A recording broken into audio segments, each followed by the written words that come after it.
Dawen Ha was just an ordinary 18-year-old student, except for one thing: he couldn't stand video games. But the irony? He was always forced to play them. Being an easy target for bullies, he ended up stuck grinding on other people's gaming accounts. And when things went wrong, they used it to make fun of him even more. He didn't even enjoy the games. He was just stuck doing it. While juggling around 8 devices at once, a girl named Erin Ju, who happened to be both popular and pretty, suddenly started talking to him. She also played one of the games he was grinding.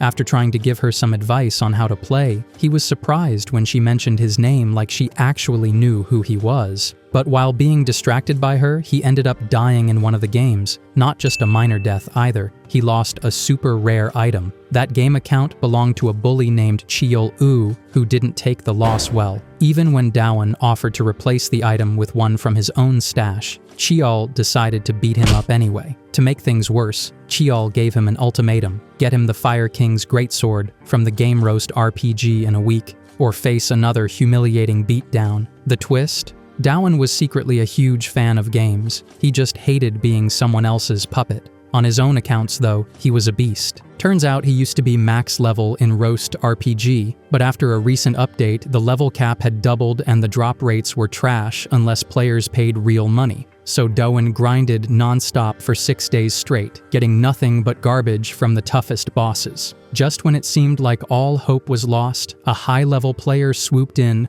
one-shot the boss he was struggling with, and invited him to join their party. Riding their success, Dawen finally managed to get not just the Fire King's sword, but also an even more powerful one, the Fire God's great sword. He handed the better sword to his party leader, out of respect. With the mission done, he finally logged out to rest, but the exhaustion hit hard. He collapsed from sheer fatigue and lack of food. Next thing he knew, everything was dark. A strange game-like screen appeared before him, assigning him the title Powerless Game Shuttle and dropping him into a new world, as per the admin's choice. Everything suddenly shifted. Dawen found himself reliving the day he first spoke to Erin Ju, but this time something was different. A game-like status screen appeared in front of him. Then came a pop-up. His class's unique ability had activated. All the XP he'd ever earned in every single game would now be applied to him personally, while the system started calculating the insane amount of experience he'd gathered over the years.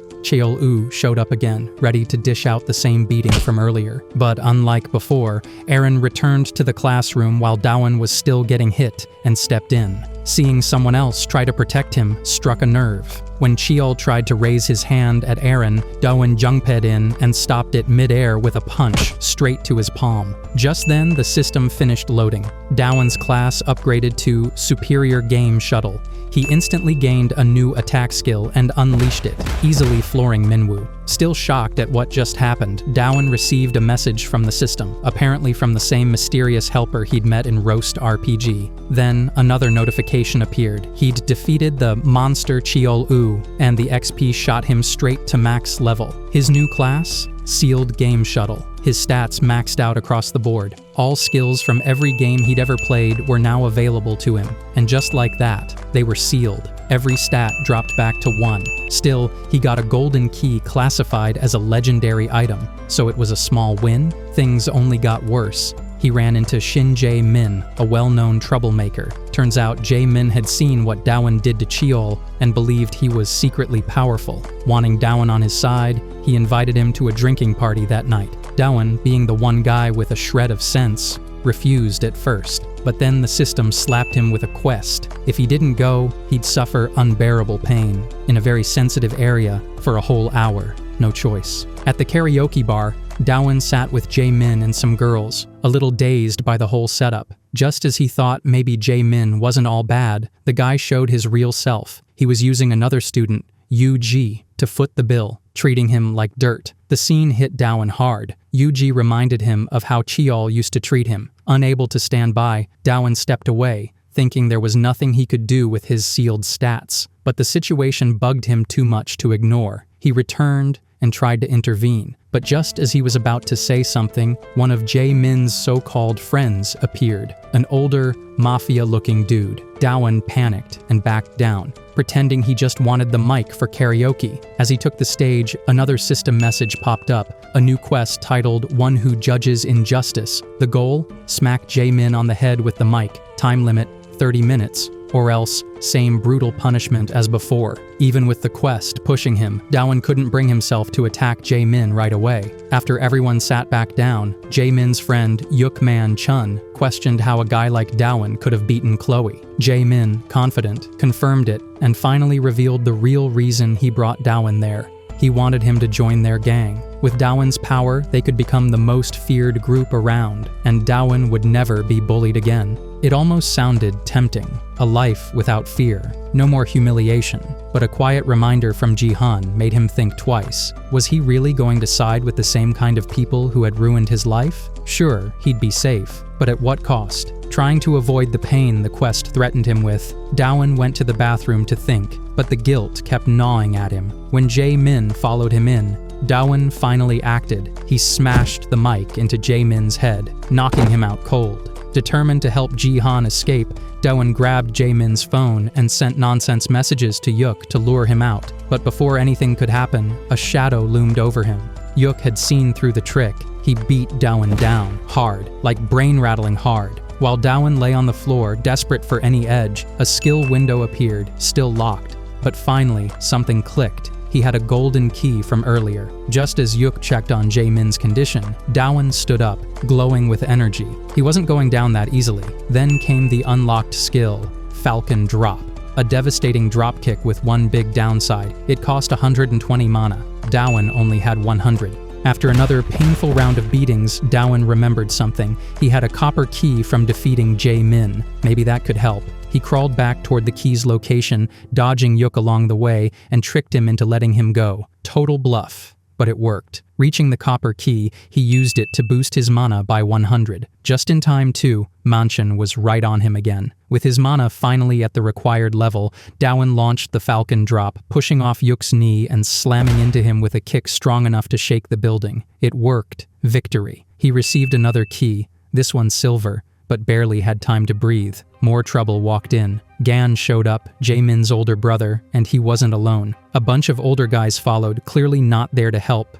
Daewon was out of mana, out of plans, and completely surrounded. Things looked really bad, until the bar manager stormed in. Apparently, someone had called the cops about minors drinking. Everyone had to leave immediately unless they wanted to be arrested. Right when he thought he could finally rest, Daewon collapsed from exhaustion. When he opened his eyes again, he was lying in the women's bathroom. One of the girls from Jae-min's group had saved him. She'd seen his fight and was seriously impressed by that Falcon Drop. She was actually the one who called the police. Later, she reminded Daewon that he owed her a wish, something she expected him to keep in mind. That favor wasn't just going to vanish. 3 days later, Daewon finally woke up in his apartment after sleeping like a rock. Makes sense. Dying, then somehow returning to life a week earlier than before would knock anyone out. First thing he did was log into Roast RPG to search for the player who'd suddenly become his system's administrator, but that user's ID was gone. Deleted. Clearly, they wanted nothing to do with him anymore. With that option off the table, Daewon sat down to process everything. The system seemed to treat bullies like game monsters. Defeating them rewarded him with keys. Bronze ones unlocked some sealed stats, silver ones gave passive skills, and gold ones gave him special or active abilities. Right as he was wrapping up that thought, the doorbell rang. He assumed it was his food delivery and rushed to the door. But instead of food, he got a new quest notification. The boy becomes a man. And standing there was the same girl who had helped him earlier. She walked in casually and told him to take something off. Turned out, she just meant his jacket. The place was way too hot. Yeah, bit of a confusing moment there. She then raided his wardrobe and made fun of his fashion choices, asking if his mom had picked all his clothes. Well, yeah, she kind of had. Without waiting, she dragged him out to shop for clothes, saying he needed to look at least a bit presentable since they'd be spending the day together. Apparently, that was her wish. They spent the whole day out, The system seemed to be nudging him with suggestions, from grabbing food to catching a movie, chilling at a cafe, and even going to an arcade. At some point, it felt like a date. Since when did a quest system help with your love life? During their outing, Dawan finally learned her name, Yan. At the arcade, a massive dude tried to mess with him for being around her, but Yan handled it. She told the guy Dawan was her boyfriend. That was unexpected. So now they were apparently official. Toward the end of the day, Yan brought him to their last stop, some kind of sauna. Dawan freaked out a bit. He was still, well, let's just say very inexperienced and not ready for anything spicy. But turns out, that wasn't the reason for the visit. The sauna was actually hosting a meeting of the Guanwu organization. Sounded kind of absurd, but very real. And they were publicly putting a bounty on Dawan's head for defeating Chu and Manchun. No pressure, just 497 members now looking to hunt him down. Right when the announcement dropped, his quest updated to the final stage of The Boy Becomes a Man. That's when Yan revealed her true plan. While the organization planned to target Dawan, she stepped in and pitched him as a potential leader candidate, a person who could head his own group, area, or squad. In short, a high-ranking bully himself. Yan puts in her vote to make Dawan the leader of the Boromdong area. After all, he already proved himself by beating up several bullies. Seemed like a done deal. Everyone agrees, well, except Dawan. He's not exactly thrilled about teaming up with a group of bullies, but considering the alternative is taking on nearly 500 of them alone, maybe it's not the worst idea. Yan later admits she only nominated him because she'd rather see him take the position than the other candidate. And who's that? Kang, the same guy from Dawan's past. Great. Turns out both are now contenders for the area leader spot, and the bullies want to settle it the only way they know how, a fight. Dawan gears up and launches himself at Kang with a flying kick. Doesn't work. Kang's defense is insane. Dawan's mana is nearly drained, leaving him wide open. Kang locks him in a headlock, and while Dawan struggles, he finally remembers where he knows this guy from. Kang used to be an overweight, nasty bully in middle school. That guy ruined his life, humiliated him constantly, and even after gaining all these powers, he's stuck dealing with the same old pain. Not happening. Fueled by rage, Dawan throws off his jacket and charges back in. He remembers a passive skill he unlocked with a silver key. It supposedly lands a critical hit and ignores defenses, if it triggers. The catch? It only has a 1% activation rate, so Dawan thinks if he punches 100 times, one has to work. Yeah. That's not exactly how probability works. What actually happens is he just flails around with weak punches, looking ridiculous. Kang's had enough. He grabs Dawan, slams him into the floor, and starts beating him down. Dawan's will to fight seems gone. Still, he slowly gets up again, and everyone's stunned. But turns out, he's actually eyeing the emergency exit. While pretending to reminisce with Kang about their friendship, he tries to make a run for it. Doesn't work. He trips over the same jacket he dropped earlier. Ironically, while falling, his hand slaps against Kang's chest, and the critical hit finally triggers. Kang gets launched into the elevator doors and drops, totally knocked out. The bullies are in shock, trying to guess what kind of ability Dawan just used. Some say he's got crazy luck, others just call it pure randomness. But Kang's not done. He gets back up, angrier than ever, and while it seems like Dawan's about to get wrecked again, he surprises everyone. He actually plays it smart this time. Instead of going for another chest shot, he nails Kang in the nose. Turns out, no amount of defense can protect you from a well-aimed punch to the face. As Kang stumbles, Dawan sneaks behind, grabs him by the nostrils, and pulls like a man possessed. Kang's left with no choice but to give in, unless he wants to lose his nose. Kang surrendered, making Dawan the winner and the newly chosen rep for the Boromdong area. While Dawan's soaking in the victory, a damaged machine nearby comes in contact with a puddle. Yeah, that kind of setup only means one thing. Boom. The place explodes, sending the entire bully council scrambling out in chaos. Flames start spreading, and the building's a mess. Outside on the street, Dawan finds out that Jihan is still trapped inside. Despite barely knowing her, he runs back without a second thought. Guess he really does care. When he reaches the same floor, he bursts through the door, ready to play hero. Except there's no fire. Turns out the guy running the meeting put it out with a fire extinguisher. The whole thing was just a minor incident. Bit awkward. Later, Dawan walks Jihan home. He's quiet, unsure how to act. She smiles, thanks him for trying to save her, and heads inside. On his way back, Dawan opens the system to claim his reward for completing the Becoming a Man quest. But instead of loot, he sees something unexpected. It's already the first day of 12th grade. He arrives early at school, ready to set up his gaming gear, only to find someone already there. And it's not just anyone. It's the guy Yeon warned him about, the most dangerous bully from the Wonk district, Han Yoon-sung. Dawon's obviously freaked out, but Yoon-sung surprises him. He finds Dawon amusing and says they should be allies. Even better, he promises that no one from the Sandong region will mess with Dawon again. Nice. As the school day rolls on, Dawon notices something strange. No one's bothering him to play games, and the usual bullying, completely gone. Looks like Yoon-sung actually kept his word. During a bathroom break, Dawon runs into Shin Jae-min. Surprisingly, the guy treats Dawon with unexpected respect, maybe because Dawon whooped him pretty bad before. Back in class, Erin shows up with a thank you gift for helping her out during the Chu situation. What did she bring? A live octopus. Yeah, a squirming, living sea creature. She insists it'll help him recover, but Dawon's not exactly thrilled by the idea of chewing something still moving. Before he can respond, a new guy walks over and demands Dawon play games for him. Oh great, just when things were calm. Annoyed that the guy interrupted his moment with Erin, Dawon confidently returns the guy's phone to him and tells him to play his own games unless he wants trouble. Bit over the top, but okay. Turns out the guy is So-sung, an associate from the Bongshindong division of the Wonk Council. Thankfully, Sunu doesn't take offense. Instead, he admits he didn't mean any harm and seems like a pretty chill guy. Sung-woo had only heard that Dawon liked playing games and did it for others. He wasn't actually picking a fight. Once that mix-up was sorted out, the two just went their separate ways. Sadly for Dawon, Erin had already been pulled out of class by a friend before she could witness his little moment of bravery. That was kind of the whole reason he stood up in the first place. Rough timing. Still, there was a second chance. Lunchtime. If he could reach her in time and eat together, maybe he could still make an impression. But just as he tried to leave, someone grabbed his wrist. It was Jihan, the same guy who got tangled up in that whole mess with Jam-min. He was trying to warn Dawon about Sung-woo. At first, Dawon didn't see why. Sung-woo had actually seemed calm and not the aggressive type. Jihan agreed. Sung-woo was usually chill. He didn't bully anyone randomly or lose his temper easily, but there was one thing that instantly set him off: people cutting in line. Just that one offense could flip him into a rage. And sure enough, down in the cafeteria, Sung-woo was caught on a rampage, pummeling a senior student with lightning speed. The guy had apparently cut in line without meaning to, and Sung-woo lost it.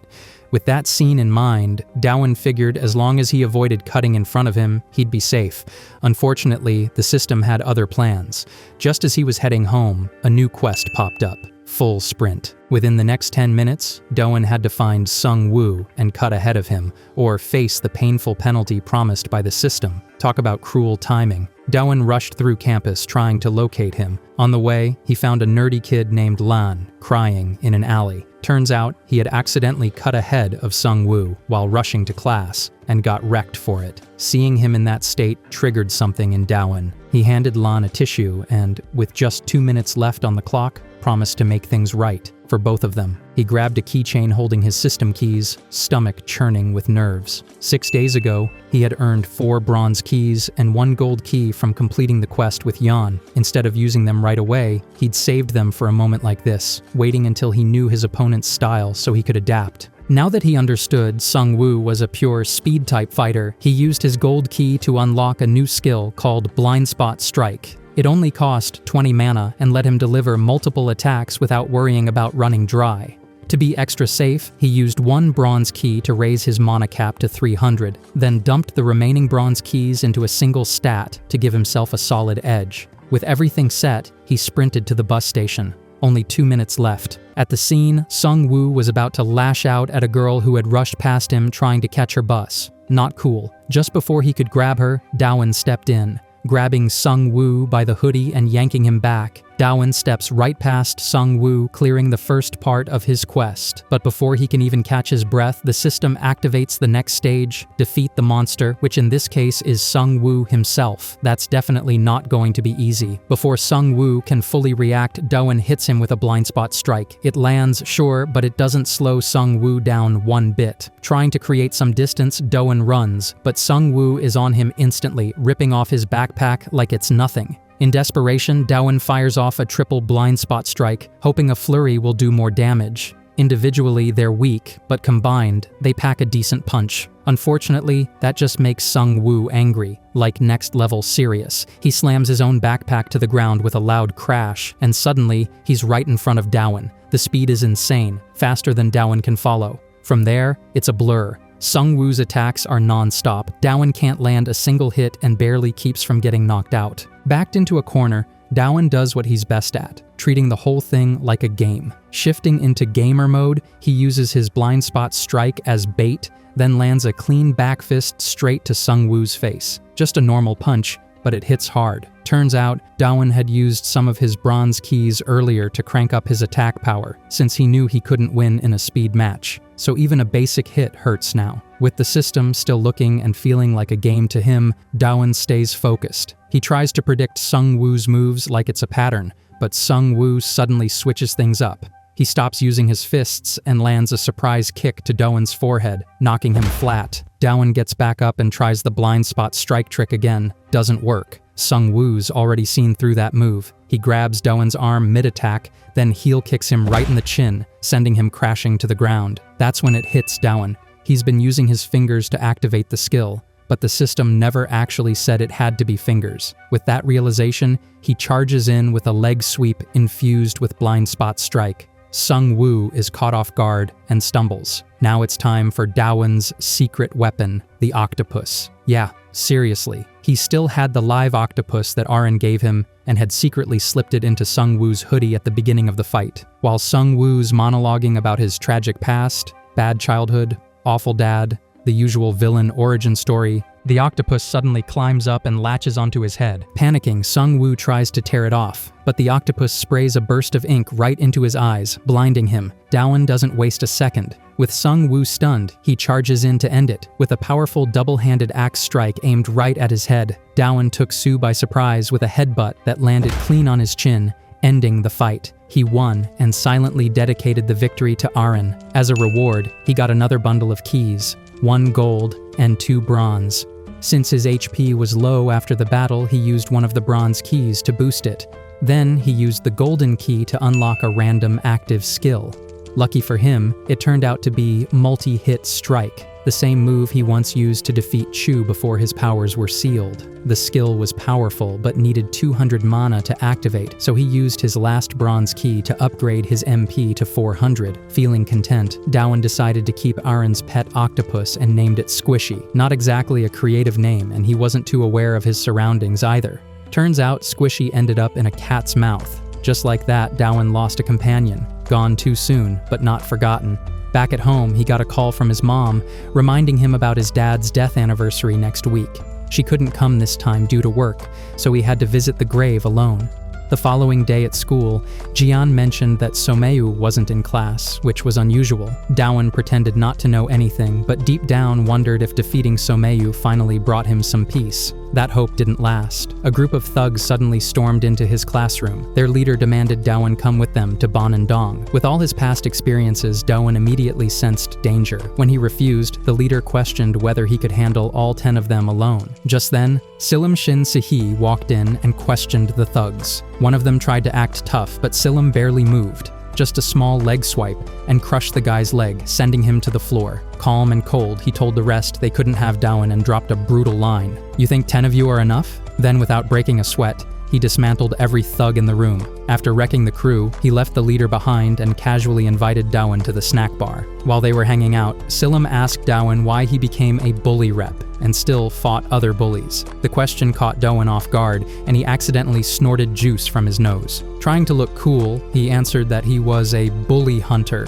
Funny enough, he said that to an actual bully, but Silim just laughed and wished him luck, which definitely felt like a setup for something bigger. Days passed, and Dawan stayed on edge, expecting revenge from the Banandong gang, but luckily they didn't come back, and for now, things seemed calm again. Dawan heads to a PC cafe to chill and play some games. It's a peaceful time, and things get even better when he finds out Aren is the owner's daughter. She helps out at the cafe and is the one serving him. Living the dream, right? While she steps away to grab something for him, Dawan notices a sketchy group of guys crowding around a computer that a kid had been using before heading to the bathroom. At first, it seems harmless, until it turns out they stole all the kid's hard-earned in-game items. When Dawan figures out who did it, the kid pleads with him to help. Normally, he'd stay out of this kind of drama, but then the system suddenly drops a quest: take down the 4 thieves. To top it off, Erin's watching, so this might influence how she sees him. And the cherry on top? It's a hidden quest, which means a hidden reward.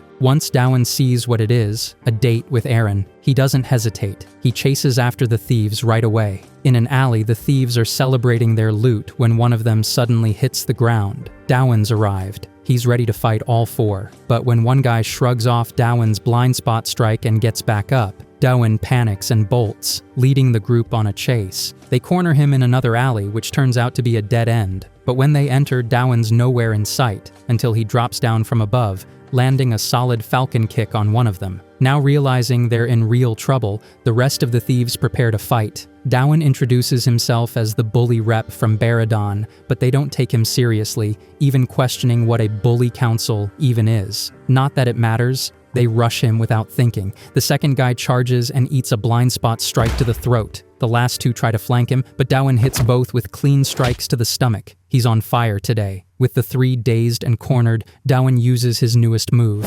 multi-strike destruction. He finishes off 2 more with ease. Only the guy he struck in the throat remains conscious. He begs for mercy, and for a moment, Dawan actually feels a little bad, until he remembers what's at stake. Nope, no mercy. The date with Erin is still on the line. Once he knocks out the last thief, Dawan receives a silver key from the system. Later, he marches the thieves back to the PC cafe and has them return the stolen items. On their knees, they apologize to the kid. Watching them grovel, Dawan can't help but feel proud of himself. He pulled it off. Erin offered to take him out for dinner as a way of saying thanks, and Dawan couldn't have been happier. While she got ready, he remembered the first time they crossed paths in elementary school. 2 girls had been picking on a classmate, and Dawan had stepped in to defend her. The leader of that group was a tough girl. One blow to the chest ended the fight. That girl later turned out to be Erin. They drifted apart in middle school, and she became much kinder afterward. Before Erin came back down to go out, Dawan used his newest silver key to gain the passive skill Weapon Mastery, which slightly boosts his weapon skills against armed foes. When Erin appeared in a snug white dress, he thought he might actually faint, though not from a fight. They headed to a noodle place known for its weird dishes. Mint chocolate noodles looked like something from a horror film,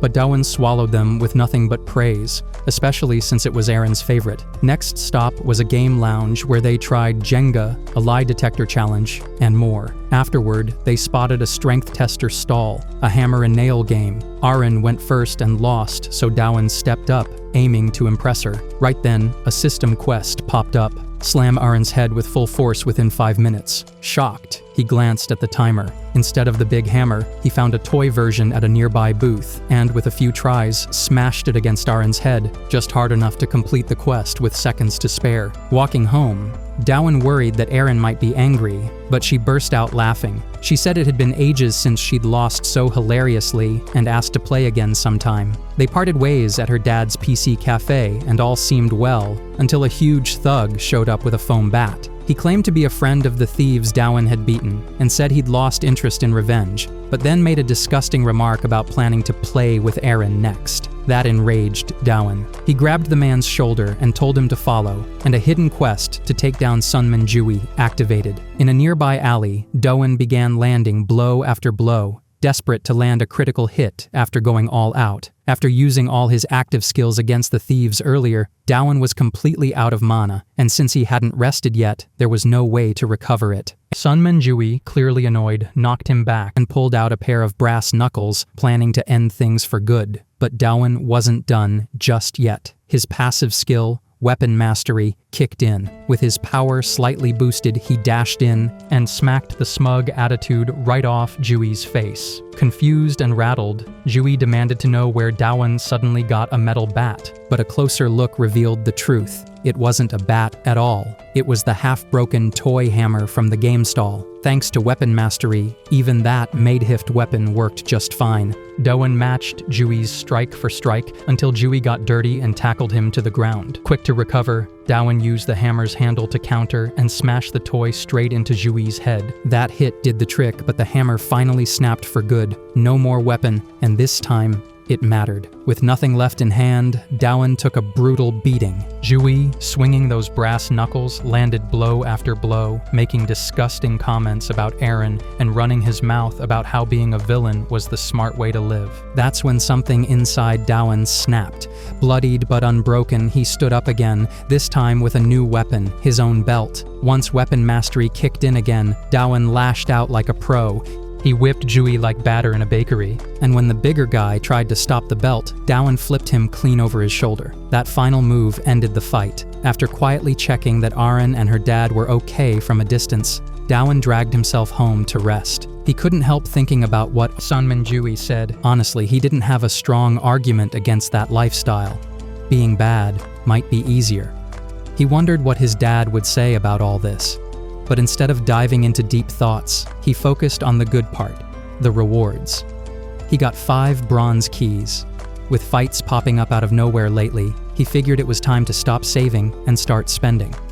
He had already upgraded attack earlier, so this time he put 3 keys into agility and 2 into defense. Then came the final reward, a dungeon map. Except it wasn't what it sounded like. It was actually a real estate booklet. The dungeon was a construction site for a future apartment complex. It would open in 5 days, required at least 2 people to enter, and had a penalty if left incomplete. No pressure, right?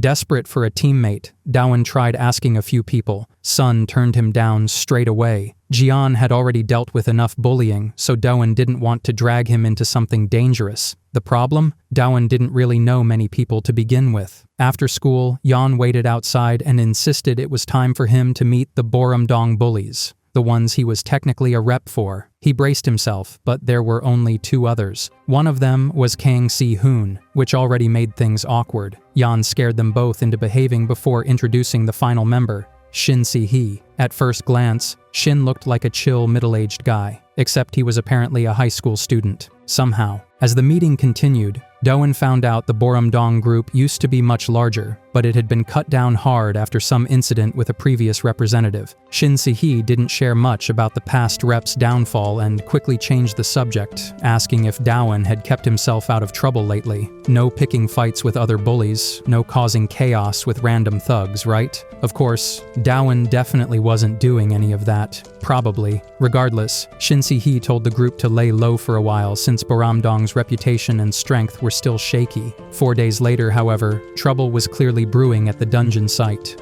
Bongandong's crew was up to something, and Dawan didn't have many options. He turned to Kang Si-hoon for help. Kang had insane strength and defense. If anyone could help clear the dungeon, it was him. But there was a catch. Kang would only assist if Dawan handed over his rep position. Not ideal, but fair enough. At the dungeon, Kang showed why he was feared. He smashed through the Bongandong thugs like they were made of paper. Dawan realized just how lucky he was that they were on the same team now. If not for that one lucky critical hit during their past fight, he never would have won.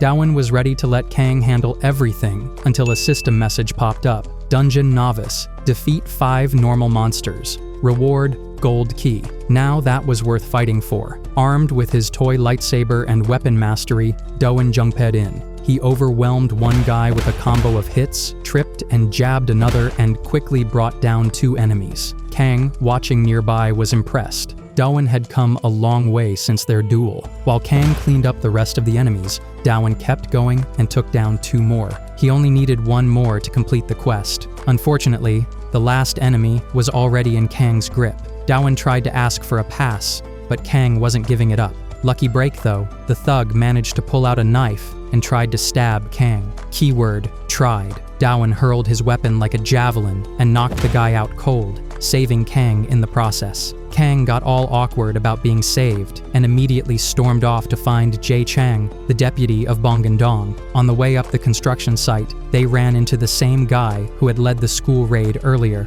He tried to block them, but Dawan landed a solid blind spot strike to clear the path for Kang to continue. It made sense. Kang would deal with the boss while Dawan stayed behind to clean up the trash. Or so he thought. Turns out, the guy he was left with He was no ordinary thug. The system labeled him as an elite monster, and he had a counter for everything Dowan threw at him. Normally, this would have sent Dowan running, but dungeon rewards were no joke. He was determined to win, and surprisingly, his new strategy worked. Instead of using blind spot strike as a main attack, he used it to interrupt He's moves, creating huge openings to land solid hits. That little gamer instinct kicked in perfectly. Even when he managed to land some hits, Dowan was able to block most of them thanks to the stat boosts he'd picked up earlier. Just when things seemed to be going well, he started talking. And of course, it had to turn into one of those classic villain speeches. He revealed that he'd done his homework on Dowan, especially about his dad. Apparently, Dowan's father, Hino, had dedicated his life to helping bullies and delinquents turn their lives around.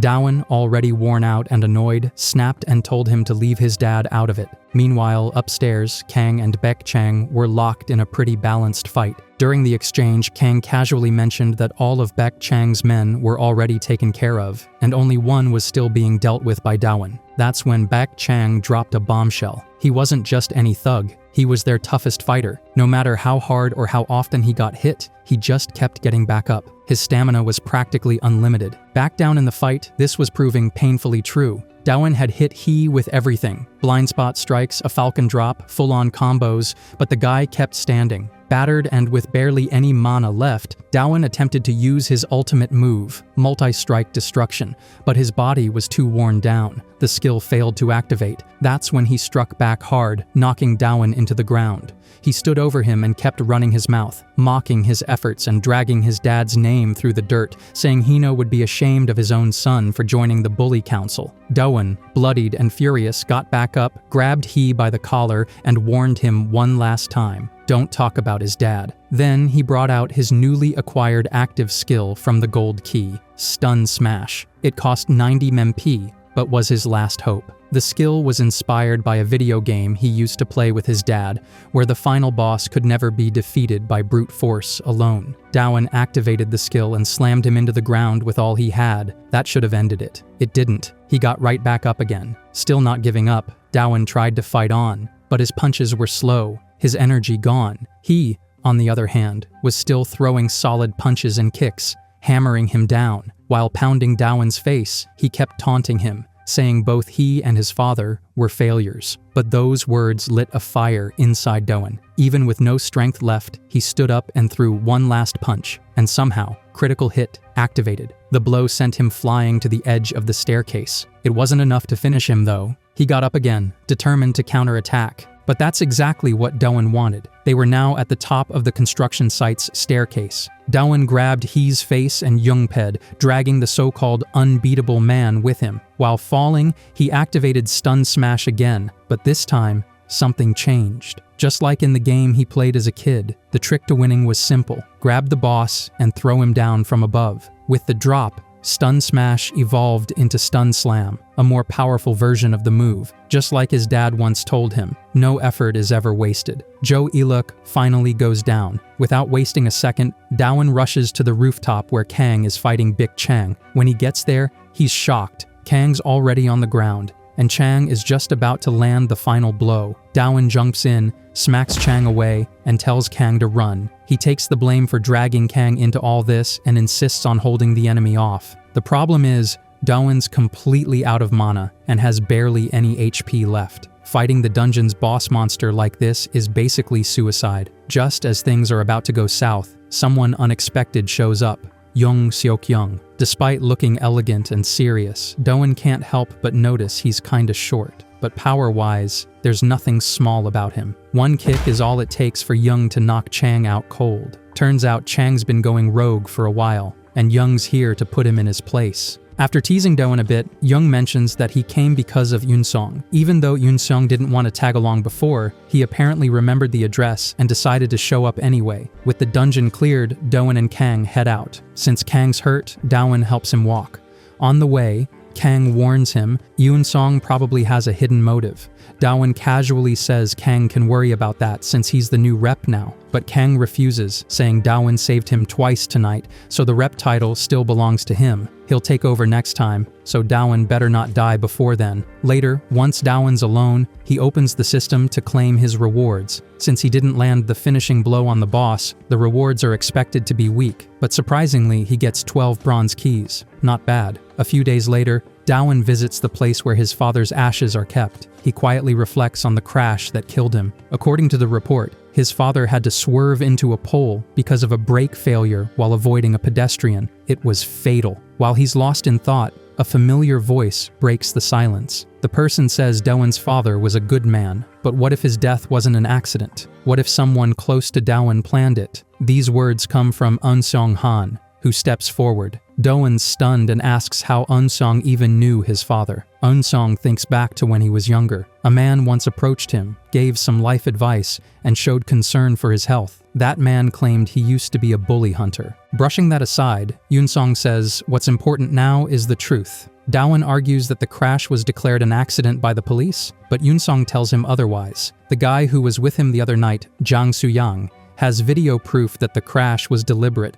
Whether Dawon chooses to believe it or not, that's up to him. After saying what he came to say, Yoon-sung leaves. Dawon spends the whole day thinking about everything he just heard. Eventually, he makes up his mind. Over at Yoon-sung's apartment, a message from Dawon pops up with a single question. Where can he find Young-seok-young? Somewhere in a back alley, Young and his bodyguard are walking under an umbrella. As the rain begins to ease, they spot someone approaching, Dawon. He walks right up and asks for the evidence. Young casually pulls out a USB. Dawon tells him to hand it over, but Young clearly isn't planning to. If Dawon wants it, he'll have to fight for it. Dawon doesn't wait. He jumps at Young to grab the USB, but the bodyguard steps in and knocks him back. Looking confident, the bodyguard gets ready to go another round, but Dawon stays calm. He's been saving those 12 bronze keys for something like this. With a clean strike to the face, he catches the thug off guard. A flurry of multi-strike destruction follows, ending in a brutal stun slam. The bodyguard's down in seconds. Dawon's MP now stands at a solid 1,600. Young isn't impressed. He warns Dawon that this time he won't go easy. Then suddenly, Young leaps at him with a kick, misses. Dawon appears above and slams down with a full-power falcon drop. He follows it up with more skills, but nothing works. Young brushes off the attacks like they're nothing. It's clear now. This guy's playing in a whole different league. Annoyed, Young says he'll only need 2 more hits to finish the fight. He lands an uppercut that drops Dawon's HP by over 1,000, leaving him with just a sliver left. Lying on the ground, Dawon tries one last move. He makes Young slip by targeting a blind spot, bringing him down in the rainwater. Then he yumps on him and unleashes 3 rounds of multi-strike destruction, but again, none of them hit. Young dodges everything from point-blank range. With a smug smile, he pretends to hand over the USB, then yanks it back and lands his second blow. This one sends Dawon flying into a wall. Sometime later, Dawon regains consciousness. It's still raining, and he's still lying in that alley. As the memory of the fight floods back, he breaks down and cries. He apologizes to his father, not just for failing, but because deep down, he's scared. He wants justice, but he's simply not strong enough. That's when the system kicks in with a new quest. The reward? A 10,000 point HP boost, 1,000 more MP, and 200 points across all battle stats. This is the turning point. From now on, Dawon is all in. No matter how hard it gets, he's going to complete this quest and gain the power he needs. Completing the challenge wasn't going to be easy. There were 5 tasks: walk 50 km to school in a dragon pose, squat like sitting on an invisible chair for a total of 7 days, catch 100 pigeons barehanded, hang under a slide for 5 days straight, and beat the Ningfi game on hell difficulty. No surprise, the guy barely made 2% progress after an entire week. One evening at the playground, he started doubting if it was even worth the effort. What if the so-called evidence didn't exist? Maybe he was just wasting time chasing something that wouldn't bring justice to his dad at all. Right when he was about to give up, he overheard Kang Si-hoon nearby. Turns out Kang used to avoid gyms because of how overweight he was back in middle school. Instead, he secretly came to this empty playground and trained in silence for 2 whole years. Hearing that made Do-won feel ashamed. If someone could do that just to lose weight, then how could he give up when his father's justice was at stake? That moment reignited his determination. He decided he would complete every single quest, no matter what. 2 months later, Jung Sok Young was working in his office when someone walked in. At first glance, the person looked the same, but when he saw clearly, he realized it was Do-won, back again asking for the USB. Jung laughed and warned that things would end the same way as before, with Do-won getting beaten to a pulp. But Do-won didn't react. Instead, he calmly shut the door, turned around, and faced him with a quiet confidence. His eyes said everything. This time, it's not the same. After months of intense training and completing every task given by the system, Do-won was back not just physically transformed, but mentally tougher. Jung didn't take him seriously though. He figured no one could change that much in just 2 months, but the fight said otherwise.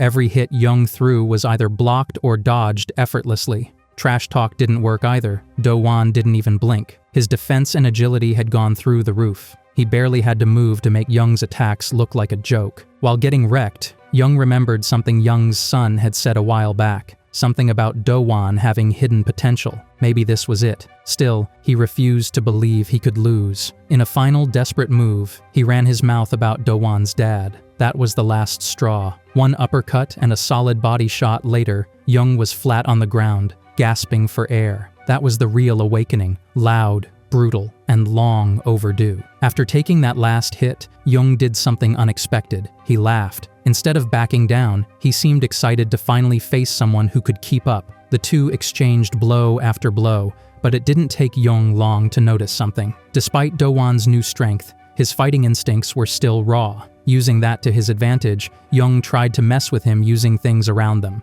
like tripping him over a sofa. Do-won kept up for a bit, but Jung slowly began to show what he was really capable of. A punch to the ribs, a kick to the face, a clean jab. He started landing real hits. That's when Do-won realized something too. Jung had been holding back the whole time, but that was fine. So had he. With a calm smirk, he grabbed Jung's next move mid-air and said it was over. Then came a barrage. Uppercut, jab, jab again, hook, uppercut, uppercut. Jung was completely thrown off. For a second, it looked like he was going to turn it around. He dodged one strike and moved in for a hit, but Do-won didn't even flinch. He just took the punch right to the face and didn't budge. Guess he didn't even need to defend anymore. Shocked, Jung froze. That's when Do-won stepped in and landed a full power punch. With an attack stat of 231 and a lucky critical hit on top, Jung was done for. Do-won grabbed the USB from his unconscious hand and walked out of the building without looking back. Outside, a surprising scene was waiting. Do-won had gotten closer to Baek-chang lately, but even he didn't expect to see this. Baek-chang was standing alone, blocking over 40 Banandong bullies from storming the office. Just his presence was enough to hold them off. Even when they saw Do-won walking out and got angry, they didn't try anything. Instead, they let him leave with Baek-chang and rushed inside to see what had happened to Jung. Later, the two of them sat at a park, and Do-won finally opened the USB. What he saw made his blood boil. The video clearly showed someone tampering with his dad's car brakes. The same day of the accident, the guy was wearing a disguise, but one thing stood out: the jacket. It belonged to Sunlight Shelter, the very group his father had created to support troubled teens. And someone from there betrayed him like this? Do-won was furious, ready to explode, but Baek-chang stepped in to calm him. Just because the guy wore the jacket didn't mean he was a real member. They still had no clear leads. But something Baek-chang said gave Do-won an idea. If the culprit was connected to Sunlight Shelter, maybe there was a clue hidden back at the group's old building. Feeling hopeful for the first time in a while, Do-won thanked him and headed home. When Baek-chang asked what he planned to do once he found the person responsible, Do-won didn't even hesitate. He said it straight: crush them. Midterms were just a week away, and Do-won hadn't touched a single book in 2 months thanks to all his training. Panic started to hit, but then Jihan came in clutch. He offered to help him study and even invited him over to study at his place. Lifesaver move right there. That day, while walking back, it finally hit Do-won. Jihan was genuinely his friend. Took him long enough to realize. While they were heading to Jihan's place, a system pop-up appeared out of nowhere. New quest: protect Jihan during exam week. So much for exams being the only thing to stress about. Even with all the chaos surrounding his dad's case, Do-won had committed to finding the truth. But for now, he had another mission: midterms and guarding Jihan. When they got to Jihan's house, scratch that mansion, Do-won was speechless. The place was massive and fancy enough to belong in a drama. He even mistook Jihan's maid for his mom, which was super awkward. While studying together, it became clear neither of them had much experience with real friendship. This was new for both. They kept up their daily study sessions, and Do-won started noticing all the little signs of how different their worlds were. Jihan had a full gaming room, gifted just for his birthday. Still, Do-won wasn't the jealous type. Everyone's life is just built different. And besides, Jihan was genuinely cool. Do-won also began thinking this protection quest might be the easiest one yet. No weird ambushes, no drama, just studying and chill. But of course, right when you start thinking like that, something always goes sideways. On their way home one afternoon, they were talking about tutors. Do-won was shocked to learn Jihan used to have 20 of them. Jihan explained it wasn't all for academics. He learned a bit of everything. Sounded a little shady, but okay. That's when they ran into trouble. Out of nowhere, this cartoonish school villain popped up. Tattoos, earrings, slicked back hair, the full cliché package. His name was Lee Guman, a guy from Jihan's middle school days. He started talking trash, claiming Jihan had run off here and now he wanted to reunite. Jihan didn't back down. With Do-won beside him, he told Lee to leave them alone and walked away. Later, when they were near Jihan's place, Jihan said he wasn't feeling up to studying that evening. Do-won didn't push, he just said cool and headed home. But even after reaching home, something didn't sit right. That quest still echoed in his head, protect Jihan. And that Lee guy definitely gave off bad vibes. Unable to shake the feeling, Do-won rushed back to check on Jihan. That's the kind of loyalty that'd make even a shonen anime sidekick proud. When he got there, he asked the maid if Jihan was home. Turns out, he wasn't. He'd gone out with his old middle school friends. Not exactly comforting. Do-won felt a little let down after realizing Jihan skipped their study session for something like this, but figured it was okay as long as Jihan was safe. Something didn't feel right though. He remembered setting protection earlier. That's when it clicked. Jihan wasn't with friends. He had been taken. Do-won immediately rushed into the city to look for him. Jihan, meanwhile, had been dragged to a hidden spot where Guman and his gang were hanging out, wasting time with drinks, cigarettes, and games. Guman wasn't just partying, he made Jihan relive the worst memories from middle school. Back then, Guman would drag him to this very place and beat him if he refused to drink. Now, he even threatened to tell Jihan's sick mother about all this if Jihan dared to speak out. It was emotional blackmail at its worst. While bullying continued, Guman gave his lackeys a credit card to grab more booze and cigarettes. That seemed to be their entire routine. Do-won, on the other hand, searched every arcade, hangout, and restaurant in town looking for Jihan, but came up empty. Only then did he try calling Jihan's phone.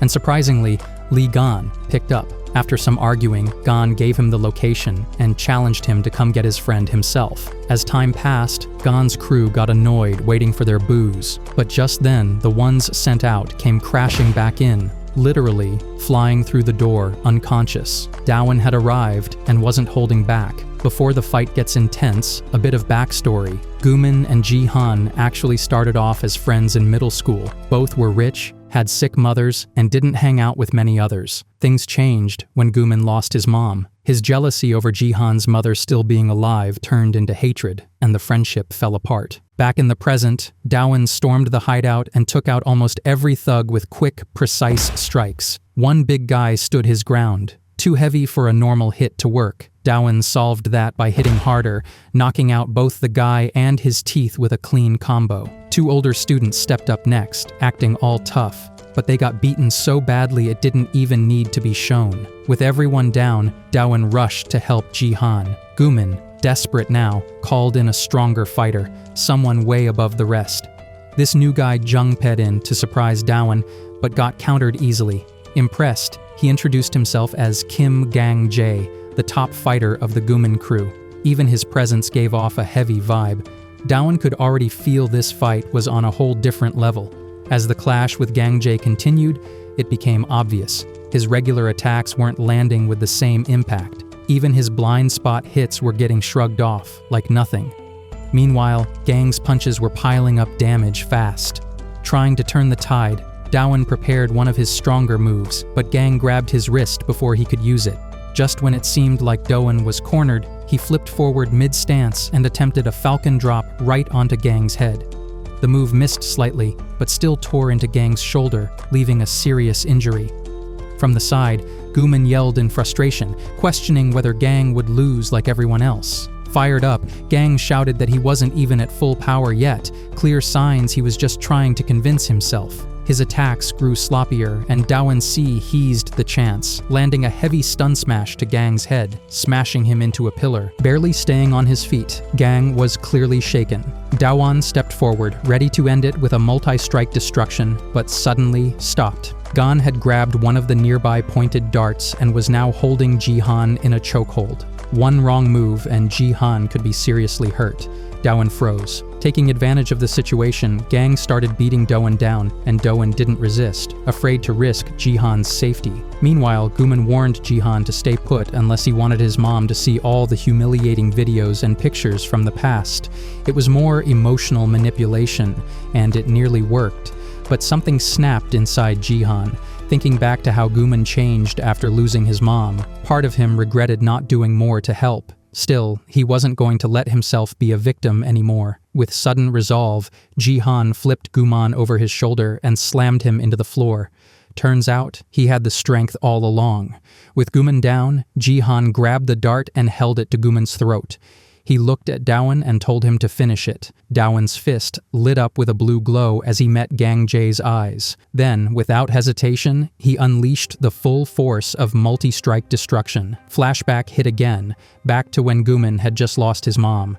Seeing Jihan smiling with friends filled him with bitterness. Why did Jihan get to move on? His jealousy turned into hate. Back in the present, with all his gang beaten down, Guman had nothing left. Desperate, he grabbed the two girls still conscious from his group and told them to fight. He even yanked them by the hair. But seriously, if his strongest fighter was taken out, what were they supposed to do? As Dawan approached, Guman let them go and made one last attempt to switch sides, offering Dawan triple whatever Jihan was supposedly paying him. Clearly, he had no clue how real friendships work. When that failed, he fell back on old tricks, threatening Jihan again by bringing up his mom, which of course triggered another memory from the time their friendship truly ended. Back when Jihan had tried to reason with Guman, things took a turn. Guman got offended and insulted Jihan's mother, which pushed Jihan over the edge.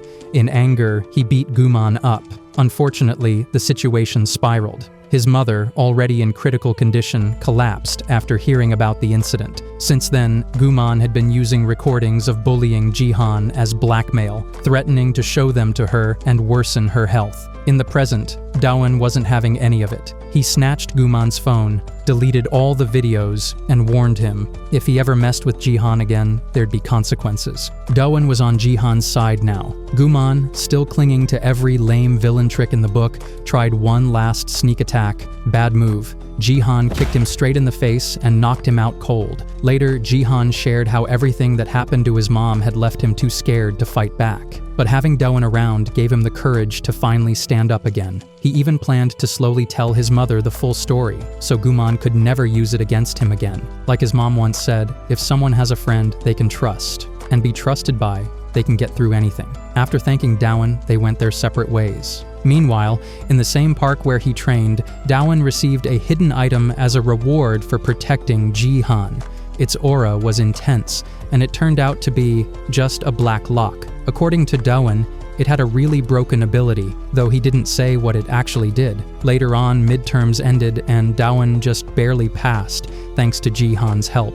As they chatted about the upcoming school trip, Jihan mentioned he'd be spending time at the hospital with his mom. Dawan also had something to take care of. Following a past conversation, he visited the old site of Sunlight Shelter, hoping for clues. But the place was completely gone, demolished and rebuilt 3 years ago.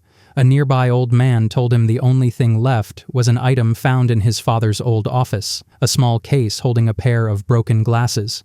Elsewhere, Guman was back to scheming. He met with a shady group known as the Bully Council's mercenary agency and hired them to take out both Jihan and Dawan. Yeah, he actually hired hitmen. He was that bitter. Finally, the school trip rolled around. Dawen waited on campus with the other students, wondering if he should have just stayed home and gamed instead. But then he bumped into Aaron, and suddenly, it didn't seem so bad. Moments later, Jihan joined them too, reminding Dawen that he wasn't alone anymore. This time, he actually had someone to hang out with. After a long ride, the students arrived in Zhongju. Their first activity? A ceramics class. Not exactly thrilling, but it was something. The ceramics master immediately scolded Dawen and then turned to praise Jihan, whose sculpture was apparently miles better than everyone else's. Dawen's attempt, meanwhile, didn't even come close. After that, they all headed to lunch, still inside the ceramics workshop. Turns out the ceramics master also happens to be a pretty skilled pizza chef. Later, the group heads out for a museum visit, which is apparently so dull it doesn't even get shown. Once they're out, Dawen spots Aaron and her friend nearby, and yeah, he's clearly falling hard for her. Next on the trip agenda is some free time. Finally, something exciting.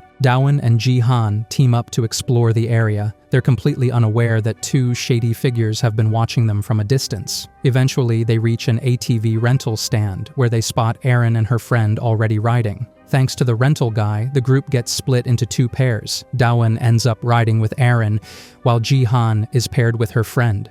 Shout out to the real MVP, the rental guy, for pulling off the perfect wingman moment. During the ride, Dawen's brain just about short-circuits from the closeness with Aaron. The result? He drops a painfully awkward pickup line that probably haunts him to this day. As they drive past a food truck blasting announcements, Aaron mentions that she gets sick from loudspeakers, so they quickly head back to the rental place. There, the conversation shifts to the upcoming recreation event happening the next night. Dawen asks if she'll be okay with all the loud noise. Aaron says she'll probably skip it and wander around the Chinzoi Observatory instead. Just then, their friends arrive back. One odd detail, Jihan's carrying Aaron's friend in a full-on princess carry. Is there anything this guy can't do? On the way back to the hotel, Jihan casually explains that they had a small accident and her legs gave out, so he carried her. Sounds suspicious, but okay. After the long day, the boys head to their shared room and call it a night. The next day is packed with back-to-back boring activities. Visits to historical sites, temples, villages, and yet another museum. But by evening, things start picking up.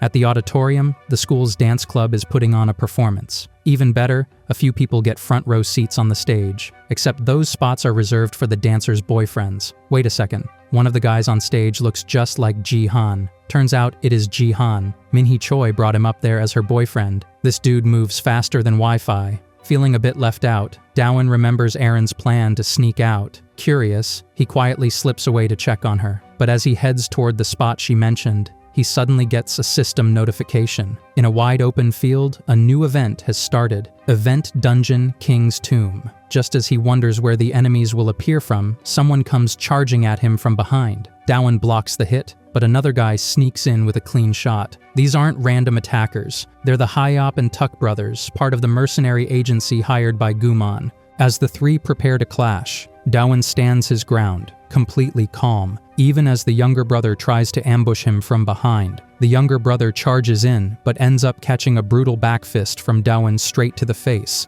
while the younger one faceplants into the ground. Dawen, standing tall, wonders why this dungeon's got such an epic name when it's just a street brawl in a field. No time to think on it. He turns to the older brother and casually asks if they're twins, since they keep yelling each other's names. Before an answer comes, Dawen launches a heavy punch at the older one's face. To his surprise, the guy catches it with one hand. Impressive, but not a big problem. Dawen quickly tries to activate multi-hit destruction. Right then, the younger brother recovers and kicks Dawen's arm, throwing his move off. As Dawen attempts a blind spot strike, he takes a surprise hit from behind. The brothers regroup while Dawen shifts into a defensive stance, realizing this fight needs real focus. When the younger brother rushes him again, he eats a triple blind spot combo, but while Dawen's landing those hits, the older brother smacks him hard from behind. As the fight drags on, Dawen starts noticing the real problem. These two aren't particularly strong, but their coordination is near perfect. They cover each other's blind spots like clockwork, constantly moving as one. It's basic teamwork, but against a solo fighter like Dawen, it's working.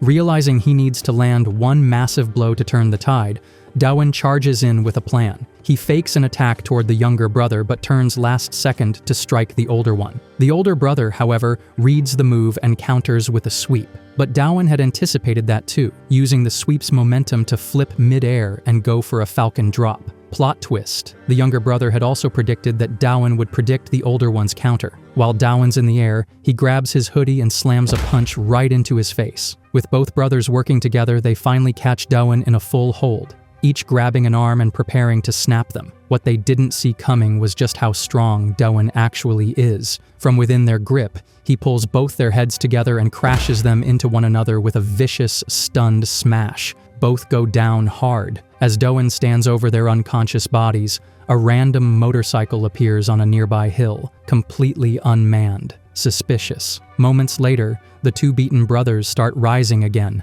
not alone this time. A third figure approaches. Turns out, there's a third brother. The leader of the triplets, Oh Kwang Siop, had just arrived. Meanwhile, back at the school auditorium, Jihan is still trying to act chill while Minhee Choi dances way too close for comfort on stage. Tough life. Back in the dungeon, the three brothers begin bantering while Dawen quietly studies them. Eventually, he asks why they all look the same. Oh Kwang Seop casually reveals that they're triplets, right before Dawen punches him straight in the face mid-sentence. Game on. All three brothers prepare to attack at once. Dawen quickly thinks on his feet and initiates phase 1 of his new plan, run. But this isn't panic, it's tactical. The brothers split up, each heading in a different direction, trying to trap him before he can escape.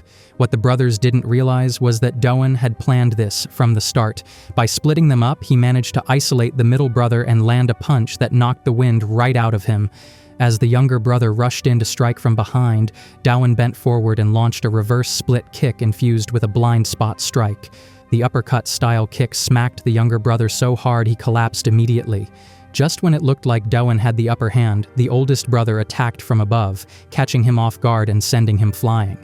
While Dawen was knocked back, the three regrouped again, preparing to launch another synchronized attack. As Dawen faced the trio alone, he started to notice something. They weren't getting stronger or faster, he was just getting slower. Their hit-and-run strategy and overwhelming numbers were wearing him down. It felt like he couldn't win this alone. Luckily, he wasn't alone. Out of nowhere, Jihan jungped into the fight, taking out the oldest brother with a foot sweep followed by a slam. Turns out, when Dawen ran from the trio earlier, the real goal wasn't just to scatter them, it was to message Jihan and lure him to the location. The triplets, now furious, charged at both of them. The youngest one reached Jihan first, only to get dropped by a clean 1-inch punch. At the same time, Dawen unleashed a multi-strike destruction on the middle brother, knocking him out cold. With all three down, Dawen approached the oldest brother and demanded answers. During the fight, they kept calling him and Jihan targets. What was that about? Who were they working for? But the oldest brother wasn't talking. The mercenary agency they worked for had a strict code: reveal anything about the job and you'd be erased. No questions asked. While pretending to stay quiet, the guy was actually plotting a sneak attack on Dawen. Before he could act, though, Dawen suddenly felt off. His HP and MP were fine, but his stamina had plummeted. Was this some kind of hidden mechanic in the game system? No time to think. Dozens of new figures appeared nearby. A system pop-up announced the next threat: Monster Squad, Sagal High School. These weren't just more enemies. They were the actual dungeon monsters. Turns out the triplets weren't the final bosses after all. The new squad wasn't here for any noble cause. Sure, they claimed they were after Oh Kwang Siop for hurting some of their juniors, but really they were just bored and looking for a fight. Their area had been too quiet lately. They began kicking the crap out of the unconscious triplets, while Oh Kwang Seop tried to protect them, but without backup, he folded quickly. Meanwhile, Dawen and Jihan found themselves surrounded. They hadn't done anything to these new guys, but that didn't seem to matter. One of the Sagal students recognized Dawen from the ATV ride with Aaron the day before and decided to be a sleazy idiot about it. One of the Sagal guys, trying way too hard to act tough, suggests stealing Dawen's phone and calling Aaron over for some fun. Yeah, gross, bottom-tier thug behavior. Realizing he's out of options, Dawen makes a bold decision. Without warning, he slams an open palm into Jihan's chest, launching him away from the crowd. Shocked, Jihan stumbles back while Dawen tells him to run. Whatever he's about to do, even he doesn't know how far it'll go. If Jihan sticks around, he's only going to get hurt. With an intense calm, Dawen pulls out the black lock, the item he received from his last quest. He clutches it tightly, thinking back on what it actually does. For 10 minutes, this thing completely overrides his free will and turns him into a system-controlled fighting machine. Basically, it makes him unstoppable, but at a cost. As one of the thugs struts over to intimidate him, Dowan activates the lock. Instantly, a dark, heavy energy surges around him. The air thickens. People freeze. One guy near Dowan lets out a terrified scream. When everyone turns to look, they no longer see a student. They see something monstrous. It's like a living shadow, a predator cloaked in darkness. What follows isn't even a fight. It's a massacre. Dowan, now fully taken over by the system, moves with silent, terrifying precision. Punches, kicks, elbows, and stomps. He takes down the entire group of Sajal delinquents like they're nothing. The so-called strongest ones, a huge guy and some smug kid with glasses, get annihilated. The big guy is launched across the field, while the four-eyed dude takes a fist to the face that nearly caves his head in. Within seconds, only the leader remains. Furious, he charges at Dowan like a man with no survival instinct. Dowan doesn't even flinch. He catches the guy's punch with one hand and grabs his throat with the other. As the leader starts to black out from the chokehold, Dowan's body remains calm and motionless, but his mind is somewhere else entirely. Inside that head, Dowan wakes up in a shadowy bedroom. It's unfamiliar. A desk nearby holds a glowing computer screen, turned on by itself. As he approaches it, text begins to appear. The one messaging him? The administrator, the mysterious entity that gave him the system in the first place. Back in the real world, Erin is stargazing alone, far from the chaos of town and the school recreation night. But her peaceful moment is interrupted by a suspicious-looking stranger approaching her from the shadows. Meanwhile, inside the dreamlike room, Dowan is stunned that the administrator is actually speaking to him. They usually just observe silently. This time, they want to ask one thing. How has the power they gave him changed his life? Dowan doesn't hold back. He vents about all the chaos the system brought into his life, the non-stop fights, the danger, the stress. But then, with a deep breath, he admits the truth. Despite everything, it gave him the strength to protect others, to stand tall, to fight back. It made him someone he never imagined he could be. And most of all, he would have been dead a long time ago if not for this system pulling him back. He could only express gratitude toward the administrator for everything done so far. After answering his question, the administrator gave him a chance to ask something back. Out in the real world, Otai Siop woke up to a horrifying scene. Bodies scattered all around covered in blood. Just ahead, Dowan was gripping the gang leader by the throat with a blank stare. Without a word, he broke the man's arm and launched him away with a powerful kick. Otai, already badly injured, couldn't even crawl to safety. Watching in panic, the leader pulled out his phone and warned Dowan that he hadn't seen their true boss yet, someone named Guak Pal John. Otai immediately remembered him from the reformatory, a ruthless guy locked up for attempted assault. Meanwhile, Aren was cornered by a creepy man saying disturbing things, getting way too close. She froze in fear, unable to move as he made his intentions clear. Just when things seemed hopeless, Dowan appeared out of nowhere and stopped him. Turns out, Pal John was actually the dungeon boss. Dowan's body, taken over by the system, launched into an intense barrage. Kick, jab, uppercut, hit after hit, until Pal John was cornered and left open for a finishing move. Back in the strange mental space, the administrator kept things vague, refusing to reveal their identity or the real reason Dowan had the system. The only thing shared was that Dowan now had the power to protect others, and with that, their conversation ended. Returning to the real world, Dowan regained control of his body but had no memory of what had just happened. Before he could understand the situation or Aaron's presence, Pal John struck and knocked him back. Just as Dowan prepared a final blow, he lost consciousness again. Then came a sharp pain in his chest. A pop-up explained that auto battle pushes the body to the limit, and now the backlash was catching up. Struggling to breathe, his muscles began tearing from the strain. Pal John took advantage, mercilessly beating Dowan while he lay helpless. Every attempt to resist caused more damage, until Doan collapsed in agony, screaming from the pain tearing through his body. As Pal John turned his attention back to Aaron and made sickening comments, Doan could only watch, filled with rage and hopelessness. Despite his ruined body, Doan forced himself to stand up again, placing himself between Aaron and the monster. He wasn't even sure if he could activate any skills, but he had to try. With one hand, he grabbed Pal John and attempted to use multi-strike destruction with the other. But in his condition, that one hand barely had any power left. Despite his body falling apart and the unbearable pain tearing through him, Doan refused to stop.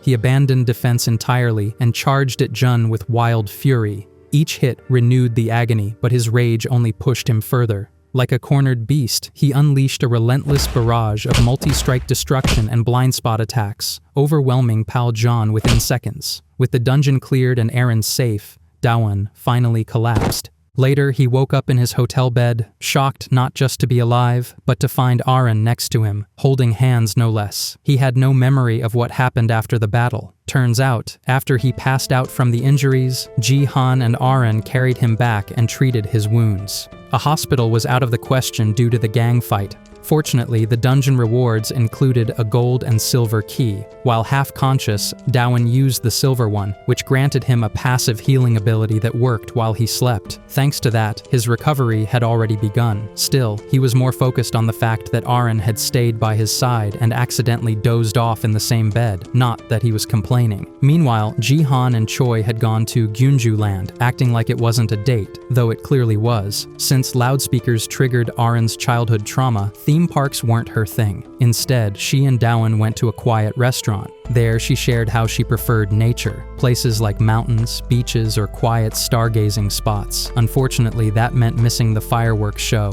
or so she thought. That night, Doan took her to the hotel rooftop, the perfect place to watch the sky without any speakers nearby. As the fireworks lit up the night, Aaron thanked him for everything and admired his strength and kindness. Doan, embarrassed, quickly shifted the conversation to the real reason he brought her up there. From the roof, the view of Gyeongju Land was clear, and the fireworks sparkled above it beautifully. Neither of them realized it, but while they enjoyed the peace, problems were already forming in the underworld due to Doan's recent actions, and this time, escaping the fallout wouldn't be so easy. On the way back to Guanaco, a news segment on the bus mentioned a bear escaping from a breeding facility. Sounded random. Maybe it wasn't. Either way, Doan sat back, thankful he had the black lock item. Without it, none of this would have ended well. Surprisingly, the lock item was still with Doan, though now it had sealed itself. The system noted it couldn't be used again until its key was found. After the bus finally reached its destination, Doan stepped off and unexpectedly ran into Sen. It had been a while. She invited him to a restaurant for a meeting with the Board on Bullies group. There, they reunited with Kang Si-yeon, though Sehee was absent due to personal matters. During the meeting, Si-yeon informed them that the Bully Council had scheduled another session the next day, and this time, the Bora Midong's rep was required to attend. That didn't sound suspicious at all. When asked if anything unusual might have drawn attention, Kang and Doan admitted to the incident at the Bongchim-dong construction site from months ago. Doan even confessed to having taken down the rep from that area, which Kang thought was a joke at first. His reaction changed quickly once he realized it wasn't. Si-yeon reassured them, saying that this alone likely wasn't the reason for Doan's summons. However, another rep had also been called in, one who, without their knowledge, had gotten involved with someone from Doan's circle. Elsewhere, Lee Goen, a shady figure, was finally dealing with the fallout of his own actions. He was tied to a chair in a batting cage, facing the massive Kang Inang, the Swang representative. Kang demanded to know who Goen had told about a certain request. Goen denied everything and even had the nerve to ask for a refund, claiming the job had failed. Kang didn't respond. He simply turned and walked away after giving Goen exactly what he wanted, a refund in the form of high-speed baseballs from the pitching machine. After entering some coins into the machine, he left Goen to suffer the consequences. Outside, Kang spoke with his second-in-command, Chai Jin-ho. What really frustrated him wasn't the betrayal, but the fact that he had to attend the council meeting just because of some newbie rep causing waves. Later that night, Dawan walked Sion home before heading back himself. On the way, Sion casually commented on how much stronger he looked. Their conversation was interrupted by a strange noise from a nearby alley. Turning to look, they were startled to see what appeared to be a giant bear, the same one mentioned in the news report earlier, but it wasn't a bear. It was a guy in a hyper-realistic bear costume. Turns out, the man had been trying to stop a group of delinquents from smoking, and they were now chasing him. When the punks tried to shake him down, Dawan stepped in. With a smooth and precise move using his newest active skill, he took out all 4 of them at once. Grateful, the man thanked Dawan and disappeared down another alley. There, he removed the bear suit and quietly commented on how much Dawan had grown. He seemed to know him from childhood, and judging by his words, he might have been someone thought long gone. The body was never properly identified back when he supposedly died. It all lined up. The next day, Dawan showed up to the bully council meeting, worn out and probably with way more on his mind than he'd let on. Dawan showed up to the council meeting alone. Shinhee had decided not to come, probably feeling confident after witnessing Dawan's abilities the day before. Once things got started, the mediator introduced the main issue. The Swandong group had recently attacked the Barong representative on orders from someone outside the council. This meeting was called to get an explanation from the Xiawandong rep, Kang Ingang. The 3 guys who had gone after Dawan were from Kwandong, a group tied to Ingang. When Ingang tried to deny any connection, the mediator revealed that this intel came straight from headquarters. Ingang argued they had no proof, but that's when Dawan stood up and called him out directly. He demanded a clear answer. Was Ingang the one who gave the order to hurt Jihan? Offended, Ingang launched a powerful attack that sent Dawan flying, even though he managed to block it. While Dawan was still crouched from the hit, Ingang boldly declared the issue should be ignored altogether, claiming there wouldn't be a Borodong rep around much longer anyway. He rushed in with a follow-up punch, but Dawan caught it with one hand, surprising everyone, including Ingang. Dawan didn't strike back though. Instead, he was waiting for a system notification, and right on cue, a pop-up appeared. Survive for 3 minutes without attacking, and the more damage taken, the more his defense stat would grow. Though confused, he decided to trust the system. As time ticked away, he provoked Ingang into going all out. Just as it was working, the mediator called the fight to a halt. Turns out, headquarters was monitoring the entire meeting through hidden cameras, and everything the mediator said was based on direct orders. Frustrated, Ingang stormed out, while Dawan was asked to stay back. As the newly recognized Borodong rep, he was given a new responsibility: collect contributions for the Bully Council and come up with a new profit model within 2 weeks. Afterward, Dawan couldn't help but question the strange quest he had just received. Why had the system stopped him from fighting? Could someone else be stepping in for him somehow? It sounded ridiculous, but strangely, it wasn't far from the truth. Elsewhere, Ingang's information agency was under attack. Han Seok-young had taken down all of Ingang's men and was now face-to-face with the rep himself on a rooftop. Headquarters had gathered solid proof of Ingang's illegal actions, and Seok-young had been sent to eliminate him.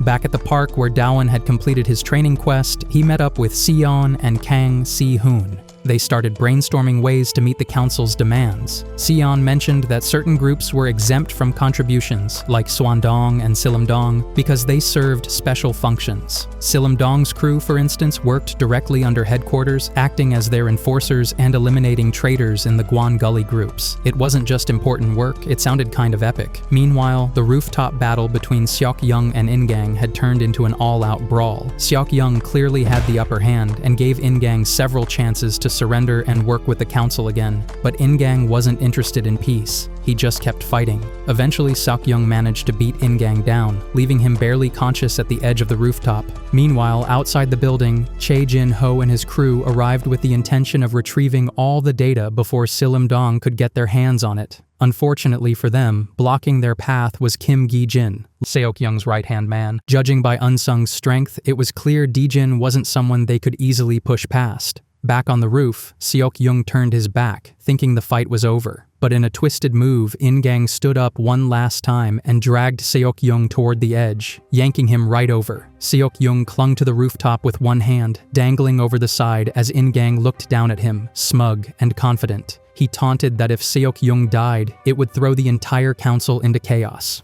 Worse still, Ingang confessed that this was how he killed his own younger brother as a child. That revelation lit a fire in Seok-young. Fueled by rage, he hauled himself back up and tanked every hit In-gang threw at him. Then, with renewed resolve, he threw In-gang around effortlessly. Once the fight was completely one-sided, Seok-young officially stripped In-gang of his representative status and handed over control of his agency to headquarters. Job done, he left the building. Outside, rain started pouring as Seok-young spoke with someone from headquarters over the phone.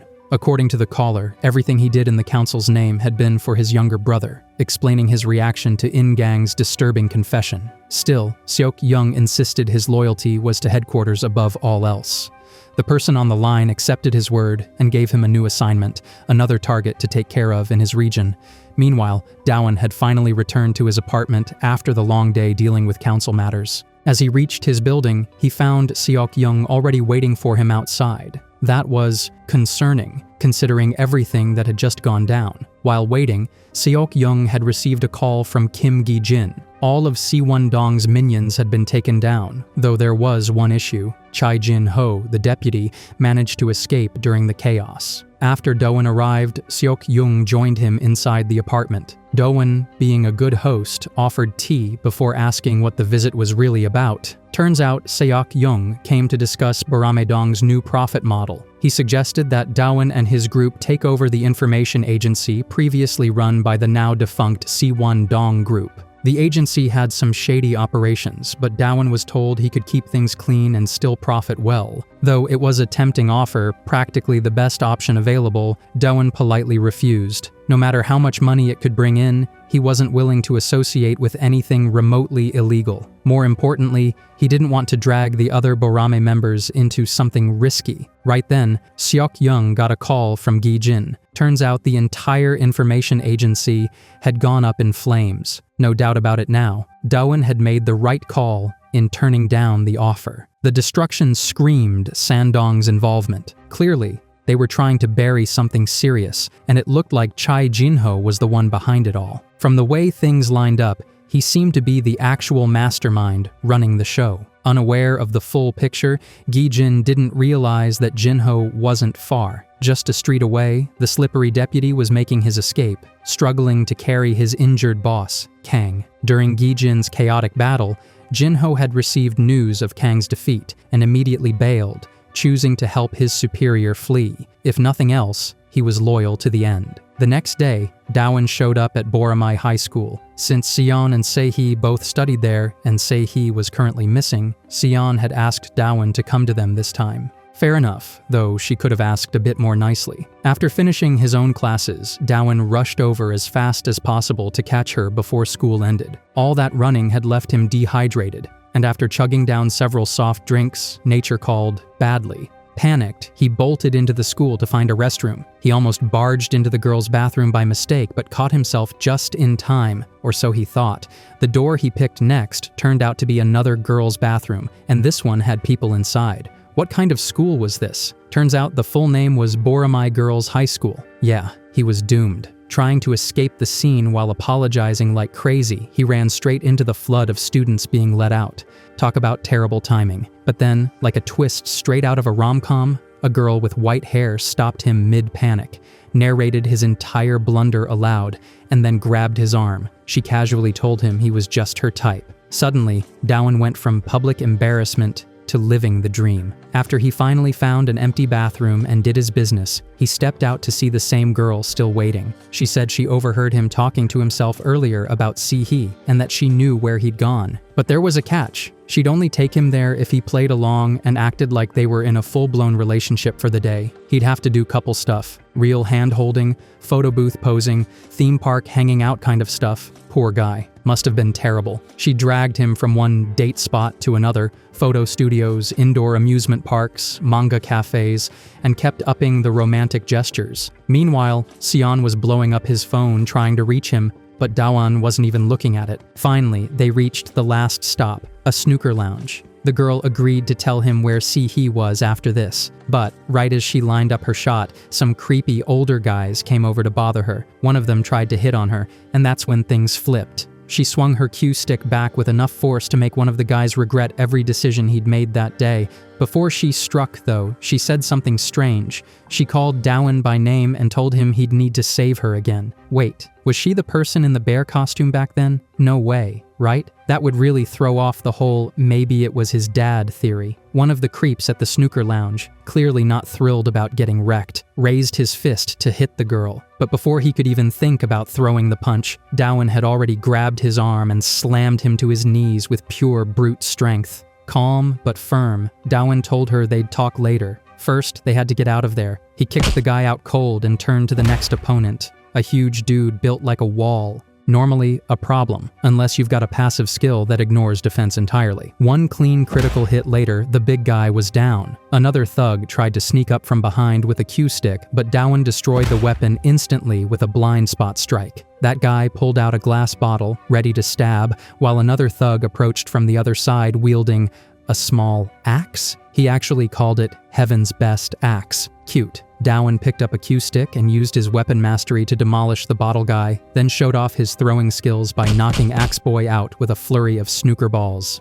With the troublemakers flattened, Dowan grabbed the girl's hand and led her out of the lounge. Outside, he tried to recall where he'd seen her before. She kept teasing him, refusing to answer directly. Before parting ways, she gave him one more hint. All the places they went to that day, part-time jobs where Sihi worked. She told him to remember her next time. So, maybe not the bear. Maybe. Following the clue, Dowan tracked Sihi down, who, by the way, was dressed unusually. After finishing his last job, Sihi finally explained everything. He lived with his grandma, who ran a tiny snack shop. A few months ago, a gang called Heaven's Best started showing up, demanding protection money from all the local businesses. The amount kept rising, so Sihi took up multiple jobs to cover the costs and protect his grandma. That wholesome sacrifice hit hard, but things took a dark turn when they reached the shop and found his grandma collapsed on the floor. The gang had apparently roughened her up for not having the payment, despite it not even being collection day. Dowan was furious. Suddenly, it all clicked. The guys he beat earlier mentioned Heaven's Best, but the quest hadn't been completed. That must have been just one group.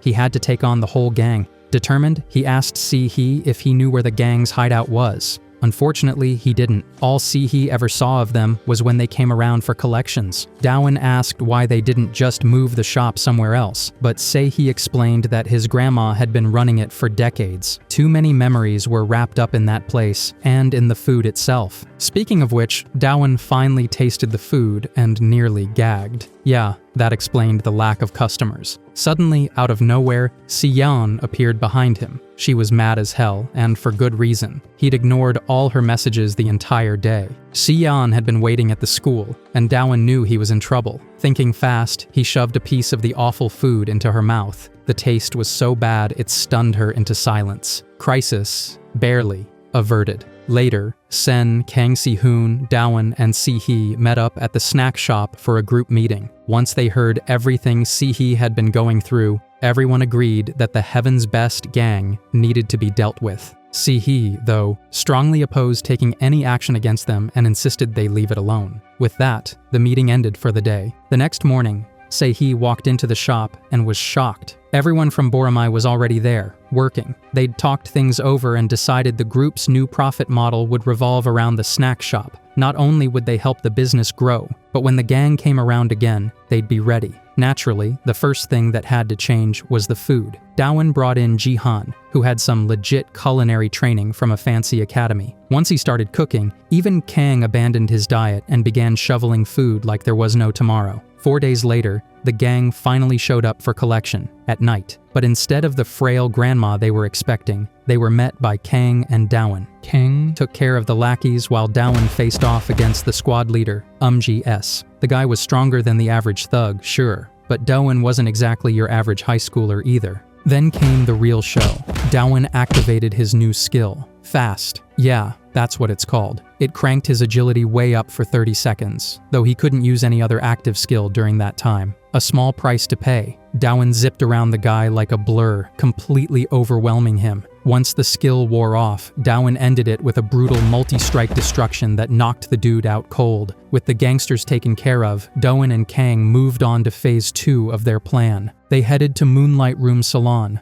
a Heaven's Best hideout. While they waited outside, their earlier scheme kicked in. Daewon had tricked the thugs they beat into thinking Boromai was some massive organization headed to the salon, armed and dangerous. He even left them loosely tied up so they could text the warning. Why? Simple. When Heaven's Best got that message, they panicked and gathered inside with their weapons. Exactly what Daewon wanted. Because now he could make full use of a certain passive skill that gave bonuses against armed opponents. And since it's a passive, it stacked with his agility boost if needed. Inside, dozens of grown men armed to the teeth stood waiting. Daewon entered and, somehow, pulled out a katana. No idea where it came from. Without hesitation, he activated his swordsmanship skill and charged in. It wasn't even a contest. He tore through the gang like a whirlwind of steel, utterly humiliating every last one of them. But even after all this growth and rage, one thing stayed the same.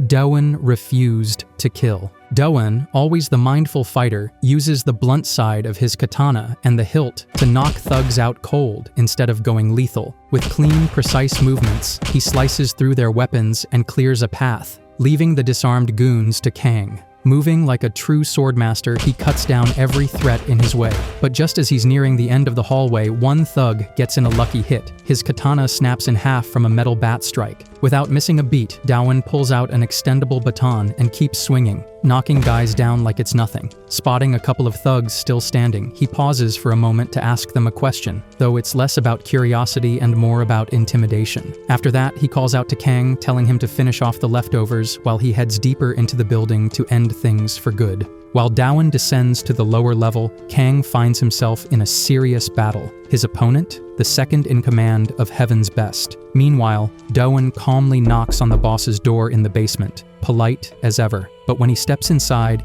his whole demeanor changes. He's there to deliver a harsh lesson, and he's not leaving until the boss learns it. Back at sea, he's home. Memories flood in. He remembers why he swore off violence. As a kid, he fought bullies to protect others, but it always ended the same, his family getting dragged into settlement fees. His grandfather, proud but poor, worked himself to death to cover those costs. That loss changed Sihi forever. Back in the present, Kang is getting tossed around like a toy.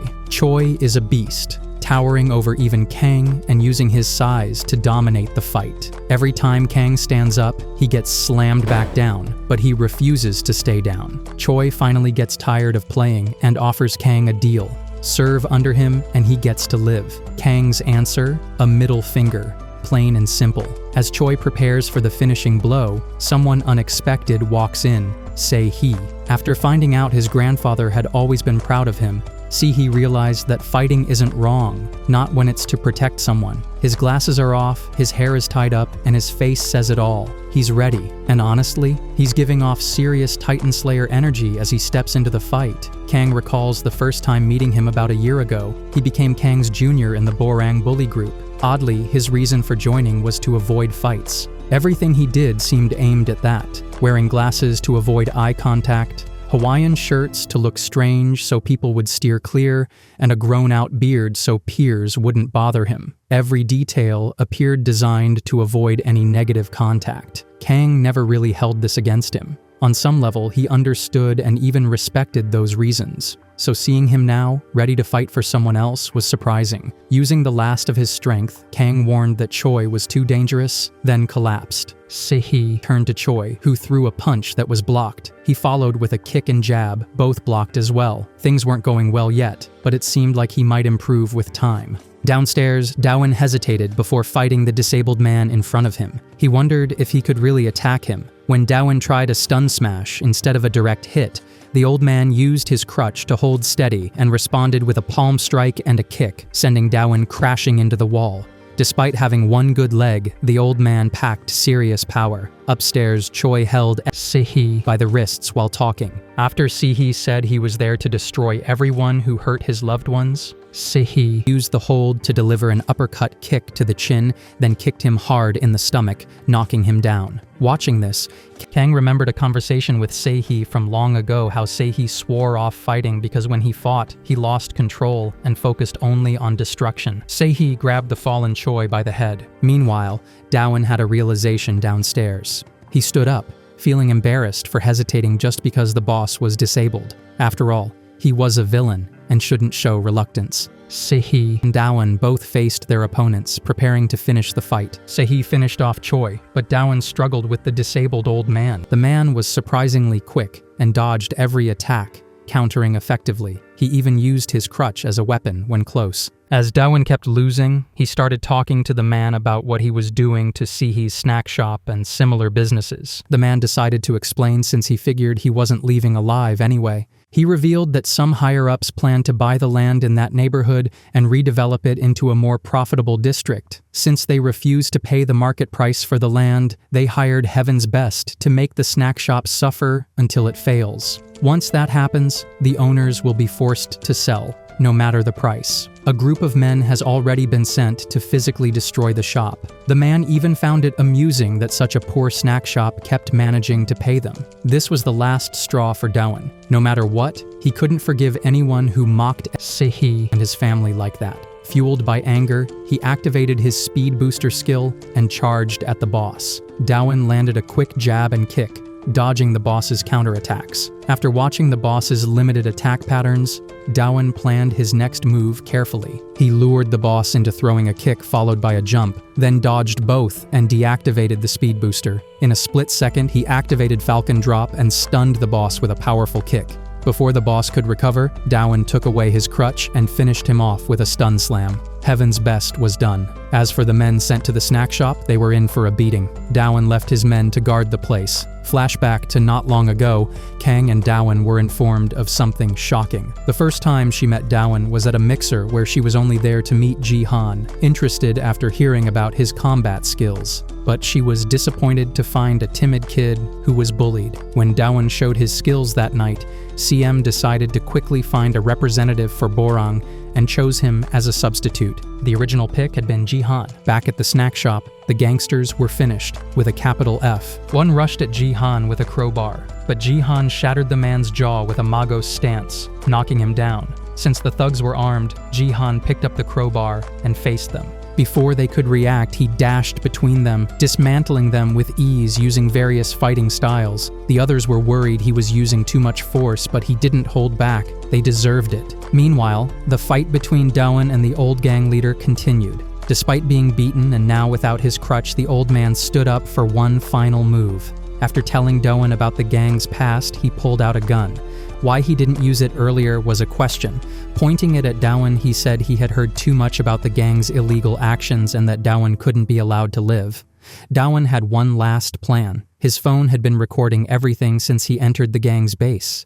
It was also sending the recording to another phone at the snack shop. If Dowan died, his friends would release the evidence, and Heaven's Best would end up in jail without a doubt. Dowan sets 3 conditions. First, the gang must return all the money collected as protection fees. Second, protocols have to be put in place to ensure no one is harmed during the neighborhood's redevelopment. And third, the gang must leave the area for good. As Dowan steps back, he tells the boss to decide quickly because he won't wait much longer. The boss then falls, drops his gun, and collapses. Outside in the hallway, Dowan feels the full weight of the situation. The tension from having a gun pointed at him was overwhelming, and he truly thought he might die. Still, their mission was complete. The Heaven's Best gang was defeated. A system notification pops up showing the quest is finished, and a reward appears before Dowan's eyes. A bright blue light shines as the reward emerges, but Dowan is confused when he sees it, a huge spinning wheel. Dowan excitedly spins the giant wheel to claim his random item. It lands on a bright red question mark, and he receives a rusted key. Frustrated, he mutters that it's a useless piece of junk after all his efforts. At that moment, Kang and Sehi arrive, confirming the fight is truly over. Dowan wonders if Kang made a new friend during the battle. Sehi, wearing his trademark sunglasses, is instantly recognizable to Kang. The group reunites with Yeon and Jihan. Dowan asks about the gangsters, learning they were dealt with easily. Jihan notices Kang is injured and urges him to get basic treatment, but Kang gets annoyed and questions who he is to be a representative, knowing he's the weakest in the group. Determined to get stronger, Kang announces he will go on a journey to improve. Dowan rests a hand on Kang's shoulder, telling him to focus on studying. Suddenly, Sehi bows, thanking the group for their help and promising to repay the debt. Of course, Dowan and the others just want a dinner out in return, leaving a strong impression on Sehi. Later that night, Dawan arrives at his apartment and collapses to the ground. His body writhes in pain as if he's about to die. As he loses consciousness, his passive healing ability activates, rapidly restoring him. It feels like unlocking a real cheat code. The day after, Dawan and Kang meet Sehi. Even though the gangsters were defeated, the building with Sehi's snack bar was sold. For a good price this time, the store got some compensation. Fortunately, the owner inherited other properties and moved the snack bar to a busy first-floor spot downtown, hoping it will do well. Dawan wonders if moving is okay since the place holds special memories. Sehi says moving won't erase those memories and promises to make new ones with his grandmother at the new location. Sehi mentions Dawan's earlier idea to use the snack bar as a money source for Borang. Dawan admits it was a lie to get help, but now decides to use that plan. Looking back a week earlier,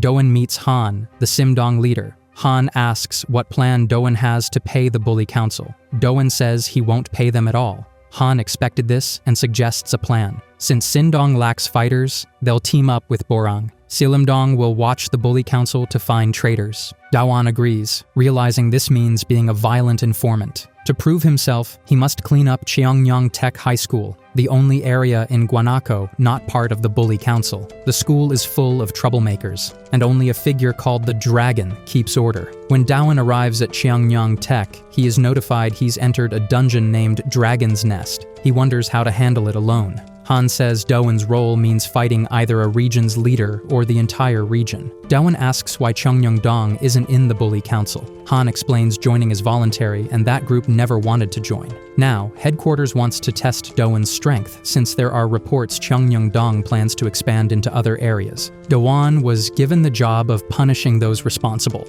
and it seemed like the right chance to test how strong he'd become. Faced with two choices, either take on an entire high school by himself or come up with a way to pay off the bully council, he decided to go with the first. He showed up at Dragon's Nest and walked into Cheongyang Tech High in the afternoon, finding the place strangely empty. The silence gave him time to think, and he figured the fastest way to win would be to take out the school's leader. While searching, he spotted two students in the restrooms smoking and bragging about roughing up some middle schoolers. Dawan stepped up and made it clear, if they answered his questions, things wouldn't get violent. Hovering over them, he asked where their leader was. Before they could answer, a crowd of students suddenly surrounded him. Dawan warned them again, just tell him where the leader was and he'd leave quietly. But his confidence annoyed them and a full-blown fight broke out. Even though he was outnumbered, he took them down without much trouble. Once the dust settled, he repeated that all this could have been avoided. Out of nowhere, a quest titled Dungeon Break appeared. To complete it, he had to defeat a total of 458 normal enemies, 12 elites, 2 royal guards, and 1 boss. That killed his original plan of going straight for the boss. A follow-up message confirmed. Only the boss needed to be defeated to clear the dungeon. Fueled with energy again, Dawan wanted to head straight to the boss. Just then, one of the beaten students spoke up, saying they were only first years and had no clue where the leader was. He told Dawan to check with the second years. Frustrated that no one gave answers without a fight, Dawan ended up beating the second years too. By now, he'd taken out 11 normal enemies. But this back and forth was draining, and he wanted to avoid wasting more time. Another system prompt popped up, showing that he could earn points by beating more enemies, with rewards scaling up, boosts to his attack, defense, agility, spirit, and even a hidden skill. Realizing he could level up faster this way, Dawan switched tactics. Instead of just asking for one person, he began searching for the whole student body. Meanwhile, a few students from the school were seen harassing a middle schooler, demanding his wallet. Dawan stepped in right then. Right on time, Dawan muttered how it was hard to believe there wasn't a single decent person in this entire school. At least this meant he could fight without holding back. Without wasting a second, he wrecked the group of bullies standing in his way. The middle schooler he saved thanked him briefly, then bolted without a second look. Dawan stood there, a bit disappointed, realizing even those 4 were just low-level enemies. He started wondering where all the tougher ones were hiding. By now, he had already taken down 79 normal enemies out of 458, but honestly, he'd lost track of how many days he'd been stuck in this place. One of the bruised students struggled to his feet and asked for his name. Dawan casually gave a fake one and told him to come find him if he wanted payback. That name Juryong, seemed to trigger something, giving Dawan his first hint about a stronger enemy. Later that day, after dealing with more low-tier enemies, Dawan got a call from a sweaty, post-workout Sion.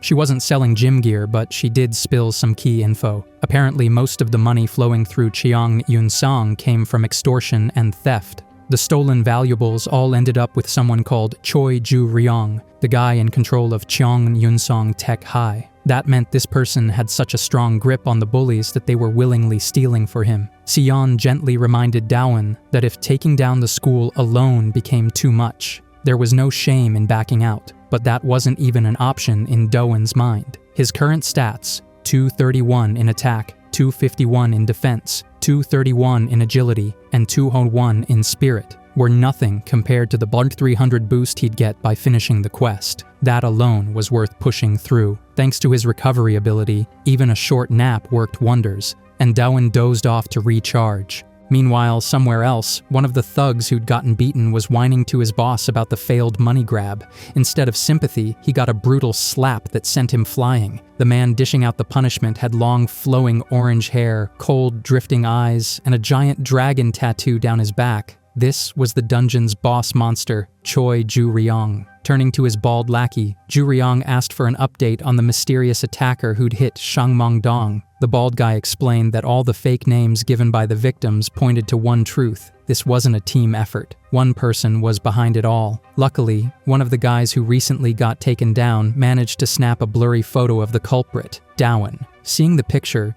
Ju Ryong gave a chilling order: track this guy down and bring him in. But the bald assistant was already steps ahead. He'd plastered Dawan's picture all over the school and alerted every single student. Now Dawan was practically a wanted man, being swarmed by overexcited students while just trying to catch some rest. Dawan woke up, completely recharged and glowing with energy thanks to his recovery. Meanwhile, across the city, members of Cheongyangdong were busy with their usual crimes, robbing homes, pickpocketing, threatening people. But all of that stopped the moment a mass alert hit their phones. The new top priority: find Dawan and drag him straight to Juryong. Laughing at how he was just napping somewhere, the students rushed back toward school. Just then, Dawan opened his eyes, irritated at being woken up from a good dream. Still half asleep, he mumbled complaints, but quickly realized something was off. Surrounded by a sea of students, he began to sweat, confused about how they found him. From the crowd, one student stepped forward and ordered Dawan to come quietly. This wasn't just anyone, it was Chai Chun-Chu, one of the elite monsters. Although Dawan was excited to finally meet a high-ranking enemy, he knew fighting everyone at once was out of the question. Pretending to cooperate, he walked toward the elevator with them, but it was just a trick. Dawan suddenly launched a combo of 3 blind spot strikes and used the chaos in the stairwell to escape, taking down another normal enemy in the process. But Chun-Chu shoved his way past the others and chased after him, ready to handle it himself. Trading punches and words, Dawan realized this elite opponent lived up to his reputation. Still, with all the fights he'd been through, he felt confident, even against someone like this. Finishing the battle with a crushing falcon drop, he defeated the elite and kept moving, planning to finish off the remaining weaker enemies. But things didn't slow down. Soon, 2 more elite monsters appeared, Shim Sang-soo and Juryong Ji-jun, each backed by their own group of normal-grade fighters. Surrounded on all sides, Dawan broke into a nervous sweat, thinking maybe this time he really wouldn't make it. Later, barely standing, Dawan emerged from the stairwell, having somehow defeated both elite monsters and 28 more underlings. He could hardly believe he survived. His health and mana were nearly gone, just 45 HP out of 11,500, and the same for mana. One more hit would have knocked him out cold. Just as he was catching his breath, a motorcycle screeched to a stop in front of him. It was Si-yeon, telling him to hop on fast before things got worse. If he refused, he'd seriously need to rethink his life. As the two took off, their escape was cut short. Another gang of bikers surrounded them. Leading the pack was yet another elite monster, Kim Kyung-gu. Dawan's heart dropped, not for himself, but for Si-yeon. He'd dragged her into this mess, and now they were both at risk. Dawan tried to act noble, offering to hold them off while Si-yeon escaped, but she wasn't having any of it. Instead, she told him to hang on tight. It was about to get wild. With a fierce grin, she revved up and sped off. Meanwhile, Juryong was updated that the intruder had run into multiple elite enemies and their crews in the Cheongyang area. Not remembering who these elites were, Juryong casually asked if they'd be enough. Even though they didn't know why Doan was doing all this, they knew one thing: he was on his own. Confident that he couldn't escape with sheer strength alone, the bald subordinate assumed the situation was under control. That might have been true if Doan was still alone.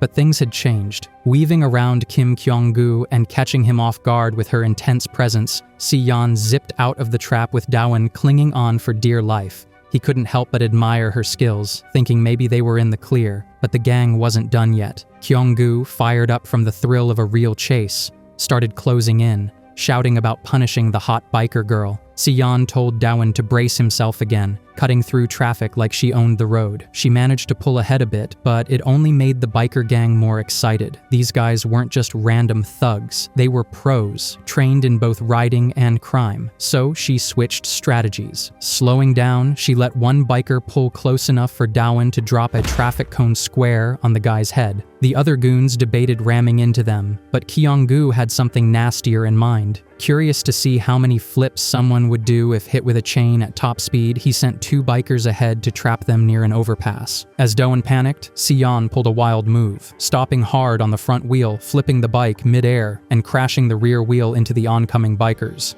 With a crunch, both were knocked out cold. Two more enemies down. Wasting no time, she hit the gas again, determined to keep them moving, even if it meant putting herself in danger. Kyung-gu saw them disappear into the distance but didn't bother chasing right away. He knows the area well and figures they're heading into a dead end. When the gang arrives at the spot, they see nothing and assume the pair is just hiding inside with their bike. Confident that it's only a matter of time before they come out, Kyung-gu throws sharp nails at the exit to trap them inside. Then, something strange catches the group's attention, the sound of a bike engine, but from above. They all look up. Moments later, Si-yeon and Doan crash through a window, landing behind the bikers. Losing his calm, Kyung-gu scrambles for his bike, realizing that if the attacker escapes, Juryong is going to be furious. Kyung-gu tells his men to stop the duo no matter what, even if it means crashing into their bike. As they rush after them, he suddenly realizes he's been tricked. The same nails he used earlier to trap Si-yeon's bike are now scattered all over the road, thanks to Doan. Kyung-gu and his two men end up slipping and crashing, facing an embarrassing defeat.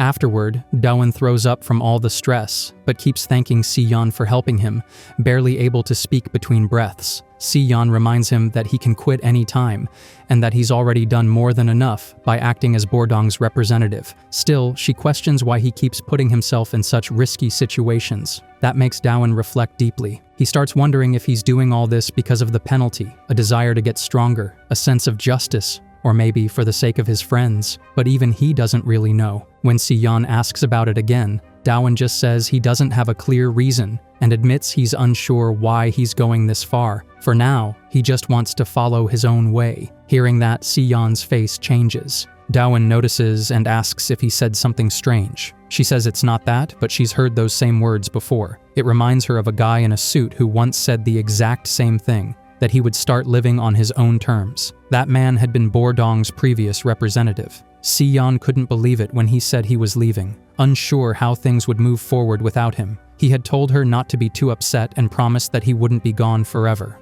Looking toward the sunset, he said Si-yeon was too impulsive to be a rep, and that Sehi also doesn't like to fight either. He advised her to find someone suitable and make that person the new representative of Bor. After handing over his bike, he left. Back in the present, Si-yeon wakes up one morning feeling pressure on her stomach. She looks down to find Doan asleep with his head in her lap, dreaming about pork belly while still squishing her belly in his sleep. A while later, Doan wakes up with a red bump on his forehead. He looks around, confused, and sees Si-yeon wearing an apron. When he realizes he's at her house, he gets flustered. Turns out he passed out mid-conversation after his emotional speech, and no matter how hard Si-yeon tried, he wouldn't wake up. Since her place was nearby, she brought him there. She tells him breakfast is ready and invites him to eat before it gets cold. Looking at the feast, Dawan asks if she made all the food. Si-yeon tells him she only made the soybean paste stew. Her mom cooked the rest. Curious, Dawan asks if her parents said anything when she brought him home. Si-yeon casually says they're on vacation and the two of them are alone, which makes Dawan even more embarrassed.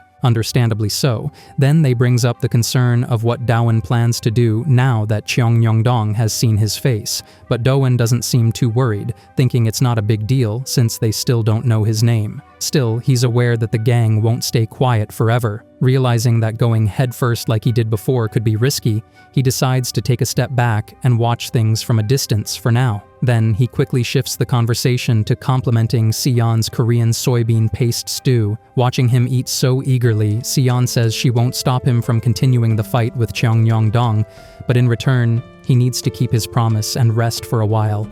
She also hints that there's something she hasn't told him yet, catching him off guard. A bit shy, she says, asking him to be Bor-dong's rep was probably the right call after all.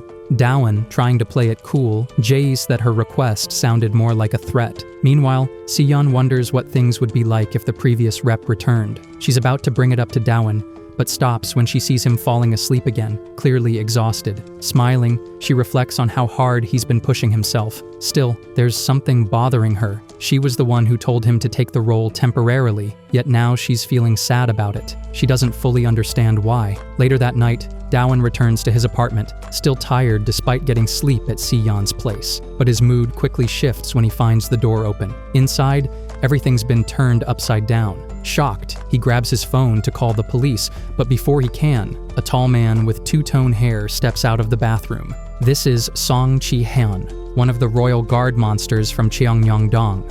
Dawan, stunned, asks how he even knew about this place. Chi-hyun explains that Dawan forgot to log out at a PC cafe, and his home address was visible in his membership details. Since no one was home, they took advantage and stole everything. Furious, Dawan says he won't let it slide, but Chi-hyun doesn't care. He's just following orders. With a chilling smile, Chi-hyun says he's going to leave Dawan half dead this time so he can't escape. Just as Dawan is about to respond, he notices something missing, his family photo. Rage takes over, and he demands to know where it is. Chi-hyun casually replies that he forgot about it, clearly not taking it seriously. Remembering Si-yeon's words, Dawan recalls that while many Cheong Myeong-dong members are just bullies with weak skills, the three at the top are a real threat: the leader Chwang and his two enforcers, Lee Jung-uk and Song Chi-hyun, the boss monster and his royal guards.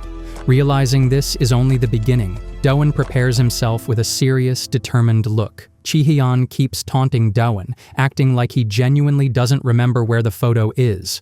But without hesitation, Dawan grabs his face and slams him to the ground, determined to jog his memory by force. He tries to use a powerful move to smash him into the floor, but Chi-hyun dodges with ease and knees Dawan in the face. Wearing a smug grin, he mocks him, questioning whether he's really trying to recover the memory or just trying to split his skull. Meanwhile, back at Changtaek High, Juryong scolds two low-level thugs for stealing only a few items from Dawan's place. Nervously, they explain that there wasn't much worth taking anyway. Even so, Juryong doesn't get why someone would bother stealing something as meaningless as a family photo. When he learns it was Chi-hyun's idea, he's clearly annoyed, calling it a waste of time. He tosses the photo onto the table, right as the frame's back unexpectedly pops open, catching his attention. Back at the apartment, Chi-hyun starts guessing out loud. He finds it odd that while the photo shows someone who looks like a father, there's nothing in the house that suggests an older man lives there. He figures it must be one of two things. Either Dawan lives separately from his dad, or his dad is gone. Thinking he's being clever, he pushes the theory further. Dawan yells at him to shut up, but the emotional outburst gives Chi-hyun the answer he wanted. Now sure that Dawan's father is dead, Chi-hyun launches a brutal flurry of punches. He sarcastically says stealing the picture turned out to be useful after all. Dawan tries to fight back again, demanding to know where the photo was taken. Chi-hyun blocks him and punches him in the face, casually revealing that the photo is at their hideout in Cheong Myeong-dong. Knowing Dawan probably has no clue where that is, Chi-hyun mockingly offers to bring him there, but it's clear he doesn't plan to go easy on him. He's fully committed to carrying out Juryong's order, beat Dawan into the ground, and drag him back. After exchanging a series of hits, Doan finally lands a kick and follows it up with a combo of punches. Seeing that Doan can actually keep up with him, Jihan grins darkly, but then, in a rare slip-up, he trips on the edge of the bed and falls onto the mattress. Doan wastes no time, towering over him with his fist raised, demanding the location of the gang's hideout. Even now, Jihan refuses to shut up, making sarcastic comments about the awkward position they're in. He suddenly springs up and unleashes another beating, slamming Doan around the room. But as he rushes to finish things off, Doan counters with a devastating falcon drop. Blood now dripping from his nose and mouth.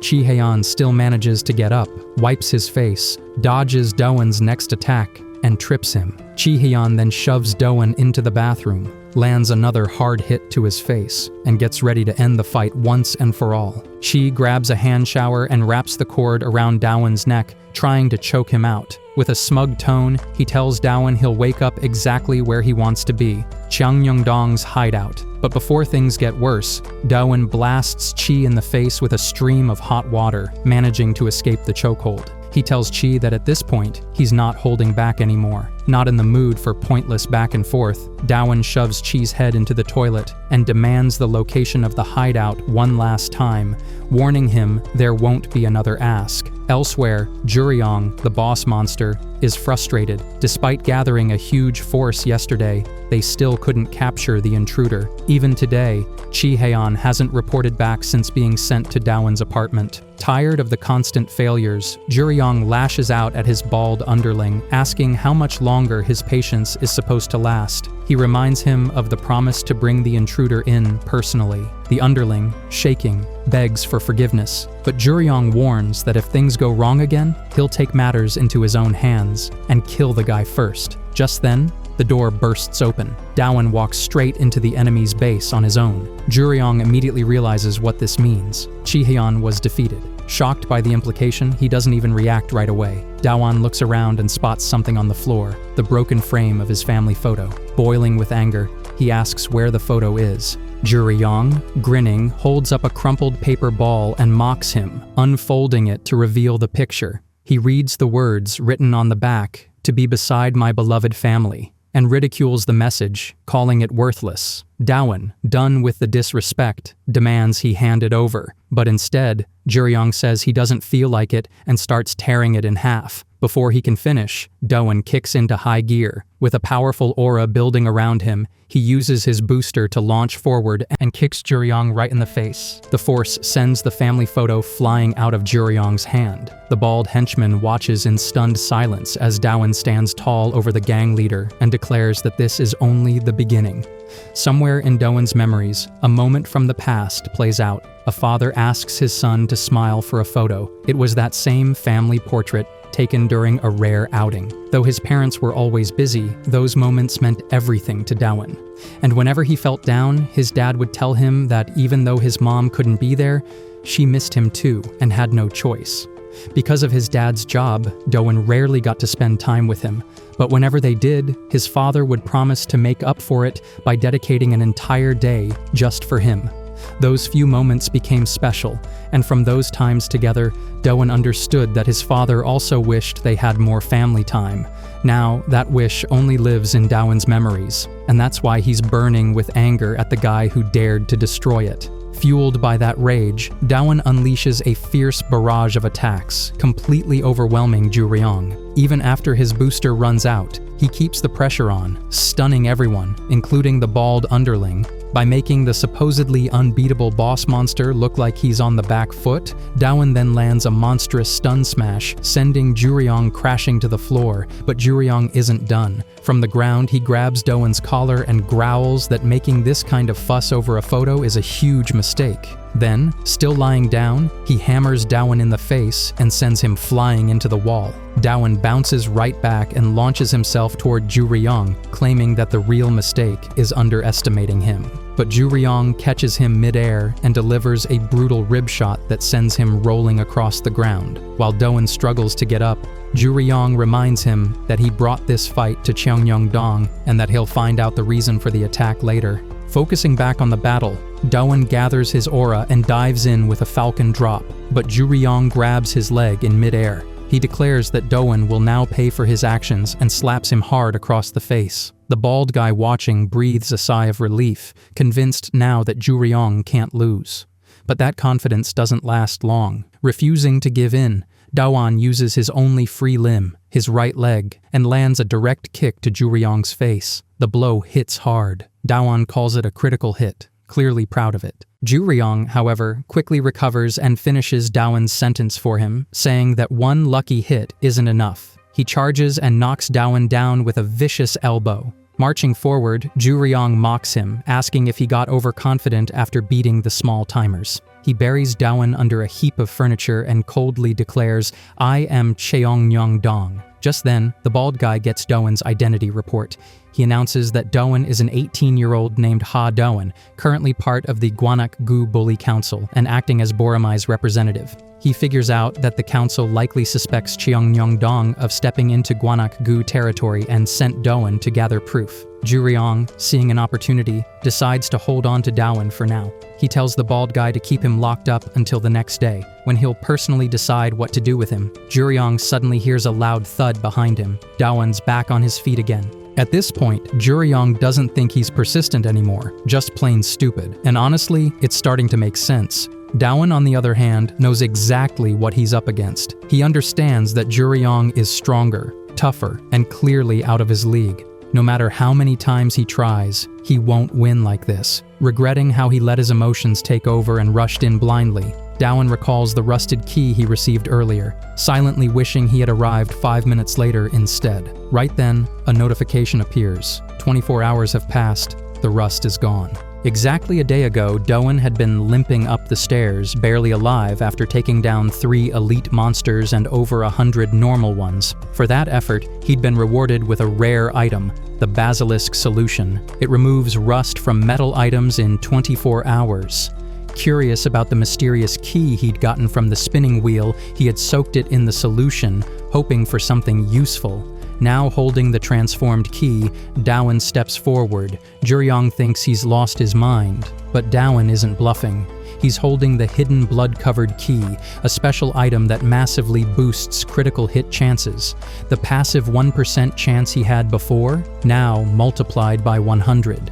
The moment ignites something in him, and his body flares up with a blood-red aura. Elsewhere, Han Yun-song updates Kim Jae-jin, the Shumdong deputy, about Doan's mission to take down Cheongyong Dong solo. Jin instantly calls it impossible. Sure, Doan is strong, but taking on someone like Juryong, no chance. He explains that Juryong's body is built like a dragon, abnormally tough and powerful. The guy took control of the entire school when he was just a freshman.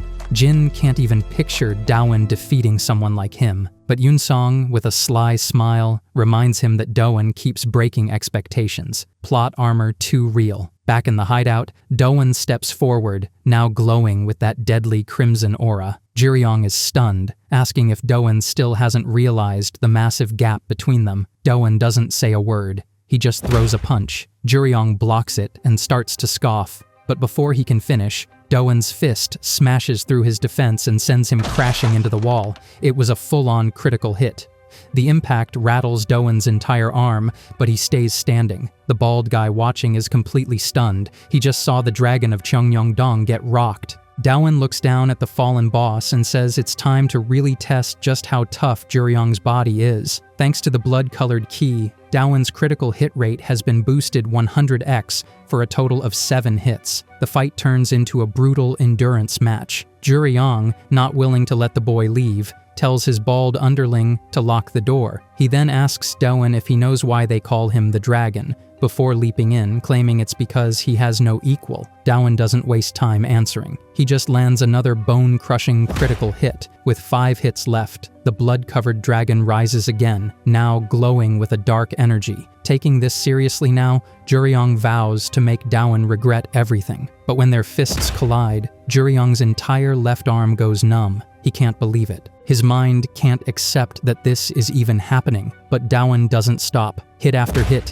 he pounds Juryong into the ground like a rag doll. The bald underling, watching in disbelief, can't wrap his head around it. Juryong was supposed to be untouchable, the pride of Cheongnyeongdong, born with a perfect body, the unbeatable guardian of the school. But now, he's on his knees, shattered, desperate. Juryong offers Dawan a deal. He doesn't know what the council told him to do, but invites him to join forces. He promises Dawan half of everything Cheongnyeongdong has: power, wealth, status. Dawan extends his hand, only to deliver a brutal slap across Juryong's face. That single hit strips away any last shred of honor the dragon had left. Now completely broken, Juryong begs for forgiveness, even apologizing for tearing up the family photo. But it's far too late. Dawan uses his final critical hit and smashes Juryong's face with everything he's got. The impact sends Juryong bouncing off the ground. He's done. Standing over him, Dawan says he brought this on himself. You make the wrong choices, you face the consequences. Dawan picks up the torn photo and starts to leave. The bald underling tries to stop him, kneeling and handing back all the stolen items from Dawan's apartment. He insists he's just a victim too,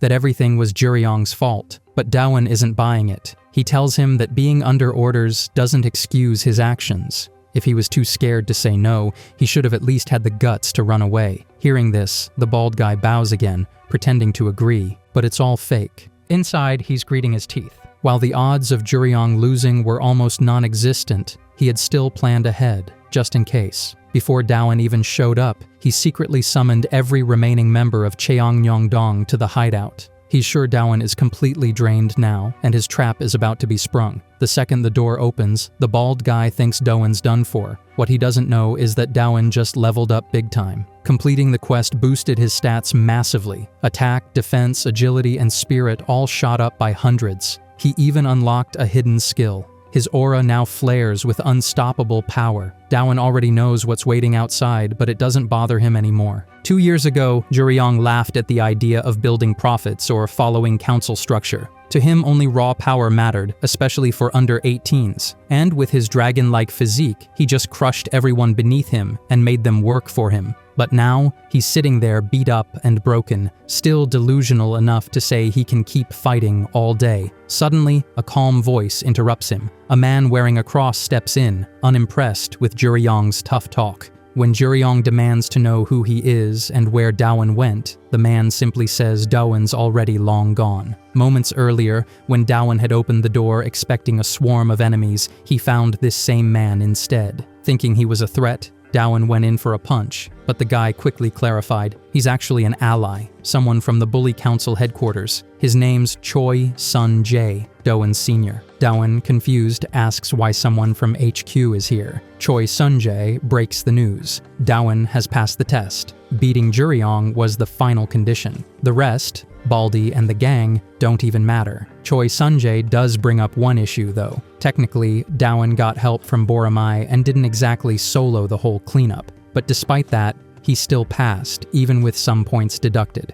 Dawan doesn't react much. He just asks if he can go home now. Choi Sun-jae gives him the green light and says he's looking forward to seeing what Dawan does next. As Dawan walks away, Choi Sun-jae casually warns him not to trip. He left something on the stairs. Dawan makes his way back down, carefully stepping over the mountain of unconscious Cheongnyeongdong students scattered across the staircase. Later, Juryong regains consciousness and finds himself face-to-face with Choi Sun-jae. The bald guy, seeing all the wreckage, realizes Cheongnyeongdong is finished. He wonders in terror why yet another monster is standing here. Choi Sun-jae walks through the defeated hideout, looking at the mess Juryong made. He mocks the so-called Dragon's Nest. According to legend, dragons hoard shiny treasures. And sure enough, under the school building, there's a massive stash of stolen goods. Choi Sun-jae taps the treasure bag and says it would have been tough to locate without Dawan. Everything Juryong stole from council territory, it's all going back now. The so-called dragon snaps, yelling that everything in the hoard is his. He gets up and glares at Choi Sun-jae, demanding how he dares take what Juryong claims to have earned with strength. But Choi Sun-jae doesn't flinch. He calmly mocks Juryong, saying that being called a dragon doesn't make him one. Even crows collect shiny junk, and that's all this is. Just a flashy pile built by a loud bird screaming on someone else's rooftop. Choi Sunjae makes it clear. The bully council let Juryong be because he wasn't worth the trouble. That ends now. Elsewhere, Doan returns home. He checks the bathroom. Braid guy's gone. With a soft smile, he places his torn family photo back in its frame, apologizing to it quietly. The place is still wrecked, but he figures he'll deal with the mess after some rest. Next day at school, everything feels weirdly unfamiliar, like he hasn't been around in ages. Jihan points out that Dawan's just been out for a few days due to the flu. Then, out of nowhere, Aaron stomps up and asks if he wants to go on a date after school. Dawan's brain short-circuits. He assumes it's a reward for all the chaos he's survived. Turns out, the real reason is way less romantic. Min wanted to hang out with Jihan, but felt too awkward to ask directly. So she dragged Aaron and Dawan along for a double date to smooth things out. Still, Dawan doesn't mind. Just being with Aaron makes him happy. As the group hangs out, some upperclassmen nearby recognize Dawan as that nerdy game runner. They can't believe someone like him is with their angel, Aaron. One of them, extra salty because Min had shut him down earlier, locks his eyes on Dawan, already cooking up trouble. The date squad hits the indoor sports area. Jihan flexes his skill with a flawless triple arrow shot, impressing Min big time. Trying to match the moment, Dawan gets ready to show off too. Aaron grabs a bow to try herself, but her grip slips and the arrow flies just inches from Dawan's face. She clearly doesn't need help, but he plays it cool and suggests the next stop, a VR zombie game. Paired up, the group has a blast mowing down digital zombies. At one point, Aaron gets so hyped she jumps around with her headset on, accidentally bumping her chest into Dawan. The poor guy freezes. He legit thinks the zombies touched him. It should have been scary, but now he's just short-circuiting again. Later, in a spooky escape room, Min clings to Jihan every time she gets startled, deepening their bond. Meanwhile, Aaron spots a narrow hallway and crawls in to look for clues, only to find Dawan already in there, basically face-to-face in tight quarters. Things get worse when she tries to head out, slips again, and lands right on him. Dawan, red as ever, doesn't even know where to look. Even Aaron starts to worry that he might spontaneously combust. Dawan starts feeling like he's finally living the simple teenage life he always wanted. No bullies, no fights, just peace. But that feeling doesn't last long. A group of seniors from Soonbenham into the karaoke room and starts causing chaos. The leader of the group, someone from the dance club, takes an interest in the girls and hands Dawan a card, telling him to go buy water. Arden tries to say something, but Dawan quietly gets up without resisting. The senior smirks, surprised that someone he considers a loser is around Aaron. He's determined to ruin Dawan's moment by embarrassing him. As Dawan tries to leave, the senior blocks his path, flexing his leg to show off and mocks Dawan for just standing there. He clearly wants to humiliate him in front of Aaron and show who's in charge. But instead of reacting, Dawan calmly moves the guy's leg aside and leaves to get the water. The senior is stunned and assumes Dawan's just nervous around Aaron. While he's gone, the seniors keep bothering the girls, even trying to get Aaron to eat some sketchy candy. When Dawan returns, he grabs the senior's wrist to stop him from waving his hand around the girls. He gives him a look filled with disgust. The senior, thinking Dawan is just pretending to act tough, starts mocking him again, warning him to know his place. But then something unexpected happens. Dawan flips the senior and slams his head into the table. Everyone watching is left speechless. The senior, now shocked and humiliated, threatens Dawan, asking if he can handle the aftermath. Dawan responds that he doesn't know what will happen next, but can deal with what's in front of him. Before all this, the senior was bragging to his friends about how easy it would be to control people like Dawan and Arden. Now, he's the one looking helpless, trying to scare Dawan with more threats. One of his friends tries to step in but freezes when Dawan shoots him a deadly glare, scaring him off. Still desperate, the senior yells for help, unable to accept that someone he always looked down on has turned the tables. Just when the senior threatens to make Min's life in the dance club miserable, another upperclassman shows up, clapping mockingly. He teases the senior for getting himself into trouble after acting so tough earlier. Without wasting time, this new guy grabs the karaoke remote and swings it at Dawan, but Dawan simply punches through it, sending the attacker crashing into the screen. Even Dawan is surprised by how far the guy flew. He hadn't meant to hit that hard and starts realizing he needs to manage his strength now that his stats have gone up. One after another, more seniors rush into the room, but each of them ends up getting knocked out just like the others. Dowan struggles to keep his power in check. Eventually, Shun steps in and tells him it's over. Dowan looks around and sees the original senior completely passed out on the table, making it clear that learning to control his strength won't be easy. Later, while walking back, Dowan wonders if he went too far, but his friends reassure him that the seniors had it coming. Since the senior is in the same dance club as Min, Aaron tells her to speak up if he causes more trouble. With his pride in pieces, the senior goes whining to the club's vice president, Huisu, but Huisu shuts him up with just a glare, and the senior instantly backs down. Then another third-year Jinwan, who looks like a bodybuilder, chimes in, saying they shouldn't let the matter slide. A sharp-tongued, green-haired girl named Hisun clings to Huisu and playfully suggests they call in those annoying kids to lecture them. Everyone in the club starts acting like they're running a military camp. They decide to go after Min first. But before they can do anything, Dowan walks into the dance club room. The senior who got beat up starts trembling and points at him.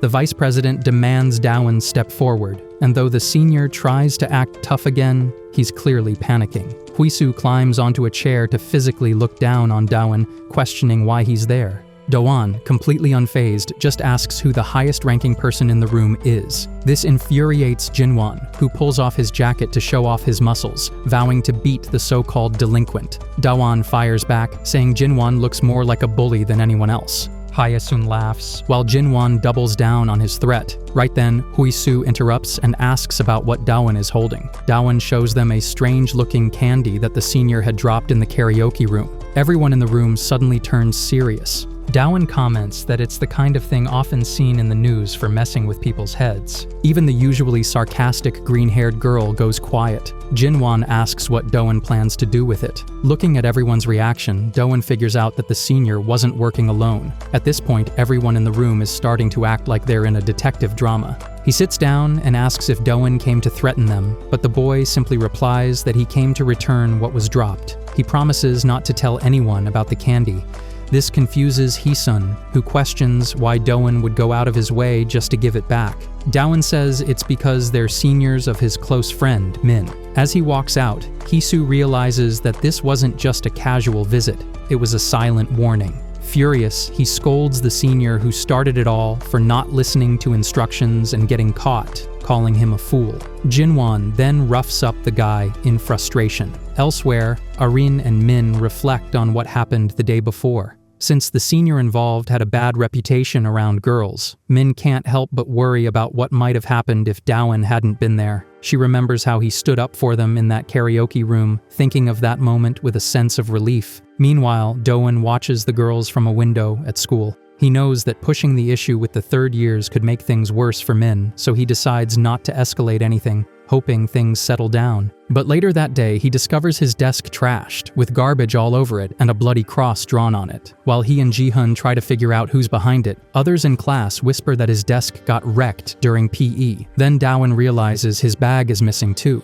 In the PE room, Huisu is busy criticizing Dowan, mocking him for thinking that anyone would be scared by his visit. Jinwan worries that Dowan might report them, but the vice president brushes it off, saying Dowan doesn't seem like someone who solves things by running to teachers. Huisu instead plans to keep harassing him through an unnamed group until he breaks. When Jinwan asks what happens if Dowan fights back, Hisu tears open the candy packet and suggests there's another way to deal with him. He then wonders aloud if something more is going on between Min and Hisun, since Min seems tense and was insistent on handling the matter herself. Min, meanwhile, rushes to the club, apologizing for being late due to class, but he soon snaps at her, calling her crazy for making excuses and blaming her for other girls getting scolded. She declares that the seniors have been too soft and from now on, absences and tardiness won't be tolerated. No more breaks. Anyone who doesn't like it can leave. When Min tries to speak, he cuts her off and orders her to change quickly for practice. Just then, the boys from the dance club show up, expecting practice in the auditorium, as Hisun had told them. But now she pretends it was a mistake, and invites them to stay and watch the girls practice, asking for their feedback. While it seems like a lucky break for the boys, her mood feels unstable. Min, still not changed, freezes in place. Hisun stares her down with a crazed expression, telling her to hurry up. At the same time, Huisu begins his plan. With a dark grin, he declares that from now on, it's time to dry them out. Meanwhile, Dawan finds his missing bag stuffed into a toilet, marked with the same crimson cross. Dawan receives a quest titled Invisible Danger, warning him that he's being targeted by hidden enemies and he'll need to defeat all of them. Furious about how things have escalated, he swears to take them all down. A year earlier, Min had joined Shinen High, barely making it through her first day. Quiet and overwhelmed, she ends up crying while sitting with Eren, scared of how she'll survive in such a tough environment with her timid nature. Eren comforts her and suggests joining a club to build confidence, maybe the dance club. When Min approaches the club room, doubt kicks in and she turns around, but a senior stops her, gently asking if she's a freshman interested in joining. That senior is Hai-sun, who back then seemed kind and soft-spoken. The way she acts now is nothing like that earlier version. Her current behavior is a complete contrast. She now barks orders at Min without hesitation. Out of nowhere, her little dog, Ross, bursts into the room. As soon as Hai-sun sees it, her entire personality shifts. She starts pampering the dog and skips practice to take it outside, completely ignoring her responsibilities. Min is stunned and thankful she got a break from practice. Meanwhile, the pranks on Dawan keep happening every day. No matter how different each attack is, one thing stays the same. Every incident includes the red X mark. While sitting with Jihan, Dawan gets hit in the head with a milk carton. Concerned, Jihan urges him to confront the dance club seniors since it's obvious they're behind it. But Dawan refuses, saying he has no proof, so there's no way to hold them accountable. Plus, it's not the right time. His current focus is on clearing the Invisible Danger quest by dealing with the henchmen first. He assures Jihoon that he's okay and asks him to look after Min. The boy who threw the milk watches from afar and snaps a photo as proof of the prank. He's excited, thinking he'll be rewarded with a candy packet. But then he notices Dawan left his phone behind on the bench.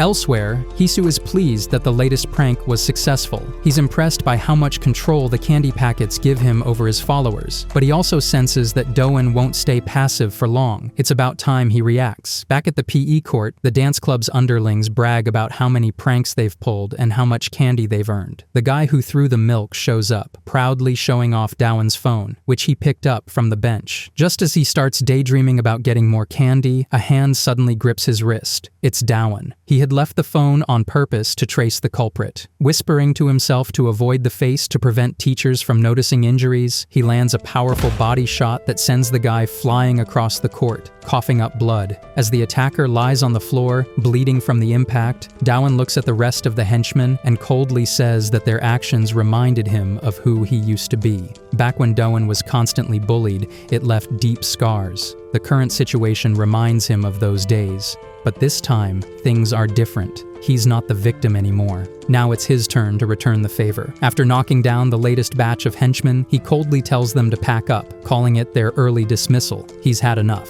After dealing with them, he sets his sights on Hu. Earlier, when Dawan returned to the bench where he'd left his phone, he noticed a red X drawn on the spot, proof he was being followed. That's when he spotted the one behind the earlier prank, his face twisted with a wild look. Dawan whispered to himself that he had found him. After launching the guy like a ragdoll, he left the rest of the gang too scared to move. They couldn't believe what one punch had done. Just then, all their phones buzzed. A message from Hisu offered 10 candy packs to anyone who could take Dawan down. Driven by greed, the addicts charged at him, throwing everything they had. Dawan fought them off one by one, stunned that candy could turn people into this. One of them came at him with a blade, claiming Dawan wouldn't need to know how good it was because he'd never lived to try it. But Dawan had no intention of backing down. He grabbed the attacker's leg and launched him into the air, then followed up with a powerful kick that ended it. Another one, desperate and panicking, picked up a table, thinking fists weren't enough. He hurled it at Dawan,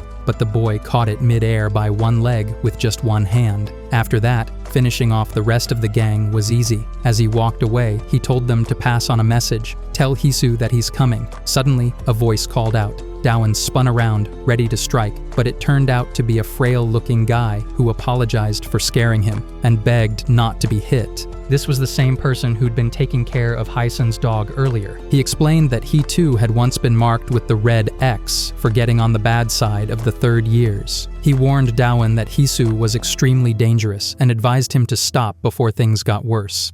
Dawan thanked him for the concern but made it clear he had no plans to stop. After checking on Min's safety through Jihan and telling his friend to head home safely, Dowan set off to face what came next. But once he left, Jihan noticed that Min hadn't replied in a while. Looking through the chat, he started to feel uneasy. Meanwhile, Dowan entered the dance club room, ready to face Hisu. What he saw left him speechless. Hisu stood like a zombie, surrounded by a mountain of empty candy wrappers. Dowan asked if he had eaten all of them himself. Hisu, completely unhinged, shouted that it was Dowan's fault for not showing up sooner. Wild-eyed and twitching, he got in Dowan's face, yelling that he ate everything because he was bored. Hisu completely snaps, attacking Dowan with unhinged fury. He rants that he can't feel anything unless he's high, claiming that being sober makes everything empty. With blood dripping down his face, Dowan suddenly vanishes and a voice echoes, asking Hisu what he's doing in front of a mirror. Realizing he's punched through glass and hurt his own hands, the addict stares blankly, admitting that he's already lost his mind. Dowan suddenly appears behind him, grabs his head, and slams him straight into the floor. Standing over him, he coldly asks if he feels more awake now, whose head stays stuck in the ground, the madness finally silenced, at least for the moment.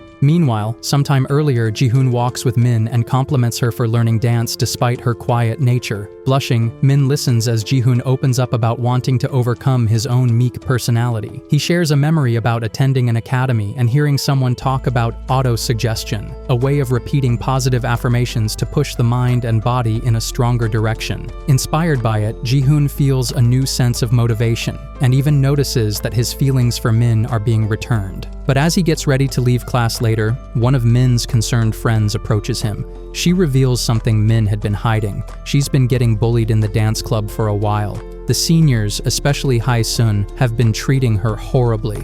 Despite Min asking her not to tell anyone, the friend couldn't stay silent any longer. She admits that Min was called out alone by Hye-sun after today's meeting. Jihan, already worried about Min not replying to his texts, clenches his phone in anger. In another part of the city, Yoon-song, a leader from another branch of the Bully Council, speaks with Choi Soon-jae, an affiliate who handles intelligence for the council. Sitting in a quiet cafe, Soon-jae shares that he found some strange entries in the financial records of the group in Noondong, the ones distributing candy. Suspicious, he asks Yoon-song to look into what they're doing behind the scenes. Picking up an empty candy wrapper nearby, Yoon-song sets out to investigate. Back at the dance club, the situation with Min takes a dark turn. Tied up and helpless, she gets beaten by Hee-soon, who grabs her by the hair and demands to know why she's still in the club despite all the warnings and threats. As Min starts crying and tries to explain, Hye-soon suddenly reveals the real reason behind her hate. She despises everything about Min, her shy, awkward yet pretty face, and how she always gets attention, concern, and affection from others. Filled with insecurity and jealousy, Hee-soon confesses that she hated her own body growing up. She wanted to be born slim and beautiful like Min, and now that bitterness has turned into cruel violence. Hae-sun had always wanted to feel loved, so she started taking the candy that suppresses appetite, perfect for losing weight. With it, she thought she could finally be prettier and receive the love she craved. But addiction crept in. Over time, the candy consumed her, leaving only a hollow, skeletal face beneath layers of makeup. Now blaming her condition and obsession on Min, Hye-sun claims it's unfair that only she had to suffer. Laughing maniacally, she tries to force-feed the same candy to Min, insisting they should go through it together. Just then, Jihoon bursts into the room and grabs Hee-sun's wrist, knocking the candy to the floor. After making sure Min is okay, he turns to the senior and demands to know what she thinks she's doing. Hee-sun struggles to break free, yelling at him to let go, right before Jinwon shows up and punches Jihoon hard enough to send him flying, calling him pathetic for using force against a girl. Jinwon declares that he's going to crush him completely, but Jihoon quickly springs back, unleashing a flurry of martial arts. He opens with a taekwondo flying kick, which Jinwon blocks, but Jihoon flows straight into capoeira, flipping midair and striking Jinwon's shoulder. Hye-sun warns her teammate, but Jihoon's not stopping. He seamlessly transitions into a boxing combo. Jinwon, impressed by Jihoon's technique, still mocks him. He claims no amount of skill can compete with raw size and power. He drives his point home by blasting Jihoon with a devastating punch, slamming him to the ground. Hae-sun, pretending to be concerned, asks Min if she had called Jihoon her friend earlier, playing the scared victim. As Min cries out for him, she tells Jinwon to come help hold Min down and pry her mouth open. Jinwon moves toward them, but Jihoon rises again, pressing his fingers against the senior's throat. He remembers his teacher at the academy warning him never to use mind control, a technique that unleashes a person's wildest instincts and raw aggression. The teacher had said it should only be used to calm one's mind, not to push it into madness. But now, with no other option, Jihan gives in. Jinwon starts to sweat as Jihan stares him down and offers him one last chance to walk away. With his usual restraint gone, Jihoon fully releases his power, promising to crush Jinwon's entire head. The peaceful kid is gone, replaced by someone who no longer cares about holding back. Meanwhile, for Pihui, life had become painfully dull. Whether it was funny videos, dancing, or bullying, it all stopped being fun. Until he found the candy. That rush, that feeling, finally something intense. And now, after being knocked into the floor by Dawan, Hisu slowly rises, blood dripping from his head, trembling with excitement. This, he screams, is stimulation. But Dawan is done playing. Calling out the senior for his dramatic comeback, he launches into a falcon drop that smashes Hisu back into the ground.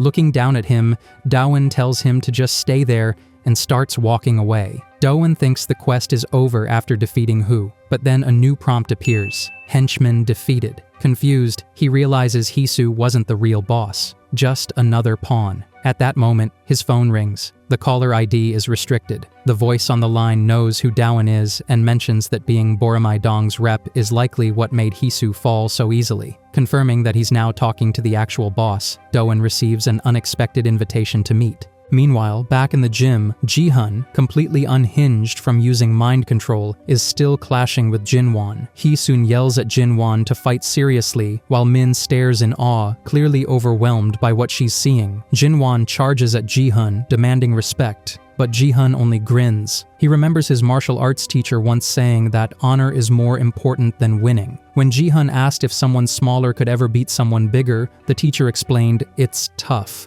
Different weight classes exist for a reason. But if someone were willing to throw away all honor, it might be possible."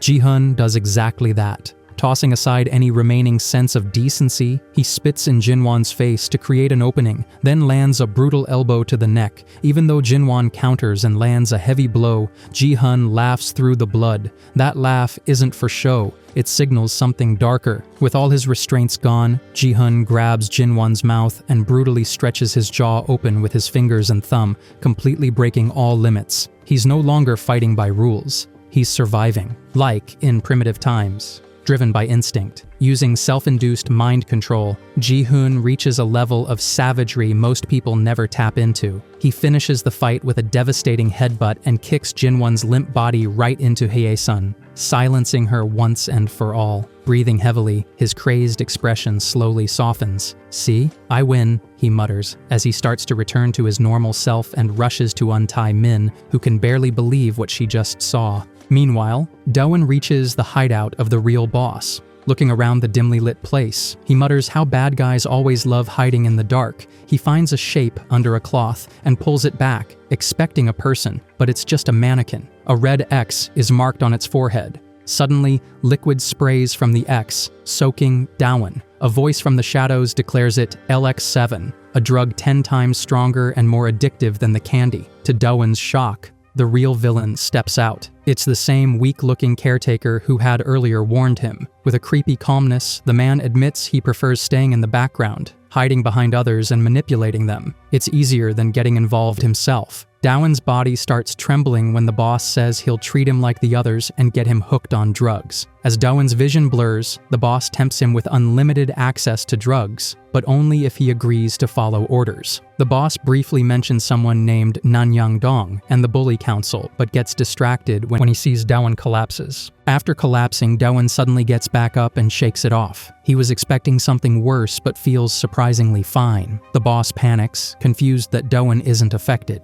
What he doesn't realize is that Dawan had gained a hidden ability after defeating Troy, a light circulation skill that instantly removes any abnormal effects, except for disease or physical damage. With his body glowing, Dawan confronts the boss and asks about Nanyang Dong, questioning whether he's connected to the Bully Council. But for Doan, none of that really matters anymore. This is the final battle. The chain quest activates, signaling danger and urging Doan to defeat the boss. On the other side, the mastermind is so tired of being bullied like Kuzu every day that he wishes for death. He even tries to hang himself, but fear stops him. Looking for a less painful way out, he stumbles upon something called Kami on a shady website, realizing it might be his way to keep going instead. As Doan rushes in to end it, the boss readies himself. Just as Doan's about to land a punch, a puppy jumps between them, stopping the fight. Surprised, Doan holds back while the boss gently picks up the dog and calls it Ross, saying it hates being alone since its previous owner left it. The boss asks if Doan understands how obedience training works. Just like dogs learn hierarchy and commands, weak humans are conditioned to obey the strong, usually through bullying. But the boss wonders if the strong can be controlled too. According to him, they can, you just have to reward them. He remembers how he gave Hu candy to gain his loyalty. That's how he used rewards to build his control system, starting by getting Ross from Hesu in exchange for more candy. This method helped him recruit the dance club's vice president and turn others into loyal followers. After hearing this, Doan calls him a creep who acts like he owns people. The boss smirks and pulls out a whistle, saying he knows Doan is strong, but only against humans. Then a pack of dogs, trained to follow his commands, surrounds Doan. Even though he doesn't want to hurt animals, Doan prepares for battle, making it clear this isn't about cruelty. Using his speed boost, he races around the area, knocking the dogs out gently, one by one. Even after getting bitten lightly, Doan quickly handles the endless waves of attacking dogs. When his speed boost ends, only one dog remains, a massive, muscular beast that growls fiercely. But Doan takes it down smoothly and ties it up using his hoodie strings. He then turns to the mastermind and asks if he's got anything else left. If not, it's Doan's turn now. The boss freezes in fear. Ross, the puppy, tries to comfort him, but the boss, frustrated and overwhelmed, throws the dog aside. Doan scolds him for taking out his anger on something innocent and rushes to check on the puppy. Seeing Doan distracted, the boss tries to flee while shouting empty threats, but he ends up tripping over a mannequin and accidentally gets hit by the LX7 drug. As he rolls on the floor helplessly, he starts ranting about making everyone obey. Doan steps over him, tired of the nonsense, and in the mastermind's drugged and terrified state, Doan appears like a demonic figure. With intense force, Doan beats him down, warning that next time it won't be candy he gets, just more of this. The boss gets sent flying, and the chain quest finally completes. Just then, Yoon-sung shows up. Doan asks what he's doing there, and Yoon-sung reveals there's a traitor in the bully council working behind the scenes with the mastermind. He wants Doan's help to uncover and stop the traitor. The way things have unfolded, Yoon-sung believes none of this is random. Doan remembers the boss mentioning Nanhyang Dong and asks Yoon-sung if that's who he's talking about. Yoon-sung confirms it, explaining that while conflict in the bully council is normal, something about this is different. He reminds Doan that instead of raising money for the council, Doan had chosen to complete tasks for Silim's side. That choice could bring serious consequences to him or someone close. Yoon-sung plans to take the mastermind in for questioning.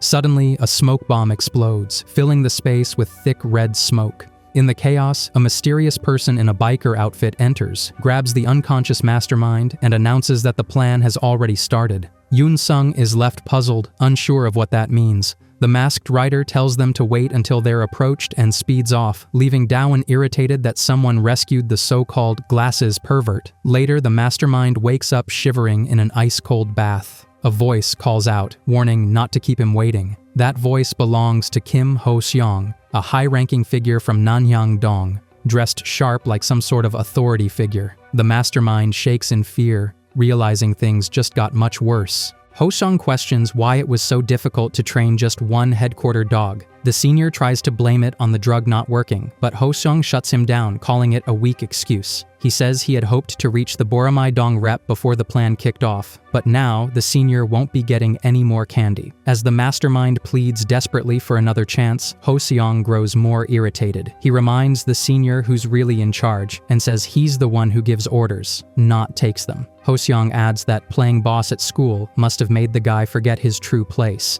He then tells the man in the biker suit to help the senior remember. As Ho-seong walks away, screams echo from the room. Elsewhere, Arian hugs Min tightly, upset that she wasn't told anything earlier. Min tries to calm her down, saying everything worked out fine in the end thanks to Jihan. Arian, surprised, asks if Jihan's good at fighting. As memories of what happened come rushing back, Min gets flustered and starts blushing, calling Jihan scarily cool. Arian starts teasing her, picking up on the fact that Min might be falling for him. Watching them from a school window, Doan grins smugly. Jihan walks up and asks what he's staring at, and Doan turns back. Doan then joins the group and says he's relieved that everything got resolved. The Pete Ho Soo trio left the dance club, and the glasses guy hasn't shown his face at school since. Still, Doan can't stop thinking about what the biker guy said earlier, especially the part about we. In a different location, a dark theater plays host to a secret meeting. An ominous figure comments that things are moving faster than expected and regrets not having more time to execute their plan more carefully. This man is Steven Ziegel, the Nanhyang-dong representative. He mentions that things might have been different if Seowon-dong hadn't been eliminated so quickly. Another man nearby, In-gang, the ex-rep of Seowon-dong, responds defensively, questioning if he's being blamed. Chae Jin-ho, also a former Seowon-dong representative, steps in, saying it's no time for infighting. He reminds everyone that Seowon-dong sacrificed their own base, even burning down their operation, just to prevent the plan's documents from being leaked to the Bully Council. Kim Ho-seong coldly replies that a loser's sacrifice doesn't matter. Amid the tension, Yoo Geon-jin, the rep from Jowon-dong, yawns and casually remarks on the nice weather. Suddenly, a dramatic voice cuts through the room. It belongs to Xiang Moon, the flashy representative of Myeongdong, who crushes a Rubik's Cube and says there's no reason to argue. What matters is how exciting the Bully Council's future will be. In the shadows, a mysterious figure watches with a grin. He claims that everything is headed toward one ending. The plan is accelerating, and soon, the Gwanak Bully Council will collapse. As the projector in the room begins to roll film, the man with a tattooed hand declares that the council's collapse is officially underway. Back on the other side, Yoon-sung stands with Doan, still trying to figure out what the biker meant by we. While his first instinct is to connect it to Nanhyang-dong, he can't rule out the idea that it might involve an entirely different group. Yoon-sung recalls the time when Seowon-dong burned down their own agency to hide something, admitting that it still bothers him. As he continues to connect the dots between past events and the current situation, Doan listens quietly, looking overwhelmed by all the complicated twists. Yoon-sung notes that Boramai-dong doesn't have enough people to handle everything alone, so he plans to use 2 surveillance agents from Sillim-dong, Shin, Jae-min, and Yukman-chun. Since they've already met Doan before, Yoon-sung thinks it'll be easier to work together. But the 2 agents clearly feel awkward. After all, they had tried to bully Doan once and ended up getting humbled. Jae-min nervously greets him while sweating, and Man-chun quickly apologizes. Then, out of nowhere, Doan cheerfully yells how great it is to see them again and grabs both of them by the neck like old friends, though his grin suggests he's about to mess with them a little. He confirms with Yoon-sung that he can use them however he wants for the mission, and with a sinister smile says, "Let's have some fun together." Meanwhile, rumors spread through the school about Doan beating up Pai Hoi's gang from the dance club. At the lunch table, some students talk about whether the rumor that Doan, a second-year student, has become a Bully Council officer is true. One of them laughs it off, calling Doan a game shuttle loser and saying someone like that could never be in such a high position. But he's quickly told to watch his mouth by Aaron, who stands up for Doan, insisting he's not a loser and definitely not a bully. As Aaron walks away from the group, they whisper among themselves, wondering if she's friends with Doan. She goes to sit with Min, who's surprised by how fired up her usually calm friend got. She asks if it's because of Doan. Aaron blushes and denies it, claiming she was just upset about the gossip. But when nearby girls start talking about how good-looking Doan is and how they'd love to date him, Aaron gets flustered and drops food on her uniform. Seeing her reaction, Min smiles and teases her, saying she clearly is bothered by Doan after all. Elsewhere, Doan is eating lunch with Si-yeon in a busy restaurant. Looking around at the crowd, he asks if all these people are real customers. He wonders if the old restaurant location was the problem or if the food tasted bad. But he's told neither is true. The place is packed because girls are flocking to see a good-looking server with rose-colored hair. The server, who arrives a little late, turns out to be Si-hee. Doan barely recognizes him with the new look. Then he turns to ask about Kang Se-hoon. Si-yeon says he's not coming today because he's off training. Doan recalls how Kang had once said he wanted to go on a journey to get stronger. Turns out, the guy was actually serious. As the conversation moves on, the Sion asks Doan what it was he wanted to talk to them about, since he had mentioned something important earlier. While on the phone, Doan shares that Boromai Dong will now be working with Silam Dong, which hints at the presence of another traitor besides Seowan Dong. He says no one can predict what might happen, but still reminds his friends to be careful and stay safe. His attempt at a serious moment gets cut short when they jay that he's being too picky.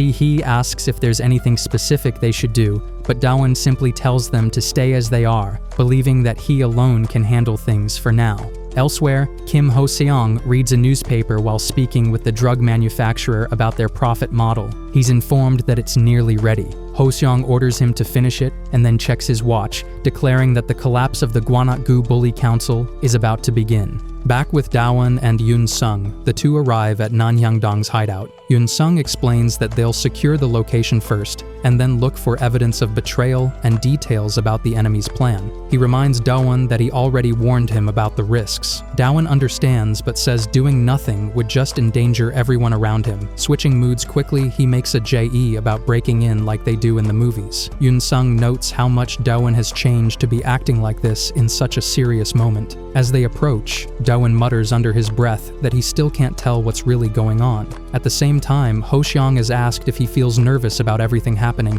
He confidently denies it, and throws the question back at the tattooed man standing beside him. The man, with a monstrous mark on his hand, mutters that the real plan is just getting started. He asks if Ho-seong is really sure he won't regret betraying the council. Ho-seong, annoyed by the doubt, says there's no room for regrets. He puts down the newspaper and expresses his frustration with how the current council uses order as a tool to control the districts while profiting off each one. He refuses to be part of it any longer. According to the mysterious man, the council members only know there's a traitor, but they don't know how many. This uncertainty is designed to create chaos, fear, and suspicion. The goal is to break the council from within. He declares that the outcome of this plan won't change, no matter what anyone tries. Back at the hideout, Dawan reaches the entrance. Since Yoon Sung doesn't have the key, Dawan smashes the door open using a falcon drop and loudly calls out for the crazy drug heads inside to come out. Despite the dramatic entrance, the hideout turns out to be completely empty. Looking at the mess left behind, Dawan figures they were cooking up something seriously dangerous. Yoon Sung wonders if the Nanhyang-dong members have already moved to a new base. That makes Dawan realize their opponents aren't as reckless as they seem. They're smart and quick to adapt. It's clear now that they'll probably need to start over from scratch. Yoon Sung recognizes the bigger issue. They don't have enough time to just keep chasing Nanhyang-dong, especially with more traitors possibly in the picture. While Yoon Sung worries about how they're going to uncover them, Dawan suddenly asks if Naksongdae-dong is affiliated with the Gwanak-gu Bully Council. When Yoon Sung confirms it, Dawan tells him to keep chasing Nanhyang-dong. He's got something else to look into. Elsewhere, Shin Jae-min and Yuk Man-chun are still keeping watch over Naksongdae-dong following Dawan's earlier orders. Previously, Dawan meets Shin Jae-min and Yuk Man-chun in open park and casually pushes them around, saying his instincts are telling him something's off with Naksongdae-dong. Despite not having concrete proof, his gut says something's wrong. Jaemin explains that Naksongdae-dong's profit model involves targeting teenagers with shady small loans. Their strategy has two parts. First, they charge insanely high interest rates. If the person refuses the loan, the second step kicks in. They threaten to charge a massive consultation fee, essentially trapping the person. They make money off both the forced loans and from scaring others by using examples of people who failed to repay. Meanwhile, Yoon Sung meets Choi Soon-jae, unfortunately not at a maid cafe, which disappoints Soon-jae. Yoon Sung brings up the attack on the Nanhyang-dong hideout and how shortly after, one region under the Gwanak-gu Bully Council was hit as well. The strange part is, that area didn't have a current representative at the time, making it the perfect weak spot. The enemy is clearly targeting vulnerable zones first. Sunjae doesn't seem too concerned, though. He says things should be fine as long as Yoon Sung is around and asks about Dawan. Yoon Sung updates him that Dawan is now investigating Naksongdae-dong, where Steven is the representative. Sunjae comments that if Steven really did betray the council, things could get explosive. Steven is powerful and known to be volatile. Just angering him could start a war. Back at Naksongdae-dong, Jae-min and Manchun continue observing when someone knocks on Steven's car window asking for a loan. It's Doan, showing up to complete a quest titled Cash and Rush by borrowing money from the Naksong Daidong rep himself. The night before, Doan had been lying in bed, confused about this strange new quest that asked him to borrow money from a stranger. The fact that Steven was the target made things seem too obvious. As he thought deeper, Doan realized something strange. Ever since joining the bully council, he's been constantly fighting different bullies, and each time it was triggered by a quest. Every situation, every outcome, it all seemed like it was being directed by something bigger. That's when Doan starts wondering, who or what is really controlling all of this? And who is the mysterious administrator behind these quests?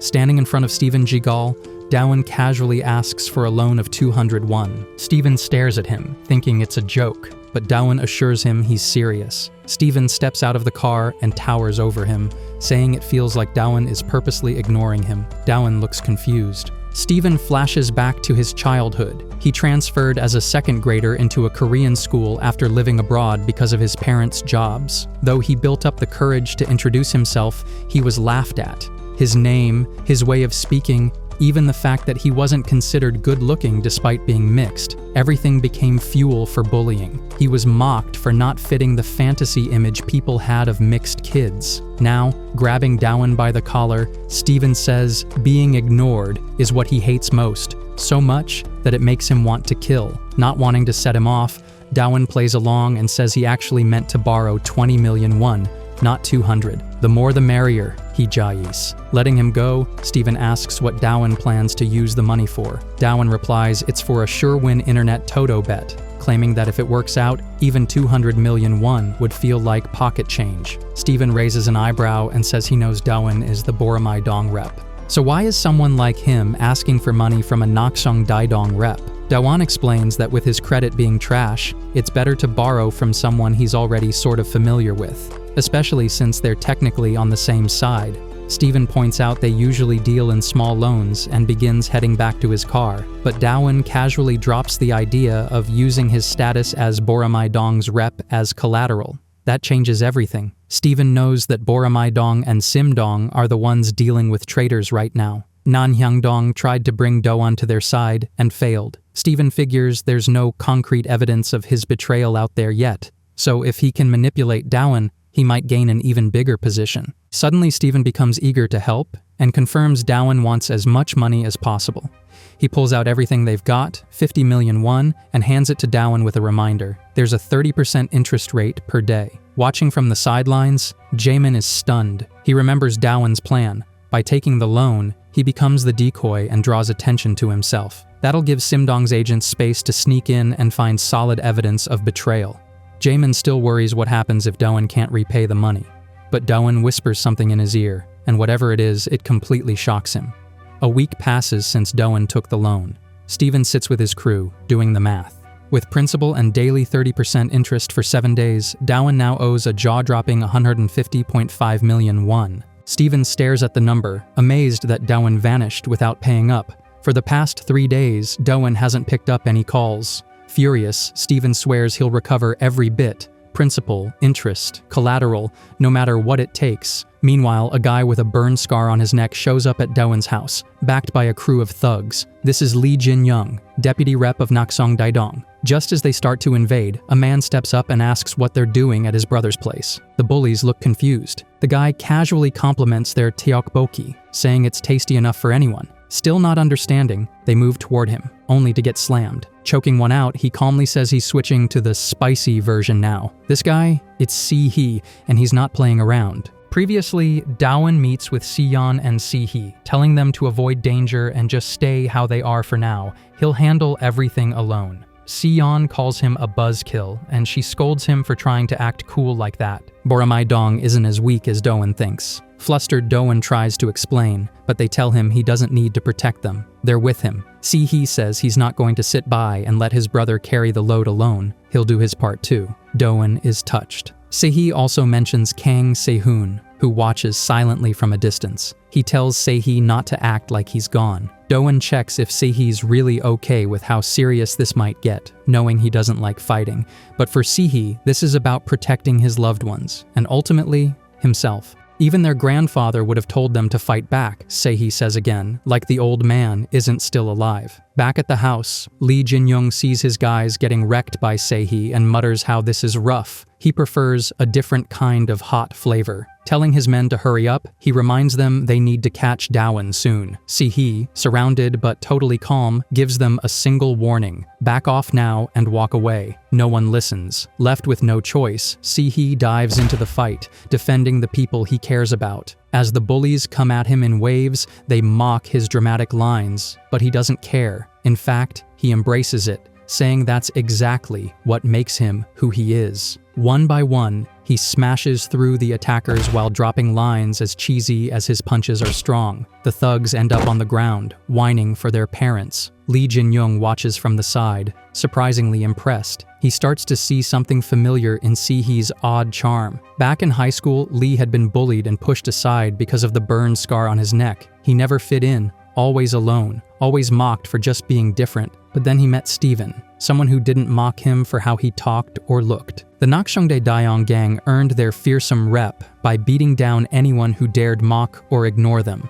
Watching this chaos, Lee once asked Steven where he learned to fight like that. Turns out, Steven never trained formally. He just picked things up while living abroad, especially in places with harsher discrimination. When Steven finds out Lee has never fought before, he casually suggests using a weapon. According to him, even kids in the US carry guns, so nothing's a big deal. Lee browses for a weapon and eventually grabs a soldering iron. Steven doesn't judge, he just notes that it weirdly fits Lee's vibe, which actually makes Lee happy. Back to the current scene. Sehee is standing tall over Lee's downed thugs, still embracing all his quirks. Lee then lunges at him, narrowly missing. He mutters that it's a waste. He was aiming to burn Sehee's skin. Feeling a strange sensation pass him, Sehee looks confused until he spots the tool, a literal soldering iron. Yep, Lee's dead serious. I told you I like it hot, Lee says, swinging again, leaving burn marks on Sehee's skin. But then something shifts. He's mood darkens, his aura turns intense. With a fire burning in his eyes, he mutters, "Now you're really heating me up." Elsewhere, in Nakongdong's underground parking garage, Steven prepares his crew for a repo mission. If Lee fails to bring Dowan back, Steven says he'll go himself. But just then, Dowan shows up, holding a bag that looks like it's packed with cash. Steven raises an eyebrow. No way the kid could repay that massive loan so soon. He opens the bag, only to find it full of internet coupons. Before he can react, Dowan punches straight through the bag, catching Steven off guard. The punch is blocked, but Dowan stands firm. "Time to fight," he says, activating his new quest, Cash and Hit, with the objective to defeat Steven Seagull, Nakseongdae Dong's loan shark leader. Steven, who's built his empire on exploiting desperate students, finally meets someone who's not going to take it quietly. Holding Dowan's fist, Steven calmly asks if he really thinks starting a fight with him won't cause problems within the council. Dowan answers confidently, there's no issue because Steven already betrayed them. That hits a nerve. Steven tries to deny it, calls it nonsense, and kicks Dowan across the ground. Still shaken, he tells his underling to run and grab critical documents from the office. He clearly doesn't know what Dowan's really planning, but Dowan's determined. He checks his quest objective and says he's not going down easy. He charges again, throwing another heavy punch. Steven blocks it, noting how strong the blow is, but now things are only just getting started. Dowan redirected the punch under Steven's arms and landed it right on his jaw. While Dowan casually bragged about how strong the hit was, Steven brushed it off, saying it was just okay for someone Dowan's size. Then, Dowan went for a powerful kick, sending Steven crashing into a parked car, even though he tried to block it. Steven stood tall, pointing out how his long limbs gave him an edge in the fight. Dowan, not impressed, teased him and started planning a counterattack, looking for weak points to take advantage of. Dowan figured out that even with Steven's physical advantage, he could still get a hit in if he moved close enough to avoid those wide swings. But Steven's real strength wasn't just his size, it was his experience. As Dowan hit Steven in the chest, Steven thought back to his time in America, where he faced heavy racial discrimination. He'd been mocked and called names just because he looked different. The same thing had happened in other countries too. Those experiences taught him to never stay quiet and to always fight back. Steven had been through a lot, traveling, fighting, and learning from every encounter. So, while dodging Dowan's strikes, he landed blow after blow. Compared to the fights he faced abroad, these scuffles among Korean teens felt like nothing. Then, after saying he'd only ever fired a gun in a video game, Steven launched a massive uppercut that sent Dowan flying. Having mostly dominated, Steven asked if it was finally clear why he was chosen as the representative of Nakseong Daedong. Dowan replied that he had also gained plenty of experience and suddenly went on the offensive. He struck from a blind spot, followed by a rapid combo that left Steven bleeding from his mouth and nose. Dowan then jumped up, aiming to end the fight with a falcon drop. Steven, though surprised, caught Dowan's leg mid-air and blocked the move, claiming his experience made him better. But Dowan, hanging from a pipe, shifted tactics. He wrapped his legs around Steven's neck in a chokehold, similar to moves in assassin games. Since chokes work well against taller fighters, it seemed like a smart move. Steven, still grounded, wondered who would hold out longer, but Dowan wasn't trying to outlast him. He let go of the pipe, dropped, and activated a heavy move called Stun Smash. Because it was used during a fall, it evolved into a more powerful version, Stun Slam. Meanwhile, Sihi was still avoiding attacks, getting scolded by his opponent for dragging the fight out. The other fighter was worried his soldering iron might lose battery. Sihi assured him it would be over soon and delivered a solid punch. But the opponent claimed Sihi was stalling on purpose, and even threatened him by bringing the heated soldering iron dangerously close to his eyes, only to get stopped just in time. Lee called out his opponent for pretending to fight in the name of protection when it was clear he simply enjoyed the thrill of it. As Lee dropped the weapon from one hand and grabbed it with the other, he swung but missed again. In response, he took a kick to the face. Curious about his reason for fighting, Sihi asked, but Lee didn't really answer. He just tossed the soldering iron into the air and blocked the incoming attack with both hands, saying maybe it was just a job for him. Ignoring the vague answer, Sihi looked at the falling weapon and figured Lee didn't stand a chance with that kind of attitude. But then he realized too late. Lee had actually thrown a fake e-cigarette and used the real soldering iron to stab Sihi in the leg. Desperate, Sihi kicked back with his other leg. With Lee's soldering iron down to 1 bar of battery and both of them drained, it was clear the fight had to end soon. As they clashed again, the Borum Madian member remarked that maybe both of them just needed a reason, something to justify their actions. Sihi then broke through Lee's defense, shattering the soldering iron and landing a punch on his face. Standing over the bloodied opponent, he repeated that his reason for fighting had always been simple: to protect. Meanwhile, Dowan activated his falling move, Stun Smash, turning it into a powerful slam. From a handstand, he lifted Steven with his legs and flipped him over, smashing his head into the ground. Dowan stood up, shaking it off. Despite the hit, Steven had managed to absorb some of the impact using his arms, though the timing still left him hurt. Steven then started muttering in different foreign languages, ranting about gouging out Dowan's eyes, tying him to a chair, taking photos, and spreading them around, even to Dowan's parents. Dowan, not understanding a word of it, simply hit him with another powerful falcon drop.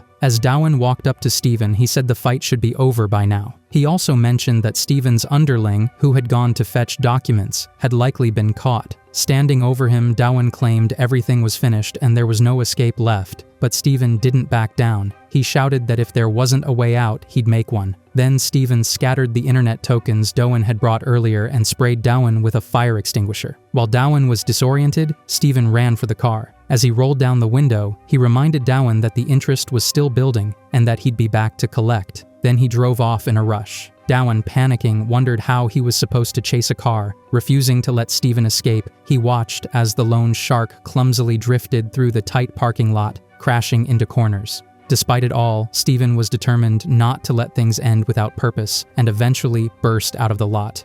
Dowan managed to catch up by using his booster and clung to the roof of Steven's car. While holding on, he considered how to get inside and figured he might as well just punch a hole through it. A while back, Lee and Steven used to work together, causing chaos wherever they went. Lee believed that by doing this, they were making sure no one could overlook them anymore. But Steven disagreed, saying that being noticed wasn't just about being a strong fighter, it was also about having money. Through years of experience, he had realized that wealth overpowers everything else, whether it's race, gender, or social status. A year later, Steven was sitting inside his van when someone knocked on the door. He opened it, expecting a regular customer, but was instead met by a mysterious man. The man commented on how the Bully Council of Wonk District was taking a big share of their earnings under the excuse of supporting their affiliates. He asked Steven if he wasn't fed up with that arrangement, especially considering how greedy Steven was known to be. Steven, confused, asked who the man was. The stranger ignored the question and instead asked whether Steven planned to keep paying the tribute. Frustrated, Steven demanded to know his identity again. Finally, the man introduced himself with a smile. This moment marked Steven's first encounter with the strange, ominous figure who had a demonic tattoo on his hand. Now, back in the present, Steven drove around frantically, determined not to let things end this way. Through a call to that same mysterious man, Steven admitted he'd been ambushed and beaten by Borum Adon's representative. He also mentioned that Li Jinyang had been taken out, meaning their enemies had likely learned something important. Wanting to meet face to face, Steven offered to come over, but the mysterious man told him not to bother. Disappointed in Steven, the man ended the call abruptly. Angry at being dismissed, Steven started smashing things inside the car. That's when he noticed a hand on the window. Dawan was trying to punch a hole in the roof. Steven swerved sharply to shake him off, saying goodbye as the boy flew off the car. Dawan, falling through the air, thought he was going to crash headfirst into the cold pavement, but instead of concrete, he landed safely, right onto Yan, who happened to be riding her bike past that spot. She was clearly confused and annoyed, asking why he was hanging onto a car instead of just using the exit. Dawan adjusted his position behind her and began explaining, but she told him to forget it and warned that the ride would be a rough one. Steven glanced in his rearview mirror and saw Dawan now chasing after him on Yan's bike. Comparing it to trying to catch a whale with a mackerel, Steven suddenly swerved the car sideways, slamming it into the two. But instead of backing off, Yan and Dawan hit the car right back with the bike, not holding back. Steven was stunned at how wild they were, thinking their brains must be full of fish too. Realizing that just chasing wouldn't be enough, Dawan took Yan's helmet, deciding it was time to go all in and fight back hard. Dawan smashed the car window right in front of Steven's face, breaking the glass. Just as he was about to land the final hit, Steven, still stubborn, declared that they wouldn't be able to catch him like this. He suddenly sped off, putting some distance between them. Shouting that nothing they did would work, Steven pushed the car harder, right as Dawan yelled at him to watch the road. But it was too late. The car flew through a road barricade and crashed into the field below. Dawan told Yan to stay with the bike while he went to check the wreckage, half expecting it to explode like in a movie. Then another car appeared, drawing Siyeon's attention. A mysterious man stepped out and called Steven's escape pathetic. Dawan, clueless about the stranger's intent, thought the guy might have misunderstood the scene and began trying to explain. The man quietly muttered Dawan's name, recognizing him as the representative of Boramai Dong, while steadily walking toward him. Yan, watching from a distance, felt uneasy and tried to approach, only to be stopped by a man with a black eye patch who told her not to interfere. He wanted to hear their conversation. Meanwhile, the mysterious figure questioned whether Steven had been pushed this far because Dawan was better than expected or because Steven simply wasn't good enough. As Steven struggled for air with his head buried in the airbag, Dawan asked if the man was with Steven. The stranger replied that they were actually part of a group called the Traitors Alliance, formed to bring down the Bully Council. He revealed that he knew Dawan had been following them since the Nanhyangdong incident. He called him a dog blindly following orders and told him he had no idea about the real connection between the Guan Bully Council, the Sunshine Rest Group, and even Dawan's own father, Ha Jin-oh. This left Dawan shocked. The man, not looking for a fight that day, turned away, saying he couldn't waste any more time. Dawan tried to stop him, hoping to continue the conversation, but was interrupted by a massive man carrying Steven on his shoulder. The guy only spoke in one-word sentences. Dawan got ready to act, but noticed the eye patch man nearby and held himself back. The mysterious man said there was no need to rush. They'd meet again, especially if Dawan kept tailing him like a loyal dog. With that, the group left in their car, marking the end of the mission known as Cash and Hit. As the dust settled, Yan approached Dawan and asked who he'd been talking to. Dawan replied that the man claimed to be part of the Bully Council's Traitor Alliance and had taken Steven with him. She asked if he was hurt. Dawan said he was fine, but then looked at the wrecked car and wondered what they should do about it. After a moment, Siyeon simply said one word, "Run." Later, back at the illegal loan office of Naxyongdae-dong, a minor bully nervously tried to explain to Daewon that he was just a small-time lackey, only doing what he was told. The underling insisted he had no idea their representative was planning to betray the bully council. Yoon Sung believed him. It made sense that the plan would have stayed hidden from lower ranks to avoid leaks. That was all he needed to know, said the Yoon Sung leader, who had been on a call with Choi Sunjae the whole time. Sunjae, meanwhile, had someone holding the phone for him like a servant, thinking about how sad Steven's downfall had been. After making money by exploiting teens for so long, the Naxyongdae-dong rep had now lost it all to the bully council. Meanwhile, Daewon had both Jamin and Manchun holding phones for him during his calls with Sunjae and Yoon Sung. He turned to Si-yeon, who was also on a call with Si-hee. Si-hee reported that the unconscious deputy rep from Naxyong-dong was with them, and he might know something. But in the next moment, Si-hee realized that Lee had used the distraction to escape. Se-hee apologized, but Daewon didn't seem bothered. He said it was fine. They'd already figured out who the traitor was. Using a fake lunar scheme, Daewon had tracked the money trail and confirmed that Nakhong-dong originally received their funds from the Gwangu Bully Council HQ. However, every time the money in the car ran out, they always routed it through a different location, meaning there was a hidden supplier providing steady funding. Yoon Sung and Sunjae joined in, revealing they'd identified the traitors by cross-checking them with the latest neighborhood reports from Wanaku. In total, 5 districts were found to be involved. Steven Seagal's Naxyongdae-dong, Nanhyang-dong, led by Kim Ho-seong, Sewon-dong, run by Kang In-gang, Yu Gun-jin from Jowon-dong, and finally, Miseong-dong. In Miseong-dong, a scene unfolded with a mother bringing strawberries and milk to her son's teacher. She mentioned how her son, Jin, kept quitting after being sent to different locations, yet always came home right after his private tutoring. While the attractive teacher smiled politely, the boy yelled at his mom to leave since he had exams, but behind closed doors, he ignored the lesson and grabbed the teacher's hand while biting into a strawberry. Though she trembled, he kept pushing forward, pretending to continue the tutoring session. Daewon then checked the rewards from completing his quest. He received a legendary golden key and a second item, a scattered piece of a mythical seal. This reminded him of the earlier quest reward, where he got a sealed box that needed 6 such pieces to open. After placing the new piece into the box, he got a prompt. 5 more pieces were needed. He was left wondering what exactly the box contained that required such effort. Still bothered by what the mysterious man had said earlier, especially about the links between the Sunshine Shelter and the Bully Council, Daewon realized there was no choice but to keep chasing down the traitors. After some rest, the next day he showed up at Si-yeon's place during the day. She was casually working on her bike in shorts and a tank top. Eager to know more about Miseong-dong's Sadae, Daewon approached her with questions, but when she suddenly got in his face, he was caught off guard and fell backwards. Startled, Si-yeon quietly picked up a tool and returned to working on her motorbike. As she explained, the Miseong-dong members had been using a twisted scheme, luring women through tutoring offers and then profiting from them. At first, Daewon didn't see how that was such a terrible business model,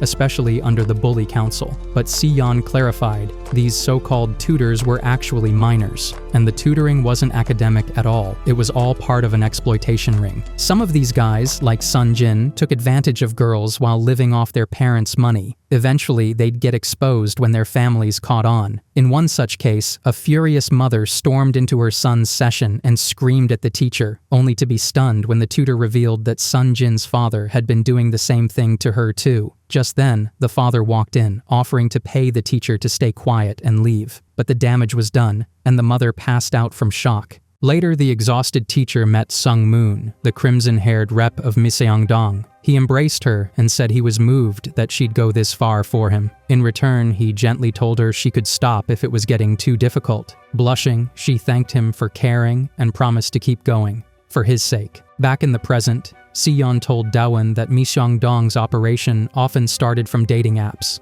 Daewon, taking it all in, asked if she knew the saying, "If you want to catch a tiger, you have to enter its den." Realizing what he was suggesting, Si-yeon was shocked. She couldn't believe he wanted her to go undercover, but that was the plan.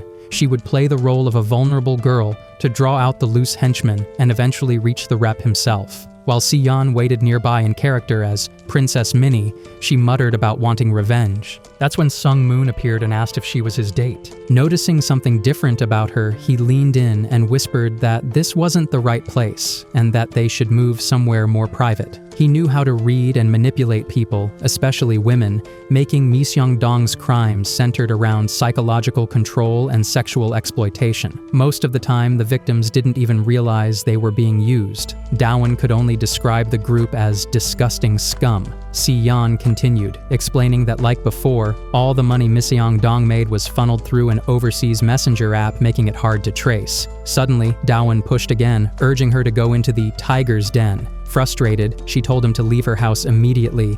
He walked away slowly, throwing out a guilt trip, reminding her that he'd joined the bully council because of her and had been fighting every day since. Feeling conflicted, Si-yeon gave in. She agreed to go along with the plan and got ready, dressing for the part. Daewon stayed in the background, watching silently. Just before Moon arrived, he whispered an apology to Si-yeon, saying he didn't have a choice. The quest demanded that he send a party member into Mi Seong-dong's den to complete the mission, essentially asking her to become bait. A regular member was expected to arrive, so there wasn't supposed to be any threat. Still, the man kept a safe distance just to be cautious. But in a moment of distraction, he lost sight of Yeon. At the same time, the girl was dealing with Seong-moon, who introduced himself as Kim Jum. They wandered around, had a meal together, and were eventually spotted by one of Moon's women. Later, Yeon went with Moon to a fortune teller. She was given a card symbolizing jealousy, with a warning that a sword filled with deep grudges would eventually take her life. Then Moon was shown a fascination card, suggesting he had always attracted women easily, described as having peach blossom and red flame luck. While that might sound appealing to some, it hadn't been a blessing for Moon. Back in elementary school, while he usually kept to himself, he was regularly approached by older girls. One day, many older girls approached him and started harassing him, rubbing his face and all, and that moment marked a disturbing shift in Moon's mindset. Back to the present, Moon and Si-yeon, who seemed underage, went to a room cafe, basically a private motel. While alone, he got a call from Ma Jae-guk, the tough vice rep of Mi Seong-dong, saying that one of the tutors had suddenly disappeared without any notice. It seemed suspicious. Around the same time, Si-yeon stood in a restroom, exhausted and quietly wondering how long she'd have to keep enduring everything. When Si-yeon returned to the room, she was suddenly confronted by Teacher Kim, who had completely lost control. Yeon tried to calm her down, but Kim, overwhelmed by jealousy, pulled out a knife. Overwhelmed with jealousy, threatened to kill the girl for supposedly seducing her boyfriend. At the same time, the Daewon received a message from Si-yeon revealing her location and rushed over to the room cafe. After learning about the runaway situation, Moon decided to break up with the girl, leaving Jae-guk in charge of handling her punishment with a notorious room setup. Back inside, the furious girlfriend kept swinging her knife at Yeon. Just when Yeon was about to defend herself, Moon entered the room and questioned what was going on. The Mi Seong-dong rep quietly muttered that they needed to talk and dragged Kim out. When Moon mentioned the breakup, Kim dropped to her knees, begging him not to leave her. Consumed by loneliness and obsession, she said she couldn't live without him. Moon, once again using sweet words, convinced her to take a break and meet him in a week, using the same room reservation. Meanwhile, Daewon was searching for Si-yeon in room cafe but fails. He wondered where she had gone. Meanwhile, Moon and Si-yeon leaves the room cafe, and Moon suggests to go to the karaoke, but Si-yeon refuses and said she had to go home and let's call it a day. Then Moon said he wanted to introduce someone to her. Upon hearing this, Si-yeon remembers the talk with Daewon and agreed to hang out more with Moon. In the text, Daewon asks Si-yeon about her whereabouts, to which she replies with the confirmation of Moon's location. In the karaoke, Moon and Si-yeon arrives, but the karaoke was very quiet, which felt suspicious to Si-yeon. Before opens the room's door, Moon asked Si-yeon her purpose for coming to him. It shows, when Moon was talking to Jae told all about the real identity of Minnie, that she was the member of Boromai, and her name was Si-yeon.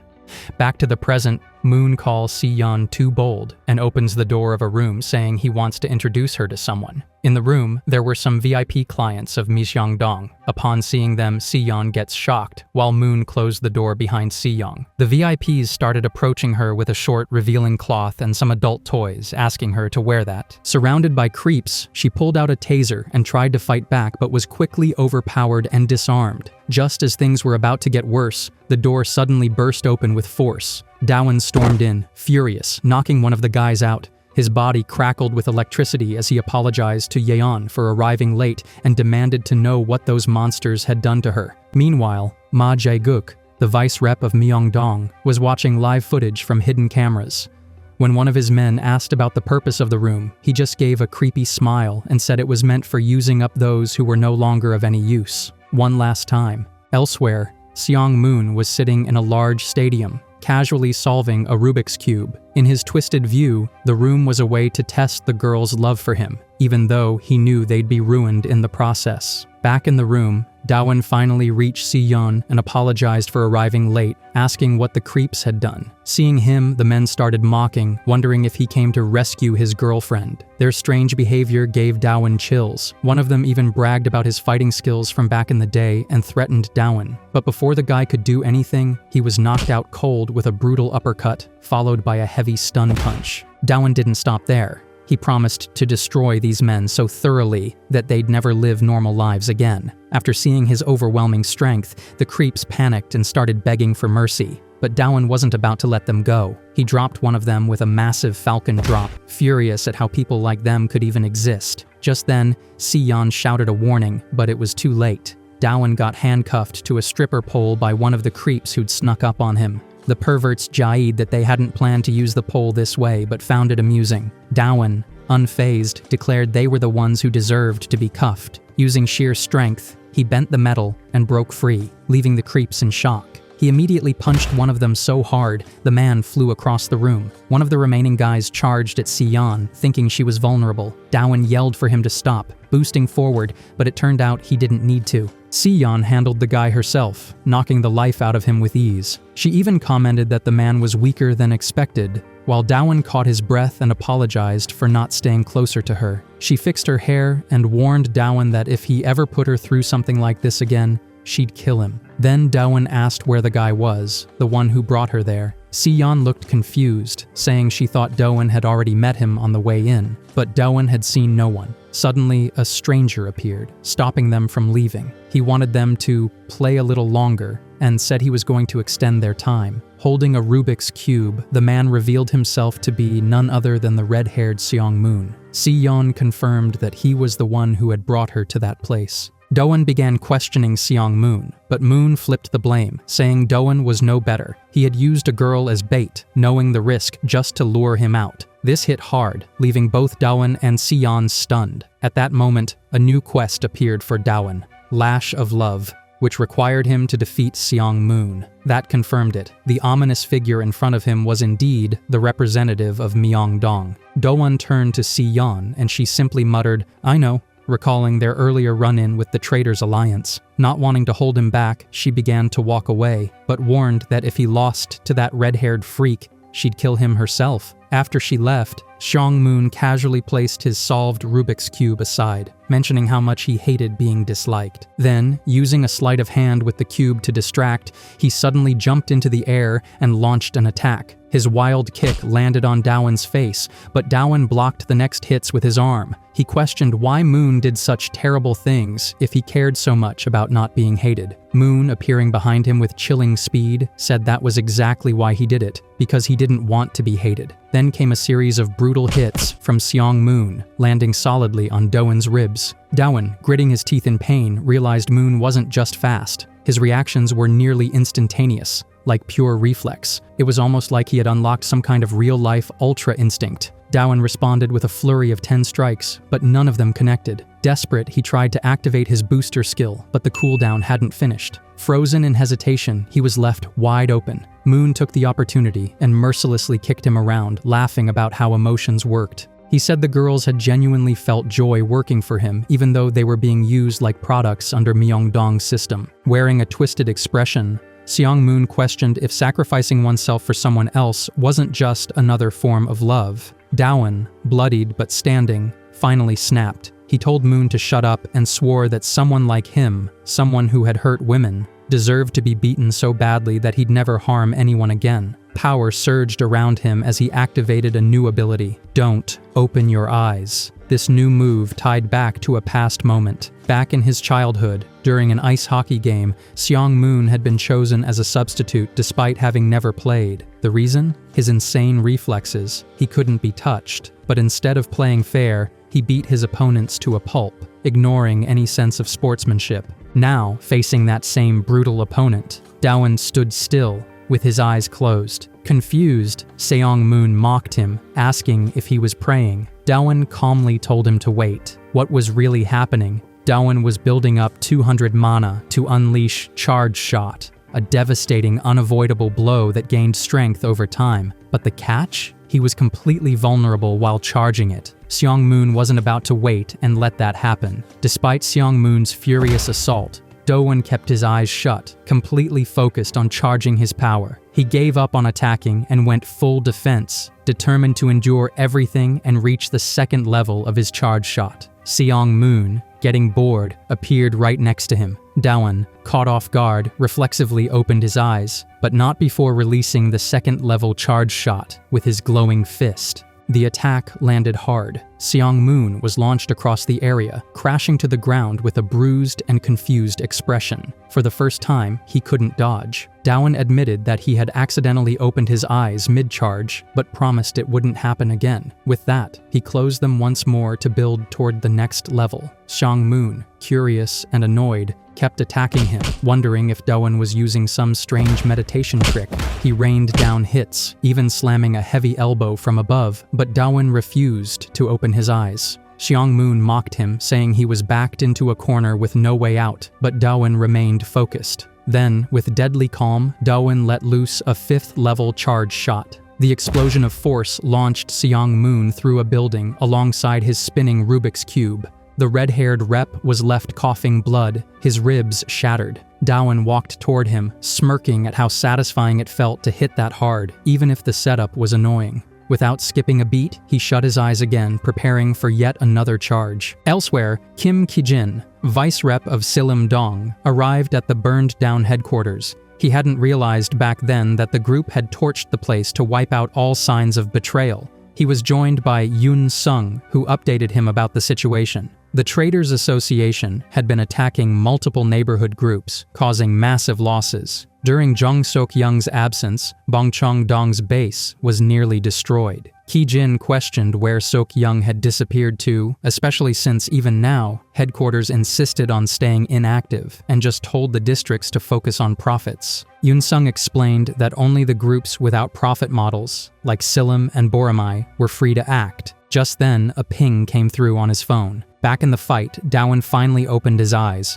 only to find a new man holding the bloodied body of Seong Moon. The stranger called Dowan mean for ruining Moon's pretty face. The guy gave off a suspicious vibe, and Dowan immediately sensed danger. This was Ma Jae, the vice representative of Myeongdong. Dowan was stunned. Sion had mentioned before that Seong Moon was actually the weakest among the reps. Jae had been transferred into Myeongdong to reinforce its power. He wasn't just some backup. He was the legendary former representative of Kaden, now aligned with the Traitors Association. Seong Moon, bloodied but grinning, got back on his feet and told Dowan that if he truly wanted to catch him, he should have made sure everything was perfect until the very end. Wiping his face smugly, he warned Dowan that things were about to get worse. He'd now have to fight not one, but 2 representatives. The battlefield echoed with his taunt. Flashback to the time when Ma Jae was not with him, Seong Moon had approached him during one of his late-night training sessions. He had heard that Sinsadong's profit system wasn't bringing in much money, so he offered Jae a spot in Myeongdong. Jae took offense, claiming he could crush Seong Moon right then and there. But after listening Moon's pitch, make money, do whatever you want, and enjoy your creepy hobby of watching people through surveillance, Jae was tempted. Eventually, he accepted the offer and shook hands with Moon, ready to work together. Now, those two stood side by side, preparing to gang up on Dowan. Suddenly, a voice shouted, "So here you are, traitors!" Yoon Sung had arrived on the scene. The Sim-dong representative, sleeves rolled up, declared that he was finally taking action after seeing what Seong Moon and Jae had done to betray the Bully Council. Jae moved like lightning, suddenly appearing behind the unsettling Yoon Sung and grabbing him. But instead of attacking, Jae whispered creepy nonsense in his ear and licked it, asking if he wanted to feel better. Grossed out but not thrown off, Yoon-sung struck Jae hard in the chest, causing him to shout out in pain. Though weirdly, Jae claimed it felt good. While Daewon looked on in shock, he saw Yoon-sung flying toward him after another attack. Daewon caught him mid-air, and Seong-moon came charging again, mocking that Yoon-sung was someone who liked to get beaten. Jae just laughed, calling the insult harsh and telling Moon to respect his tastes. Meanwhile, back at the Gwan district, Bongcheon-dong, Baek Chang lay injured in a hospital bed. A towering figure stood over him, furious that someone had attacked his team while he was away. Back on the battlefield, Daewon asked Yoon-sung if he was okay. Yoon-sung replied he was just caught off guard for a second. Then, both of them decided to attack together, but their fists ended up colliding mid-swing, getting in each other's way. Seong-moon mocked them, saying that trying to fight together in such a tight space was only going to backfire. Still, Yoon-sung pushed forward and even grazed Seong-moon's face with a punch, asking if that's why he had lured them to this narrow corridor. At that moment, Seong-moon tagged out and Jae stepped in, rushing at Yoon-sung. He declared that the problems of fighting as a pair applied to them too, but Yoon-sung wasn't fazed. He launched a brutal punch straight into Jae's chest, making the vice rep cough up blood. Jae started trembling, feeling like he might pass out, and actually complimented Yoon-sung's strength. Jae smugly claimed they weren't as sloppy as the bully council pair, saying they had a clear strategy. One would attack while the other defended. Holding Yoon-sung's arm in place, Jae tried to give Seong-moon an opening to land a solid kick. But Daewon blocked the strike, annoyed by how every word out of their mouths felt off. Since the narrow hallway was making close combat awkward, Daewon decided to strike from above using his booster, hoping to finish the fight fast before their creepiness rubbed off on him. Charging up a powerful move, he teamed up with Yoon-sung to bring the fight to a close. Yoon-sung held Seong-moon in place, while both Daewon and Yoon-sung readied their attacks, multi-strike destruction and shouting together that it was the end. Meanwhile, over in Gwan District, Seo-won-dong's Kang In-gang asked if the mission to eliminate the bully council had gone well. He warned his men not to cause trouble and was assured the focus was on targeting groups with weak or absent representatives. The plan was to infiltrate Boramayong and settle a score with Daewon. These were the notorious Mad Three Brothers, known for ambushing and backstabbing. Suddenly, a loud voice called out to them, "Got you!" One of the brothers charged at the mysterious figure, demanding to know who he was. Bad move. The attacker sent him flying with a single hit. The other two brothers, furious, rushed in and were knocked back just as easily. Bodies flew through the air like rag dolls. Kong and Kong watched in disbelief as the figure stepped out of the shadows. It was Jong Suk-young, the long-missing representative of Bongcheon-dong. Back in the hallway, Daewon and Yoon-sung were stunned. Jae had taken both their attacks head-on to protect Seong-moon. The red-haired rep looked at his partner, asking if he was okay. Bloodied and wheezing like a maniac, Jae just smiled like it was the best day of his life. As Daewon prepared to land another punch, Jae suddenly clapped his hands together with a loud boom and yelled for everyone to stop. He warned that if they didn't help right now, the whole room would collapse. Confused, Daewon asked who he was even talking to. Then hands suddenly reached out from one of the nearby doors, pulling Daewon away in an instant. With Daewon gone, Seong-moon turned to Yoon-sung, grinning and telling him he was all alone now. In the next moment, the halls filled with dozens of middle-aged men pouring out of rooms, surrounding the Yoon-sung leader. Yoon-sung, surprised, asked who they were and why nothing had been reported about them. Jae, still grinning through the blood, complimented Yoon-sung for staying calm in such a mess. Seong-moon explained they didn't need to report this to the bully council because this place wasn't meant to generate money. It was created purely for personal curiosity.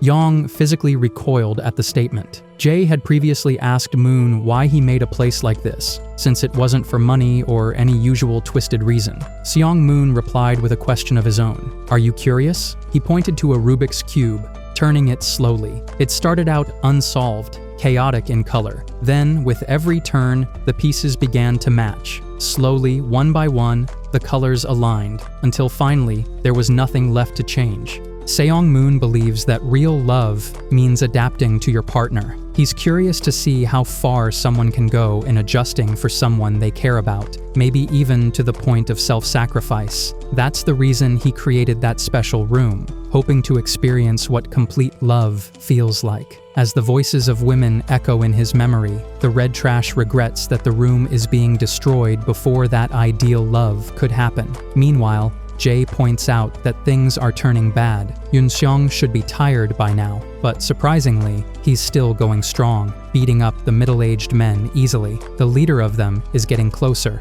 and the vice rep starts to panic, unsure what to do. Seong-moon taps Jae on the shoulder. He's clearly tired too, and it's time to leave. They plan to escape while the uncles stay behind to buy them time. Since the room can be rebuilt later, Seong-moon wants to act first. Jae gets the message and starts moving with him, though the Seong-moon isn't happy about it. Just then, Doan blocks their way. He mentions how tough it was to gather all his energy and almost fell asleep. He reminds them that the game isn't over yet. Seong-moon recalls a prediction from a fortune teller about a second tarot card called Eyes Closed, a warning that when the man with closed eyes opens them one last time, it will mark his end. Seeing Doan's eyes shut, Seong-moon starts to worry. Doan stands in front of them, calm and focused. Jae tries to provoke him, but Doan ignores it. He tells Yoon-seong to step aside to avoid getting hurt. When Doan finally opens his glowing eyes, he charges forward and unleashes a devastating attack. Seong-moon screams as Jae is sent flying and crashes into the red trash.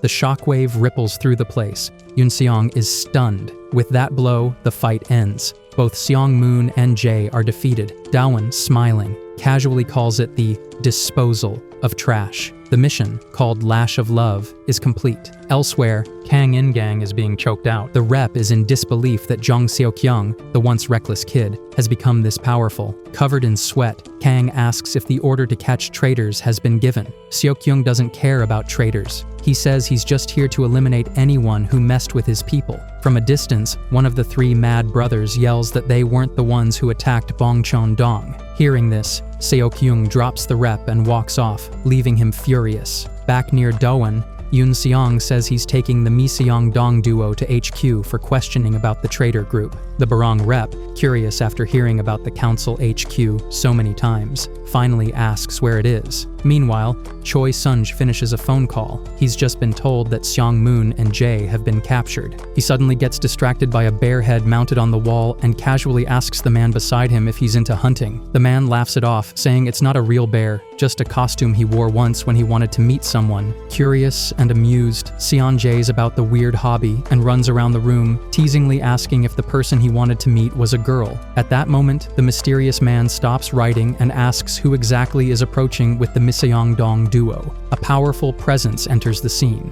It's the representative from the Gwan District's Bully Council headquarters. Meanwhile, after the fight ends, Doan turns to Yoon-seong, wondering how he knew Doan was there. Previously, the Sillim-dong rep discusses with his vice rep how Sillim and Boromai are the only neighborhood groups that don't rely on profit models, which is why they were allowed to act freely. Suddenly, he gets a call from Seon. She tells him that Doan is fighting Seong-moon and that Ma Jae will be joining soon. She asks Yoon-seong to support Doan immediately. As Doan and Yoon-seong stand over the defeated Mi-seong-dong duo, Seon shows up. Doan is surprised. He thought she had already left. She says there was no way she could leave and steps on Seong-moon's head, declaring that you can't just leave trash lying around. Seong-moon mutters that it's useless now and explains their real aim was to reclaim Mi-seong-dong. He reveals that the group isn't a structured organization. It's anonymously run, so even if the Bully Council captures him and Jae, they still won't get what they're after. In response,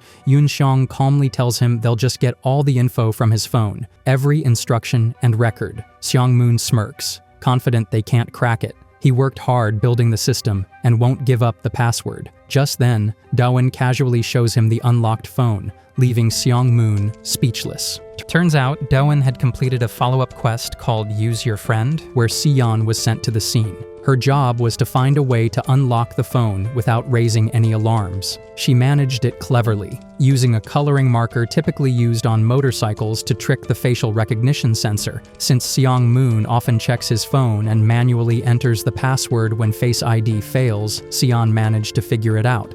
With that, the delegated quest was completed and everything tied to the red trash was exposed. Elsewhere, at the Bully Council HQ, the mysterious rep receives word that Young-suk has returned to Bongcheon-dong. Curious about the changes in him, the rep instructs the caller to gather more information. After ending the call, he turns to Eun-seong, who stands in front of him. Eun-seong is asked about the representative who brought Seong-moon and Jae in, and it's confirmed that the rep was sent home, as only approved members are allowed to know the HQ's exact location. The mysterious man suddenly turns to Eun-seong and asks if he's close to Daewon. After a short pause, the Shumdong leader calmly replies that it's just a cooperative relationship, nothing more. The headquarters rep nods slightly, acknowledging the answer, and praises Eun-seong for his efforts, giving him permission to rest since he must be tired. As Eun-seong bows and begins to leave, the representative thanks him again for always working hard. Eun-seong replies that he's always available if needed and walks out. Meanwhile, Seong-moon and MJ sit nervously on a sofa in front of Choi Soon-jae,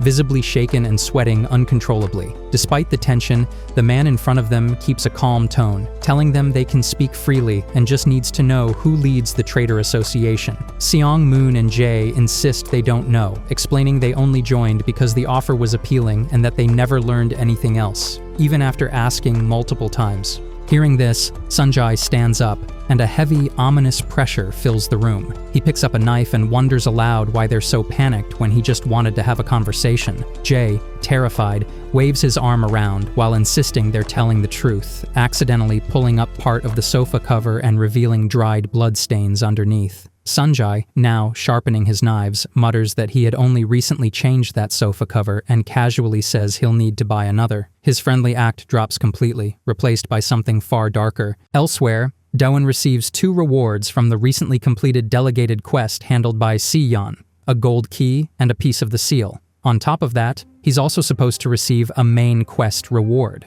Curious about what it could be this time, he waits, but nothing appears. Just as he starts to wonder if the item got dropped somewhere odd again, he spots Si-yeon walking toward him. As he greets her, he notices a system window floating in front of her that says, "1 Sion." A moment later, Aren and the girl with white hair from earlier also arrive, each with their own system window showing a number. Surprised and confused, Daewon looks around, wondering why all of them are here. The system prompt suddenly tells him to choose one of the 4 as his reward. In disbelief, Daewon panics. He didn't expect this kind of reward and tries to explain himself, but before he can act, the system says time is up and a random selection will be made. Suddenly, the girl's clothes start tearing. Embarrassed, Daewon quickly shuts his eyes and insists he didn't see anything. When he opens them, he sees that the white-haired girl was chosen and the others have disappeared. She leans in and kisses him, then passes through his body. The system announces that she's now registered as dealer number 4. It turns out this is part of a shell game. The white-haired girl presents a floating tray with 3 cups. One of them hides a bead. Daewon must pick the right cup to get the reward. As he watches, it becomes clear that she isn't even a real person, but some sort of NPC. The game kicks off, and Daewon watches as the white-haired dealer shuffles the cups. She asks him to pick the one with the hidden bead. It turns out to be an easy round. Daewon chooses correctly right away, without any hesitation. Impressed, the dealer asks if he wants to move to the next stage. If he wins again, he'll get an even better reward. But losing means he forfeits the current one. Realizing it's just like gambling, Daewon doesn't hesitate and agrees to continue. After clearing several rounds, Daewon gets success at the 9th stage. The intensity is getting to him. He feels like his eyes might pop out, but even then, he keeps going. The dealer then announces that the next round is the final stage. Daewon has already earned a legendary reward, but winning the last round would give him a mythic item. Greed kicks in, and without any doubt, he says he'll go for it. Clearly, this boy wasn't just acting like he liked gambling. The 10th stage begins, and things escalate fast. The number of cups increases dramatically, and the dealer moves them around so quickly that they blur out of sight. She finally stops and challenges Daewon to choose. She even remarks that he would have missed it if he had been a second slower. Daewon had activated a booster on his eye earlier to keep up, so he manages to follow the cup and makes his choice. It's the right one. The dealer congratulates him and hands over the mythic reward, the Bead of Transcendence. Elsewhere, a man with an eye patch is driving, talking to a mysterious figure with a tattooed hand. He informs him that they've lost contact with Seong Moon and MJ from Myeongdong. The man asks if he should head to headquarters to retrieve them, but the mysterious one brushes it off. He says he already anticipated this kind of situation and isn't bothered. Losing those two won't impact their plan at all. The eye patch guy accepts this and keeps driving. A few moments later, he reports something else. Jung Seok-young had stormed into Seowon-dong alone and attacked, but left shortly after realizing that they weren't the ones who ambushed Bong Cheon-dong. The attack didn't cause much damage. The man with the tattooed hand realizes this wasn't a council mission. It was revenge. He finds Seok-young's boldness quite fascinating. Back with Dowan, he heads to a place called the Sea Eater, along with Siyeon and another guy, Sihee. They get introduced to a strange-sounding new dish, egg-cradling snake. In reality, it's just a mix of egg, tteokbokki, and sundae. While Sihee is excited, Dowan and Siyeon both shoot down the idea, thinking no one would pay for something like that. Sihee quietly mentions that it was actually a recipe passed down from his grandma, which instantly makes both of them feel awkward and guilty. They take back their comments and try to make up for it, pretending it was a great idea all along. Respect your elders, after all. Sehee apologizes to Dowan and for not being there during the fight with Myeongdong. They tell him it's alright, assuming he was busy handling things at the Eyrie. When Siyeon complains about how few people are in Boramai, Dowan starts wondering if it's time to expand their group. But Siyeon doesn't think anyone would willingly join a team that doesn't even make money.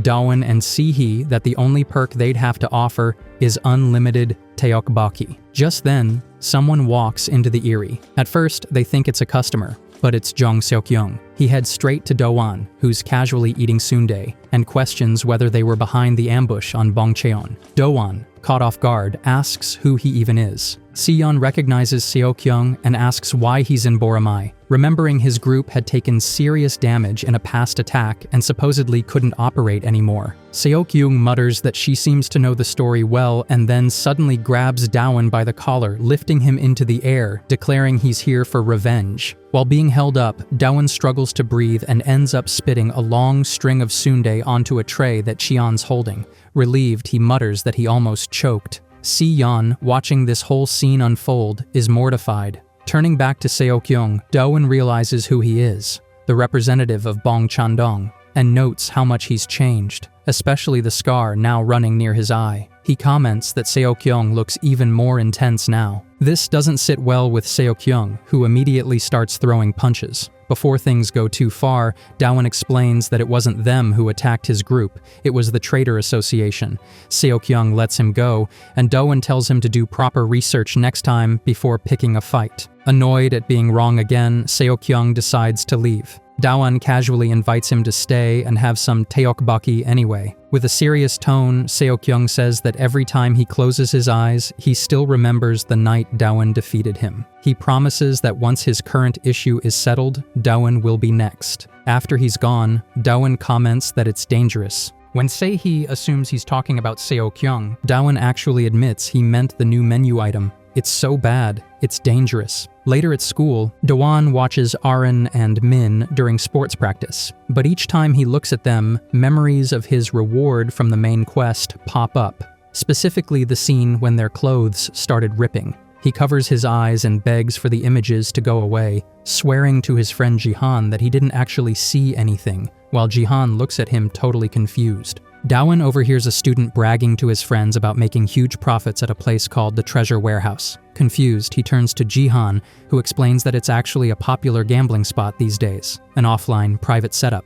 Dowan is surprised, thinking students shouldn't even be allowed in such places, but Jihan clarifies that it's actually the opposite. The venue is exclusive to student minors, and the name Treasure Warehouse is just clever branding to attract kids looking for cash and excitement. To stay off the radar, the location keeps changing, and it's officially run, though Jihan doesn't know much more. Dowan is amazed such a place exists.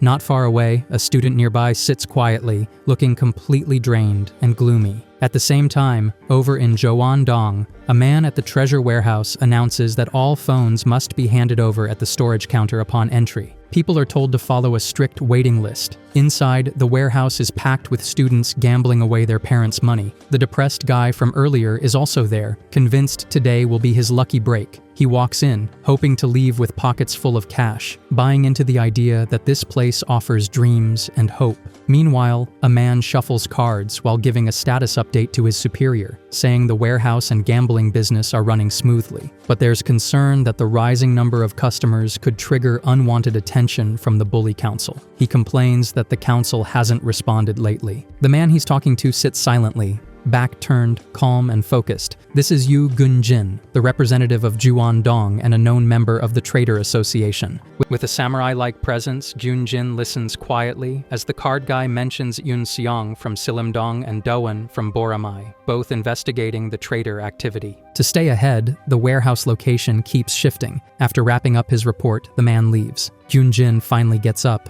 intrigued by what he's heard about a boy named Doan who supposedly knows how to fight. He starts considering whether Boramai should be the next target after Bongcheondong. Back at school, Doan walks the halls, holding the mythic item, the bead of transcendence. Curious, he tries chewing it, only to spit it out in disgust. Apparently, it tastes awful. While figuring out how to use it, he bumps into the same depressed student from earlier. The guy is staring at a bag full of gambling coins, the same one that student had bragged about. Desperate, he mumbles that he just wants to borrow a few coins and put them back after he wins. Moments later, the bag's actual owner rushes back into the classroom with his friends, having realized he left something important behind. He grabs the bag while his friends cheer him on, hoping he'll win big in the next gamble. Dowan, hidden nearby and holding the depressed guy's mouth to keep him quiet, overhears them talking. That's when he learns the treasure warehouse's current location. It's going to be in the basement of a building in Joandong this week. Afterward, Dowan asks the anxious guy what kind of place the treasure warehouse really is. The student explains that he first went because a friend invited him, telling him to just follow instructions and bet exactly as told. But that advice led him to lose everything, even the money meant for his academy tuition. He talks like someone who's been through it all, while his friend, clearly lost in the gambling mindset, still believed they could have won if they had just bet more. Classic delusional gambler behavior. While they talk, a man with playing cards approaches, offering to lend them more money, but only after confirming that their parents are alive. That's when the real danger of the treasure warehouse starts to show. With something called the house mortgage system, there's no actual cap on the loan amount. The money comes interest-free, with bonus perks like extra chips. All they need to provide are their parents' passbooks and ID cards. It doesn't even feel like borrowing. It feels like they're getting free money. That illusion pulls them in deep. Eventually, the chips start feeling like real currency. That's when the kids stop caring, keep betting, and lose everything. After losing everything, the guy starts shaking. He remembers turning to his friend, the one who introduced him to gambling, hoping he'd say something to reassure him. But that friend had taken on an even bigger loan, and a few days later, he ended his life. Dowan is frozen in disbelief after hearing how dark and twisted the place truly is. The student explains that when someone can't repay what they owe, they're forced to get loans from private moneylenders, again using their parents' documents. So even though it's the minors gambling, the burden falls on their families. It's the ultimate manipulation, holding families hostage for money. Whoever created this system really knew how to trap people. With his deadline approaching, the guy trembles, terrified of what could happen to his family if he fails to pay the debt. Later, that same guy sits back inside the treasure warehouse, desperate and hopeless. Even after losing everything, he convinces himself that gambling is the only shot he has to repay the debt. Just then, a commotion erupts. A guy, one of the same loudmouths who earlier bragged about how many chips he had, is now freaking out. He's just lost 7 hands in a row to the house. Snapping, he grabs a knife and holds it to an employee's neck, yelling that the place is rigged and demanding his money back. The outburst triggers murmurs among the other players, who begin to question if they too are being scammed. Suddenly, the man with the playing cards steps forward, calmly approaching the guy with the knife. He waves a Jayer card in his face. The gambler, still enraged, asks who he even is. "Oh, me? I'm the manager of this place," says the card player, Kim Joseph. vice representative of Jowon-dong. In a flash, he disarms the attacker, who instantly breaks into a nervous sweat. The crowd watches in stunned silence as the guy nervously tries to save face, claiming the manager showed up because the scam got exposed. Meanwhile, Kim Joseph just smiles. Joseph tries to calm the tension, confidently telling everyone that there's no way they rigged the games. He claims the treasure warehouse has always been built on customer trust. Then, with a serious tone, he warns that if anyone accuses them without proof and damages that trust, they'll be forced to respond accordingly. Just then, Dowan walks into the place. The depressed student from earlier watches nervously as Dowan heads straight for the one empty table, right next to Joseph. Dropping a heavy bag onto the table, Dowan says that in life, you only get one shot, and announces that he's going all in on his very first bet. This marks the start of the treasure hunter quest. Earlier, after learning more about the warehouse, Dowan had asked the student to take him there. But the guy, now revealed to be named Yang Woo, though Dowan hilariously mispronounces it as Yang, had refused, saying he deeply regretted ever getting involved and didn't want Dowan to make the same mistake. But Dowan, understanding his pain, tells him he has no choice either. Now, watching from nearby, Yang Woo is stunned to see Dowan confidently placing a full bet against the very guy running this shady setup. Meanwhile, Kim Joseph, cool and collected, eases Dowan into the gambling scene, showing him a simple beginner's game. Out of 52 Jair cards on the table, only one is colored. The person who picks that one wins. To make the game seem fair and shut down any suspicion, Joseph theatrically blindfolds himself. It's just a show though. The colored Jair card has distinct text, so he doesn't need to see anything anyway. Playing along like a clueless newbie, Dowan also blindfolds himself and pretends he doesn't notice anything suspicious. Joseph, being the dealer, draws first and purposely avoids the colored card to avoid suspicion. Then it's Dowan's turn. He draws his card, and it turns out to be the colored Jair. Everyone in the room gasps at his crazy beginner's luck. What they don't realize is that Dowan isn't just lucky, he's getting a system peek. Sitting silently beside him is White Hair, dressed as a dealer, though no one else can see her. She's part of the system, helping him behind the scenes. Joseph congratulates Dowan, a bit unsure if it was just a fluke since only 2 chips were on the line. He reassures Dowan that there are still many chances ahead. Just then, a special game of the day begins. Snail Race. Dowan recognizes it from illegal online gambling sites. Yang Woo explains that this is what makes Treasure Warehouse special. They bring online games into real life, and even invent new gambling experiences that are more risky and flashy than anything else. The announcer declares that betting is about to close. Gamblers rush to place their bets. Special games like this one have massive payout potential, and the stakes are about to skyrocket. Dowan asks White Hair which number is correct for the next game, and she calmly tells him that the winning bet this time is number 2. The snail race kicks off, and Dowan stands next to Yang Woo to watch the match unfold. Meanwhile, from a distance, Joseph keeps a close eye on them, looking way too interested for a grown man spying on a couple of high schoolers. Later, Dowan eats out with Yang Woo, who curiously asks how he always makes the right choices. Dowan casually credits it to sharp instincts, which makes Yang Woo jealous. He says he could have cleared his debt long ago if he had instincts like that. Dowan, surprised, asks why he doesn't just talk to his parents. That's when the truth comes out. Yang Woo's father left long ago, and his mother's been working non-stop just to get by. He can't bring himself to tell her he racked up a debt by gambling. Hearing this, Dowan jays that he really is a bad kid, but then reassures him not to worry too much, believing that Jowon-dong's whole scheme is about to collapse soon anyway. The next day at the treasure warehouse, Dowan looks around and talks to White Hair again, asking how long she plans to stick around. She replies that she'll stay until the quest is complete. Everyone around him gives strange looks. After all, he looks like he's talking to himself. Dowan then searches for Yang Woo, but doesn't see him, though he doesn't think much of it at first. That quickly changes when the night's special game begins, the execution game. 5 ropes are lined up. Only one is connected to the guillotine. The gamble, pick the right rope. The real horror, someone's arm is in the device, and that person turns out to be none other than Yang Woo. Forced into this nightmare by Joseph, Yang Woo took the chance in hopes of clearing his entire debt in one go. Dowan is shaken, realizing how far this system is pushing people. As the countdown starts, White Hair's previous hint plays in his mind. Number 4 is the right rope. The first 3 ropes are cut. None of them trigger the blade. Only 2 ropes remain. Just as the staff member is about to cut the 4th rope, Dowan rushes forward, shoves them aside, and dramatically grabs the axe. Instead of cutting the 4th rope, he deliberately cuts the 5th one while screaming like he made a dumb mistake. Thankfully, number 4 was indeed the correct answer. Yong-woo is safe. Dowan silently thanks Whitehair for her help, but before he can catch his breath, Joseph walks up, all smiles, applauding Dowan's creative and unexpected show. Furious, Dowan grabs him by the collar and demands to know how he could involve a kid in something this dangerous. But then, to Dowan's shock, Yong-woo bows deeply beside him, thanking Joseph for giving him this chance.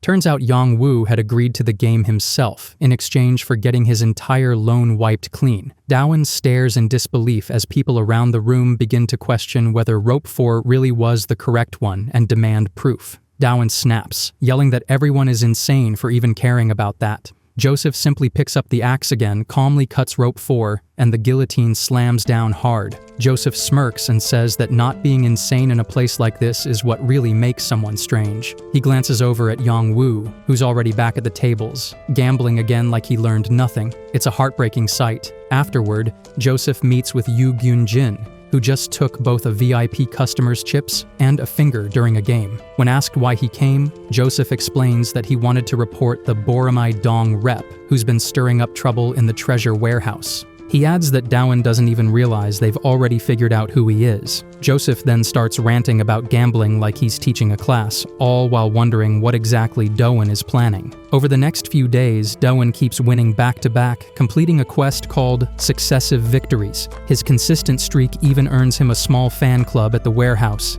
At this point, he starts wondering if the quest is trying to turn him into a gambling addict. When he wins another round with a royal flush, the system notifies him that the quest is complete. Whitehair appears to say goodbye, her role finished. As usual, her clothes start vanishing while she fades away, and Dowan immediately shuts his eyes, swearing again that he didn't look. Just then, an employee tells him about a high-stakes gambling spot set up especially for VIPs. Realizing this is what the quest was leading to, Dowan says he's ready and asks to be taken there right away. Meanwhile, outside, Yong-woo sits with some chips in his hand after the warehouse closes. When his mom suddenly shows up and asks why he's still awake, he says with a bright smile that he just missed her.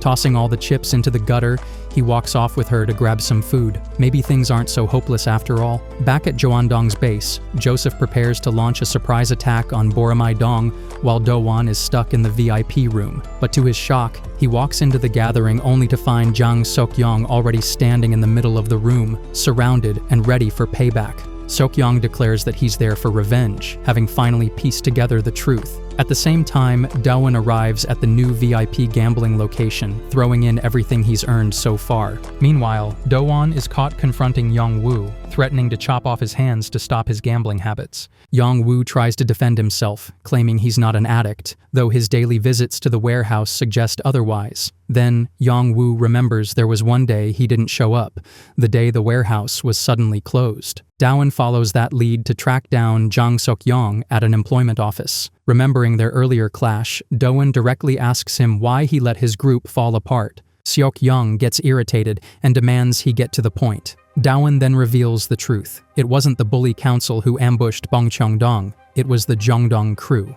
Finally realizing this, Seok-yong vows revenge on Joseph for setting him up and making him look like a fool. Too bad he already got played hard, doing card tricks while getting set up from the start. The vice representative calmly says he's not worried about a king from a fallen kingdom. Unbothered, Seok-yong replies that he plans to wipe out everyone from Jeongdong right there. Despite being short, fighting alone, and even facing inhuman opponents, nothing slows him down. They start taking down enemies without hesitation, dominating the scene like a true alpha. Seok-yong then turns to Joseph and says they're all going to die equally. Hearing this, the manager suddenly changes his earlier opinion, now seeing Seok-yong not as a king, but as a wild card. Somewhere else, Dowan sits in front of a person named Yoo-gyun-jin. They already know who each other is. Dowan casually asks about the kind of games played in the VIP gambling area and what the rep from Jeongdong will be betting. Gyun-jin, disinterested, begins listing what pulls people into gambling: pleasure, desire, challenge, escape,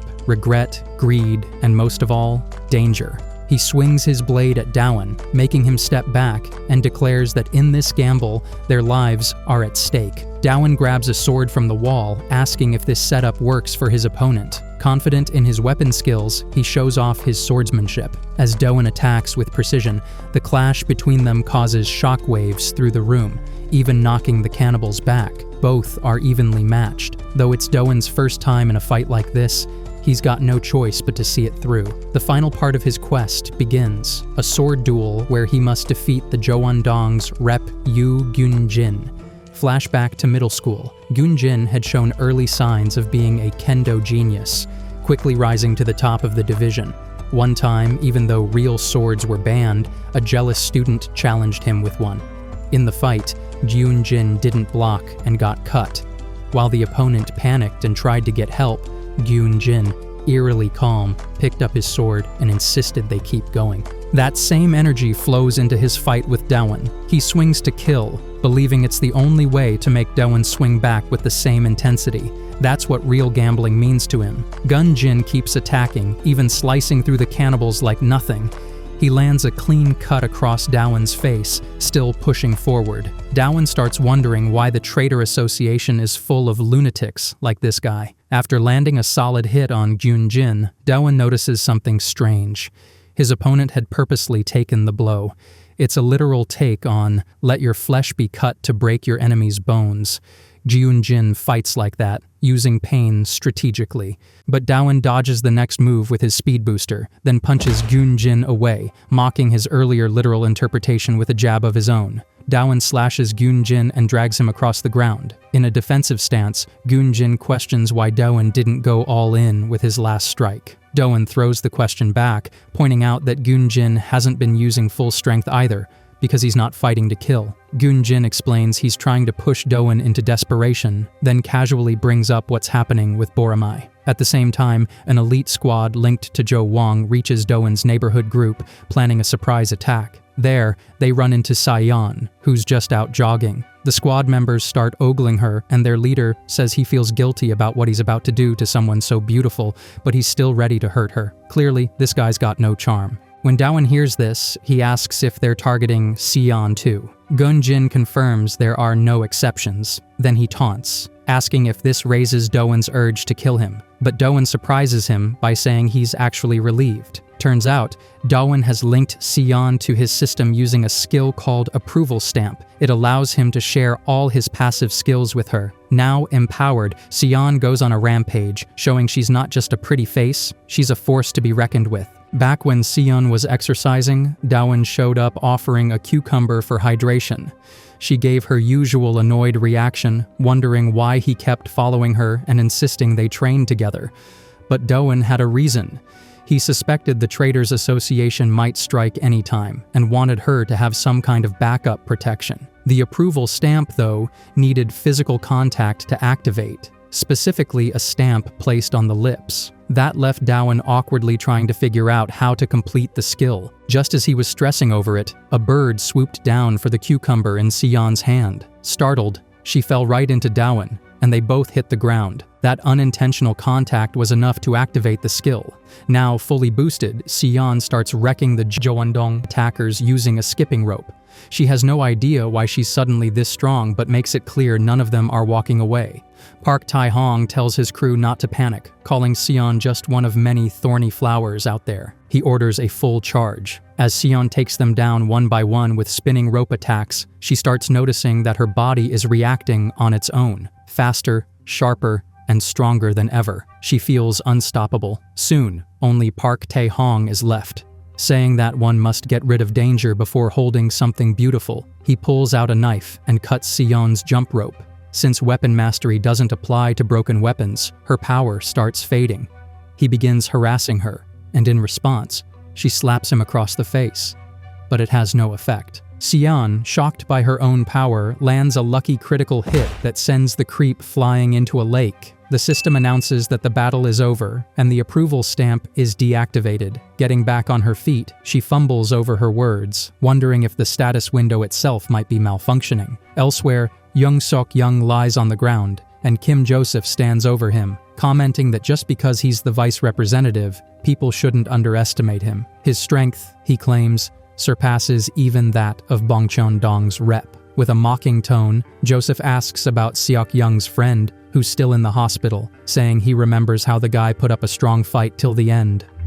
Fired up, Seok Young recalls a past talk with Ji-baek Chang, who had asked him not to seek revenge, insisting there was no need to feel guilty and that he didn't want anyone getting hurt anymore. But now, as he rises to face Joseph, Seok Young makes it clear, this isn't about revenge. He just wants to let out his personal rage. Joseph casually leaves the outcome up to fate, doubting Seok Young's skill. But he's caught off guard when he realizes Seok Young didn't just train to win, he trained to destroy. Turning the tables, Seok Young slams Joseph down and promises to send him somewhere worse than the ICU, the morgue. A few days after the fight between Daewon and Jung Seok Young, the Boromai rep comes out victorious. Seok Young later visits his grandfather, who immediately notices the same expression his son used to wear after coming home from getting badly beaten. Offering help, the old man gets declined, but then suddenly flips Seok Young into the water without warning. Despite having an elderly body, Seok Young's grandfather is still strong.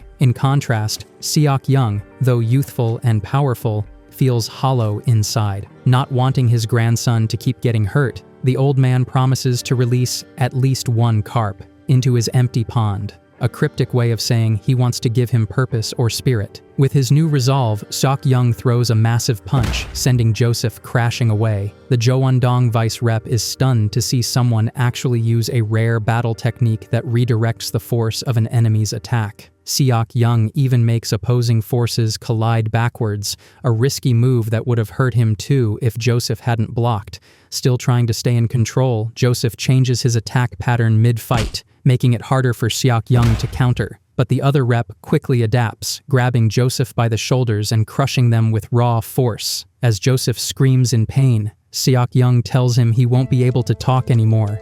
He remembers the brutal training with his grandfather, who once made him confront a raging bull and told him to take it down with his bare hands. Back when Seok Young was training, his grandfather had told him to destroy the bull's horns first. That was the priority. Remembering that advice, Seok Young crushes Joseph's shoulder using sheer strength. He explains that his technique isn't about redirecting enemy power, it's all about raw destruction. With a devastating chop, he leaves Joseph's body severely damaged. Feeling that his anger has been properly released after what Joseph did to his people, Seok Young decides to stop there and walks away. Meanwhile, the fight between Geun-jin and Daewon intensifies. Geun-jin acknowledges Daewon's sword skills, impressed at how well he handles the blade. Daewon responds the same way, surprised someone can keep up with his weapon mastery. It's like two cheaters meeting in the same casino, both playing at the same level. Even though Geun-jin has superior technique, Daewon believes the match is tipping in his favor and says it'll end soon, but Geun-jin disagrees, throwing his sword at Daewon and disappearing behind a curtain. Daewon suspects he's trying to escape and rushes after him, only to find himself inside another room. Geun-jin assures him he didn't run, he just brought him to the real battlefield. He lets down his hair and reveals a long whip made of chain, complete with blades along its edges. Locking the exit behind them with metal bars, he says, "No one is leaving unless one of them dies." He swings the chain and lands several deep cuts on Daewon, clearly enjoying the look in his opponent's eyes now, one of real fear and determination.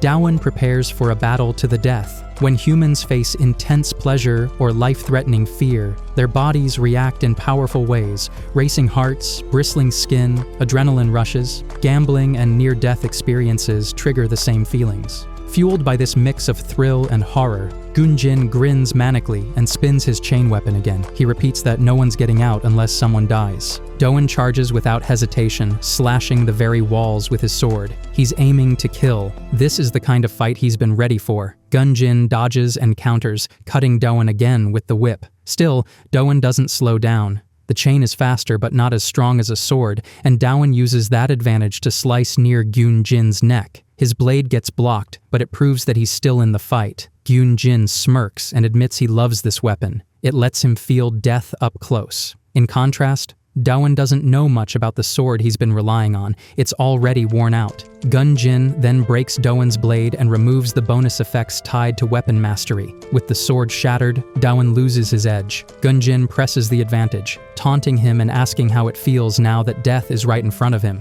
Without much resistance left, Daewon gets knocked around, the momentum clearly shifting in Gun-jin's favor. Bleeding and exhausted, Daewon realizes there's no way he can take down the Jowondong rep with just his bare hands. Desperate to find another solution, something unexpected happens. His plot armor kicks in. A bead rolls out of his pocket, catching Gun-jin's attention. Amused, Gun-jin comments on how much fun he's having. Earlier, Gun-jin had been approached by a shady member of the Traitor Association, a man with a tattooed hand. At first, he wasn't interested in the offer to betray the Bully Council, but once promised dangerous and thrilling encounters, he changed his mind. It's those high-risk situations that make him feel alive. Now disappointed that the fight might end too soon, Gun-jin hears Daewon say otherwise. Daewon assures him it's far from over. Picking up the bead, an item known as the Bead of Transcendence, he channels his weapon mastery through it, using it as a substitute for his broken sword. But Gun-jin slices through the attack easily, claiming Daewon's chances of survival just dropped from 50% to a mere 1%. To Gun-jin, it looks like the end,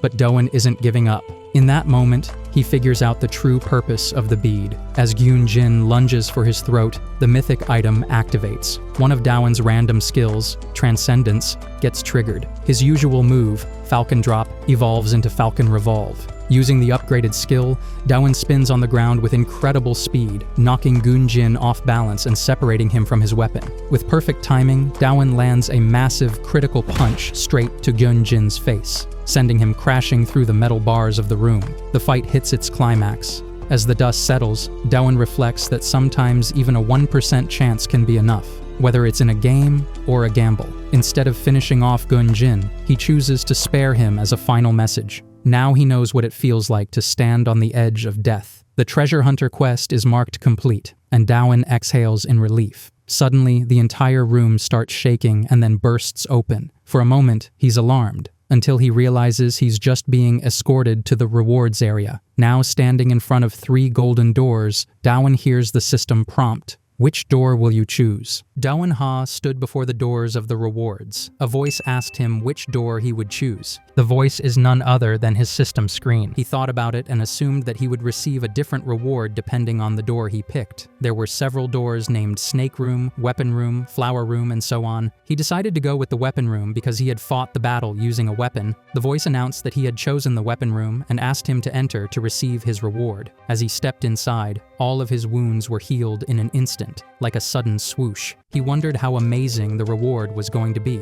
A sound dinged, and suddenly hundreds of weapons appeared in the air. Confused, he looked around, but the voice announced that they would begin to attack and that he had to dodge them all. Daewon Ha glanced up at the sky and mocked that it was supposed to be a reward. The voice explained that the reward would change depending on his performance. The weapons hovered in the air, each one looking terrifying. One of them lunged toward him, and he managed to dodge it. He initially thought they must be holograms or illusions because there was no way they were real. However, he quickly realized their authenticity when he felt a cut on his cheek and saw blood. He called the situation ridiculous and couldn't understand why this was happening to him. As the weapons began to strike him more aggressively, he activated his booster mode, which allowed him to dodge the attacks more effectively. In a desperate attempt to save himself, he made his way to a cliff. He knew it was a bad situation, and to make matters worse, his booster deactivated as it had reached its time limit. With no other option, he retrieved his weapon mastery axe, but it too was destroyed during the fight against the relentless weapons. Eventually, it was finally over. He had dodged all the attacks, though he was on all fours, completely exhausted, and on the verge of throwing up. The voice congratulated him and announced that he would receive a reward based on his performance. A golden treasure chest appeared before him. As the chest opened, a sealed box was revealed inside. The voice declared that he had now collected 3 pieces, with 3 more still left to find. He asked if that meant he had collected half of them, but before he could get an answer, a sound dinged and a mysterious map appeared in front of him. It was completely empty. The sound dinged once more and a key materialized with the voice announcing that it was his final reward. The scene shifted to a cafe where a parrot commented that the new bird species would dominate humans from now on. Sunjae Choi, an affiliate of the Bully Gang, or Iljingand headquarters, sat at a table with Dawan-ha and Yoon-song. Sunjae was talking to his parrot when Dawan asked what he was doing. Yoon-song told him that this was just how Sunjae was. Sunjae smiled and asked Dawan how he felt after fighting Gunjin. The two parrots on his shoulders slapped him when he commented that he nearly died this time. Yoon-song mentioned that the traitors they had found were Moon-seong, Jae-guk Ma, Gunjin Yu, and Joseph Kim, and asked if he had learned anything from them. Sunjae replied that he had kept interrogating them but wasn't sure whether they were tough to crack or genuinely didn't know anything.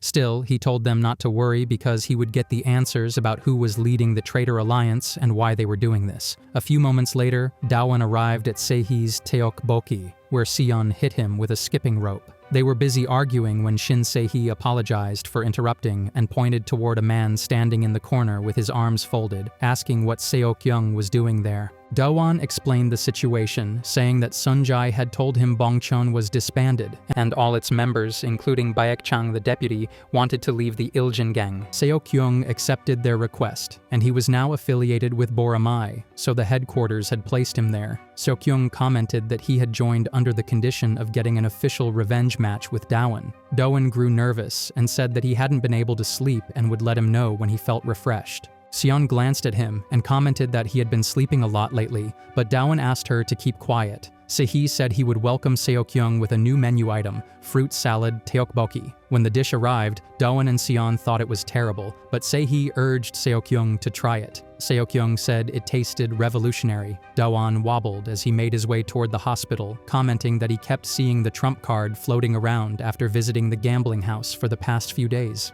He realized he was also seeing people, as he kept seeing the girl from the hologram again. He tried to ignore it and moved forward, but the girl bumped into him. He realized he could touch the hologram. The girl came closer and whispered something in his ear. Then she hugged him, confirming that she was real. The girl who was clinging to Dawan commented that he was pretty proactive this time, and that she liked it. Dawan tried to put some distance between them and asked what she was doing there. She clung even closer and told him that she had been waiting for him. Her words left him confused. She then said that she wanted to go to his house. Dawan immediately dashed back and said that he couldn't let her into his house, asking if she even knew how dangerous it was. He added that he was already worried about himself and demanded to know how she even knew his address. She simply smiled at him. He asked her to say whatever she wanted to say right there, insisting that she didn't need to come to his house. She showed him her phone and claimed she needed to charge it, which was an obvious lie since the battery was still at 90%. She suddenly pretended to feel dizzy, earning herself the title of a terrible actor from Dawan. Then she spun another lie, saying she was being chased by bad people and needed a place to hide.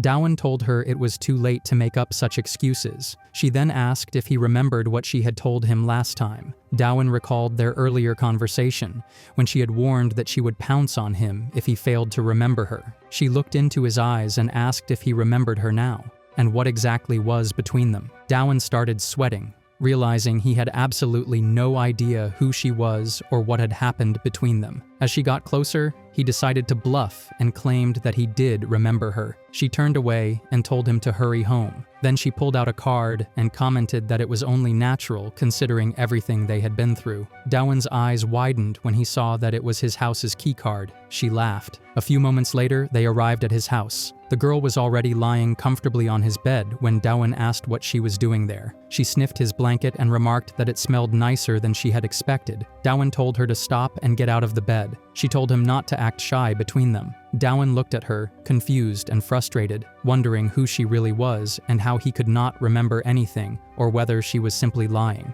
As he tried to stop her, she pulled open his drawers and held up his inner garments. commenting that he had a super peculiar taste. She even tried to smell them, but Daewon rushed to stop her, gathering all his garments together to keep them away from her. Then she put on his kitty headphones and started meowing like a cat. Daewon stood there blankly. Suddenly, she dropped her hands and said that she was hungry. He asked her if she always said whatever popped into her head without thinking. The next moment, Daewon was preparing food for her. He looked exhausted and tried to think once more if a girl had ever liked him before. He realized that even if someone had, no girl had ever come to his house. While he was lost in thought, the girl came from behind and clung to him, asking what he was doing. He told her that he was cooking something because she was hungry, then asked her to go and wait. She finally agreed and left. As she walked away, he heard her say something and went to check. She was looking at a certificate of appreciation awarded to Daewon's father, Jino Ha, and commented that his father must have been a great man. Daewon continued cooking, but his expression turned sad as he quietly said it was an exaggeration. He recalled the moment when his father had received the certificate from the Sunshine Foundation for taking the lead in preventing school violence and actively volunteering with a strong sense of purpose.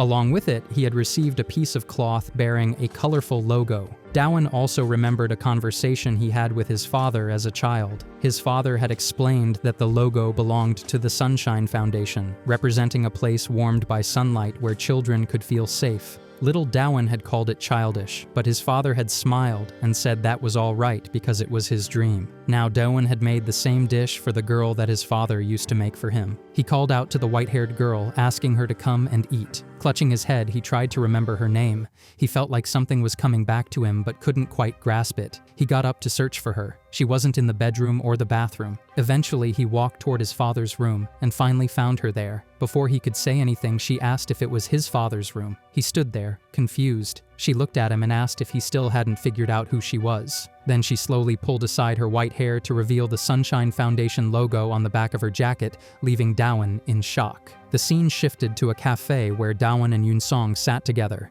Daewon asked him how the thing he had asked him to look into a while ago was coming along. He was referring to the information about the members of the Sunshine Foundation. Yoon-song told him that he hadn't found anything yet because there wasn't much information about the foundation, not just offline, but online as well. It looked as though someone had erased everything on purpose. Daewon gulped and suggested that maybe it was the culprit who killed his father. He recalled the man wearing the Sunshine Foundation uniform in the evidence video. Yoon-song said it might be possible, but they couldn't be sure yet. He added that he only knew Daewon's father and wasn't part of the Sunshine Foundation himself. Daewon said the surest way to confirm his suspicion would be to meet someone who used to be in the foundation and ask them directly. Yoon-song looked confused, and Daewon noticed it. He asked if Yoon-song was unaware of the relationship between the Gwanak Iljin gang, which he was a part of, and the Sunshine Foundation. Yoon-song became even more confused and started to ask about that connection. But he was interrupted by a parrot who cried out for help and said he had been trapped inside a parrot's body. Sunjae and the parrot both shouted in unison that they were the real ones. While Sunjae dramatically told the parrot to stop lying, Yoon-song calmly sipped his coffee, and Daewon looked increasingly bewildered. Back in the present, the scene shifted to Daewon's house, where he had just realized that the girl was connected to the Sunshine Foundation after she revealed the logo on the back of her jacket. She confirmed his suspicion and said that she used to receive help from the foundation. As she started to say more, Daewon grabbed her by the shoulders and urgently asked if she was still in touch with the people who used to be part of the foundation and if she had their contact information. He continued asking questions, but the girl gently blocked his mouth and told him to calm down. She looked into his eyes and said she didn't understand why he was getting so worked up. If he was asking about the people from back then, she couldn't remember much because it had been 10 years since she left. She suddenly understood why he didn't recognize her. Daewon looked shocked. She explained that she had been studying abroad for the past 10 years and didn't have a phone at the time, so she hadn't been able to stay in touch. But a few years ago, his father had sent her the jacket, saying it was a sample. She also mentioned that she had heard about his father's death after returning to Korea. They both looked at each other in silence, unsure of what to say next. The girl teased Daewon for still not remembering her and stepped forward, but twisted her ankle. Before she could fall, Daewon quickly caught her by the waist. She looked up at him and said he was just as nice as she remembered. When she squeezed his hand on her waist, he quickly pulled away. She told him that his father had been a good man and that it must have been so hard for him, growing up with that loss. She imagined how difficult it must have been to go through such a tragedy as a middle schooler. She then slid her hands onto his chest and gently pulled his hood over his head. Dowan sat down on the floor, stunned and sweating, saying that none of it made any sense. She didn't quite understand what he meant, so she simply told him that what she was really saying was that he should stop staying depressed at home and go outside. Later on, the scene shifted to the Gwanak Iljin Gang's Cheonglim office in Seoul City. The Traitor Alliance, led by the ex-representative of Seowon, Ingang Kang, arrived and asked if this was Cheonglim, questioning why he had been called there. Behind him, the ex-deputy of Seowon, Jin Ho Chai, responded that there was no other choice since they had suffered significant damage recently, and it had affected the Iljin gang as well. As Ingang noticed a van pulling up, he scoffed and asked if those punks had to show up too. The van door slid open, revealing the ex-representative of Naksongdae, Stephen Jagal, who stepped out and commented that it had been so long since he had breathed fresh air and that the disinfectant in the hospital had been so strong it gave him headaches. Another figure followed behind, Jinyong Lee, the ex-deputy of Naksongdae, who remarked that his burn mark, stretching across half his face and neck,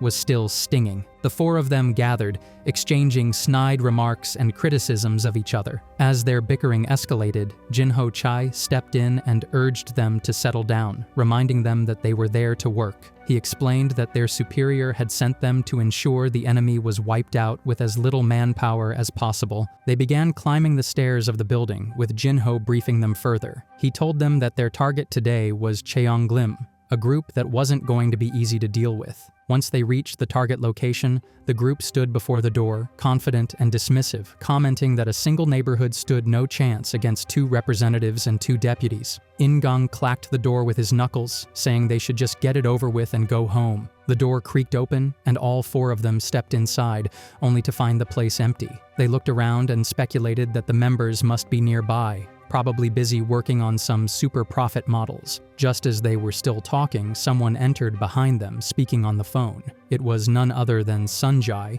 who informed the caller that all 4 of them were present. He was speaking to Yunsong, who asked if he needed reinforcements. After a brief exchange, Sunjai ended the call. Yunsong recalled the conversation they had at the cafe with Dowan, where Dowan had asked if Sunjai could be trusted. Though they all knew Sunjai was an eccentric, Yunsong admitted he was also the strongest person he had ever seen. Back in the present, Sunjai stood in front of all 4 traitors and told them he could offer only 2 choices. Either they could come at him or he would come to them. The scene shifted to a room where someone was giving a presentation about the headquarters and how they had established the current Gwanak Iljin gang along with the system it operated under. The speaker explained that each representative was assigned to a specific neighborhood and was responsible for managing that region.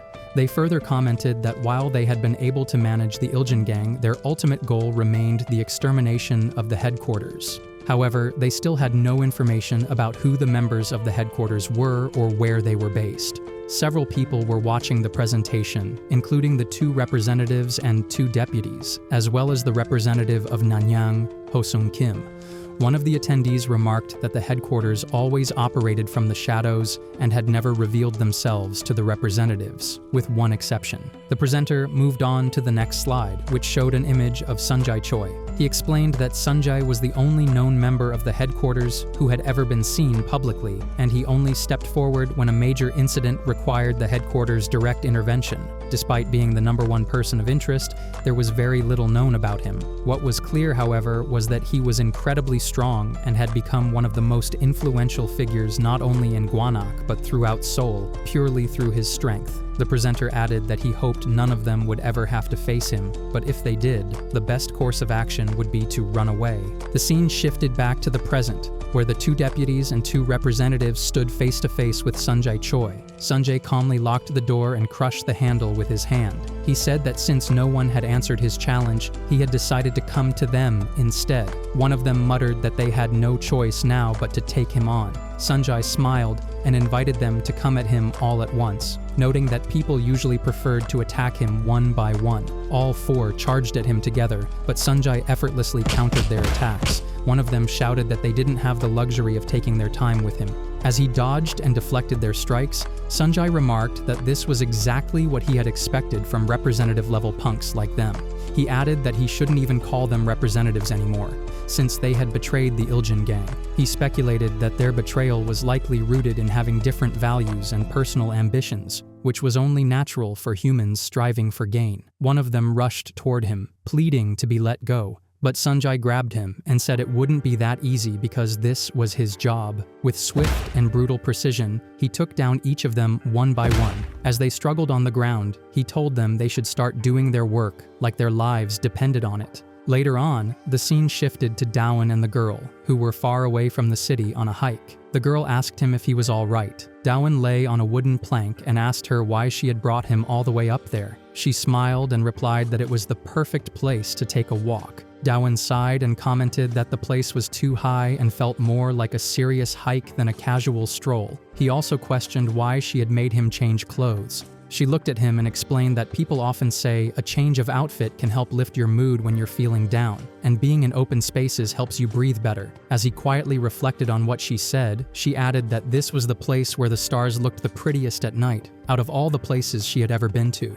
Dawan realized she was right and was reminded of his childhood memories when he used to lie down and gaze at the stars for hours. Lost in thought, he was brought back by her question, asking if he was okay and why he couldn't remember her. Her sudden shift in tone surprised him. He sat up and asked why she had gone so quiet all of a sudden, since it didn't seem like her at all. Then, without warning, she hugged him tightly and bit him, leaving him even more confused. She repeated her question, wanting to know why he couldn't remember anything. Dawan joked that she had bitten it out of him, so he couldn't feel a thing. She stood up and teased that it was her cute little revenge, hoping he would remember before it was too late. As she walked ahead, she playfully commented that there was no way he could forget a pretty girl like her. Dawan looked at her and, for a brief moment, had a flashback of a little girl who looked just like her, but he remained puzzled about everything that was going on. The scene then shifted to a factory in the Gwanak district of Seoul, specifically in the Nanhyang area, where several people were working. One of them asked their representative, Ho Sung Kim,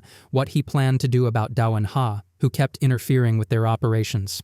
He also reported that the representatives from other neighborhoods had been defeated by Dawan one after another and were eventually dragged to the headquarters. Ho Sung Kim, who was calmly reading the newspaper, called the situation pathetic and said it was embarrassing to even think that they had once held the same rank as those representatives. The man added that Ho Sung was different from the others because he had even received an offer to join the headquarters. At this, Ho Sung clenched his teeth and warned him to think before speaking, saying he had no right to judge him. The man quickly apologized, and Ho Sung ordered him to proceed with the plan related to Boromai. He remarked that everything had been going Dawan's way so far, and Dawan might believe things were under control, but he had no idea what was waiting for him in the near future. Meanwhile, Dawan was carrying the white-haired girl on his back and enjoying the moment on the hike, completely unaware of the events that lay ahead.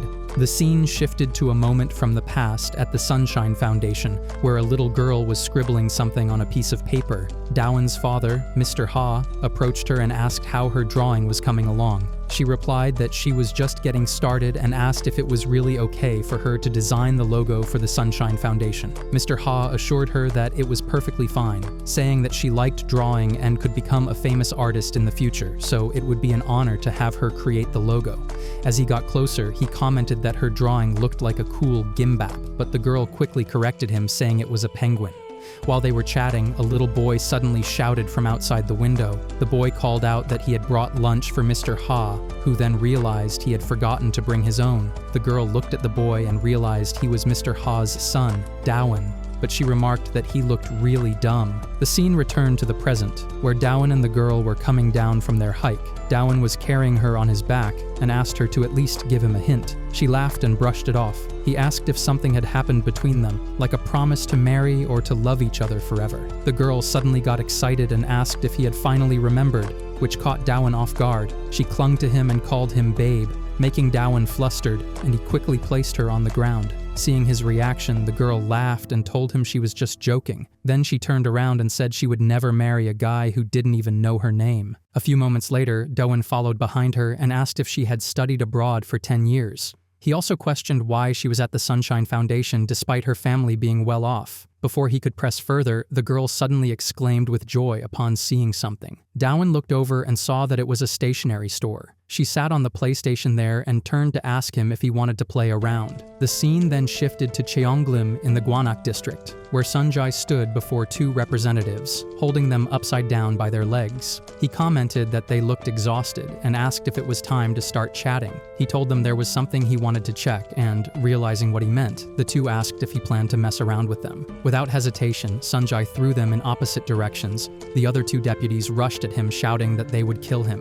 They punched him in the chest at the same time, sending him backward, but he was completely unfazed. Sunjai said he wanted to know who the top boss was, the one controlling all of them, because no matter how much he interrogated the other traitors, no one revealed anything. It made him believe that maybe they truly didn't know, and that led him to hypothesize they were simply being used as pawns in a bigger game. One of the representatives shouted for him to stop spouting nonsense and charged at him, only to be knocked out in an instant. Sunjai commented that their overreaction confirmed his suspicion. He stepped toward the remaining representative, who surrendered immediately. The man offered to act as a spy for the Iljin gang and promised to deliver real-time information on the traitors, vowing to do whatever the headquarters required. Sunjai praised his decision, saying it was a wise move to switch sides so quickly to survive, and that perhaps it was due to his past in a dangerous environment, but he had been given clear orders to eliminate the traitors. Without hesitation, Sunjai grabbed the man's neck and snapped it.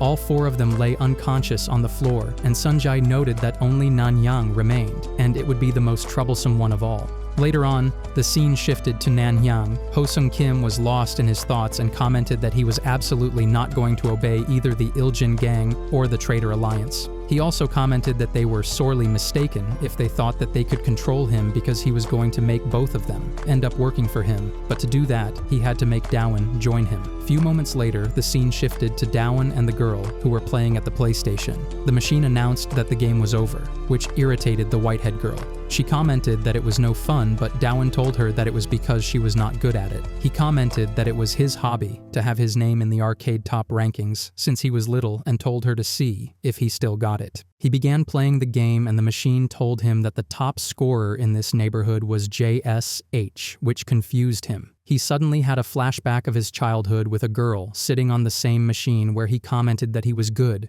and that was why he got first place. The little boy asked her if she wanted him to write her name on the top. He told her that he was the top scorer on tons of other arcades too. He thought about it and asked her name. She began to tell her name, but then he was rushed back to reality. He finally remembered her and turned to tell her, but she was nowhere in the sight. He looked here and there but found nothing, but then he heard the noise of bike engine. The person sitting on the bike carried the white-haired girl and asked Dawan if he was looking for the same girl. He also informed him that he had drugged her to sleep for a while and asked him to not worry. He also commented that he couldn't believe that he was busy playing a game and seemed very relaxed, and that made things easier for him. Dawan asked him who was he and why was he doing this. The man told him that he would receive a text message soon and asked him to come to location by himself. He warned him if he told someone or tried to pull something, then the girl would be in trouble. The man started the engine and turned around, but Dawan jumped to stop him and commented that he was not going to let him leave. The scene shifted to the past, where little Dawan was munching on his ice cream. He was debating whether to stop by the arcade with the money he had left from running errands when someone suddenly dashed past him and told him to get out of the way. She appeared out of nowhere. It was their first meeting. She rushed ahead, leaving him behind, and he couldn't understand what had just happened. She finally stopped and took a deep breath, only to hear a voice behind her say that he had finally caught her. She turned around to see a huge man towering over her, who told her to stay quiet. He grabbed her, but she struggled to break free. He told her to stop resisting, but just then, an octopus landed on his face, causing his eyes to sting. Dawan stepped in front of the girl and remarked that it was a shame, because that octopus was supposed to be his dinner. The girl realized then that he was Mr. Ha's son. He grabbed her hand and told her to run, assuring her that he would save her. Returning to the present, the biker was carrying the girl and warned that she would be in trouble if Dawan tried to tell anyone or do anything reckless. Dawan activated his booster mode, rushed toward the biker, and declared that he wasn't going to let him leave. The biker noted that Dawan was charging at him with fire in his eyes, which was expected from the headquarters hounds. He added that maybe that was why Dawan couldn't tell she was a hostage. Holding a syringe to her neck, he warned that if he injected it into her, her life would spiral into darkness, and he would do it the moment Dawan made a wrong move. Pressing the accelerator, the biker said he would be waiting for him and advised him not to keep the representative waiting. With that, he dashed off with the girl, leaving Dowan standing there, clenching his fists.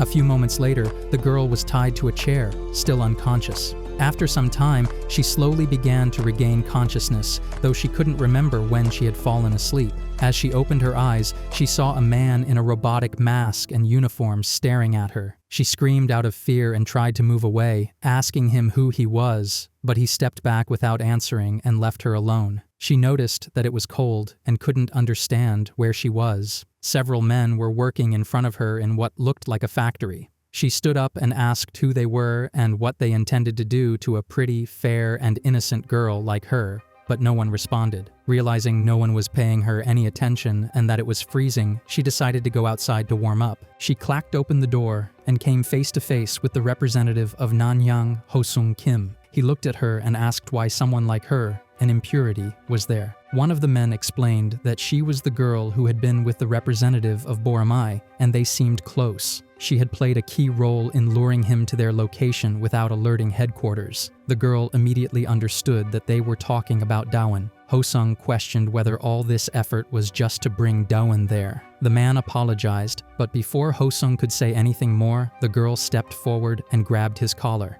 She demanded to know what they were planning to do to Dowan, but before she could say another word, a chill ran down her spine, and she let go of his jacket. Ho-sung's eyes glowed as he told her she had crossed the line and needed to know her place. She stepped back, but several men began to march toward her, surrounding her. She warned them to stay away or she would scream. Ho-sung instructed them to use it on her to make her obedient, declaring that she was the perfect specimen for their clinical test. She retorted that she would report them because this was an illegal facility, and if they did something like that in Korea, they would be in serious trouble. One of the men remarked that she wouldn't last long if they used it on her, as every one of their previous lab rats had died. A few moments later, Dowan finally reached the location. He said he hadn't told anyone and had come alone, just as they had instructed, and demanded they bring her to him immediately. One of the men mocked him, saying he hadn't expected the representative of Boramai to care so much about someone else, and that Dowan had arrived much earlier than anticipated,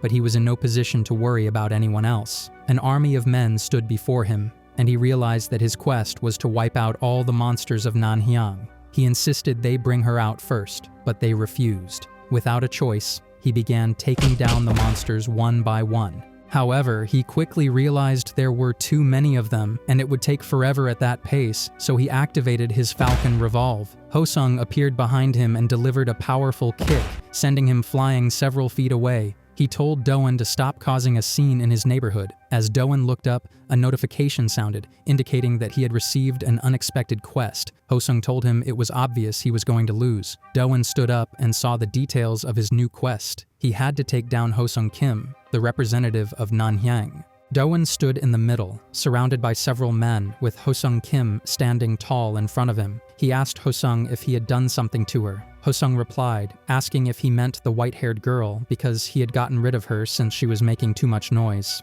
He then asked if Dowan had a problem with that. Energy surged around Dowan as he warned that there was definitely going to be a problem from now on. Without hesitation, he lunged forward to attack Ho-sung. Meanwhile, the white-haired girl lay on the floor, shivering from the cold. She struggled to remember when she had passed out, but then she noticed a huge bag shaped like a fish. Startled, she fell back in fear, and at that moment, something tumbled out from the white bags. She couldn't understand what was inside them or where everyone had gone. Hugging herself, she muttered about how cruel it was to put a weak and frail girl in a place like this. She stood up and shouted to see if anyone was there, but a sudden wave of dizziness overcame her, and she collapsed onto the floor. Feeling increasingly strange, she realized she had to get out of there, but before she could do anything, she sank back into unconsciousness. Back in the fight, Dowan attacked Ho-sung, but Ho-sung easily dodged. He reminded Dowan that he had warned him not to waste his time. Dowan leaped into the air and activated his 1,000 punches mode,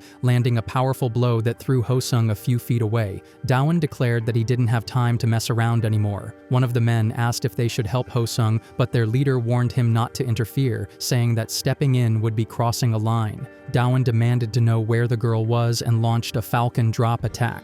Hosung replied that Doan was being too loud, and with a brutal kick to Doan's face, he drew blood. He continued to pummel Doan, mocking him as just the Iljin gang's hound who only knew how to follow orders. Doan fell to the floor, bleeding heavily from multiple wounds. Hosung remarked that if Doan were of no use, he would have destroyed him already, but for now, he would just lock him up, just like that noisy girl. Hearing that, Doan turned his head and asked if he had locked her up. Before he could ask anything further, Hosung stomped on him and continued to beat him relentlessly. Doan lay broken and bloodied on the ground, his body covered in cuts. Hosung said he was done wasting time and that Doan should be grateful he was being used as a tool to help him rise to the top. As he said this, Hosung recalled a moment from his school days when someone approached him and asked if he was Hosung Kim from Nanyang High School. They said they had heard rumors about him, how he acted like a creepy pervert, controlling students as if they were his subjects. The man, who turned out to be Sunjae Choi,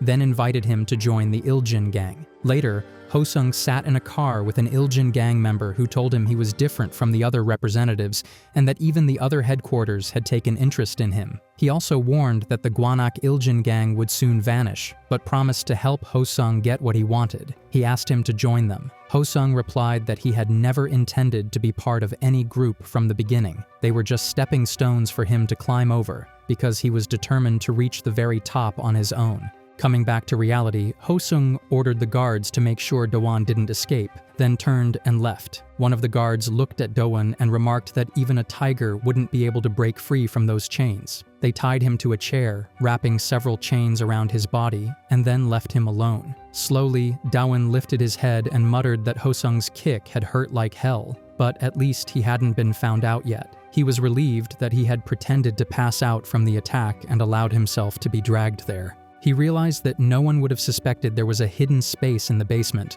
which meant there was a good chance the girl was nearby. He knew he had to act quickly and save her before it was too late, but the problem was the chains. He hadn't expected them to use so many, and at the moment, it was absolutely impossible for him to escape on his own. However, he was glad that he still had the black key, the final reward he had received from the weapon room, which could unlock the black lock. He inserted the key into the lock and turned it. A voice echoed, informing him that his willpower would now be sealed and that automatic battle mode would be activated for 10 minutes. Determined, Doan declared that he was going to save her and urged her to hang on just a bit longer. As he used the black key, the bulb overhead began to blink, reacting to the sudden surge of energy. In the silence of the basement, a series of mechanical noises filled the air, clattering, creaking, clacking, crushing. As the systems activated, the voice announced that automatic battle mode would now begin. The white-haired girl lay on the floor as she heard heavy stomping sounds approaching. A few moments later, the door to the room where Doan had been kept creaked open, and Doan entered with an unusually tall figure and glowing blue eyes.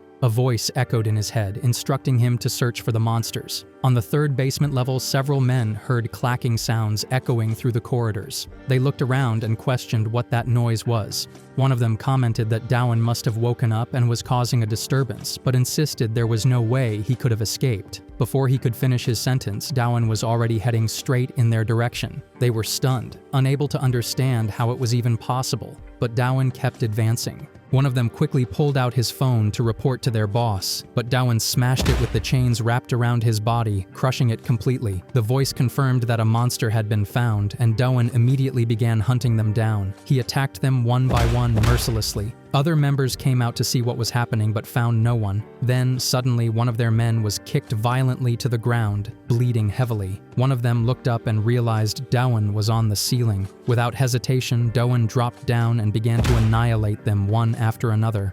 One man charged at him, furious over what he had done to his comrade, but he too was swiftly killed. The remaining men stared at Doan in horror, questioning if he was even human. They tried to retreat, but Doan swung his chains and crushed them one by one. The voice informed him that he had successfully wiped out all the monsters on the third basement level and instructed him to proceed to the next floor. Moments later, on the second basement level, a man heard rats squeaking loudly. He noticed all the mice huddling in a corner and remarked that they usually behaved this way only when a predator was nearby. He couldn't understand what was affecting them or if it was a side effect of the new drug. Fascinated, he didn't notice that Dowan was standing right behind him. Dowan punched him with full force, sending him flying into the electrical circuit box, and the impact launched him back across the room. The circuits began to spark, and the lights rattled as power flickered throughout the building. On the next floor, the workers were confused, trying to figure out whether it was a blackout. One of them commented that there had been a strange noise. Another man reached for a flashlight, feeling along the wall. He muttered that a disruption in the manufacturing schedule would cause serious problems. He finally found the flashlight, switched it on, and aimed it at his men, urging everyone to stay calm and wait for the power to return. But before he could finish speaking, he froze in horror.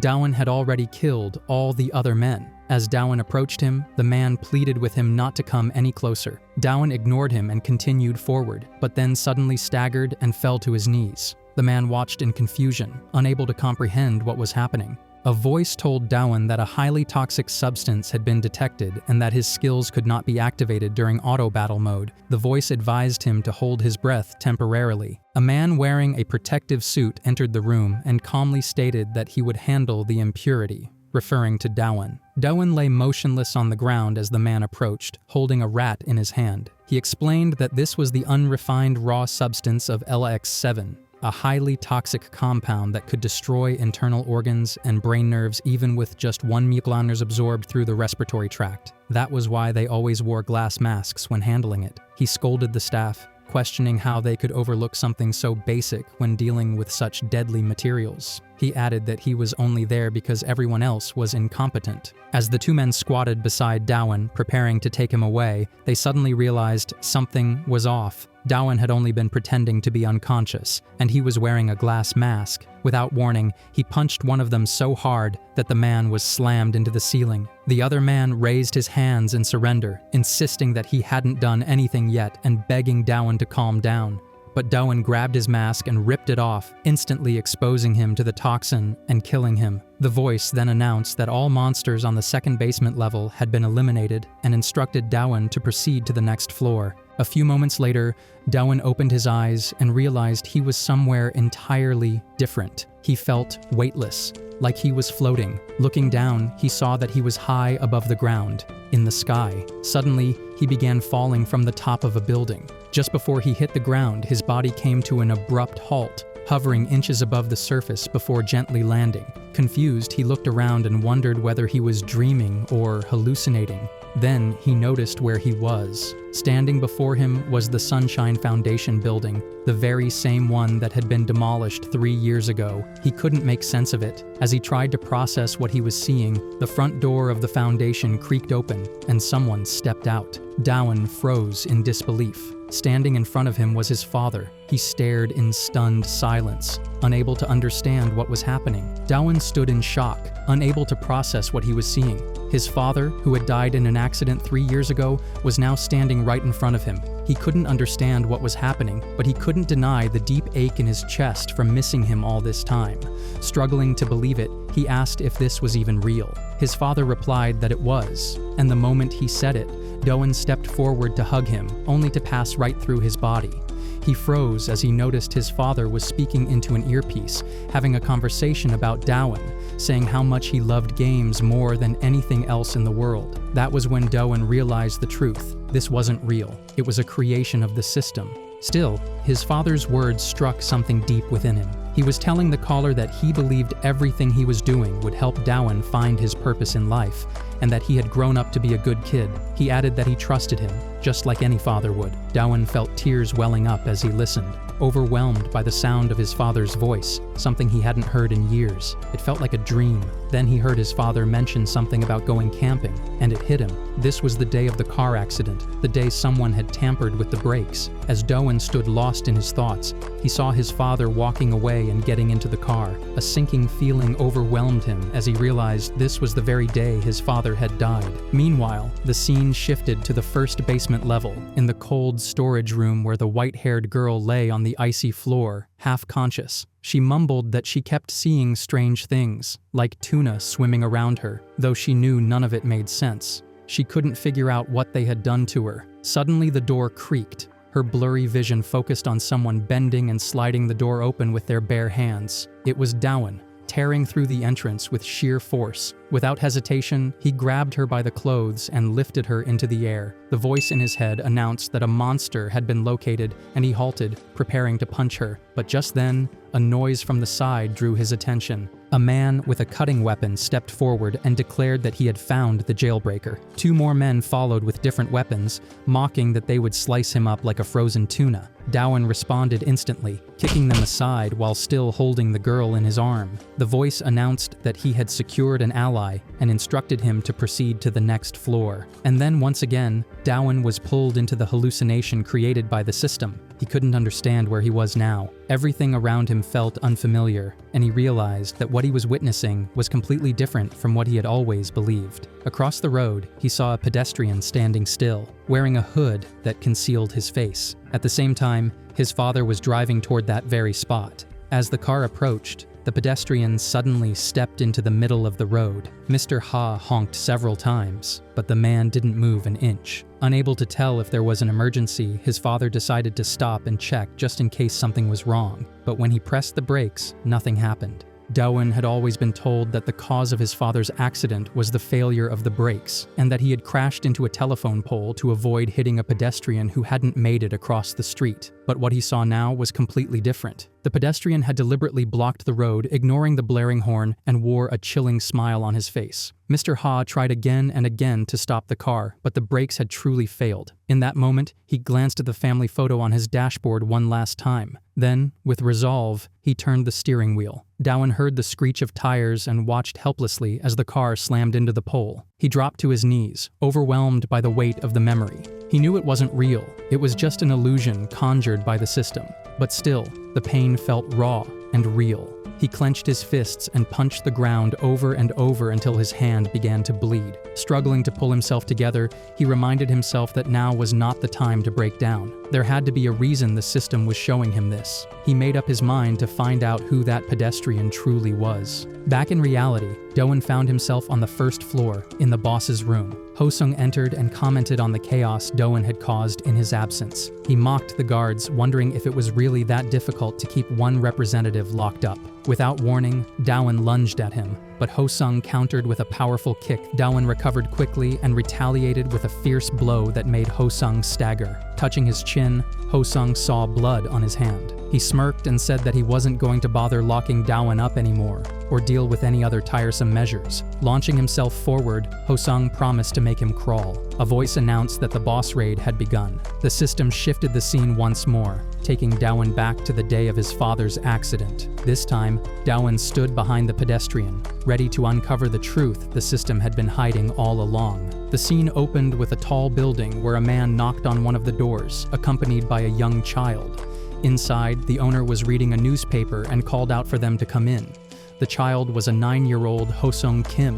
The old man, who turned out to be Hosung's father, lowered the newspaper and smiled warmly as he saw them. He set the paper aside and pulled the child into a hug, asking if he had just returned from school. Hosung answered cheerfully, and his father commented on how energetic he sounded. Just then, another child came running in. It was Hosung's younger brother. Their father asked the bodyguard to buy some snacks for the kids, and once the 3 of them were settled, Hosung asked his father what he was doing. The old man replied that he was reading the newspaper, because if one wanted to stand at the top of the world, they had to know what was happening in it. As a member of the ruling class, he said, they needed to understand how the world operated. Hosung's younger brother yawned and said it was boring, which made their father laugh. He then asked Hosung to go play with his brother. From that day on, Hosung made a silent decision. He would do anything and step over anyone to reach the position he believed he was destined for. The scene then shifted back to reality, where Dowan and Hosung were still locked in battle. Hosung eyed him curiously and asked if he was on drugs or something. A system sound chimed, announcing that Dowan had 2 minutes left until auto battle mode ended. Dowan rushed forward to punch him, but was intercepted by a powerful kick from Hosung. The voice informed Dowan that his opponent's strength was too high. Dowan retaliated with a hit, but collapsed to the ground right after. The voice responded by declaring that his physical output value would now be raised. Before Hosung could react, Dowan surged forward and smashed into him with sudden force. Despite this, the voice continued to repeat that his opponent's strength remained too high. Hosung caught Dawon's leg and twisted it, causing Dawon to fall hard to the ground. The voice urged him to choose the quickest way to win. Hosung noticed something had changed in Dawon's eyes. He lifted him and slammed him onto a nearby table, stating that the result of this fight would be no different. As he launched another attack, Dawon grabbed a stack of paper and hurled it at him. The voice confirmed that he had used an object. Hosung charged at him again, mocking that his efforts were pointless, but Dawon reacted quickly, sliding across the floor on a trolley to dodge the attack. Hosung spun around and asked how much more of his time Dawon was going to waste. The voice continued to emphasize that his opponent's strength was too high and recommended delivering a fatal blow from a perfect blind spot. Seizing the moment, Dawon gripped the trolley and smashed it straight into Hosung. Later on, the system shifted the scene to the day of Dawon's father's accident. Dawon stood behind the pedestrian, trying to see his face, but when the figure turned around, Dawon was shocked to find the face completely blurred. He couldn't understand what he was supposed to do. A voice urged him to calm down and explained that it was merely an illusion created by his mind, nothing more than an empty shell. He tried to recognize the voice, unsure if he was thinking clearly. The voice then introduced itself as the system manager and acknowledged that Dawon likely had many questions. Dawon looked confused, but before he could react further,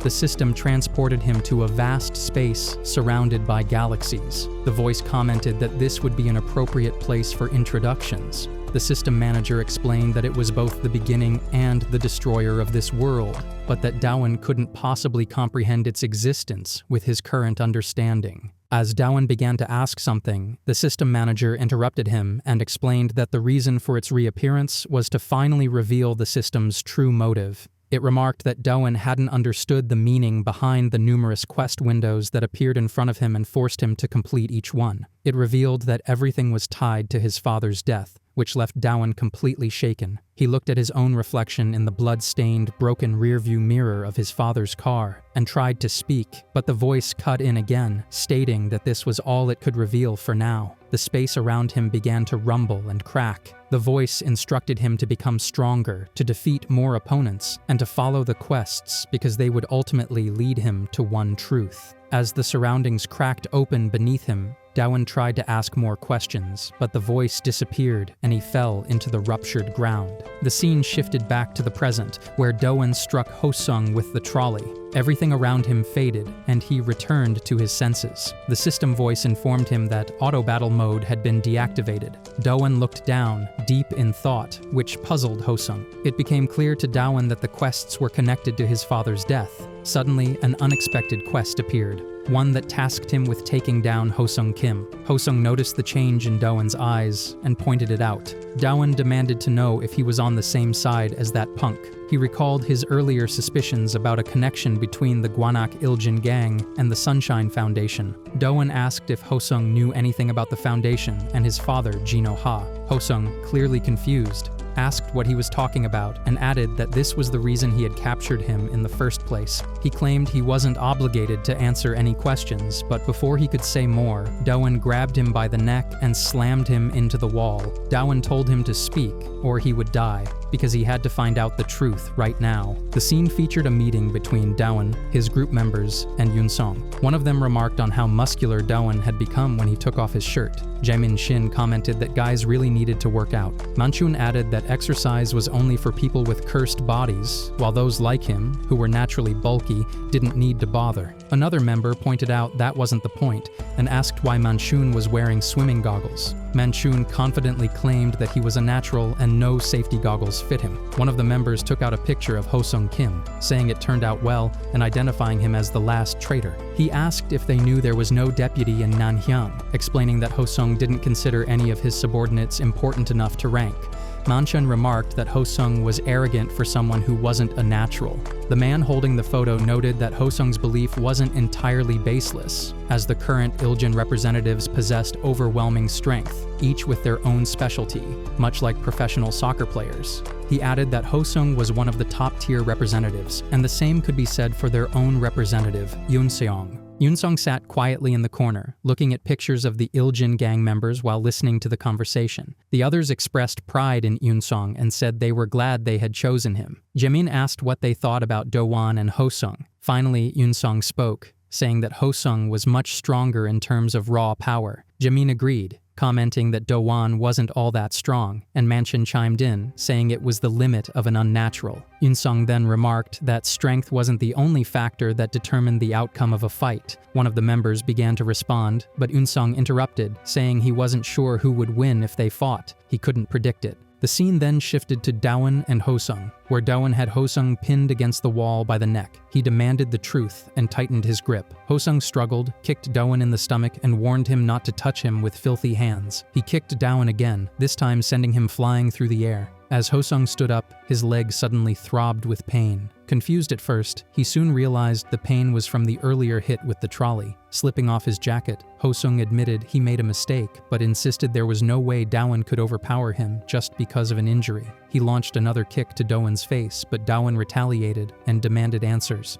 Enraged, Ho-sung told him not to give orders and slammed him to the ground with a powerful kick. Then he finally decided to explain what was really happening. Ho-sung revealed that the Iljin headquarters had been giving Do-won special treatment. Do-won didn't understand what he meant. Seeing the confusion on his face, Ho-sung asked if it made any sense for someone who injured an Iljin member to be named a representative of a neighborhood. He explained that the headquarters stepped in because they had been watching Do-won's meeting with the white-haired girl, and to make matters more complicated, the Alliance was also giving him special treatment. He told Do-won there had been enough people to take him down when Steven crashed his car, but they chose to let him go. He asked if Do-won could guess why two major groups were protecting him. Then he revealed the reason. It was because Do-won was Jin-Oh-ha's son. Do-won started to say something, but Ho-sung interrupted, stating that the current Gwanak Iljin gang had originated from the Sunshine Foundation, which was established by Do-won's father. Do-won couldn't understand what he was hearing. Ho-sung told him that playtime was over and jumped on him, smashing him into a nearby table.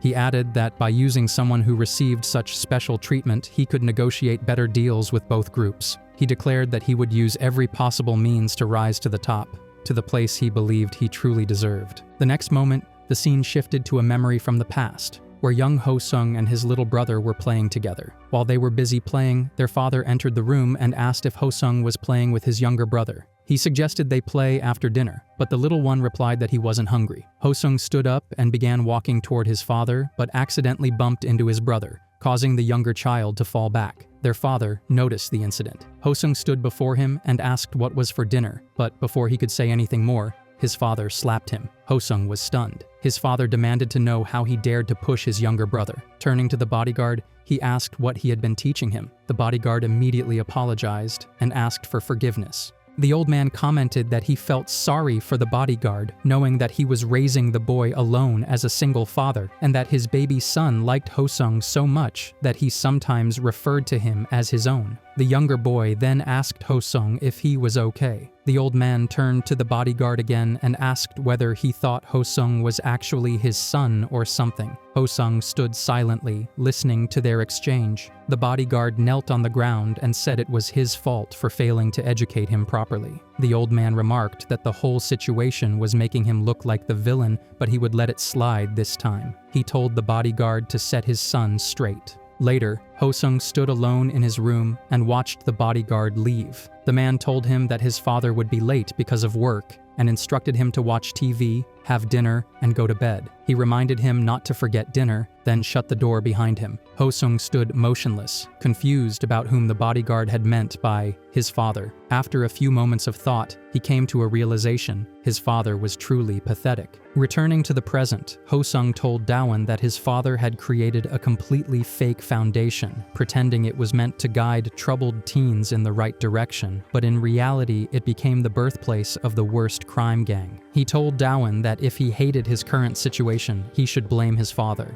Do-won slowly got up and told him to shut up. He activated his charge shot and demanded that he keep his mouth shut. Do-won leapt forward and attacked Ho-sung, causing the glass nearby to shatter. A voice announced that level 5 had been released. As the glass shattered completely, both of them fell, realizing that the fight had to end because one of them was going to be smashed into the ground. The scene featured little Hosung and his father arriving home just as they heard a maid shouting. Both of them asked her what was wrong, and she pointed toward Hosung's younger brother, who had collapsed. The boy was flinching and twitching, and a glass of juice was spilled near his head. The bodyguard told Hosung to go home by himself, then asked the maid to step aside so he could administer emergency medical treatment. The boy was rushed to the hospital, where the doctor later explained that it was an acute drug overdose. He had consumed a large amount of drugs in a short period, which had affected his respiratory system. The doctor added that he had been discovered too late, and oxygen had not been delivered to his brain for a significant amount of time, making it difficult to predict when or if he would wake up or fully recover. The boy's father couldn't believe it was a drug overdose and questioned why a child would do something like that. The doctor admitted he was confused as well, since children typically dislike taking medicine. He began asking for more details about how it happened, but before anyone could respond, the machine started beeping. The nurse rushed over and announced that the vitals were unstable. The doctor asked if it was an anaphylactic shock, and the old man began to feel dizzy, prompting the bodyguard to catch him. All the medical staff sprang into action, trying to save the child's life. Meanwhile, Hosung was sitting alone in his living room. He wanted to tell his father not to be surprised, because he was the one who did it. He stared at the empty packet of pills on the table and wondered how his little brother was doing at that moment. Holding a small doll that resembled his brother, he whispered that he hoped he would understand his reasons someday, because he liked him. He threw the doll with a cracking sound and told him not to worry, because he would take his place. He had made up his mind. He was going back to where he truly belonged. The scene shifted to the present, where Daewon and Hosung were falling amidst shards of shattered glass. They both acknowledged that one of them was going to be smashed into the ground, and that would be the end. As they continued fighting mid-air, Hosung kicked Daewon in the chest, and Daewon retaliated with a punch to his face. They bounced off each other and finally landed on the ground, ending up in separate corners of the room.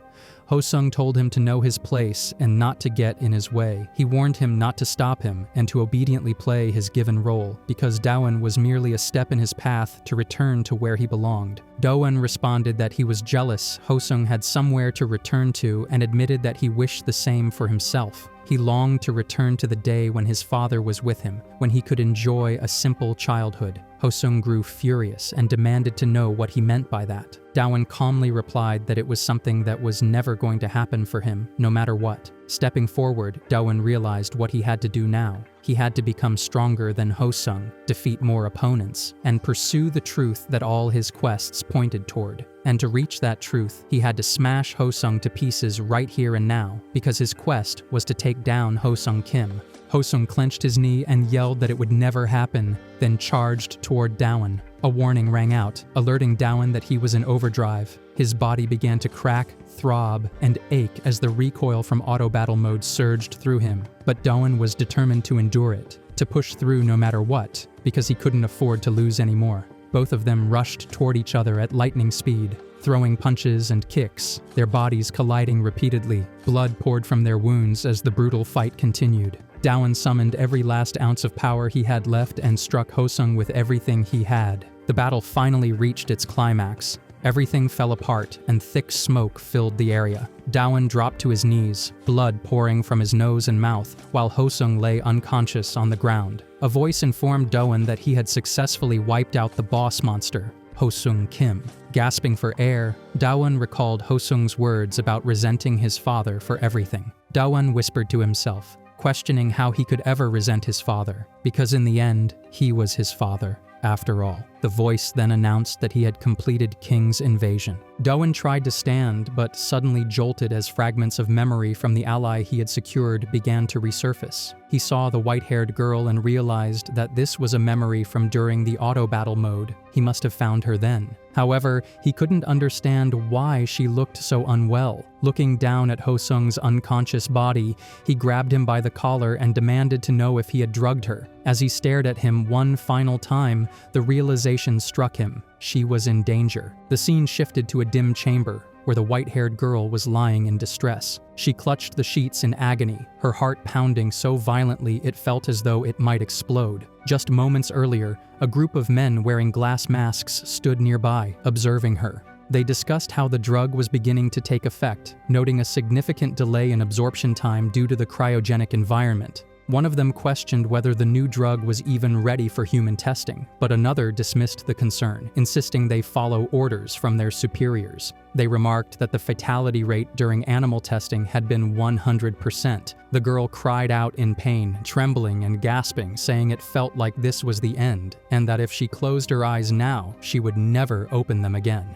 As her body grew weaker and she began to lose consciousness, Doan appeared at her side. He gently asked if she was scared and assured her that he was there now, that everything was going to be all right. Holding her in his arms, he resolved to take her to the hospital and get her the treatment she needed. But before he could move, blood suddenly spurted from his nose, and he collapsed onto his back, still clutching her tightly. A voice echoed in his mind, warning him that he was in overdrive. His body was starting to break down, and the system would soon initiate a forced shutdown to protect him from further damage. The scene shifted to the past and showed 2 police officers standing at little Hosung's door. They asked if he had heard the news that the chairman's son had died that morning at dawn. They explained that the reason for their visit was because his DNA had been found in the cup the boy drank from. They further informed him that a large amount of drugs had been detected in the juice, which ultimately caused the boy's death. Hosung stood frozen in shock, unable to believe it. He had been extremely careful, making sure that he left nothing behind.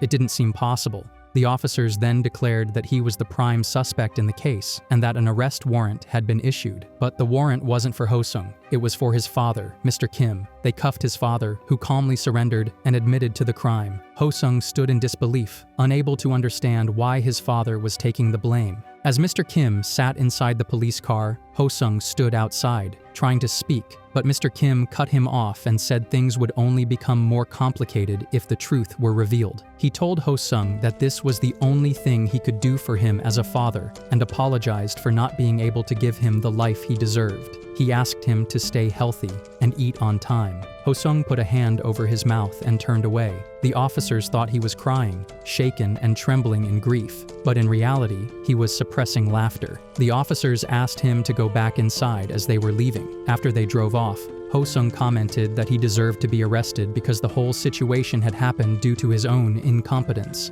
He vowed never to live his life the way his father had.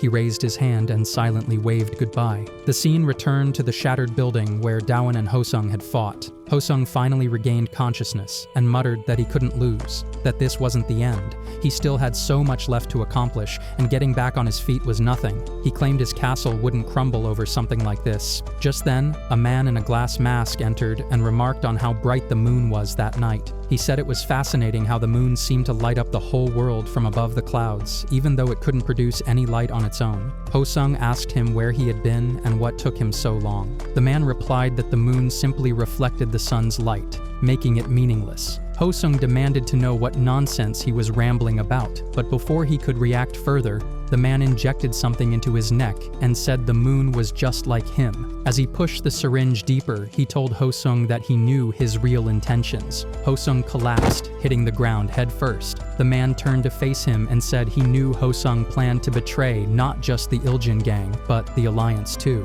As Hosung clutched his neck and glared at him, the man explained that he had been part of the Alliance long before he started working under Hosung. He revealed his tattoo, evidence of his allegiance, and declared that the Iljin gang no longer needed him.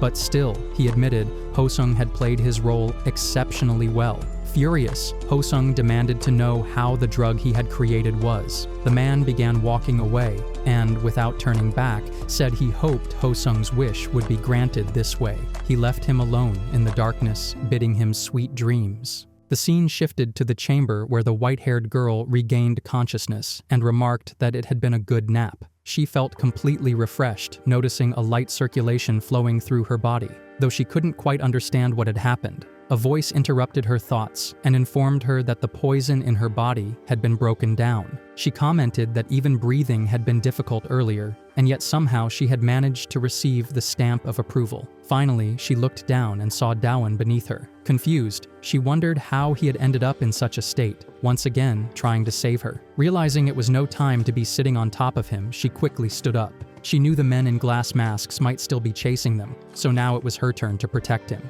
She pulled him up and supported him as they stood together. Moments later, Dawan slowly regained consciousness, and the first thing he saw was the white-haired girl lying beside him. He sat up and expressed relief that he hadn't been too late and that she was safe. Looking at her closely, he asked why she was pretending to be asleep. Though her eyes remained closed, she replied that it was her chance to hear his inner thoughts. Dawan commented that she looked completely fine now and noticed that they were on a trolley. He asked if she had pulled it all by herself, and she admitted that she had taken a break in the middle because she was so tired. He remarked that she must have been cold as well, yet she had given him her jacket, the one with the Sunshine Foundation logo. A few seconds of silence followed until, without warning, the girl suddenly hugged Dawan and thanked him for saving her life. She said something terrible could have happened to her if he hadn't shown up and told him to ask for her help anytime he needed it. Dawan was left speechless, but then a creaking noise caught his attention. The trolley began to shake and clatter, and the girl toppled over onto him. He asked if she had parked it on a hill. Amid the chaotic bouncing and clacking of the trolley, she couldn't answer. Dawan held her tightly, asking what she had done. Panicked, she insisted she hadn't done anything and begged him to stop it. Dawan squinted, trying to see through the motion, and realized they were heading straight toward a cliff. Within seconds, the trolley flew off the edge. Later, the scene shifted to the Iljan gang headquarters in the Gwanak district of Seoul. The door creaked open and a figure stepped inside, announcing with excitement that he had finally gotten his hands on them. It was none other than Sunjae Choi, proudly holding the Princess Paradise donut set. But the room was empty, and the person he had been looking for wasn't there either. Puzzled, he wondered where everyone had gone, though he was also thrilled at the thought of eating the entire set by himself. In his excitement, he slipped and fell, and the door clacked shut behind him. Hanging on the back of the door was a jacket with the Sunshine Foundation logo. The scene shifted to somewhere in the past, showing Mr. Ha talking on the phone while sitting in his car. He told the caller that he was wondering if the kids from the foundation could help carry necessities for the elderly. As he continued the conversation, he suddenly heard the sound of his car door clunking. He turned around and saw a small girl, about the same age as his son, sitting in the back seat and ordering him to start the car. Surprised, he asked who she was, but she insisted he hurry because she was being chased. Speechless, Mr. Ha started the engine and drove her to his house. After they arrived, Mr. Ha gently asked if her parents were against her drawing. She told him that they thought it was a waste of time and only wanted her to focus on studying. Mr. Ha seemed puzzled and asked why they would say that when she was so good at it. As she continued her drawing, Mr. Ha looked over her drawing and commented that the meatball she drew looked delicious. She corrected him and said it was her hamster. Looking disheartened, she wondered aloud why her parents didn't want her to draw when it was her favorite thing in the world. Feeling sorry for her, Mr. Ha smiled kindly and told her that she could come to the Sunshine Foundation anytime she wanted to draw. Later, the scene returned to the present, showing the trolley fell from the cliff and broke, while both Dawan and white-haired girl were safe. Dawan looked over the edge of the cliff and remarked that it had been a close call, and their limbs would have been ripped off if they hadn't jumped out at the last second. He quickly asked the white-haired girl if she was hurt. She stood there in shock as memories from the past rushed back into her mind. She remembered the moment Dawan had saved her from a man who was chasing her by throwing an octopus at his eyes. While they were running, she gasped that she was out of breath, but Dawan told her to hold on to his hand and that he would save her no matter what. Eventually, they reached a safe spot and sat together on a quiet deck under the night sky. Dawan commented on how peaceful it was now that the man had stopped chasing them. He sighed in relief and asked if she was okay, who the man was, and what he had been trying to do. The girl told him that the man was actually her tutor, and he had been trying to drag her away for English lessons. Dawan stared at her, confused, and asked if she was joking. She looked back and told him seriously that she wasn't. It was not a joke. The scene shifted to the present, where the white-haired girl was on Dawan's back, even though he himself was injured. She told him that her family had been extremely strict, and because she insisted on pursuing drawing, they sent her abroad to study. She had left so suddenly that she couldn't even say a proper goodbye. Dawan looked surprised and commented that she didn't seem like someone who had grown up in a strict family. Offended, she asked what he meant by that, but instead of answering, Dawan asked when she had come back to Korea. She told him she returned before graduating, having bought her own ticket, and it had taken her 10 years to finally gather the courage to do what she truly wanted. Dowan smiled and told her she was amazing. The scene then shifted to the past, where little Dowan had once appreciated her for fighting for her dreams, while he himself would turn off his video games and pretend to study the moment his mother told him to. The girl, now deep in thought, said that she had made up her mind, which confused Dowan. She explained that her mother once told her that if a boy and a girl held hands, they had to get married. She reached out her hand to him and asked him to be her husband. Back in the present, Dowan was stunned to hear her version of events. He asked where all this was coming from and whether she was really talking about their relationship. She told him they had promised to love each other forever and get married. Dowan stepped back and pointed out that it had been 10 years ago and they had just been kids. He insisted the whole thing was completely one-sided. The girl frowned and asked what he meant, because she even had a contract. Dowan began sweating and nervously muttered that there was no way he could have done something so reckless. Before he could finish, the girl kissed him on the cheek and said she had already signed the contract and would wait for him to sign his. She added that she would cry if he didn't remember her next time either. Dowan touched his cheek, and memories came rushing back. He finally remembered her name and gently asked her to take care of herself, calling her Jinseo Hyun. She smiled and turned toward him. The scene then shifted to Junggang in the Gwanak district of Seoul, where the head of the Iljin gang stood looking out from a building window, admiring the view and declaring that he wanted it to be his. Beside him sat a bleeding man with his head down, the representative of Junggang. The Iljin gang leader smirked and remarked that all the Iljin traitors who had switched sides were defeated, but they had still achieved their goal through them. One of his men pointed out that the traitors had once been part of the Iljin gang themselves, and that the plan to make them fight amongst each other had been a major success. He likened it to a rotten arm infecting the body, which ultimately had to be cut off. Another man, wearing an eye patch and holding a bloodied man, reported that 7 neighborhoods under the Gwanak district Iljin gang had been annihilated, 12 profit models dismantled, and the location of the headquarters was now being tracked. He added that the damage to the Iljin gang was extensive. A bald member suggested they should attack the headquarters immediately and take advantage of the situation, but the leader stopped him,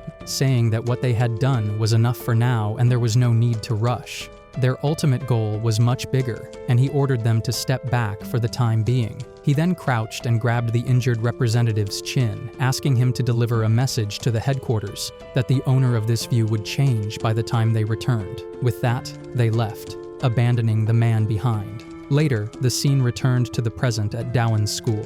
Dowan looked stunned and thought to himself how everything had gotten to this point. Something was clearly wrong, and he started to panic as 3 different girls surrounded him, all calling out to him. He had no idea who they were, and at that moment, he didn't yet realize that his life was about to be completely turned upside down once again. All he wanted to do now was go home. The scene featured Dowan at his school. One of his classmates waved him goodbye, and he suddenly realized that school was over. He had been incredibly busy lately with one dangerous quest after another. Stretching his back, he decided to head home and get some rest. It had been too long since he last had a proper break, and who knew when the next quest might show up. As he was still stretching, someone bumped into him from behind. He quickly apologized, and when he turned around, he realized it was Aaron. They greeted each other, and Aaron commented that she hadn't seen him at school recently and had thought he might have dropped out. They continued chatting until Dowan noticed 2 guys approaching a girl nearby. One of them mentioned how loyal his friend was, but the girl clearly wasn't interested and told them to get lost. That's when Dowan recognized the girl. It was Sion. The 2 guys walked away and Dowan walked over to her, asking what she was doing there. Sion, looking annoyed, reminded him that Boramai's meeting was scheduled for today. Dowan seemed confused, and she told him to pick up her calls or else he'd be dead. As they talked, another girl approached and commented that she had arrived just in time. Dowan turned and realized it was the white-haired girl, Jinseo Hyun. He asked what she was doing at his school, and she replied that she didn't need a reason to see him. She reminded him of their promise to get married and casually called him babe, leaving both Aaron and Sion stunned. Jinseo then asked who the 2 girls standing beside him were. Dowan was speechless. A few moments later, all four of them were at an amusement park. Daewon asked Jinseo why she had brought him there, and she told him she wanted to go on a date. He then turned to Arin and asked if it was okay for her to be at an amusement park. She looked excited and said that she just had to be careful around loud music. When he turned to Sion, she was already glaring at him and demanded to know why he dragged her there. Daewon couldn't say anything and then looked at Jinseo, who smiled and said she would allow him to have female friends because she liked having a popular husband. Daewon felt like all his energy was being drained, but he still commented that he was impressed. They all agreed to come to the amusement park together, even though they had just met each other. Sion scoffed and said she didn't want to waste her time in a boring place like this and was leaving the group. Jinseo gently squeezed her hand and asked her to stay. She explained that she had just transferred and didn't have many friends at the school yet, and asked Sion if they could be friends. Sion looked at her for a moment and then agreed. Daewon gave her a light push from behind and said they should go in. While Sion didn't look too happy, the other two girls were visibly excited. They entered the amusement park, where a man with tentacles greeted them, welcoming them to the world of imagination. Daewon was chatting with the tentacle man when Arin walked in wearing a new outfit. He looked surprised, and Arin asked him how she looked in her new uniform. Jinseo followed, wearing the same skirt as Arin, and asked if she had accidentally chosen a bigger size. Finally, Sion entered, also twinning with the other two girls. Arin looked at all of them and commented that they looked like sisters. While they were enjoying the moment, three guys nearby remarked that the girls looked hot, and that Daewon was incredibly lucky to have three girls around him. All of them sat on the drop tower as an announcement echoed that the ride would begin soon. Arin nervously admitted she was feeling uneasy, and Jinseo added that she was scared too. Daewon looked down and remarked that it felt pretty thrilling now that they were all the way up. Sitting next to him, Sion claimed it was for little kids and not scary at all, though her expression told a completely different story. Daewon noticed her nervous look and asked if this was the real reason she hadn't wanted to come, but she kept insisting that it was just boring. He teased her, saying she could get off right now if she was scared. She shut her eyes tightly and warned him with a sharp tone, asking if he wanted to die. A bell dinged, signaling the start, but Daewon barely registered it as the ride suddenly dropped at full speed. Everyone screamed, and by the time it was over, they climbed off the ride, breathless and exhilarated. Arin laughed and said it was more fun than she had expected, while Jinseo exclaimed that she wanted to ride it again. Daewon looked exhausted but still asked Sion if she was all right. Sion had her head down and muttered that she was never riding that again. Daewon couldn't tell if his eyes were playing tricks on him or if something really had popped up in front of him. A few moments later, they were all busy taking pictures, enjoying themselves around the park. They had lunch together and spent some time chatting before heading to the Thunder Ride. Once seated, Daewon noticed that the people ahead of them were screaming loudly as the ride splashed down. Jinseo looked thrilled and commented that it felt like they were riding in their own wedding car. Everyone fell silent for a moment, slightly awkward, but chose to ignore her remark. Arin reached out her hand to Sion and offered to hold it if she was scared. Sion insisted she wasn't, though her expression clearly betrayed her words. The bell rang again, and Daewon noticed it, but before he could give it much thought, the ride surged forward, and a wave of water splashed over them. He realized he had missed the chance to read the strange notification again. Other people in the park looked on and commented on how fun the ride seemed. All three girls were completely soaked, and Daewon, just as drenched, groaned that he was dripping wet. The three girls turned to look at him. Arin sighed in disappointment. Sion shot him a deadly glare and asked if he wanted to die, while Jinseo casually remarked that he was a pervert. Daewon was completely confused by their reactions. The girls then pulled Sion away, insisting they needed to eat something. Sion protested, saying she wanted to go home, but they dragged her along anyway. Daewon watched them leave, and his thoughts returned to the strange system window that kept appearing and disappearing. He began to suspect it was triggered at specific times. Just then, a bird-like creature let out a high-pitched screech, and Daewon realized the strange sound always preceded the appearance of that mysterious message. He turned around and spotted Sunjae Choi holding an octopus-shaped candy. Sunjae smiled and proudly declared that he had finally gotten his hands on the lovely octopus princess Churros and the majestic octopus queen cotton candy, though he couldn't decide which one to eat first. Daewon stared at him, baffled by his sudden appearance. A bell chimed once more, and this time the system window finally materialized in front of Doan. It displayed a new quest, informing him that he was to fight Sunjae Choi right here in the amusement park. The quest described Sunjae as the strongest enemy present and instructed Doan to attack and defeat him. The scene opened with Doan lying on his sofa, holding the black lock, shortly after his battle with Ho-sung Kim. He muttered that Ho-sung had been unbelievably strong, and he was certain he would have lost if it hadn't been for the black lock. Determined to grow stronger, he reminded himself that even tougher opponents awaited him in the future. The scene then shifted back to the present, at the amusement park, where his next quest was to attack and defeat Sunjae Choi right there on the spot. He recalled his conversation with Eun-sung, who had once told him that Ho-sung was the strongest person he had ever met in his life. Doan couldn't understand how he was supposed to defeat someone like that. As he mentally prepared for the confrontation, Sunjae sat on a bench nearby, still debating which of his snacks to eat first. He finally decided on the churros, but before he could take a bite, Doan appeared in front of him wearing a tentacle mask and told him to stop. Doan remembered that the quest didn't require a full-blown battle, he just had to steal the churros to win.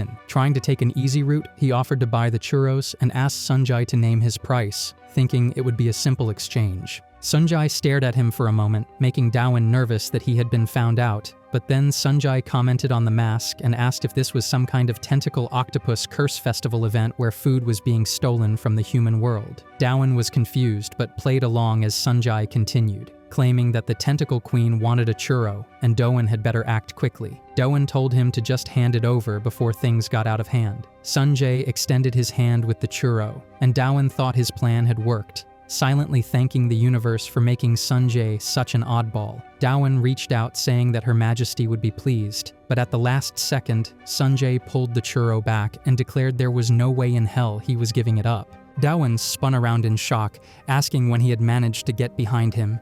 Sunjae smirked and apologized, announcing that he intended to eat everything himself. Doan lunged forward to snatch the churros, but Sunjae effortlessly dodged him. Doan declared that he would fight for the glory of the Tentacle Kingdom and activated Gap Jab, a move that allowed him to deliver 8 consecutive strikes. He aimed to finish it while Sunjae was distracted, reaching for the churro again, but Sunjae jumped back and avoided the attack with ease. Doan realized that Sunjae was enjoying himself, dodging every strike effortlessly, despite having both hands full. Sunjae laughed and said that it had been close. Doan activated his booster mode for extra speed, but he lost balance and fell hard to the ground. Just a few exchanges had made it clear to him. Sunjae was a monster. Meanwhile, Sunjae still grinned and wondered aloud which snack to eat first. He finally chose the fluffy cotton candy, but before he could take a bite, Doan attacked again. In the scuffle, Doan's mask slipped off. He quickly grabbed it and pulled it back over his face before Sunjae could see him. Sunjae raised the cotton candy only to realize it had fallen off the stick during the skirmish. His cheerful expression faded,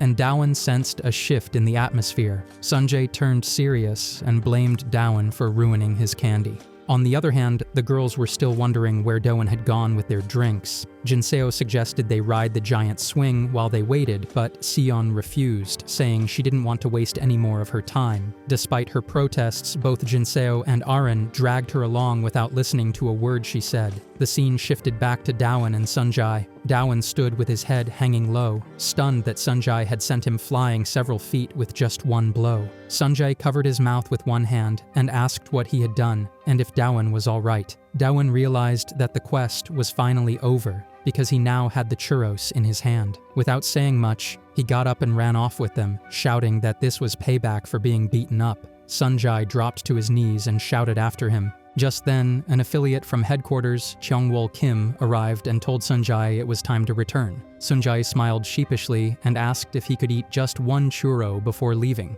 She denied his request, insisting that they needed to discuss countermeasures immediately, as the critical day was approaching. Though disappointed, Sunjae agreed and stood up to leave. Before they could go, Cheongwol asked about the boy he had been with earlier. Sunjae casually replied that it was his adorable underclassman from the Tentacle Kingdom. By dusk, the girls were still waiting and speculating about Doan's whereabouts. Jinseo looked excited and guessed that maybe he was preparing to propose to her. Sion called him, but he didn't answer. Frustrated, she kept trying and complained about how he always carried a phone, but never picked it up. As they continued chatting, they suddenly noticed a giant tentacle looming behind them. A guard shouted for everyone to run, warning that the ruler of the tentacle octopus core had awakened and the curse was about to begin. Aaron saw several tentacles capturing people and commented that it must be the tentacle octopus's curse festival. She began to explain the concept, but before she could finish, the tentacles grabbed her and the other girls as well. One of the tentacled beings announced that the human world now belonged to the super tentacle octopus. He was still declaring their conquest when one of the girls unexpectedly said it looked cuter than she imagined.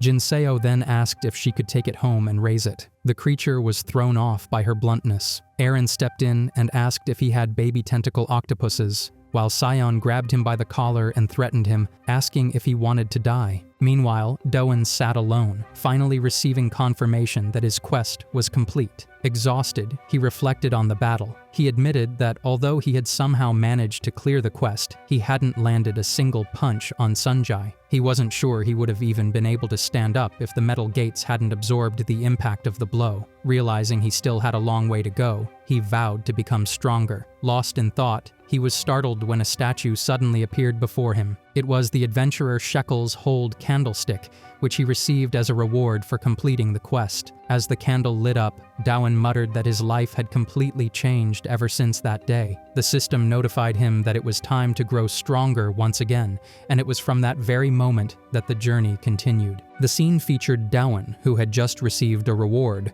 adventurer Shekel's candlestick. He found it rather random, though it was actually a legendary item capable of revealing the truth. Curious, Dowan asked what kind of truth it could reveal. The system responded by asking if he wanted to use the item. Realizing this might finally give him some answers, he decided to activate it. The statue made a creaking noise as the candle lit up. Dowan clutched his hand and questioned why it was lighting up in such a primitive way. The system explained that the candle had been lit and had now begun describing the items possessed by the player. Dowan noticed that the mysterious map he had obtained earlier from the weapon room, which had appeared empty before, was now reacting. He asked if he should place the candle near the map. The system confirmed that the map's contents were now beginning to appear and revealed that it was a legendary item capable of showing the location of the tower. If used, the map would teleport him directly to that location. The system asked if he wished to proceed with teleportation.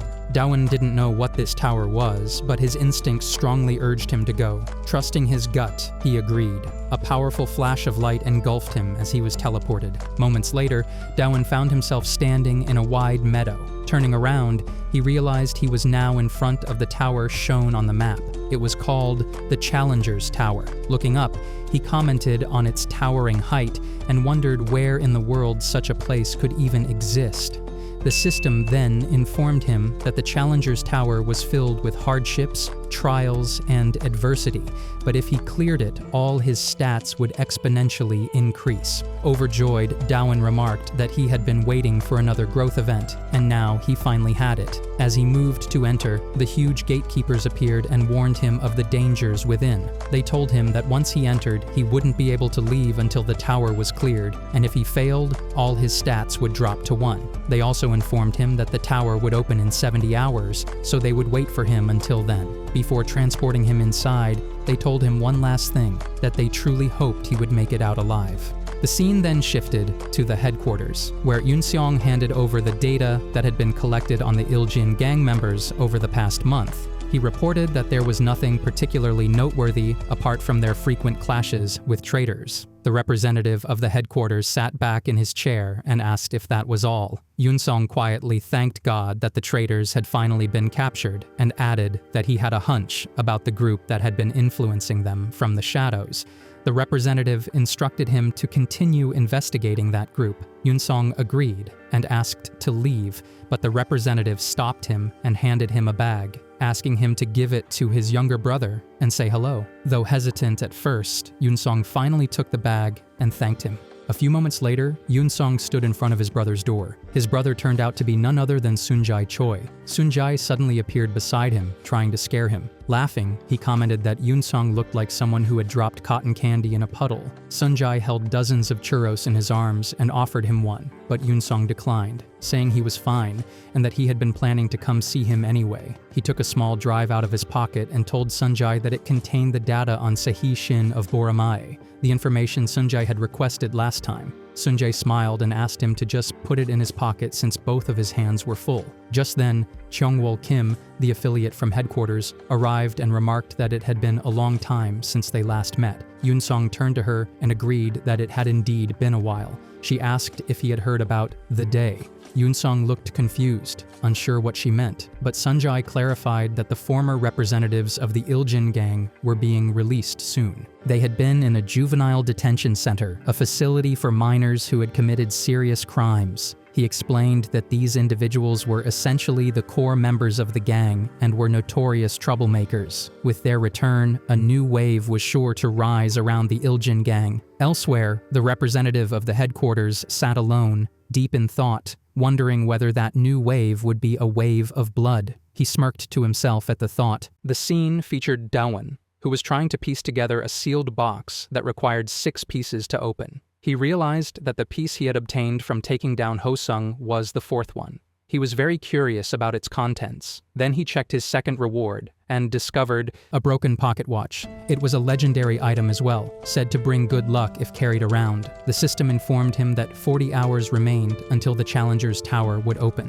Daewon understood that if he failed to clear the tower, he would lose everything he had built through his hard work. To uncover the truth and move forward, he knew he had to become stronger and succeed in the tower. Later, the scene shifted to Sehi's cafe, where Seon, Daewon, Sehi, and Seokyoung were gathered for a meeting. While Seon sat with her arms crossed, the others asked what the meeting was about. She informed them that the return of the ex-representatives of the Iljin gang had been confirmed. Daewon clarified if she meant the punks who had been locked up in juvenile detention, while Seokyoung stood in the corner, appearing indifferent. Sehi questioned why it was such an emergency. Seon held her head in frustration and told them they truly didn't understand the situation. She explained that the ex-representatives were wild fighters who would use the rule allowing skirmishes between Iljin gang members to attack them. Seokyoung finally joined in and declared that he would destroy them if they showed up. Daewon found that idea appealing and continued eating his food. Seon warned them that while the ex-representatives weren't skilled at profit models or neighborhood management, they were far superior in combat compared to the current representatives. As the main force of the Iljin gang, the headquarters placed no special restrictions on them. She emphasized that with Baramai's current strength, they wouldn't be able to defeat them and suggested preparing a strategy, especially since their neighborhood was much smaller than the others. Daewon noticed the empty chair next to him and asked where Sehun was during such an important meeting. The next moment featured Sehun in a swimming pool, holding his breath underwater. After a few moments, he emerged and was greeted by Jihan, who asked how the class was going.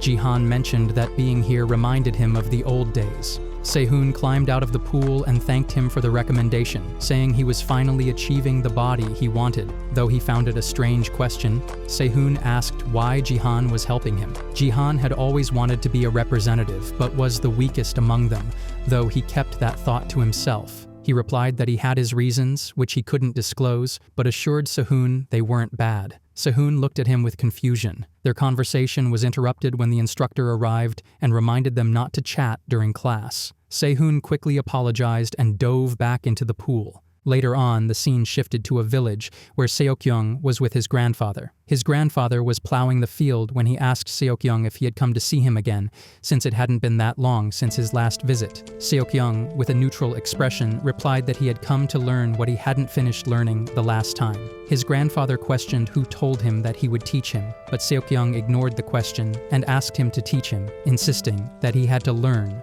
while his grandfather was still alive. The ox nearby jumped into the air as his grandfather asked if he was threatening to kill his own grandfather and whether he was really sure about that. The ox continued jumping wildly, but the old man brought it down to the ground with a single leg, telling Seokyoung that this time he would have to face something more ferocious than an ox. Later, the scene shifted to Seihi's cafe.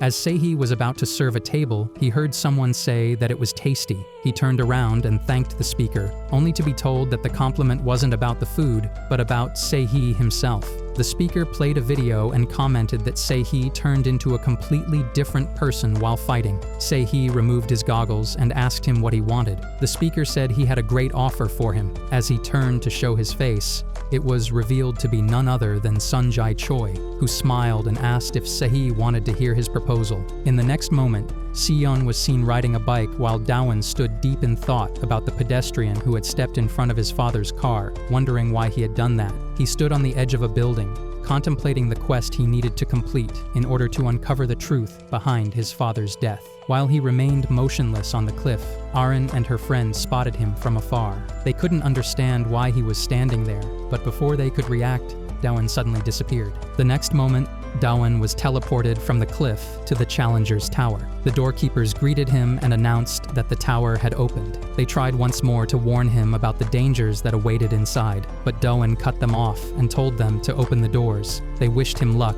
and finally opened the gates. Without hesitation, Daewon stormed inside, unconcerned about what lay ahead. He had eaten enough, and now he was ready to destroy everything in his path. Determined, he began his climb, driven by a single goal: to reach the truth. The scene then shifted to a quiet room, where a man held a jacket from the Sunshine Foundation and sat in silence, feeling the weight of guilt for having killed Mr. Ha. The scene featured Jinseo at Daewon's school, asking Sion about his whereabouts. Sion responded by asking what made her think she knew where he was. Jinseo mentioned that he hadn't texted her for days and questioned if he was playing some game to assert dominance in their relationship. Sion sighed and told her to get lost if she was done talking, but Jinseo grabbed her by the bag and dragged her along to Aren's place, thinking that since Aren went to the same school, she might know something. A few moments later, both of them arrived at the cafe where Aren worked. Aren was cooking noodles when she asked about Daewon, saying she hadn't seen him at school lately either. Jinseo was shocked that he had been skipping classes too, while Sion wondered why she was even there. Jinseo blushed and admitted that she didn't mind his bad boy vibes. Someone from behind asked if she had said bad big vibes. All three of them turned around to see a trio of men studying them. The men smiled and commented that bad boy was their trio's gaming style too, and they asked if the girls were up for a fast and furious match. Sion told them to leave before she made them go herself. The men walked away, chattering among themselves about something they had to do. Sion suddenly recalled Daewon's words about having something he needed to do.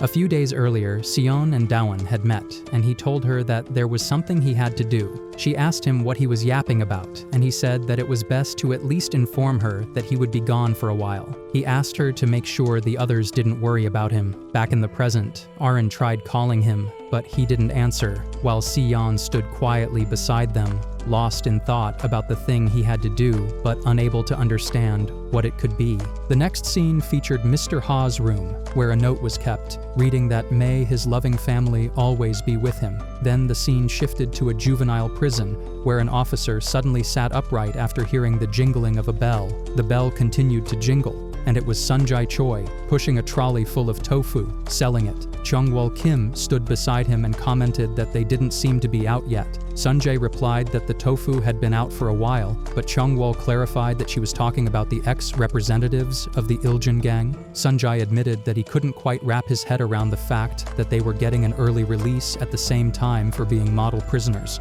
Chungwol said that if they were planning to raise hell, they would have done so outside regardless, and that this outcome was better for them. She explained that the biggest reason behind the Alliance attacking them was because they knew the ex-representatives were absent, but now that they were returning, the Iljin gang would become much stronger than it currently was. Sunjae agreed and added that if there was something they could use to their advantage, it was tofu. Chungwol looked at him, dumbfounded, and Sunjae explained that eating tofu after being released from jail symbolized washing away one's past wrongdoings and hoping never to sin again, though he doubted those bloodthirsty beasts ever wanted redemption. He warned her that it was better to stay alert because now they would be sharing the same side of the fence, and if not careful, they would get eaten. The next moment featured Yoon-seong and a man in a boxing ring. While fighting, Yoon-seong mentioned that the ex-representatives had returned to their neighborhoods for now. The other man commented that it had been a while since they had stretched their legs, so he doubted they would be causing trouble today, at least. He attacked Yoon-seong, who dodged it,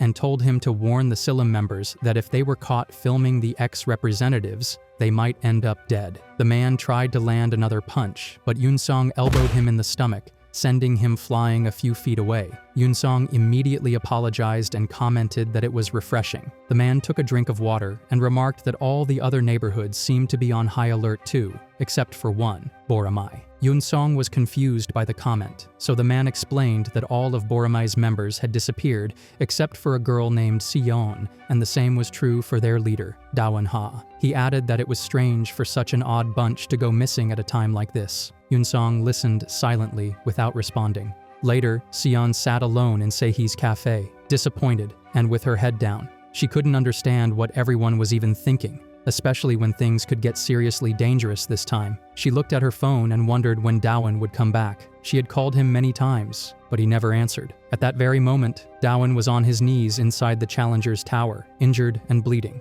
He couldn't comprehend how he was supposed to defeat a monster like that and wondered what kind of reward they were planning to give him because he couldn't wait to find out. The scene featured Dawan at the Challenger's tower. The gatekeepers announced that the gates had been opened and wished him luck. As he entered, the doors slammed shut behind him. He stood still, realizing he couldn't see anything, and started to feel slightly nervous. He then used Shekel's gold candlestick, which lit up the room. Stepping forward, he resolved to find out what the place was truly about. The system informed him that since he had lit the torch, the other torches had also ignited, finally revealing the true interior of the Challenger's tower. Massive statues lined the hall where he stood. One of the statues greeted him and welcomed him to the tower. It began explaining that the trials and tribulations he would face while ascending would hound him, threaten him, and push him beyond his limits, but urged him to keep the tower's reward in mind. He noticed something shifting beneath the ground where he stood. The statue continued, saying that a great and holy relic awaited him at the highest level of the tower, shining brilliantly as a symbol of triumph. A blueprint appeared around him, and as he looked toward the top of the tower, he thought about the reward. The statue commanded him to climb the tower and conquer it. Suddenly, a glowing door appeared in front of him, and he stepped forward to enter it. As he crossed the threshold, the system reappeared and informed him that his stats would exponentially increase upon clearing the tower. But if he failed, his stats would be reduced to 1. Dawan acknowledged that the penalty was as great as the reward, though he had expected as much. He pressed on, and the system notified him that Shekel's candle was reacting. A window appeared, declaring that it would reveal the truth. The candle glowed so brightly that Dawan had to shut his eyes. The system then announced that the truth was beginning to unveil itself. The floor beneath him trembled, and with a loud rumble, a flash of light erupted as the ground began to open. The system declared that he had found a hidden route. Looking around, Dawan asked if it was the basement. He soon stood before a massive gate, and the system confirmed it was the entrance to the Challenger's tower basement. The gatekeeper welcomed him, and Dawan remarked that it looked more like an entrance to hell. The gatekeeper warned that the basement held far greater danger. As Dawan turned to leave, declaring he was headed for the upper floors, the gatekeeper reminded him that a reward worthy of such danger also lay below. The system added that a special reward was hidden in the tower's basement, but the level of difficulty would increase if he chose that path, and it was not recommended. The gatekeeper asked whether he would climb to the top or descend into the abyss. Remembering that he had come here to uncover the truth, Dawan decided to descend into the basement. The system then declared that the challenge had begun. Later on, the scene shifted to a high-end Korean restaurant. Chong-wol sat there and asked if nobody was present. Sunjae came out and replied that there was indeed no one else there. He sat down and remarked that it was a shame, considering the headquarters had specially arranged this dinner for the ex-representatives recently released from prison. Chong-wol told him there were still 10 minutes left before the agreed time. Looking bored, he asked her if there was a chance they wouldn't show up at all. She responded that she wouldn't be surprised if that were the case, but she would be happy if none of them appeared, as she didn't want them to gather and await chaos. At that moment, a large man appeared in the corridor. He was Cheol Gong, the former representative of Incheon. Spotting someone ahead, he asked if the person had been waiting for him. It was the nameless former representative of Hangwoon, who told him he was just on his way to the men's room. He stepped toward Cheol and asked how it felt to be out of prison. Cheol replied that it felt strange and that the reality of his release hadn't quite hit him yet, then returned the question to the man with no name. He answered that he felt a bit cooped up. As they crossed paths, the nameless man suddenly slashed Cheol from behind. In retaliation, Cheol punched him in the face and warned that he might have to crush him. But before Cheol could do anything further, the nameless man struck him with such force that Cheol crashed to the ground, far away. Their clash caused significant damage to the corridor. The nameless man commented that he could feel the blood flowing again, while Cheol remarked that it was finally sinking in that he was out of prison, though he wondered how they had managed to suppress such raging instincts all this time. The next moment, the scene shifted to Dowan, who had reached the lower level one of the Challenger's tower. He observed that it wasn't as dreadful as he had imagined, except for the thick, dark smoke hovering in the center. A system window appeared and informed him that it was his first opponent, though he was confused about how a black cloud of smoke could be considered an opponent. Dowan realized that his opponent was the black smoke, but soon he recognized it as the ghost of Cheol Woo-min. He couldn't believe that the school bully who used him as a substitute gamer and beat him up throughout his freshman year of high school now stood before him as his enemy. The system informed him that this was the monster he had once defeated and that it was a fabrication created by the tower's basement. Dowan understood that it wasn't a real person and that he simply needed to defeat it. But even in the basement, the challenge didn't begin at an unreasonable level. He sprinted toward the ghost, declaring that there was no way he would lose to that jerk now. The system warned him that the difficulty level had increased due to the basement's penalty and that all of his skills were currently locked. Dowan realized it wasn't going to be easy and commented that it felt like some kind of hard mode, though his stats remained the same despite being unable to use his abilities. He charged at the ghost, saying he owed him countless knuckle sandwiches and that it was finally time for payback. However, before he could land a hit, the ghost kicked him and slammed his face into the ground. Dowan couldn't understand what had just happened. The system explained that his second penalty was the activation of auto battle mode in the ghost, and his third penalty was an upgrade to the ghost's physical stats. Dowan quickly realized this wasn't hard mode, but hell mode. Later, the scene shifted back to the high-end Korean restaurant where a family was celebrating their grandmother's birthday. The children asked her to make a wish and blow out the candles. Just as she began to blow them, Cheol and the nameless man came crashing through the wall and landed on their table. They shouted at each other, declaring that they would paint the town red with each other's blood. The violent fight continued, with both of them smashing each other and the walls around them. Cheol remarked that it was rude of the man to barge in on a family dinner like that, and added that he clearly hadn't learned any manners. He noticed the frightened family members curled up in the corners and apologized to them on his opponent's behalf. The nameless man clenched his bicep and commented that whenever he saw Cheol's smiling eyes, it made his skin tingle.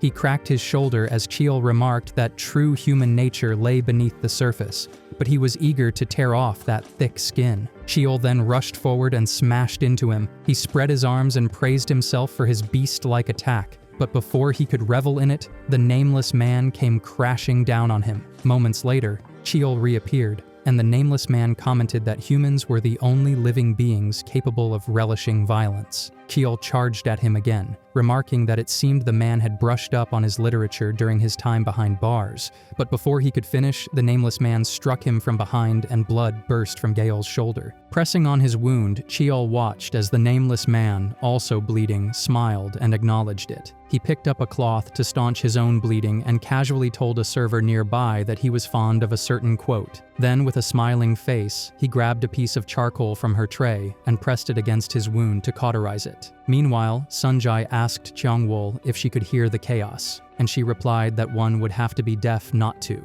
Later on, the scene shifted to Dowan, whose face was being smashed by the ghost of Cheol Woo-min. He gritted his teeth and reminded himself that he couldn't let the first floor beat him down, even if the game had shifted into hell mode. Turning to face his opponent, he launched a powerful kick that sent the ghost flying into the air. As he looked up, memories from high school flashed in his mind. being bullied, beaten, and mocked by Cheolwoo, who used to justify his actions by claiming it was for motivation so Daewon could play games harder. Snapping back to reality, Daewon muttered that violence was still violence and nothing could justify it. Cheolwoo dropped down toward him, grabbed him by the neck, and slammed his face into the ground again. But Daewon stood back up, unwavering, and declared that his payback was complete. The system confirmed that he had defeated the ghost of Cheolwoo Min. Without wasting another second, he stepped forward, determined to head straight down to the lowest level. The scene then shifted back to the high-end Korean restaurant, where Cheol and the nameless man continued to crush and smash each other in a brutal brawl. They were so consumed by their fight that they didn't even realize they had ended up outside in the pond. Both prepared to strike again, bloodied and wild, when Sunjae stepped between them and asked why. If they were going to act like this, they hadn't just stayed in prison. He firmly told them to stop,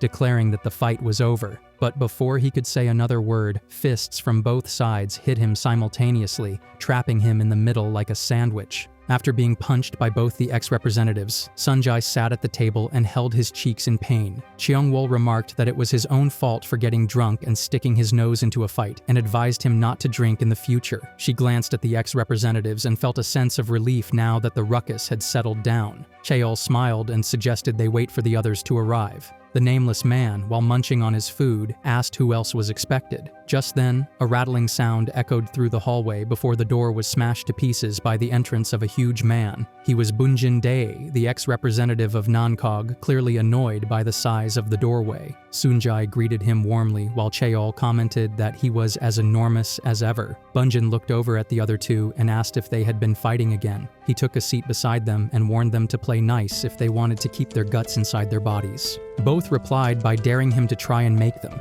Before tensions could rise again, Cheongwol interrupted and asked if the last member would be joining them. Bunjin replied that he was probably off somewhere, muttering to himself while staring at the sky. After hearing this, she told everyone to begin the dinner. Sunjae raised his glass, congratulated them on their release from prison, and offered them a drink. Bunjin took his mug and remarked that if the headquarters had just done their job properly, none of them would have wasted time in prison in the first place. The others nodded in agreement. Eventually, they turned to Sunjae and asked why they had all been gathered. Cheongwol explained that all of them had been forced to resign from their positions as representatives due to their time in the youth detention center. Some of those positions remained vacant, while others had been filled, but the headquarters now wanted to offer them the chance to return as representatives. Sunjae added that they should enjoy the perks of being representatives to their heart's content, especially after everything they had endured. Bunjin immediately declined the offer and questioned why he should bother taking up the position again, as he didn't care about profits or the so-called benefits of being a representative.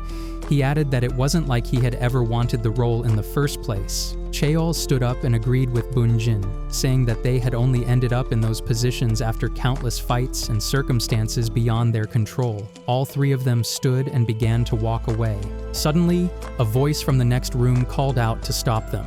The nameless man felt a chill down his spine and remarked that someone was in the next room.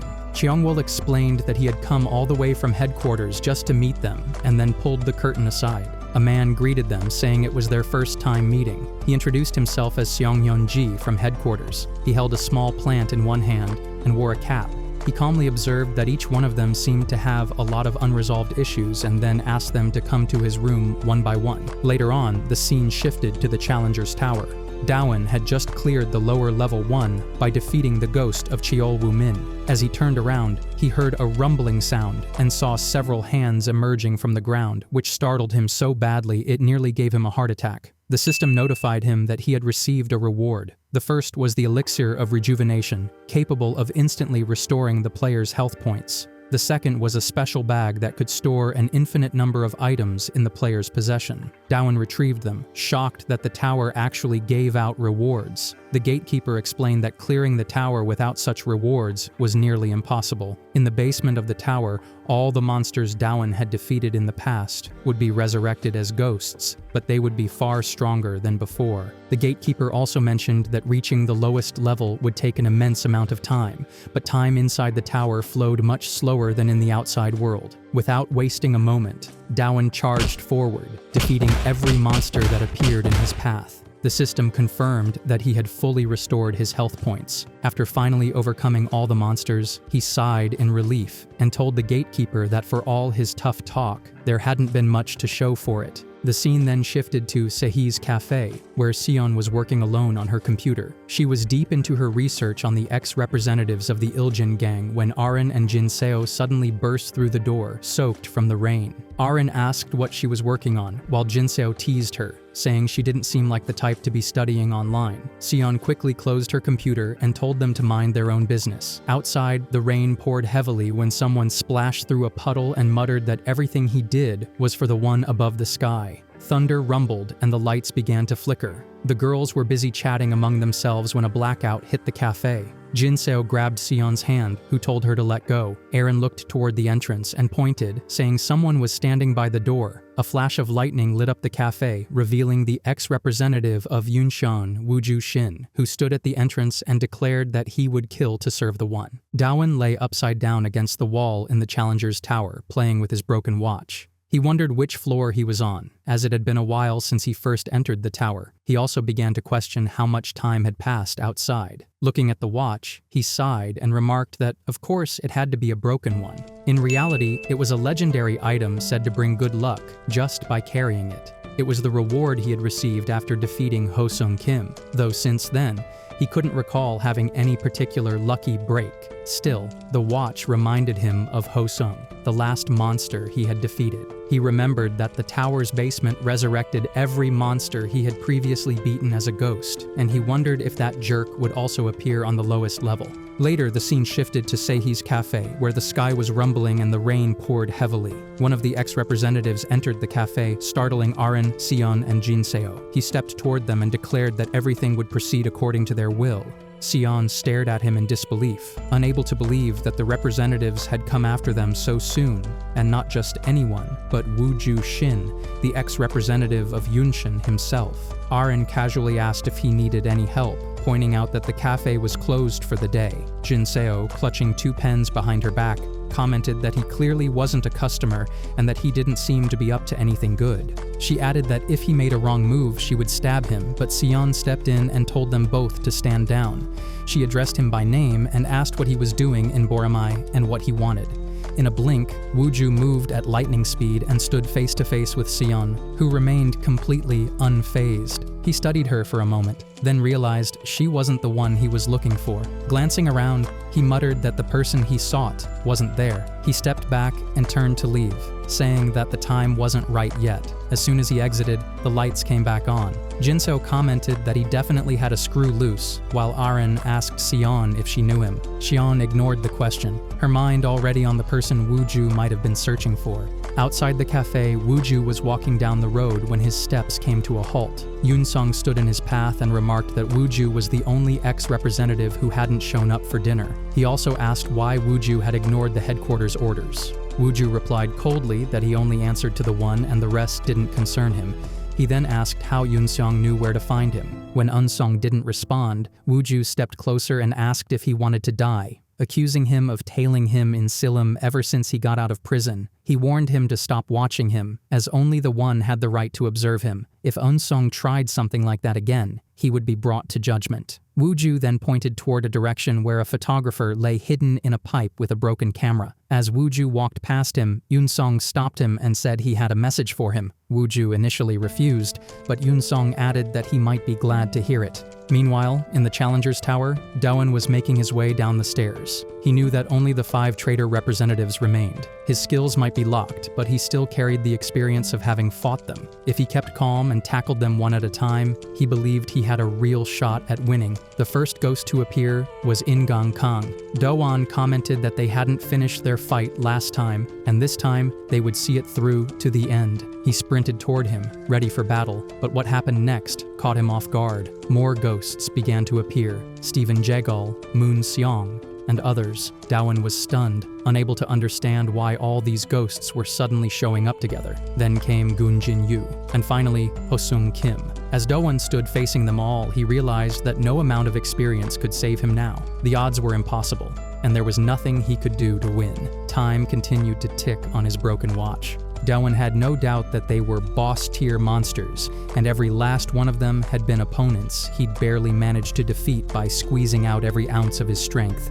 But now, he was surrounded by all 5 at once. He asked himself what his odds of winning were, knowing he didn't have much of a choice. He told the ghosts to come at him one by one instead of attacking together, claiming he had plenty of time today. As soon as the words left his mouth, all 5 charged at him. He leapt into the air just in time and commented that sure, game difficulty could always increase, but this was pushing it too far. Still airborne, he kicked one of the ghosts and declared that he would beat them one by one. With plenty of love, he quickly realized that his only chance was to fight while on the move. Thinking about his situation, he considered the 5 representative-level opponents, their boosted strength due to the basement's penalty and the activated auto-battle mode. It was impossible to defeat them all on his own. Even with his skills and experience, this was beyond what he could handle. One of the ghosts grabbed his leg, while another swung at him, but he dodged both. He yanked them by their hair and smashed them together, saying they had started this. Another ghost rushed toward him, but Daewon grabbed him and slammed a cloth over his face, knocking him to the ground.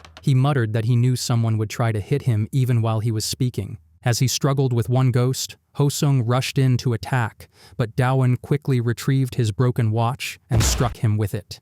He noted that he could sense their next moves just by tuning into all the noise. Suddenly, one ghost grabbed him by the shirt from behind, and Hosung kicked him hard, sending him tumbling across the ground. Another clenched his body and punched him so fiercely that he was launched into the air, bleeding from the mouth. A different ghost slashed at him, leaving deep wounds. Daewon realized his chances of winning were 0.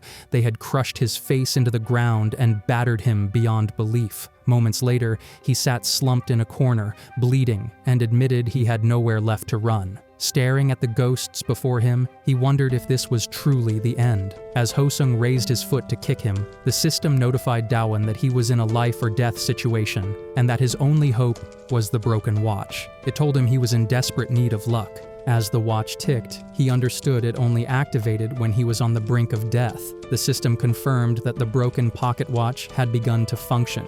Daewon grinned and said he was about to get super lucky. The watch ticked again, and suddenly, the ghost's eyes changed color, and they began attacking one another. The system reported a targeting error, unable to distinguish friend from foe. The ghosts smashed into each other in chaos, while Daewon calmly sat back and watched, sipping his elixir of rejuvenation to restore his health. Eventually, they were all defeated. The watch shattered, and Daewon thanked luck for once. He stepped forward, realizing he had cleared the level by defeating all the ghosts. Now, only the final reward remained, and at last, he stood before the entrance to the lowest level of the tower. The scene featured the National Police Agency reporting on a Friday incident in Gyeonggi-do, Anyang-si, which included 4 districts. Initially, it was reported as a simple noise complaint, but it was later confirmed to be a violent clash between delinquent groups, those active across Anyang and those based in Gwanak. The police noted multiple casualties among the Anyang group, and only 4 suspects from Gwanak were apprehended on site.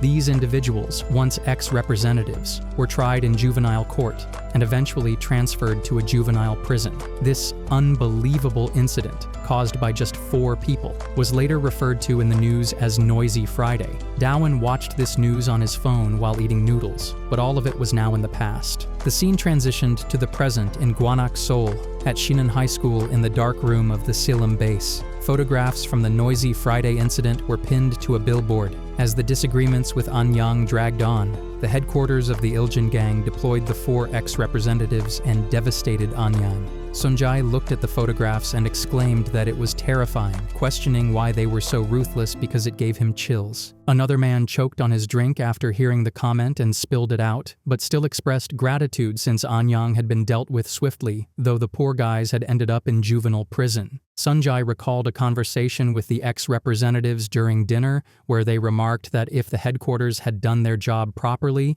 they wouldn't have wasted time in prison. Sunjae began to comment that the juvenile prison was exactly the issue, but before he could finish, Yeonsung interrupted him and asked if he was still proceeding with the thing he had mentioned last time. Sunjae responded that they had decided to humor them this time since the headquarters owed them, but he hadn't expected their return to cause such a stir. He turned around and remarked that a violent upheaval was about to begin where anyone could die. Later, the scene shifted to the Challenger's Tower, where Dowan stood before the entrance to the lowest level. He looked at the gates and remarked that he had finally made it from the first floor to the lowest level, wondering if the reward lay behind the door. He banged on it with the excitement of finally leaving the tower, but then someone called him from behind, and he turned to see it was the numbskull. Dowan knocked him on the forehead and asked if he really thought he could scare him twice, demanding that he hand over the reward. The numbskull stepped aside and said that Dowan hadn't conquered the basement yet. Dowan turned to him in confusion, only to be shocked by the sight of hundreds of numbskulls staring at him. He asked what he was talking about, insisting that he had already beaten all the ghosts. Just then, the door began to rumble as the numbskull told him that his last opponent, the final ghost, was waiting beyond the door. Later on, the scene shifted to Seihi's cafe, where Sion and Jinseo were cutting onions and sobbing. Jinseo cracked the vegetables and said that she missed Dowan so much that she couldn't help but cry. They continued to sniffle when they heard someone approaching. It was Aaron, who returned from the supermarket with some groceries and a live octopus wriggling and squirming in her arms. She asked where she could keep it, but they told her to keep it far from their sight. A few moments later, all three of them sat at a table, where Sion asked why they kept coming to the cafe and whether they really had nothing better to do. Ignoring her question, Erin pulled a flyer from her bag, which had a photo of Dowan on it, and said that putting up these flyers might help them find him. Jinseo said the picture looked cute and asked where it had been taken. Erin told her it was during a school trip.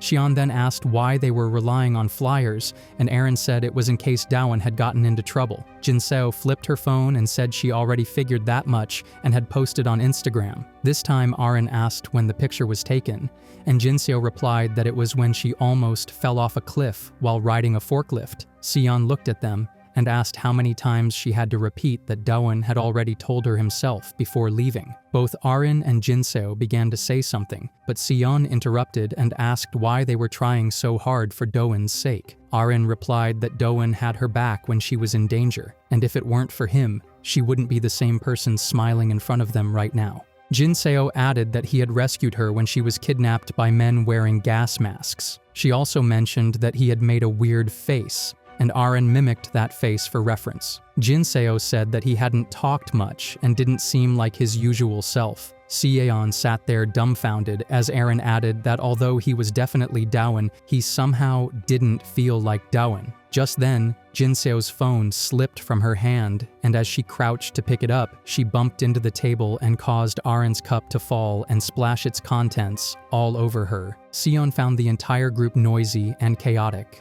A few moments later, the three of them stood and looked at the mess on the table. The flyer was torn, and the photo of Dowan on Jinseo's phone screen was now cracked. One of them quietly asked if it was a bad omen. Later on, the scene shifted back to the Challenger's Tower, where Dowan suddenly felt chills. He was inside the lowest level and noted that it looked similar to the first floor where he had originally entered the tower, but with an eerie atmosphere. He wondered who his final opponent could be, but then stepped on something. Looking down, he saw a pebble and questioned where it had come from. The numbskull commented that he had forgotten to mention something and asked if Dowan remembered what he had said before. He explained that the basement of the tower was so dangerous because of the beings that guarded the lowest level. Dowan looked ahead and noticed a pair of glowing eyes in the distance. At that moment, he realized that his final opponent was his own ghost. A window appeared and reminded him that unless he defeated this opponent, he would fail to conquer the tower, and all his stats would be reduced to 1. Dowan saw his own ghost standing before him as his final opponent and muttered that it didn't make any sense. He tried to reason that maybe fighting oneself was meant to be some kind of philosophical experience, but before he could finish his thought, the ghost suddenly leapt forward and crashed in front of him, sending pebbles flying through the air. Dowan instinctively covered his face and said that it took him by surprise and didn't look philosophical at all. He looked at the ghost and asked what was going on with its eyes, but before he could get an answer, the ghost rushed toward him. Meanwhile, the scene shifted to Gwanak District at the Iljin Gang headquarters, where Chungwol Kim, an affiliate of headquarters, held up a piece of cardboard and reported that all repair costs from the clash between the ex-representatives at the restaurant had been paid. Sunjai, another affiliate who was wearing a bear mask, commented that those guys were completely out of control and asked when they would ever grow up. Cheongwol replied that it was rich coming from him, considering he got so drunk that he couldn't even walk straight. Sunjae made a noise like a crazy bear, and just then, the representative of headquarters spoke up and remarked that it sounded like quite the party and maybe he should have joined them. Sunjae took off his bear mask and told the representative that he was always hiding in the back like some creepy peeping Tom. The representative laughed and said that was why he had sent someone else to go in his place. He then pointed his pen at the man wearing a cap, who had also been present at the dinner that night, and asked what he thought of the group. The man, Seonghyun Ji, also an affiliate of headquarters, replied that those kids only desired one thing: violence. As he continued, Cheongwol cut in and reminded them that, as she had already mentioned, the four of them were dissatisfied with the current peaceful state of the Iljin gang. Most neighborhoods were now prioritizing the profit model and refraining from conflicts in order to protect their financial interests. Sunjae finally joined in and added that the ex-representatives, who were once the real muscle of the Iljin gang, would only consider returning to their positions under one condition: that an all-out war would break out, allowing members to fight freely among themselves. The representative asked if they were asking for a battle royale, in other words. Back in the Challenger's tower, the fight between Dawan and his ghost raged on. Dawan soon realized that while the ghost looked exactly like him, it also felt completely different. The two of them exchanged brutal punches and kicks, going at each other with no restraint. Dawan remarked that they had the same attacks and the same stats, yet somehow he was getting completely overwhelmed. Then, unexpectedly, the ghost tripped, and Dawan seized the opportunity to land a powerful kick. In that moment, he instinctively understood that his ghost was not just a copy, but a perfected, upgraded version of himself. But before he could recover, the ghost retaliated with a devastating blow, severely injuring him. Dawan realized with a sinking feeling that this opponent was on an entirely different level. The ghost grabbed him by the neck and lifted him into the air, choking him. The numbskull's voice echoed, asking if he was afraid now or if he regretted choosing the basement level of the tower. He warned that Dawan's challenge was doomed to end in failure, and that he would eventually lose everything. A system alert beeped, notifying Dawan that he was in critical danger. Later on, the scene shifted to Sunjae, who was sitting alone on the edge of a building's cliff. In the next moment, he was in a room with a man standing by the window. The man commented that the ex-representatives would be their catfish. Sunjae looked confused. The man explained that he was referring to the catfish effect, where placing a catfish in a tank of loaches prevents the loaches from dying because they are kept active and alert while trying to avoid their natural predator. But Sunjae still didn't quite understand the connection. The man continued, saying that the Iljin gang had grown complacent, and in order to prepare for an external attack that could come at any moment, they needed to strengthen their defenses, even if it meant instilling fear among their ranks. He added that at the end of the day, the most important thing was power. Sunjae glanced at his phone and saw a new announcement from headquarters. It stated that from this moment onward, all actions taken in the event of internal conflicts would be sanctioned. The use of violence to seize territory, profit models, and even affiliates from other neighborhoods was now permitted, and under no circumstances would headquarters intervene, even if casualties occurred. At the same time, Sion was reading the same announcement when she suddenly noticed a large group of men approaching, armed with various tools. Her phone slipped from her hand and hit the ground. Just then, someone stepped in front of her to shield her and commented that he had arrived just in the nick of time and that it had been a while. She recognized the owl symbol on the man's hood. The man calmly suggested she stay back. The scene featured Bujin Dae, the current representative of Nangok, who was on a call with someone and asked whether anyone was holding down the fort at Boramai. As he spoke, he noticed several crows circling around a cat caught in the middle. Stepping forward, he commented that war existed for the sake of peace and that attacking an enemy who posed no threat went against the principles of pacifism. He scattered the crows and gently picked up the cat in his hands, saying that he would head somewhere that posed a greater threat. With that, he began moving toward Peace Park in Xingwan, Gwanak District, Seoul. The scene then shifted to Boramai in Gwanak District, where the man who had arrived to shield Sion stood facing an army of armed men. He questioned whether they had really shown up in full force just to go after a single girl. The man was revealed to be Sehun Kang, the deputy of Boramai. Looking at Sion, he commented that he hadn't known her head carried such a high price. She finally recognized him and asked where he had been all this time. Sehun apologized for making her wait. As they exchanged words, one of the men from the group asked who he was. Another said he had heard that Boramai no longer had any active members, and yet another pointed out Sehun's distinctive tattoos, claiming he recognized him as the so-called weakest runt of Boramai, also known as Boramai Granite, Sehun Kang. The group charged at him, ready to crush him. Sion panicked and suggested they run, but as they swung at him all at once, Sehun blocked every single strike, shielding Sion from harm. He looked at them and repeated their words, asking if they had called him the weakest runt of Boromai. Sion stood stunned, and Sehun admitted that they weren't wrong. For all his pride and loud talk, he had been the weakest link, always a burden, never of any real help, and that was why he had left Boromai in the first place. He recalled the time he had entered a special training institute, a place where one could grow stronger beyond the limits of ordinary humans. He had begged the instructor to take him in as a student, but the instructor refused, saying he had no interest in teaching a delinquent covered in tattoos. Sehun bowed to him, joining his hands and knees, and said that he was painfully weak and had to grow stronger because otherwise he would never be able to protect or support his friends. As he tried to plead further, the instructor suddenly grabbed him and told him not to resist. Releasing him, he then asked if Sehun had ever heard of the extraordinary body. He explained that some people were born with immense untapped potential, referred to as possessing the extraordinary body. While Sehun was not one of them, the instructor added that it was possible to artificially create something similar, known as the extreme body. Flexing his own muscles, he showed what that transformation looked like. This man was none other than Jonathan Lee, a Korean-American with dual citizenship. Sehun asked how he could build a body like that, and Jonathan picked up a steel container, saying that all he needed to do was remain still underwater.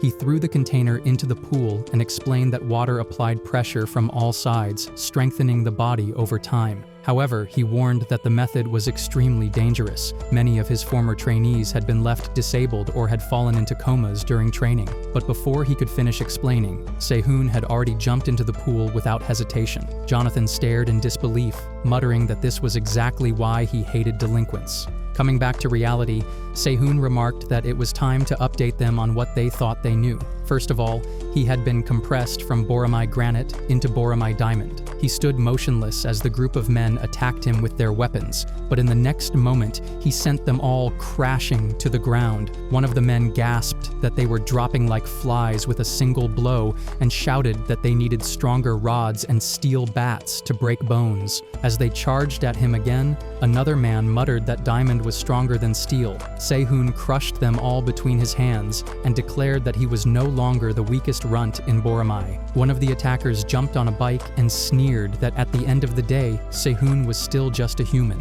He accelerated toward him, but Sehun grabbed the bike mid-charge and declared that no one could set foot inside Boromai. With that, he smashed the bike to pieces with the rider still on it and told the rest to go back and spread the word. Sion sighed and chased after one of the men trying to escape. When she finally caught up with him, she smashed him down and said there was no way they were letting any of these guys get away. Sehun and Sion began bickering again, this time about where she had gotten that bike from, but the chaos gradually settled down. She commented that the attackers had probably come after them because of the announcement from headquarters, and that they hadn't brought anyone from the executive level because they assumed she was the only one left in Boromai. She added that they needed to be prepared for anything now. Sehun said he had heard the news as well and asked whether the others still hadn't returned, especially Dawan, who had completely disappeared off the grid. He looked at her and asked if she had any idea where he was or if he was even still alive. The scene opened in the past, featuring a young Dawan and another kid in his room. Dawan was playing an online game called Dungeon Quest and was visibly frustrated as he clutched his head. His character had entered the danger zone on auto battle mode and still ended up dead. His friend, watching beside him, suggested staying away from that area, explaining that the dead man's tower was guarded by powerful wardens at its basement entrance. The basement hadn't been updated yet, and the system had designed the monster inside to be unbeatable for ordinary users. But Dawan cracked his knuckles and jumped back into the game, only to fail again. His friend warned him that he would need at least 100 times more health points if he wanted a chance at victory. The scene then shifted to the present, where Dawan lay crumpled among the pebbles in Challenger's tower. A ghostly figure approached and raised its leg to strike, but before it could act, Dawan sprang from the ground and kicked the ghost away. The ghost recovered quickly and charged again.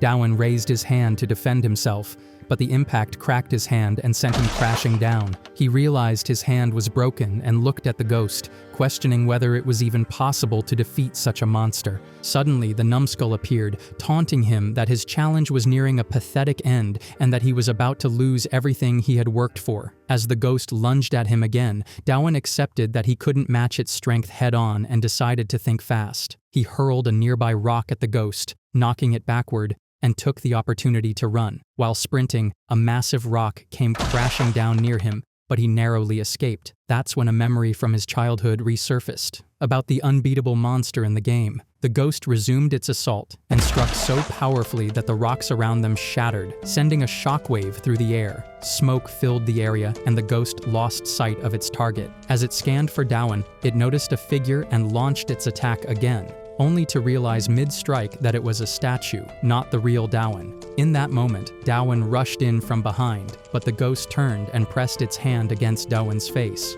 With a powerful knee to the face, Dawan launched the ghost backward. He was starting to get the hang of the fight, but his health points were nearly depleted. He questioned whether it was truly impossible to defeat the ghost. It didn't make any sense how he was supposed to win against something like that. Still, he clenched his fist and wondered what kind of reward the tower had in store for him, because he couldn't wait to find out. Suddenly, he started laughing. The numbskull, confused, asked why he was laughing in a situation like this and whether he had already given up.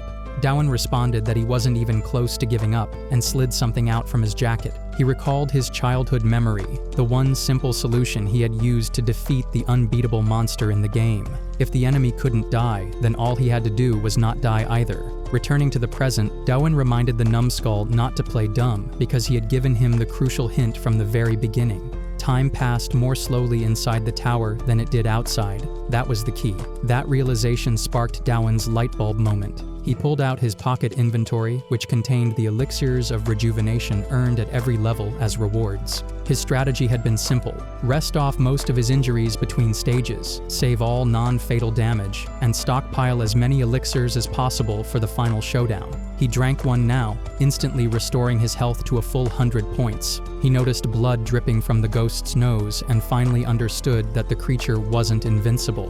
Dawan smiled and declared that it was now a battle to see who would outlast whom, because he was fully loaded with elixirs. The scene shifted to Seolim, Gwanak District, Seoul, inside an operating room. The man who had survived Sehun and Sion's assault knelt on the floor and recounted everything.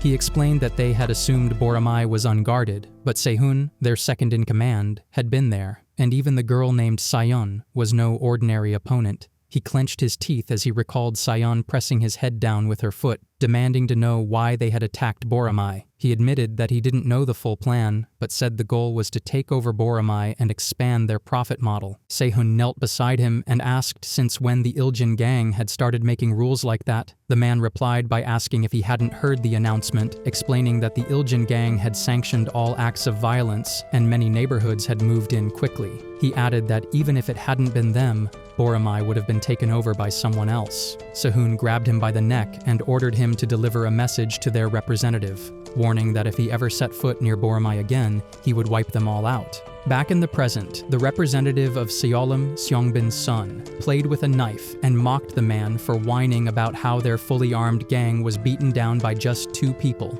As he stood, the chair creaked and he walked over, causing the man to flinch. Seongbin slammed him onto the bed and told him he didn't want to hear any complaints about failure. He gave him a choice between losing his tongue or his uvula and grabbed his mouth threateningly. Just then, someone interrupted and told him to stop lashing out at the kid, suggesting that he should pull himself together. Stepping forward, the newcomer admitted that even he had thought taking over Boromai would be easy after the sudden announcement, but they had all lost their sense of control. He said it came down to either taking what they could or defending what was theirs, and advised Seongbin to move on before they missed out on more action. Seongbin finally released the man, but when he tried to speak again, Seongbin slashed his mouth.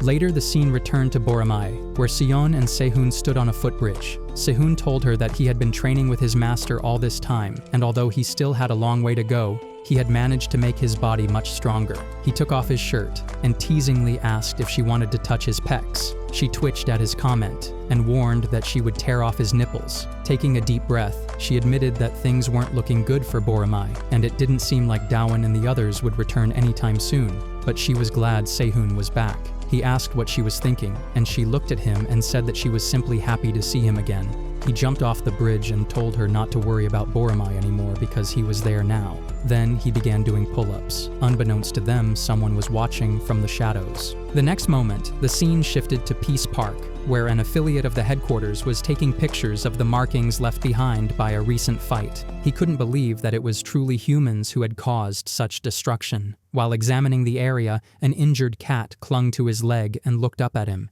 He stared at the wounded animal, unsure whether Bujin was a slab of meat or a tank. Just then, his phone started to beep. He picked it up and was shocked by the news of what had happened at Boromai. The cat, still beside his leg, died shortly after. The scene then transitioned to Sion and Sehun, who yawned and asked why they were going to Sehi's kitchen at such an hour when the sun was about to rise. Sion explained that she had left her pouch there. Sehun asked if she could just pick it up the next day instead. She looked at him and replied that she kept something important in it. He stepped forward and said that if that was the case, it made sense. He also mentioned that he had heard Sehi's kitchen had relocated and hoped it wasn't some cramped or shady place now. Sion told him they had arrived. Sehun looked at the building and remarked that it was really big and probably in high demand. She told him the landlord had helped them out and asked him to wait while she went in to retrieve her pouch. But before she could reach the entrance, the building exploded.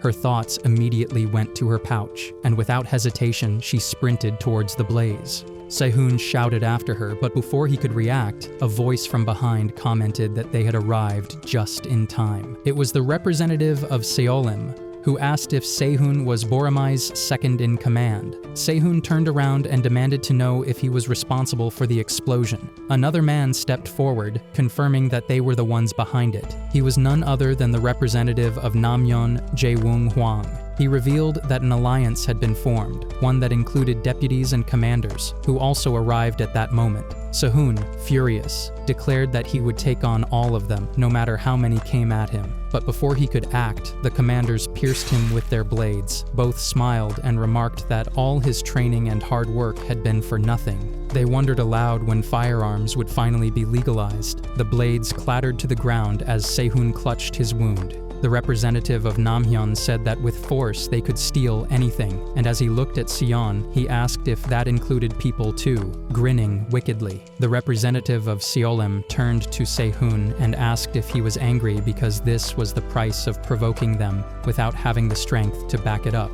He added that there was no escape, no reversal of fate, because today Boromai would burn to the ground without leaving a single trace. The scene featured Sion and Sehun standing on a hill, looking down at Boromai City as snow gently fell around them. Sehun remarked that it had already been 2 months since their so-called representative had gone off the grid, and with the rest of the Boromai members gone too, only he, Sehi, and Sion were left. She agreed and asked why he hadn't left Boromai. Clenching his fist, he replied that he had no reason to, then turned the question back to her. She looked at him and said she had no reason either, and maybe they both simply had nothing better to do. Sehun's expression lit up with determination as he declared that he should fill in for the missing representative, but Sion told him he was far too weak to take that place. He turned to her and insisted that he was unbearable because he was Boromai's granite, but she replied that granites weren't as strong as he imagined. Biting his lip, he vowed to become stronger, saying that no matter what danger Boromai faced, he would protect it. He opened his jacket to show his body, but Sion told him to stop with his cragginess already. Still, she agreed with one thing, that they would protect Boromai no matter what, because it wasn't just a place to them, it held a special place in their hearts. The scene then shifted back to the present, the moment when the Alliance attacked Sehi's kitchen and stabbed Sehun. He knelt on the ground, surrounded by the representatives, commanders, and deputies. Gritting his teeth, he reminded them that he had already warned them clearly. If they ever came near Boromai again, he would destroy them. With fury, he rushed towards Seongbin, but the commanders caught him, noting that he still had some fight left in him. They yanked him up and smashed him against the glass. As they entered the store, Hyunho Kim, deputy of Seolim, commented that 2 deputies should be enough for someone who was only second in command. Meanwhile, the commander of Namhyun casually wondered where to stab him next. The representatives and deputies, puzzled by the silence, moved forward to investigate. They were stunned to find that both commanders had already been completely taken down. The deputy of Seolim noted that they must have put up a fair fight, and yet Sehun still had the strength to stand. Before she could react, Sehun lunged at her from behind, but the deputy of Namhyun caught him and struck him hard. Grabbing his leg, the deputy remarked that Sehun had a surprisingly tough body. The deputy of Seolim observed that he had already fought several people before arriving here, and just now he had gone up against 2 commanders, all while being stabbed and suffering from blood loss. He was clearly on his last legs.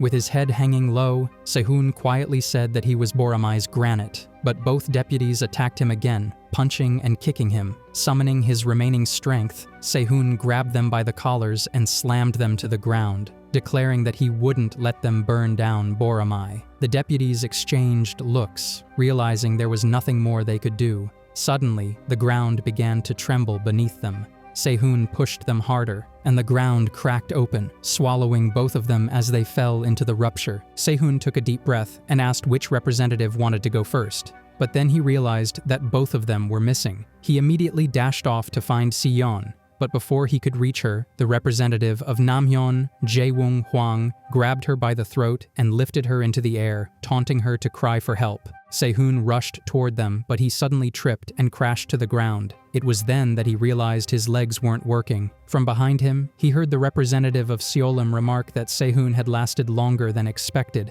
Jae-woong Hwang looked at Sion and cruelly wondered how it must feel to be in a life-or-death situation with no one coming to your rescue. The representative of Seolim walked up to Sehun and slammed his leg into him, asking if the moment filled him with despair. He went on to say that someone with Sehun's level of tenacity could be highly useful, and offered him 2 options, either work for him or end up on his operating table. Meanwhile, Sion was also forced to make a similar choice. When neither of them responded as the representatives had hoped, the representative of Seolim grabbed Sehun by the hair and warned him to expect to find himself on the operating table once he opened his eyes again. As Sion dangled helplessly, her whole life flashed before her eyes, and she realized that this might be how it all ended. Jae-woong Hwang was still holding her when he suddenly noticed something in the distance, but before he could react, he was struck hard by someone, causing him to release Sion, who fell to the ground. The representative of Seolim was also slammed down before he could understand what was happening. Both Sion and Sehun looked up in disbelief as they realized that Daewon had finally returned to save them. Daewon, filled with fury, grabbed the representative of Seolim by the neck and demanded to know if they were the ones responsible for everything. The scene featured Yoon-song and an affiliate from the headquarters. Yoon-song stood by the window when the affiliate asked if he had heard the news about the attack on Boramai. He informed him that it was an alliance between Seolim and Namhyun, and it was virtually impossible for Boramai to take on 2 neighborhoods at once unless a miracle happened. Yoon-song remained quiet until he heard a cat meowing. He turned around and asked about the sound. The affiliate rummaged through his bag and pulled out a kitten. He explained that he had found the kitten in the park and initially thought she was dead, so he was going to bury her, but he noticed some shallow breathing. After giving her some food, she was back on her feet. As he continued to pet the kitten, he remarked that destiny keeps you guessing until the last moment, while Eun-seong's phone continued to vibrate. A few moments later, Eun-seong looked at his phone and saw that the representative of Boramai had finally returned. He realized that the part about guessing until the last moment was exactly what made it more exciting. Later, the scene shifted to the explosion site where Daewon had returned. He grabbed the representative of Seolim by the neck, covering his mouth. He said he had been wondering what had happened, but after seeing the condition of Sion and Sehun and how the area had been destroyed, it seemed clear the representative was responsible. The representative tried to argue that it was no time for infighting because the Iljin gang's territory was about to become a war zone. Before he could finish, Daewon asked if he was suggesting an alliance. Without waiting for a reply, Daewon activated his stun slam mode and slammed him to the ground, stating that the offer was far too predictable. As the representative begged for mercy, Dawan repeated that it was predictable and criticized him for not putting more thought into it. He then activated his 1,000 punches mode and relentlessly pummeled him until he went silent. As ground broke, Dawan finally stopped and asked whether Sion and Sehun had failed to warn him that anyone approaching Boromai with ill intentions would be crushed. A few moments later, Sion appeared carrying a limping Sehun.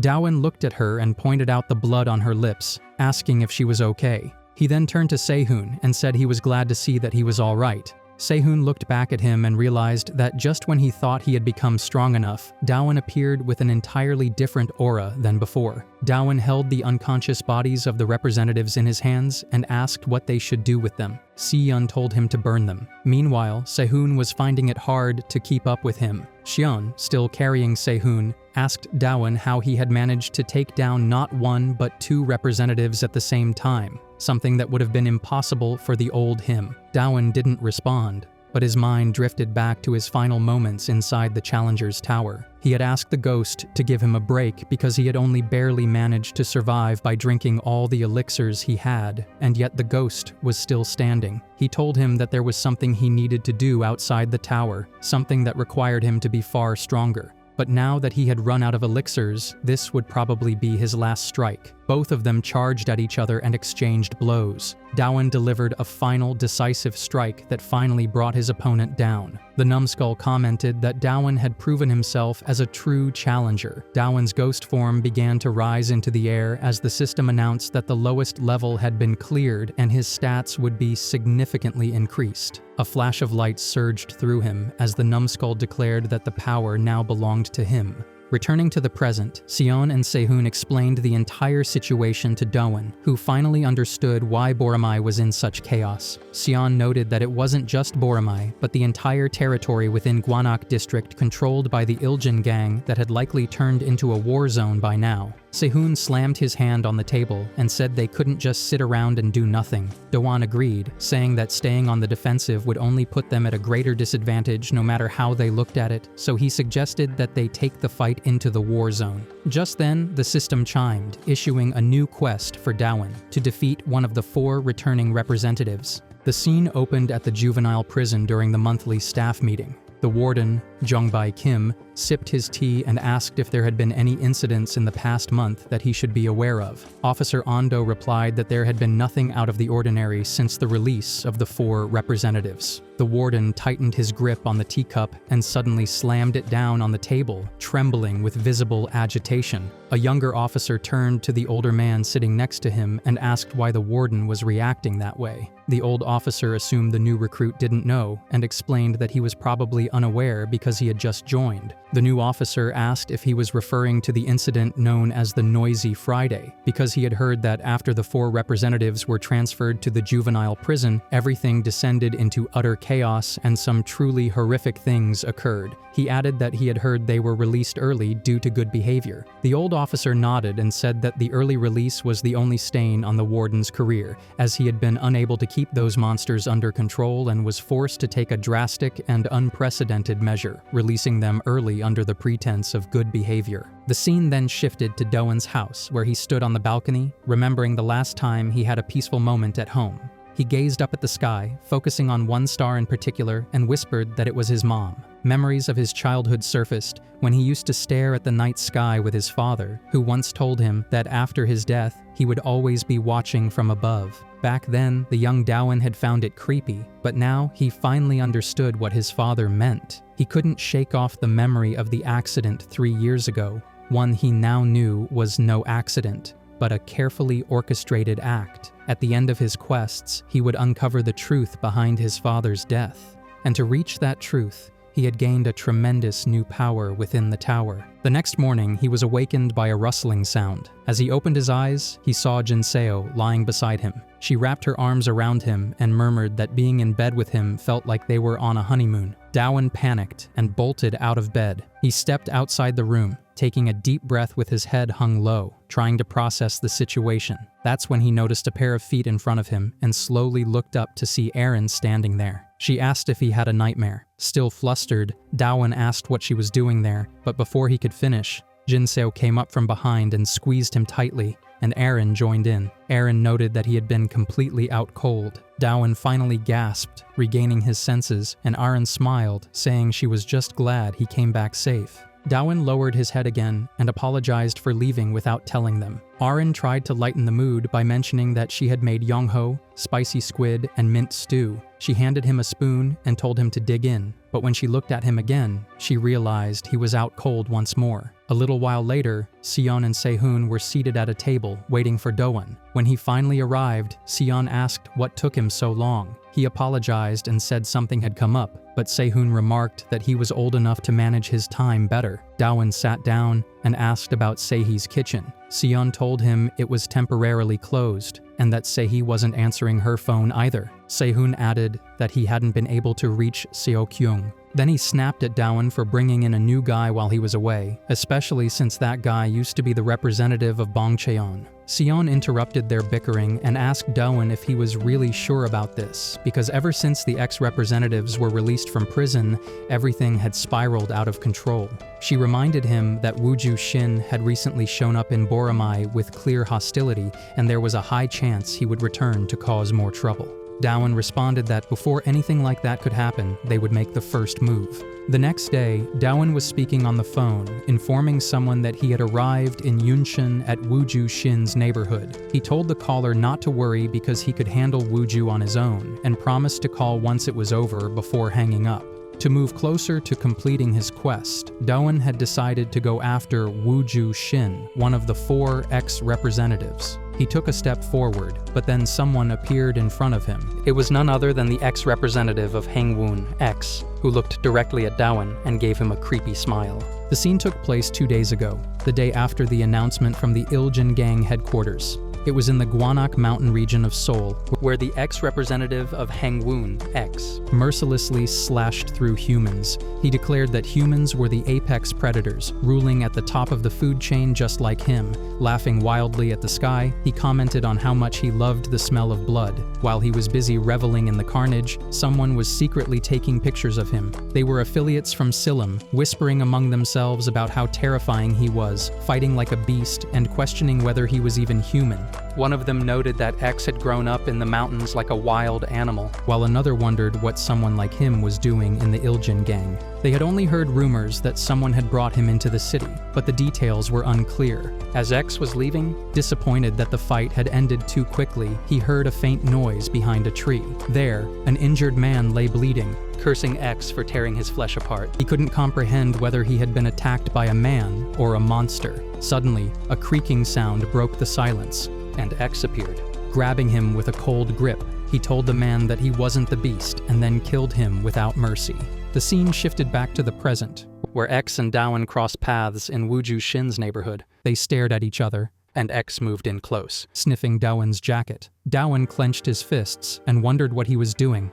X muttered that the scent was familiar, kept sniffing, and then suddenly froze. Something clicked in his mind, and he quickly stepped back before bolting away, muttering that he could smell blood from a different direction. Dowan stood there, stunned, and called him a nutcase. Just then, his phone vibrated. It was a message from Sion, who had sent photos of the ex-representatives, including Wooju Shin. As he scrolled through the images, he saw X's photo and realized that the creepy guy from moments ago was one of them, but it was already too late to go after him. The system dinged, notifying him that he had met the quest conditions and that the old book was reacting. After defeating the ghost of himself, Dowan wondered where the reward would appear. Suddenly, Shekel's candlestick tapped him from behind and made its final flight. It flew toward a pile of rocks, and the system announced that Shekel would lay bare the buried truth at the cost of its own life. As the candlestick struck the rocks, they began to collapse. The system declared that the buried truth of the tower would now be revealed. Amidst the rubble, Dowan noticed a faint glimmer and discovered an old notebook filled with Jino Ha's memories. Though the cover was blank, he instantly recognized it as his father's.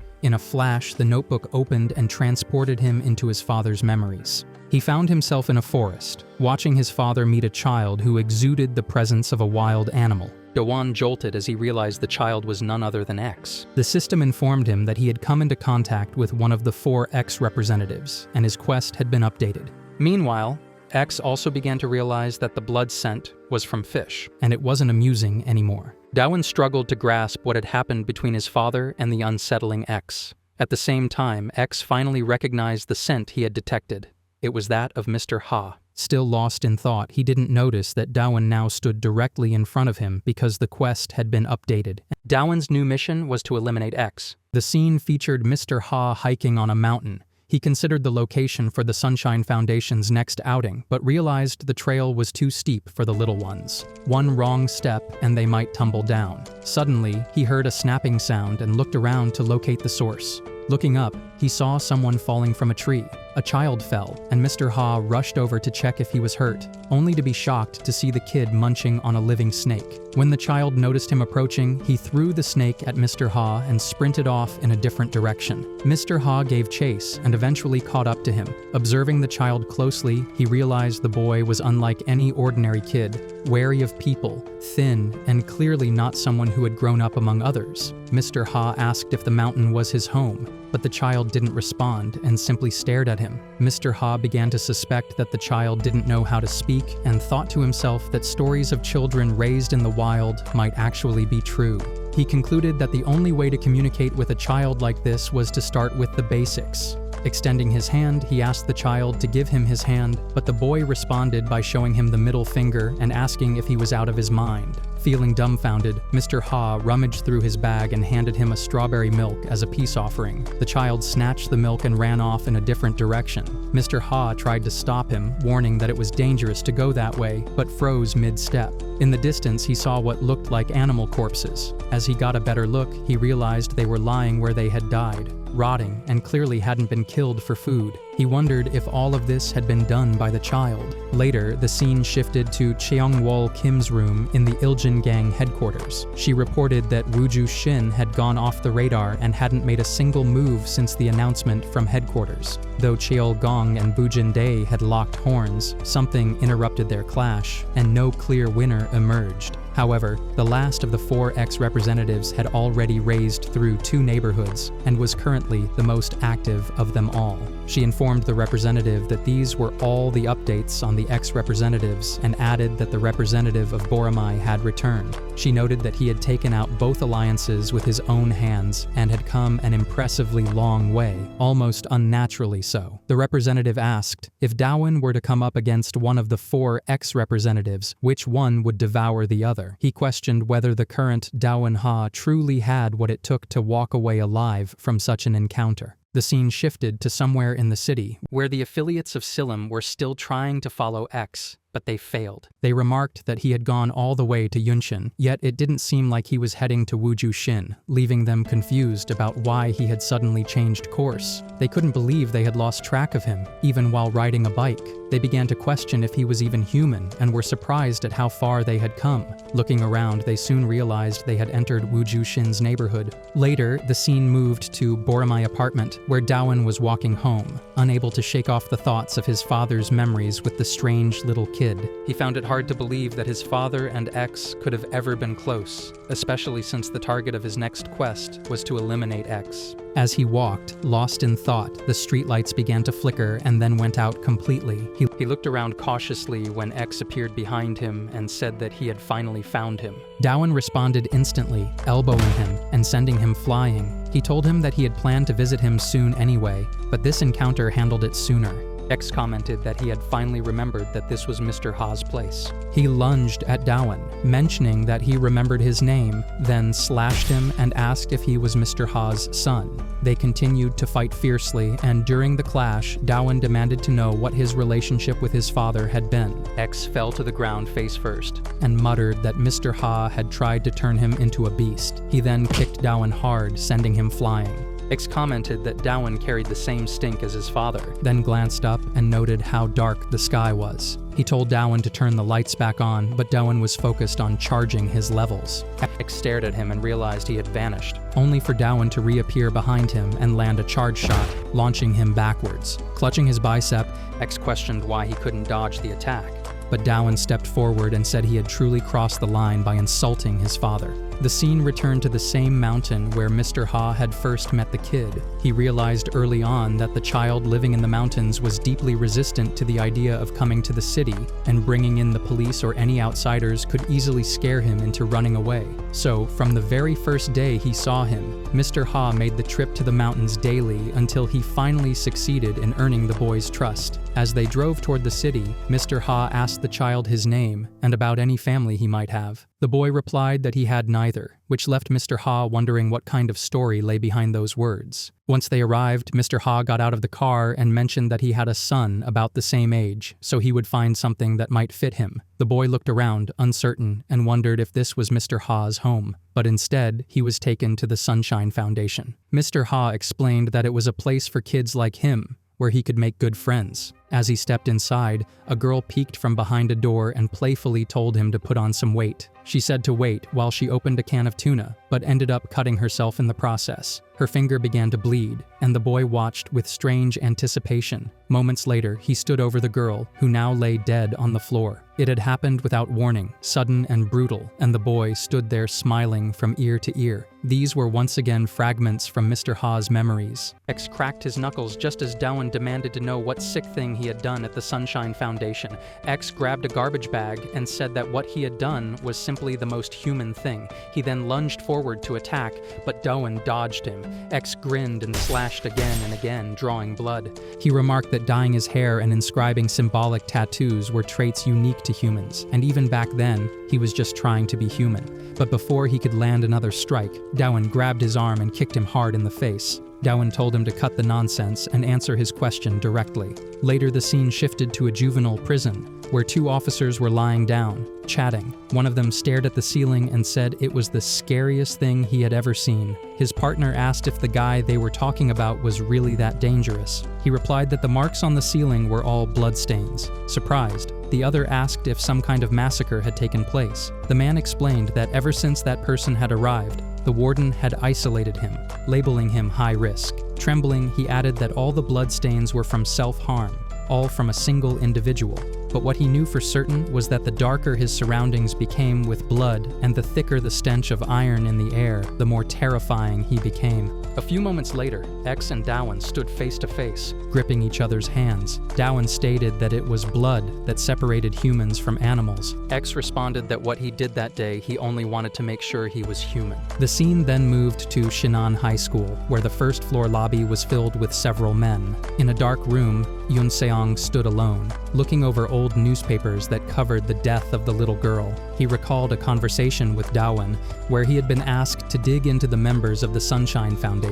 He found it interesting that the link between Jino Ha and the representative of Hangwoon wasn't just a coincidence. While lost in thought, Chung-wol entered and asked what he was doing there. Instead of answering, he asked how she had managed to get in, since he had instructed his men not to allow anyone inside. She raised a syringe and said that if he was referring to the members of Silam on the first floor, she had dealt with them but hadn't gone any further than that. She told him not to worry and reminded him that he hadn't answered her question yet. Without warning, she plunged the syringe into his neck and asked if he had been investigating the Sunshine Foundation behind headquarters back. Yoon-song collapsed to the floor with Cheong-wol on top of him. The scene took place in Nanhyang's former greenhouse and freezer warehouse, where a meeting was being held between the temporary representative of Nanhyang, Seowon, Nakseongdae, Jowon, and Miseong. The representative stated that they had gathered because they had lost all their influence and power, as the coup led by their former representatives had ended in failure. He explained that their authority had significantly deteriorated since that incident, and the blow they suffered was so severe that their profit model had become non-operational. However, he added that there was still hope, as the recent announcement from headquarters was a golden opportunity to re-establish themselves.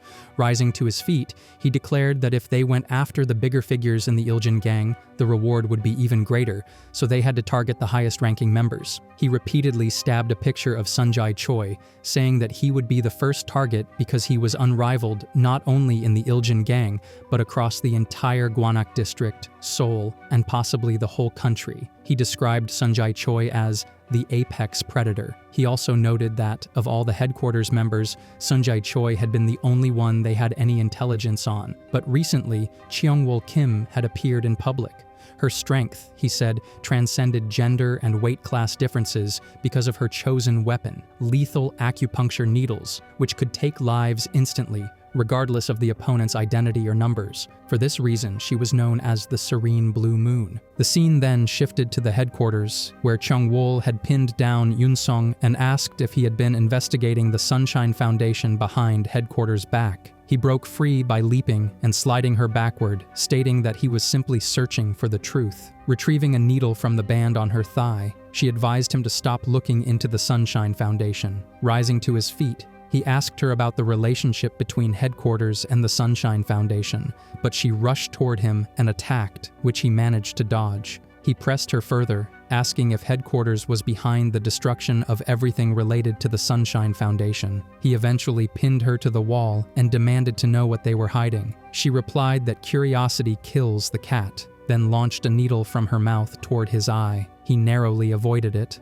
but the move loosened his grip on her. Taking advantage, she grabbed him as he asked if she was there to carry out headquarters' orders. She tapped her needles together and told him that this was a personal warning, meant to remind him why he was associated with the Iljan gang in the first place. She clarified that she was referring to his family, and that was all he needed to think about. Her visit was solely to remind him of this. Yunsong stood stunned and speechless. Moments later, Yunsong was walking alone on the road when a voice from behind asked where he was going so late at night. He froze for a second, then turned and asked who it was. The man introduced himself as the temporary representative of Nanyang, explaining that he had come to see Yunsong because he was third on their target list. The other two most influential Iljan gang members were affiliated with headquarters and had no interest in current events, leaving Yunsong as their last option. Pulling a knife from his jacket, the representative stated that eliminating him was the best choice at the moment. Yunsong, unbothered,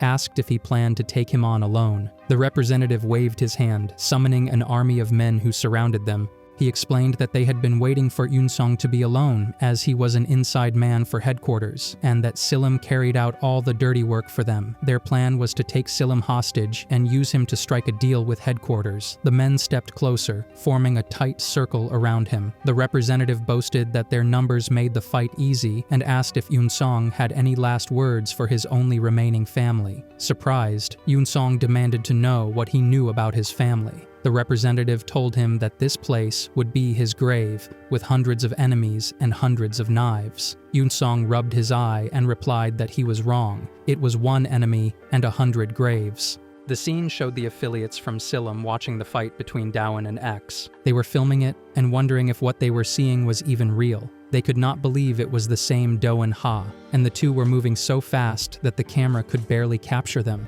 A man appeared beside them and asked if the two were really fighting and if the red on the ground was blood. The affiliates brushed him off, saying they were shooting a film, and told him to stop bothering them and keep walking. The scene then shifted to Dowan, who was relentlessly attacking X. Despite landing every punch, he could not understand why his opponent seemed completely unaffected. The blood on the ground told him that damage had been dealt, yet X appeared to be growing stronger instead of weaker. Dowan smashed him repeatedly, but his efforts yielded no results. X laughed and spoke of painting the world red before suddenly rushing at Dowan and biting off a piece of his clothing. Moving behind him, X remarked that he could feel everything, from the smell of blood to its color, and that it reminded him again and again that he was human. Dowan punched him in the stomach and demanded to know why he was so obsessed with being human. Suddenly, X was thrown back into a memory from his childhood. He was eating quickly, devouring his food until Mr. Ha interrupted him and told him to slow down. After a moment of thought, the boy asked if Mr. Ha wanted to know why he lived in the mountains. Mr. Ha replied that he still wanted to hear it. The boy explained that he had run away from his mother, who, due to her mental illness, treated him as if he were an animal. He wanted to live freely, as a human being. A few moments later, Mr. Ha said it was time for him to return home. But X asked if he had trouble hearing. Mr. Ha told him that running away was never the best option and assured him that if he came with him, he would help him live the rest of his life as a human being. A few moments later, the boy sat alone in his room, wondering if it was really okay for him to go back home. After thinking for a while, he realized it was not. To him, Mr. Ha was no different from the others, someone who wanted to lock him in a cage like an animal. His thoughts were interrupted by a small girl who asked what he was doing there and if he was hungry. Instead of answering, he decided he needed to make sure that he truly was human. Sometime later, Mr. Ha entered the room and told him that he had finally found him. The boy stood with his back turned and asked if Mr. Ha wanted to know why he had chosen to run to the mountains, of all places. He explained that he needed a place to hide, and on that day, his mother's way of treating him like an animal had pushed him to the breaking point. Without thinking, he had waved something sharp at her, and blood had poured out. Turning around, he told Mr. Ha that everything about blood reminded him he was human. Without warning, he charged at Mr. Ha with a knife. The scene then shifted back to reality, where he slashed at Dawan. He said that humans gave everything a name, but he had given up his own because he wanted nothing more than to be called human. Clenching his fist, he declared that he would continue to live as a human. Before he could strike, Dawan struck first, hitting him hard and sending blood splattering from his nose. Undeterred, he insisted that the more blood he shed, the stronger he would become. Dawan activated his fast booster mode, shocking him. Dawan attacked relentlessly,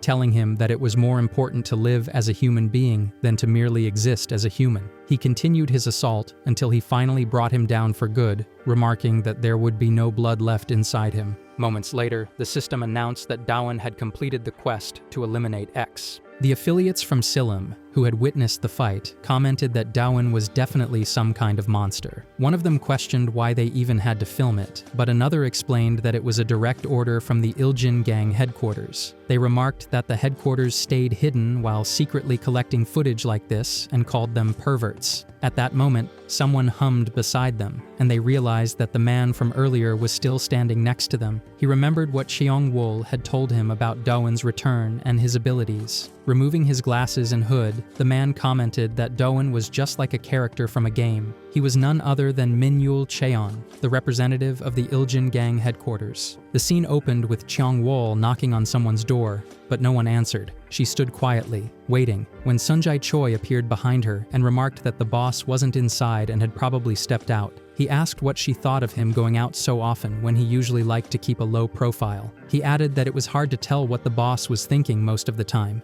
then questioned why she was there at this hour, since he didn't recall her making a report. Without warning, he stepped back and ran off, saying he didn't care about it anyway. The scene shifted to Baramai's apartment, where a watchman was making his rounds. He noticed flickering lights near the garbage dump and muttered that they wouldn't stay on. As he walked, something splashed under his feet. Shining his torch downward, he grumbled about women spilling kimchi sauce despite his warnings. He stepped forward and heard rats squeaking. Still mumbling to himself, he turned and froze at the sight of rats swarming over a human body. Shocked, he began to faint, but before he hit the ground, the headquarters representative caught him. Stepping closer, the representative saw the rats scatter at his presence until they all fled entirely. He stepped into the blood, grimacing at the disgusting sight, and wondered how X was still alive after losing so much of it. He remarked that Dawan had really changed and decided it would be best to hear it from him directly, resolving to pay him a visit. Meanwhile, Dawan was in his apartment, splashing cold water over his wounds. He regretted leaving the body out in the open and hoped no one had stumbled upon it, and fainted. The system suddenly notified him that he had not yet received his reward for completing the quest. Dawan realized he couldn't even remember the last time he had gotten a reward and wondered what it might be. A flash of light appeared, and a white key materialized before him. He questioned what kind of key it was, when suddenly a book appeared and its pages began to flip. The system then informed him that his second reward was his father's last memories. The memory unfolded, showing the wild boy who had attacked a little girl, causing the reputation of the Sunshine Foundation to plummet. Mr. Ha saw the hospital news coverage on TV, where the girl was being treated. The reporter harshly criticized the foundation. The little girl woke up, turned off the television, and said she wasn't badly hurt, and that they were making too big a fuss. She asked Mr. Ha if he had heard from the boy, and he admitted he hadn't, regretting getting involved despite his good intentions. He began to question whether running the Sunshine Foundation was truly the right thing to do. The girl reassured him, and when he asked if she could read minds, she stood on the bed and said she didn't blame or hate the boy at all. She explained that she didn't know his story, but if he had found a home filled with love and attention, maybe he would have turned out differently. Mr. Ha realized that running the foundation would be far from easy, but he decided not to give up so that it could remain a warm ray of sunshine in the hearts of children. He then told the girl to go home. Dawan closed his father's notebook, recognizing the sentiment as exactly like his father, someone who would go through endless trouble for others. He wished he had stopped him that day, but still could not understand the connection between headquarters and the Sunshine Foundation. At that moment, someone stepped out of the apartment lift, their shoes stained with blood, and rang Dawan's doorbell. Dawan wondered who would be visiting at such an hour and called out to ask who it was. The man told him to open the door, and Dawan immediately recognized it. He turned the door handle, the hinges creaking as he pulled it open, and was surprised to see Eun-seong standing casually outside. Dawan clutched his chest, telling him he had scared him because he thought someone was trying to break in. Before he could finish speaking, he noticed bloodstains on Eun-seong's collar and asked if he was hurt. Meanwhile, the watchman who had fainted earlier finally regained consciousness. Still shaken, he wondered why there had been a body in the garbage dump, saying it had nearly made him pass out. He swore to himself that he should quit the job, then suddenly shouted at the sky that he would never do something unmanly like fainting again. Sprinting toward his home, he spotted a gas mask lying on the road, followed by knives scattered across the ground. Wondering why they were there, he stepped closer, only to see a pile of bodies lying together. The sight made him faint again. Later, the scene shifted to Dawan and Eun-seong. In response to Dawan's question about the bloodstains, Eun-seong said it was nothing, then pointed out that judging by Dawan's condition, he could ask the same question in return. Dawan replied that it was nothing for him as well. Stepping forward, Eun-seong asked since when Dawan had become so bloodthirsty, a question that caught him off guard. Moments later, they were sitting at a table. Dawan slurped his noodles while Eun-seong leaned back with his hands behind his head and asked if something had happened since Dawan had been scarce lately. Dawan explained that he had been engaged in a fierce battle against himself, then turned the question back to Eun-seong. Eun-seong told him that he had been digging into the Sunshine Foundation, which immediately caught Dawan's attention. Wiping his mouth with his hand, Dawan urged him to continue. Eun-seong explained that he had searched through every source he could find, but only a small fraction of records remained. Because of this, and based on what he had mentioned earlier about the connection between headquarters and the Sunshine Foundation, he believed it was possible that headquarters might have been behind it. They tried to piece the information together, but without success. Outside the door, the representative from headquarters stood listening to their conversation. Eun-seong remarked that they couldn't be certain whether headquarters was responsible for Dawan's father's accident and advised him not to act rashly. Sliding a small paper across the table, he explained that this was the only useful lead his sources could provide. Dawan took it and promised to repay him. Eun-seong dismissed the notion, saying he owed far more to Dawan's father, including the fact that he still had his younger sibling. Remembering his earlier conversation with Cheong-wol about his family, Eun-seong returned from his thoughts and told Dawan that from this point on, he would not be able to help with anything related to the Sunshine Foundation. Outside, the representative felt left out, muttering to himself that he was getting jealous. He had intended to surprise Dawan since it had been a while, but realized he was late and sensed they were not in the mood to welcome him warmly. He stepped back and left, deciding that he would see Dawan soon. The next day, in Seoul at the Gwanak district office, a woman greeted the arriving candidates with a smile and asked them to come in. Someone slid into a chair and asked if she was Yana Kim, surprising her with his bluntness. Elsewhere, Bun-jin, the former representative, was on a call asking if someone had already been taken down and by whom. The caller informed him that it was Dawan Ha, leaving Bun-jin shocked. The scene took place at the Gwanak district office, where Dawan sat in front of her and asked if she was Yana Kim, the coordinator of the Gwanak district office's volunteer services team. He handed her a paper and asked if she was the same person whose name was written on it. She looked at the paper and asked who he was. Dawan told her that he was Jino Ha's son, and then showed her a picture of his father. She panicked, and the paper slipped from her hands. A few moments later, they were both on the rooftop of her office. Yena began apologizing for something, but Dawan could not understand what she was apologizing for, as he had only come because she was a lead in his investigation. He wondered if she was involved in his father's accident. She continued apologizing and confessed that she hadn't known back then, but his father had been irresistibly handsome. Dawan grew even more confused and asked what she meant. Yena admitted that she had a big crush on his father but never knew that he was married. She then remarked that he might feel better if she jumped off the building. adding that the sidewalk outside the district office had recently been repaved, making it rock solid. She attempted to jump, but Dawan grabbed her and told her to calm down. A short while later, she finally composed herself and asked if he had not come for that reason. She told him to wait, then took her inhaler to steady her breathing. Dawan, still confused, explained that he was there for information about the Sunshine Foundation. Yena replied that it had been years ago, and with her busy workload, she could not remember everything. However, at that moment, the only thing she could recall was the briquette-sharing volunteer activity, because that was the day she had met his father for the first time.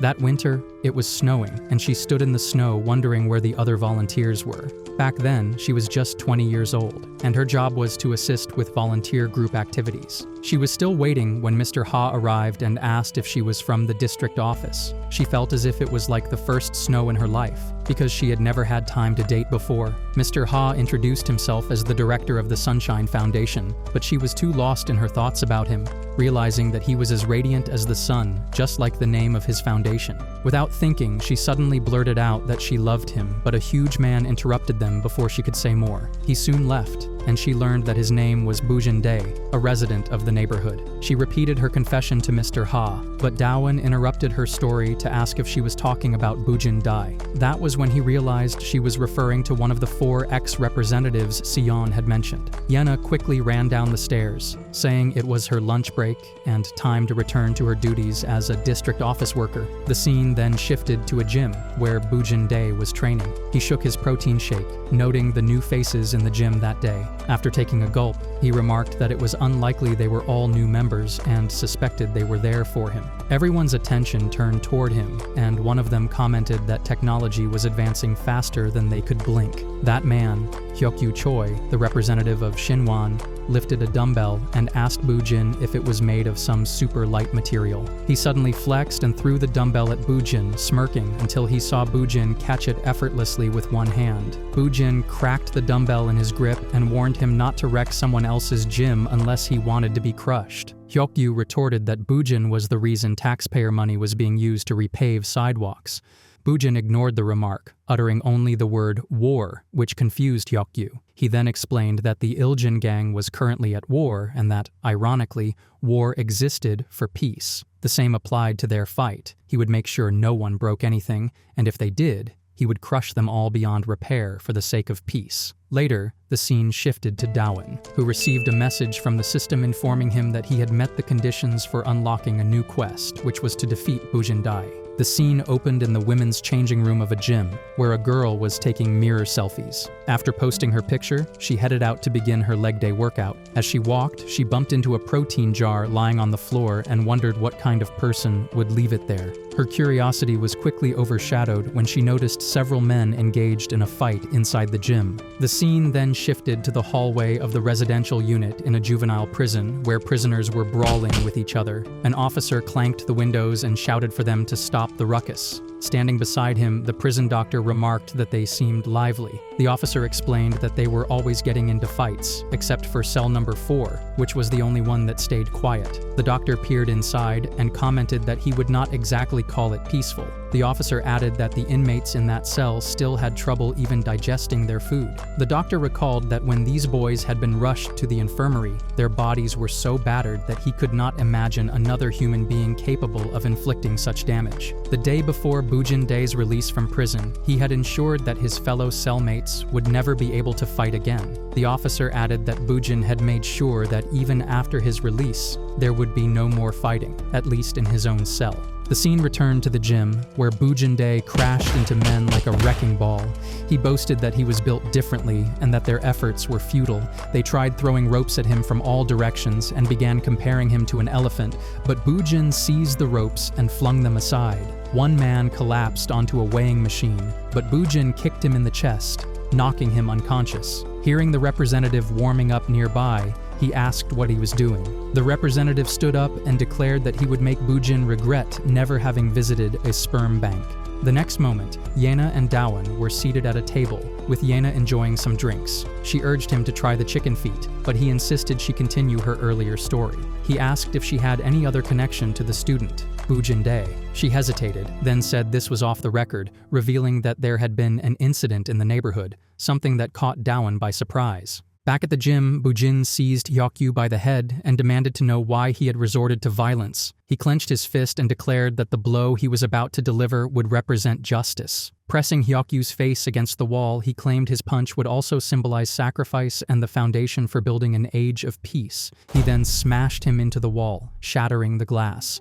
After defeating everyone, Bujin announced that none of them would be able to fight again, and that the world would now be more peaceful. As he began to leave, he remarked that he would have to find another gym. A few moments later, the girl from the changing room stepped outside and cautiously asked if it was over. Seeing the men lying unconscious on the floor, she seemed unfazed and simply continued taking and posting pictures. Later, in Nangok, Gwanak district, within the redevelopment zone, Bujin Dai was walking toward his apartment when he noticed something in an alley. As he approached, he saw several men sprawled on the ground. He asked if they were from Nangok. One man, lying in the middle, replied that they had kept coming at him, so he had no choice but to fight. Bujin asked if he was the one who had defeated them, and the man turned out to be none other than Dawan himself. The scene took place at Seihi's cafe in Boramai, where Sion was working hard to fix up the place, remarking that it was more difficult than she had expected. Meanwhile, Dawan sat nearby and asked what she was doing. She replied that it should be obvious she was renovating Seihi's kitchen. Just then, Sehun entered carrying a stack of cement on his back and asked if there was anything sturdier available, as it was already falling apart under the weight. The stack creaked and then collapsed onto the floor. Ignoring the mess, Sion continued her work and asked Dawan if he wanted to know more about Bujin Dae. She explained that when Bujin beat people down, there were always two things in common. First, he left part of their body incapacitated to ensure they could never fight again. And second, whenever people spoke about him, they described him as different, not necessarily powerful. Their conversation was interrupted by Sehun's voice, asking for their help. At that moment, a system window appeared before Dawan, reminding him of his quest. The scene then shifted to Bujin Dae's neighborhood, where he spotted Dawan standing among several men sprawled on the ground. Dawan explained that he had no intention of fighting, but the men kept insisting on a zero-tolerance policy for intruders, leaving him with no choice. Bujin looked at him and said he had heard about him, adding that he had once let him go because he didn't see him as a threat, but now regretted not crushing him when he had the chance. Bujin tried to enter the alley but got stuck, his stomach squeezed between the narrow walls. Surprised, Dawan asked if he couldn't pass because of his size. Without answering, Bujin turned and walked away. Dawan stepped forward to stop him, but his father's notebook fluttered into view, and he realized it was time to witness his father's memories. In the memory, his father was walking down the road with Yena. She mentioned that it would take days to hand out all the briquettes because the neighborhood was so large, but she didn't mind. Mr. Ha commented that she must really love volunteering. Yena peeked out from behind him and asked if the children from the Sunshine Foundation were on the nearby bus. The children inside were chatting excitedly about the work they could do during the activities. Mr. Ha answered her earlier question, explaining that not everyone had been able to join that day. Yena blushed and suggested they go check the location of the briquette truck on their own. Mr. Ha agreed, joking that they might slip and fall on the icy streets. As they walked, Yena pointed toward a child and remarked that he was the one who had ruined her earlier confession. It was Bujin, who was accompanying an elderly woman. The old lady asked if they had come to deliver the briquettes. Mr. Ha greeted her and Bujin warmly. He observed that Bujin had been raised by his kind-hearted grandmother and was growing into a respectable young man. The old lady thanked them, and Yena declared that she was there to spread love and protect peace. The old woman corrected her, saying that peace was not something to protect, but something to create. With that, she and Bujin walked away. Before leaving, Bujin gave Mr. Ha a sideways glance, though Mr. Ha could not understand what it meant. Dawan emerged from his father's memories just as the wall beside him cracked and then shattered.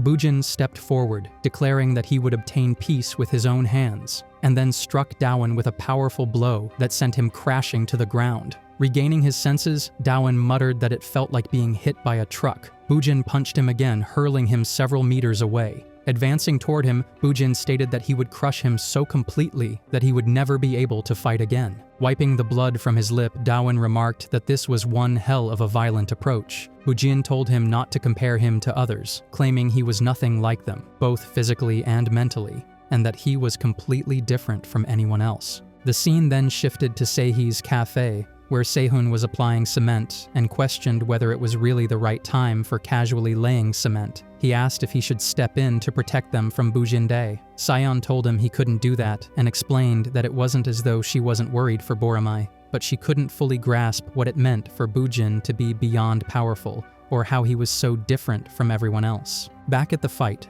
Dawen told Bujin that he was no different from anyone else, as he was simply using his strength to prove himself right. He argued that justice without power was incompetence, and power without justice was nothing more than violence. Dawen then charged toward him, but Bujin slammed his leg into the ground, creating a hole beneath them. He punched Dawen once more, insisting that he was different from others. In response, Dawen leapt forward, unleashing a critical hit on Bujin, and declared that he was different too. The scene took place in Gyeonggi Province, Anyang City, where a man with long hair and a tattoo on his neck named Jin Ho Kang remarked that the day the Gwanak District's Iljin gang launched a sudden attack was remembered as Noisy Friday. Pointing toward the ground, he explained that the marks there were left from the clash between Bujin Dai and his subordinates. Nearby, another man was pushing an injured person in a wheelchair, showing him the marks. The man with the wheelchair commented that among the 4 representatives, Bujin-dae was particularly ruthless, leaving all their affiliates utterly incapacitated and being completely deaf to both pleas for mercy and promises to never resort to violence again. The scene then shifted to Dawen, who struck Bujin and declared that he was different as well. From under the rubble, Bujin's hand emerged and he told Dawen that he was merely stalling for time because he could not defeat him. Dawen grabbed Bujin's hand and activated his Falcon drop hit, stating that he had no intention of stalling. He then switched into his fast booster mode and leapt forward to attack, but Bujin caught him mid-air. Bujin claimed it was obvious what had happened, saying that someone, implied to be one of Dawen's allies, probably took his hits on purpose. Unlike that person, he was fighting to win and had no interest in playing around. Dawen tried to pry open Bujin's fingers to break free, but Bujin slammed him hard into the ground. Stepping closer, Bujin revealed that he knew Dawen was the son of Jino Ha from the Sunshine Foundation. At that moment, Bujin's mind wandered to memories of his past with his grandmother. She had prepared dinner for him, apologizing for serving instant noodles every day, but he reassured her not to worry. She lamented that if she had saved more money, she could have fed him better. He told her he was proud of her for managing to carry his mother to safety through a field under heavy gunfire and for raising him on her own. Their conversation was interrupted by loud banging on the door. Outside, 3 boys were talking among themselves before one stepped forward to say they were from the Sunshine Foundation to deliver briquettes. Before the boy could finish, Bujin loomed over him like a towering figure. Returning to the present, Bujin muttered that he should have crushed them all back then. Doan got to his feet and demanded to know what Bujin's issue was with the Sunshine Foundation. He noticed a strange light in the distance, but could not make sense of it. Rubbing his eyes, he wondered if he was imagining things. Suddenly, the system chimed, notifying him of a new quest. Reach the light within 3 minutes, with a penalty for failing to complete it. His focus was momentarily broken when Bujin lunged at him, but Dawen managed to dodge the attack just in time. Bujin stepped towards him, but all Dawen could think about was the event unfolding in the middle of their fight. He realized that he had no choice but to head towards the light, and then he sprinted off. He continued to run, but Bujin smashed through a wall along with Dawen. Bujin remarked that he knew this neighborhood like the back of his hand, and that, although Dawen might be faster and smaller, he would not let him get away. Bujin tried to grab him, but Dawen leaped and attempted to use his Falcon attack. However, the system informed him that his skill activation had been cancelled. Dawen dashed away again, and Bujin lunged after him. Dawen entered a house, prompting Bujin to wonder if his plan was simply to hide like a rat. Dawen noticed light streaming from a door and wondered if this was it. The system notified him that he had successfully reached the light and instructed him to use the white key he had earned as a reward for defeating X, a key capable of opening any door with a mystery hidden behind it. Doan was certain there was a reason they had made him do this in the middle of battle. He inserted the key into the lock, turned it, and stepped inside. Later, the scene shifted to Gyeonggi Province, Anyang City, where Junho Kang was speaking with 2 other people. He recalled that Anyang had lost back then because the 3 of them and their gangs had been at war with each other, giving the Gwanak district the perfect chance for a strategic attack. They had been caught off guard and left helpless. The girl among them, Jenny, commented that the members of the Gwanak district were now at each other's throats. just like they had once been. The other member, Dong Seok Hwang, clenched his hands and said that their first move would be to seek retaliation. A man with long hair looked at the setting sun and declared that the sun shining above the Gwanak district would fall as of today. He ordered the members of Anyang to launch into battle immediately and kill them all. The scene featured Anyang City, known as the Smart City and the Happy City, but the young delinquents of Anyang were neither smart nor happy. Instead, they had become a force to be reckoned with in the city's dark underbelly, and bordering Anyang was the Gwanak district, which led to constant turf wars between the gangs. It was a sign of a noisy Friday. Yina lay on her bed scrolling through her phone, sighing as she thought about how she needed to quit her addiction to reels. Later, the scene shifted to Cheong-wol's room in the Iljin gang headquarters. She was embroidering a piece of cloth, while Sunjae hummed a random tune, sticking needles into the fabric. Suddenly, he pricked his finger by mistake. Cheong-wol noticed and asked what he was doing in her room. Sunjae said he was too scared to be left alone because it was rough outside with all the brawls breaking out in Gwanak, and he wondered what would happen if he was the only one left in the world. Cheong-wol kept knitting and commented that their situation was like a butterfly breaking free from its chrysalis. Sunjae was puzzled by her remark, but before he could ask, Cheong-wol's phone interrupted them. Sunjae asked about the utterly disturbing ringtone, and she replied that she was practically deaf to all other tones. She checked her phone, then told Sunjae to get ready because their boss was calling them, though Sunjae could not understand why he would want him there. The scene then shifted to Yoon-seong's apartment. An affiliate from headquarters informed him that the injured had completely filled the emergency rooms and hospital wards across major hospitals in Gwanak, with the all-out turf war raging between different crews, while he swung a fish on a string for his cat. The affiliate asked if they would be fine with everyone out of action, as Gwanak was now nothing but easy prey. Just then, the cat finally caught the fish. Yoon-seong remarked that there was still one place that had not yet taken part in this mess. Later on, the scene shifted to the entrance of Gwanak district, where a van driver stopped and wondered what a group of people was doing in the middle of the road. The men told him to turn back if he didn't have a death wish. The new Anyang, Dong Seok Hwang, stepped forward and clapped his hands together.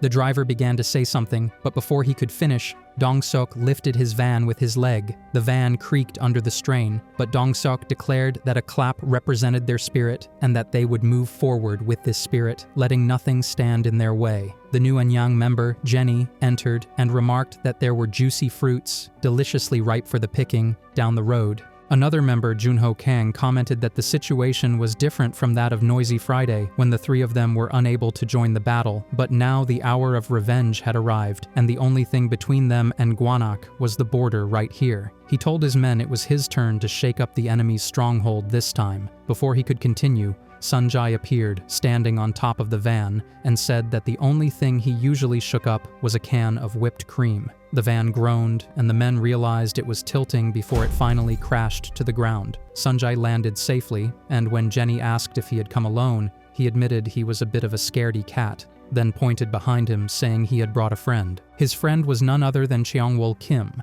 who held her acupuncture needles and warned them to keep still, as it could be fatal. Junho Kang glanced at them and asked if they knew they were coming. Someone replied that it was obvious since they were barging in and making such a racket. The man was none other than Minyul Cheon, the representative of headquarters. Minyul stated that they were going through a significant change at the moment and would rather not be interrupted, warning that they would not step foot in Gwanak and that none of them would be walking away from there on both legs. The scene featured the futuristic city of Growth, Anyang, where its delinquent youth had been growing without a future. Most of these troubled teenagers belonged to one of the three gangs that had carved up the city and had been locking horns in turf wars for control since long past days. The true strength of these gangs rested in the hands of Dong Seok Hwang of the Manan district, Jenny of the Dong'an district, and Junho Kang of the Pyeongchon neighborhood. There were rumors that when Anyang's civil strife ended and the three leaders joined forces, Seoul would fall. All this news was seen by Yena, who sat on her bed scrolling through her cell phone. She could not understand why her phone kept showing her random videos, so she decided to make her own MeTube channel because she did not want to go to work. Later, the scene shifted to the van driver in Anyang, who finally regained consciousness and realized that some jerk had kicked his truck, Sunjae, sitting beside him, remarked that they really had wrecked his truck, but at least the driver was in good shape. Meanwhile, Cheongwol noted that it was unexpected to see the three gangs of Anyang united as one. Junho Kang commented that they would not have joined forces if it were not for the Iljin Gwanak gang. Jenny, resting her head on Junho's shoulder, remarked that having a common enemy makes you want to depend on someone, and after all, she was just a fragile girl. Minyul asked if they had any outside help, saying it could not be a coincidence that they chose this moment to band together, and urged them to tell him the name of their helper. Sunjae stepped out of the van and told the driver to get going, otherwise he would end up like his truck. Before he could finish, Dong-seok appeared behind him and slammed him to the ground, angry that they had disrupted their spirit. Cheongwol looked at them and thought they were a noisy bunch. But before she could process anything further, she was yanked backwards by someone in the forest. Jenny stepped toward her and commented that she looked tasty, but Cheongwol was still trying to figure out how she had done it. Jenny said it would be a shame to gobble her up in one bite, so she would savor her slowly. Cheongwol rushed forward and tried to stab her, saying she had no intention of taking her sweet time. She continued her attacks, but Jenny dodged every strike with ease. Eventually, Cheongwol found an opening and told her to stay still, otherwise she might hurt herself. Jenny simply smiled, leaving Cheongwol unable to understand her thoughts until she suddenly found herself trapped by thin strings. Cheongwol realized that Jenny had used the same strings to yank her all the way here. Jenny warned her to be careful, as the strings were made extra thin, and that if she moved, she could hurt herself. The scene then shifted to Minyul and Junho. The van driver, terrified, sprinted away. Minyul remarked that the rest of them would have to deal with him, while Junho said he had only sent 4 representatives to take care of the situation, even on Noisy Friday, and asked if they looked like a joke to him. Minyul heard a crashing sound as Junho told him that arrogance was what would get him killed. The sound turned out to be Sunjae, who had been slammed to the ground, bleeding. The scene featured the room Dawan had entered after using the white key. The space was completely white, and so empty that it felt almost unsettling. Dawan wondered why he was there, but then he turned around at the sound of something and noticed that a capsule toy machine was fixed in the middle of the room. Later, the scene shifted to Sunjae Choi, who sat on the ground with his head down after Dong-seok's attack. Dong-seok towered over him and asked what he was playing at, but Sunjae stood up and said he had been playing possum. He reminded Dong-seok of something he had once said to him, then started mocking him again, remarking that things became tense even when they dragged on. Dong-seok clapped his hands together and said that a light-hearted attitude killed the spirit, and it was spirit that eliminated the enemy. He leapt forward, whooshing toward Sunjae. But Sunjae moved so quickly that he appeared behind Dong-seok, wiped his oily hands on Dong-seok's jacket, and said he could not keep his spirits up because it was too slippery. Dong-seok lifted a car to crush him, but Sunjae managed to dodge it. Realizing that Sunjae did not understand the meaning of spirit, Dong-seok tried to explain that it was a dynamic force that surged ahead, an energy that underpinned all human activity as a pervasive power manifesting in both conscious and unconscious channels. Sunjae yawned and said it was boring. Dong-seok then turned and smashed the car on which Sunjae was standing, adding that his point was that spirit was set not by mere lightweights, but by those with great physical presence and mass. The scene then returned to Dawan, as the system instructed him to turn down the lever. He remembered doing that all the time as a kid at the supply store, where there had also been prize classes. He rattled the machine and thought his chances of getting a 5-star prize were too low, but still, he turned the lever. Moments later, a capsule clattered and rolled down. Doan looked at it and wondered if it was a prize reveal sequence, as a rainbow light appeared above him. The system congratulated him for winning the rainbow class prize and told him to open the capsule. He cracked it open and found a pair of earrings inside. Meanwhile, Bujin stood outside a door, thinking Doan must be hiding behind it. He clunked the doorknob before breaking the door open, only to find the room empty. He recalled seeing Doan run inside and wondered if there was a back door. Suddenly, he felt someone behind him. Turning around, he saw it was Doan. Bujin crouched low and remarked that while a light body might be built for speed and agility, peace was ultimately seized through impactful strikes powered by sheer size. Bujin whooshed toward Doan at the same time Dong-seok rushed at Sunjae, but then Sunjae's earrings clinked, and both Dong-seok and Bujin suddenly swirled around. It was because Doan was wearing Sunjae's earrings, which he had received as a reward, and they had synced him with Sunjae Choi. The scene featured featured Bujin Day in the past, having dinner with his grandmother when someone banged on the door. His grandmother remarked that it must be the volunteers from the Sunshine Foundation, and asked Bujin to let them in. He stood and headed toward the door, but then he overheard them criticizing the house. They continued chatting among themselves until the door creaked open to reveal a towering Bujin Dai.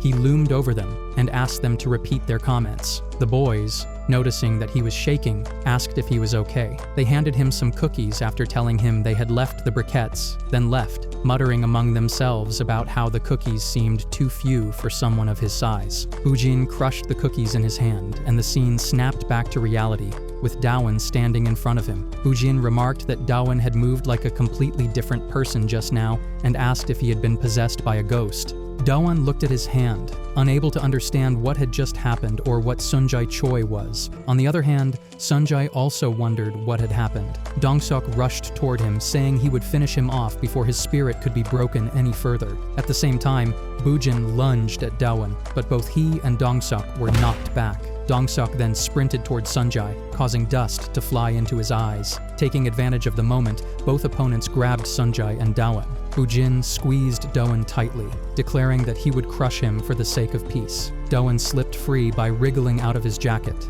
sat on Bujin's hand, and asked why he was so obsessed with peace, treating it like some magic that would keep everything bad away. He then slammed Bujin to the ground. Bujin was pulled back into his memories, recalling the volunteers' comments and gritting his teeth in anger. He had wanted to kill them for their pity but could not understand what he was so afraid of. He looked at a paper that read, "Peace came after the war," and remembered his grandmother's words, that peace was not something to protect, but something to be made, and that true peace was always achieved through conflict. His hands trembled as he approached the boys in his memory, crushing and mashing them into pulp in his mind, because to him it was for the sake of peace. Returning to the present, Dawan asked if he was actually shaking. Bujin stood with his head down, reminding himself that there was nothing to fear and that this was for peace. He said he would grind Dawan to dust, tear off his limbs, and shatter every bone until every drop of liquid inside him burst out. Dawan realized his leg had gotten stuck in his jacket just as Bujin charged at him,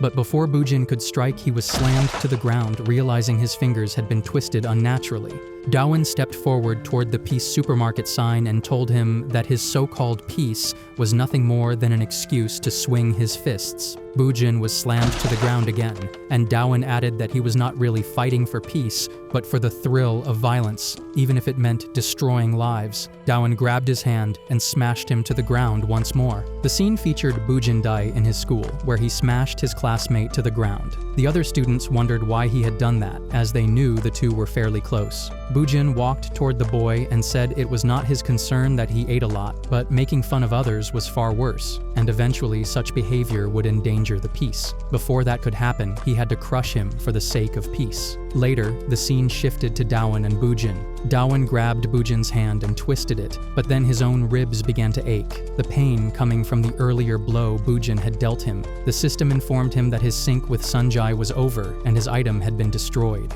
Bujin seized him by the leg and swung him through the air, declaring that he would crush him to ensure he never threatened the peace again. Dawan countered with his falcon attack just as Bujin charged toward him. Dawan managed to land safely and told him he was merely hiding behind an excuse to swing his fists around. Both rushed toward each other, and Bujin attempted to launch Dawan, but Dawan rolled down and activated his gap jab skill. Bujin covered his face, claiming his fists were not for violence but represented justice and sacrifice, solely for the sake of peace. He hurled Dawan into the air and then struck him with his leg as he came down. The scene then shifted to the last day of briquette sharing at the Sunshine Foundation in the past. The volunteers were busy working when they saw Bujin approaching. He told them he had been looking for them. One volunteer began to explain that he had delivered the briquettes yesterday, but Bujin interrupted, accusing them of mocking his house and pitying him. He said he knew they were troubled kids from around the county, that the Sunshine Foundation was a nest for people like them, and that they were seeds of evil unfit for a peaceful land. He approached them, saying he had to crush them in advance for the sake of peace. Before he could act, Mr. Ha stepped in, telling him it was a misunderstanding and that the kids were doing their best to make a change. Bujin retorted that people like Mr. Ha were the ones endangering peace. The scene then returned to reality, where Bujin crushed Dawan under his leg, saying he did not expect him to understand, being Jino Ha's son. Dawan managed to escape and told Bujin he was more violent than anyone else despite his so-called mantra of peace. Bujin grabbed and squeezed him, saying the end justified the means because he was creating a peaceful world one way or another. He crushed him tighter, insisting everything he did was for the sake of peace. But Dawan headbutted him, knocking him to the ground. Dawan grabbed him by the neck, executed a stunt slam, and said he would not get any more satisfaction from robbing others of their peace. He slammed him to the ground again and asked how it felt to have his own peace taken away. The system then informed Dawan that his quest was complete. The scene featured Changwol in her bathroom wearing a robe, and in the next moment, she was in the forest, trapped in strings. Jenny remarked that she wanted to see what made her squawk. Changwol tried to break free, but Jenny told her that the more she struggled, the tighter the strings would get, and it might even snap her neck. Pulling at Changwol's clothes, Jenny commented that they looked a little tight on her. Changwol told her to get her hands off and tried to free herself, and then the strings suddenly slashed through the bamboo, slicing them apart and setting her loose. Jenny rushed at her to attack, but Changwol swirled her around. Jenny said she was hiding something under her clothes, but Changwol retrieved her needles and replied that she was better off not knowing. They continued exchanging attacks, and Jenny teased that the more Changwol talked like that, the more she wanted to rip her clothes off and discover the naughty secrets she was hiding. Suddenly, Jenny squeezed her breast and tore her clothes, but Changwol struck her with her needles, forcing her to retreat. Licking her lips, Jenny commented that Changwol had terrible table manners, since one was supposed to eat with the eyes first and then the mouth. Changwol quickly fixed her dress with her needles and stated she was not something to eat. Jenny darted toward her, saying she could not help herself because she wanted to devour her entirely, then slashed her clothes with her strings, causing her needles to fall. Wrapping her legs around Changwol's neck, Jenny spun her around and slammed her to the ground, ending up on top of her. Sitting over her, Jenny said it was time for a little peek and removed her needles, but Changwol kicked her away, sending her crashing to the ground. Jenny stood back up, commenting that Changwol was hiding some juicy secrets. Changwol lunged forward, but Jenny trapped her in the strings again, declaring that her mouth was watering and Changwol was the perfect main course. Jenny tried to pull the strings, but nothing happened, leaving her confused as to why they were not moving. Changwol smiled and explained that the first rule of laying a trap was to do it without the enemy noticing. She revealed that she had fixed Jenny's strings in place using her needles, effectively disarming her. Jenny glanced at the needles on the ground and countered that the same went for Changwol as well, saying it was time for a band-to-band girls' combat. Changwol replied that she did not like hurting others, but since Jenny had seen her secret, she could not simply let her walk away. Jenny asked if she was a short-range fighter, and Changwol pulled a needle from her hair, saying that whatever Jenny had seen today would be erased from her memory with it. Before Jenny could realize that Changwol had another needle, Changwol struck her in the center of the eyes. Jenny collapsed to the ground as Changwol remarked that it might result in severe disabilities in the future. The scene then shifted to Sunjae, who was dragging Dongsuk's body with a pullover truck. Sunjae urged him to wake up and asked where his fighting spirit had gone. Panicking, he wondered if Dongsuk had died on him, then sighed and gave up, saying that the one he truly had to worry about not killing others was their boss. The scene then shifted again to Minyul Cheon, covered in blood, who turned around and asked who else wanted to set foot inside Gwanak. The scene featured Dawan waiting at the bus stop. Dawan commented that his whole body was wrecked and his bones kept popping. He recalled the comments made about him and realized that something was definitely different. It was not in his physique or experience, but rather something else that set him apart from the rest, though he could not figure out exactly what it was. The next moment, the scene shifted to Sunjae standing there when Changwol approached, apologizing for keeping him waiting. Sunjae gasped after seeing her condition. She was covered in cuts and bruises all over her body. He stopped her and asked if her mother had not told her to dress decently, to which she responded by reaching for her skirt and tearing it even more. Sunjae clutched his head in disbelief as Changwol asked what it was this time. Both of them turned and saw Minyul Cheon wiping his face with Junho Kang's jacket. Once he had wiped off his face, he tossed the jacket onto the ground. Sunjae remarked that it seemed things had gotten pretty rough, and Minyul smiled, agreeing that they had indeed gotten very rough and that there was still a lot of cleaning to do. Changwol assured them not to worry as she had already called for cleaning. Minhyul smiled again and thanked them both for the work they had done for him, after which they all headed back to headquarters. At that moment, the system informed Dawan that he had completed the quest and received a reward. A light flashed above his head and a pouch fell into his hand. He wondered if it was a lucky pouch, but the system told him it was a golden key that could unlock a locked active skill along with the Marble of Transcendence, which could push one of his skills beyond its limits. The system also informed him that he would receive a second reward, Jino Ha's final memories. A few moments passed without anything happening, but then Yena appeared beside him and asked if he was okay. He gasped, startled, and told her she had scared him before asking why she was there. She explained that she had heard about the incident that occurred while he was volunteering. Dawan then realized that his father's memories were playing out in front of him. He saw his father sitting beside Yena at the bus stop. Mr. Ha told her it had just been a bit of a commotion, but since then, he had not seen the boy around and was worried. Yena found it sweet that he still cared about someone else, even in such a situation. Mr. Ha thanked her for helping as the coordinator, saying that because of her, they were able to wrap up the volunteer activity on a good note. She began to confess something, but was interrupted by one of the children, who informed Mr. Ha that they were heading back to the shelter. Mr. Ha waved at them and reflected that every person walked their own path, but it was not always easy. He hoped that the experiences the children had at the Sunshine Foundation would guide them back to the right path.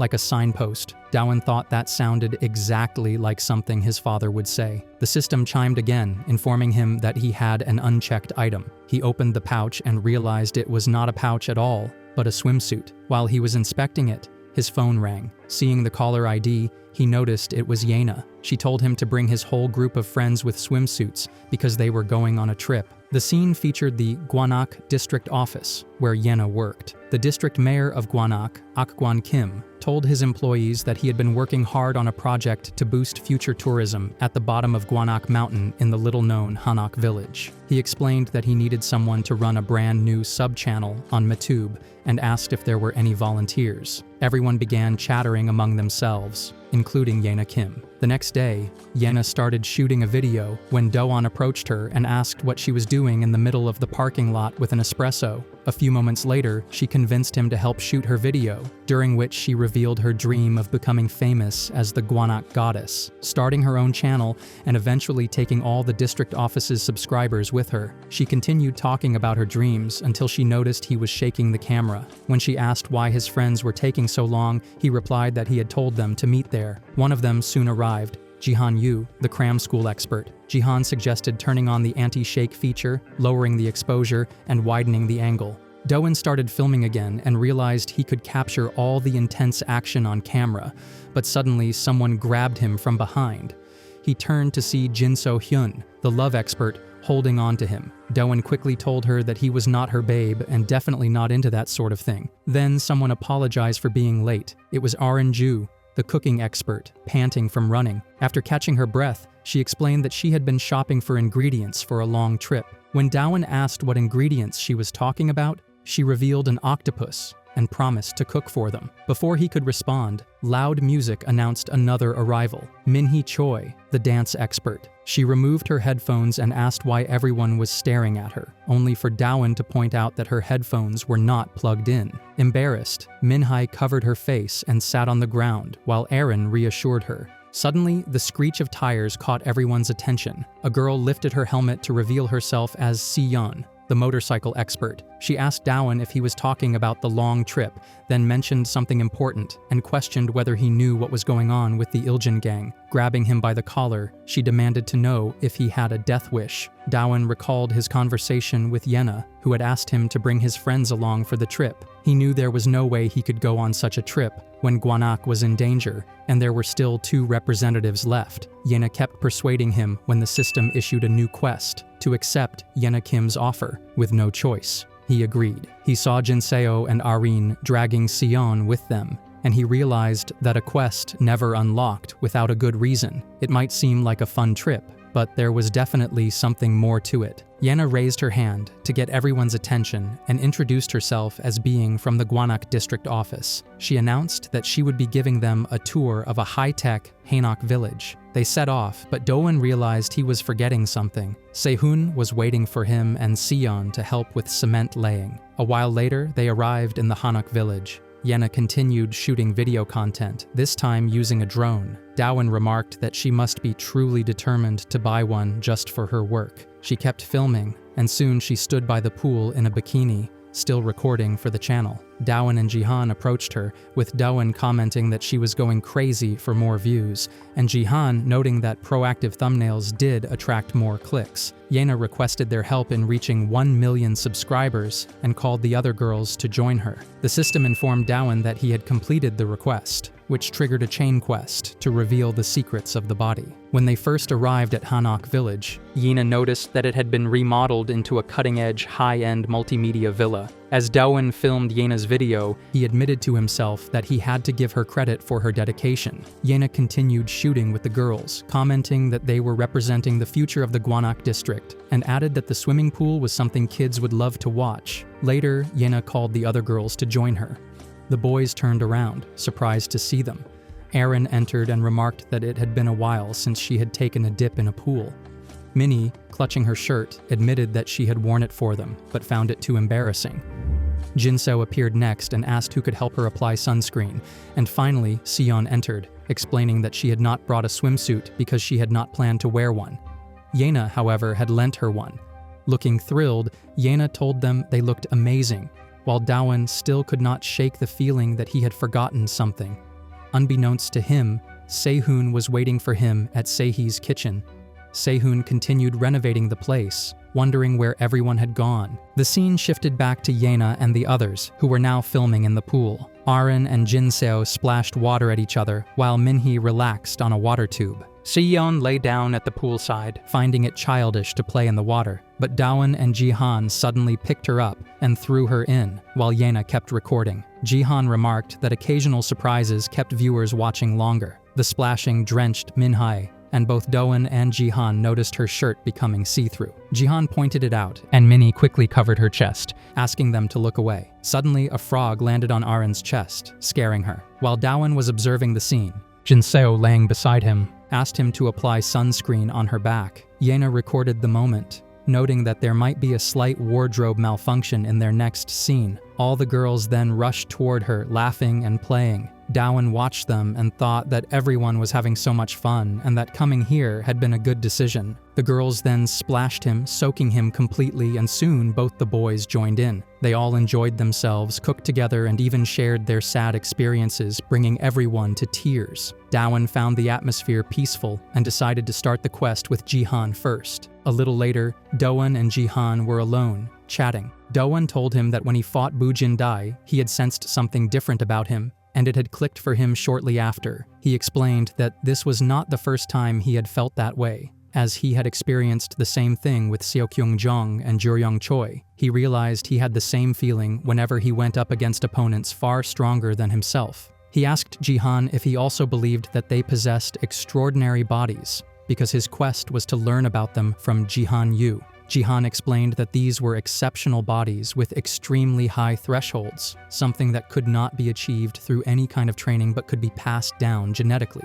Doan could not understand why he had been given such a quest and asked Jihan how they could determine if someone had an extraordinary body. Jihan told him that Coach Jonathan had said it could be identified by simply touching the body, but that he could not do it himself. Doan looked disappointed until Jihan mentioned there was another way and asked if he wanted to try it. Excited, Doan agreed, saying he could not rest until he found out the answer. However, he soon realized Jihan was no longer following him. When he turned to look, Jihan suddenly struck him, sending him crashing into the pond water beneath them. Doan stood up as the system notified him that the quest was complete, and the next one was to defeat Jihan Yu.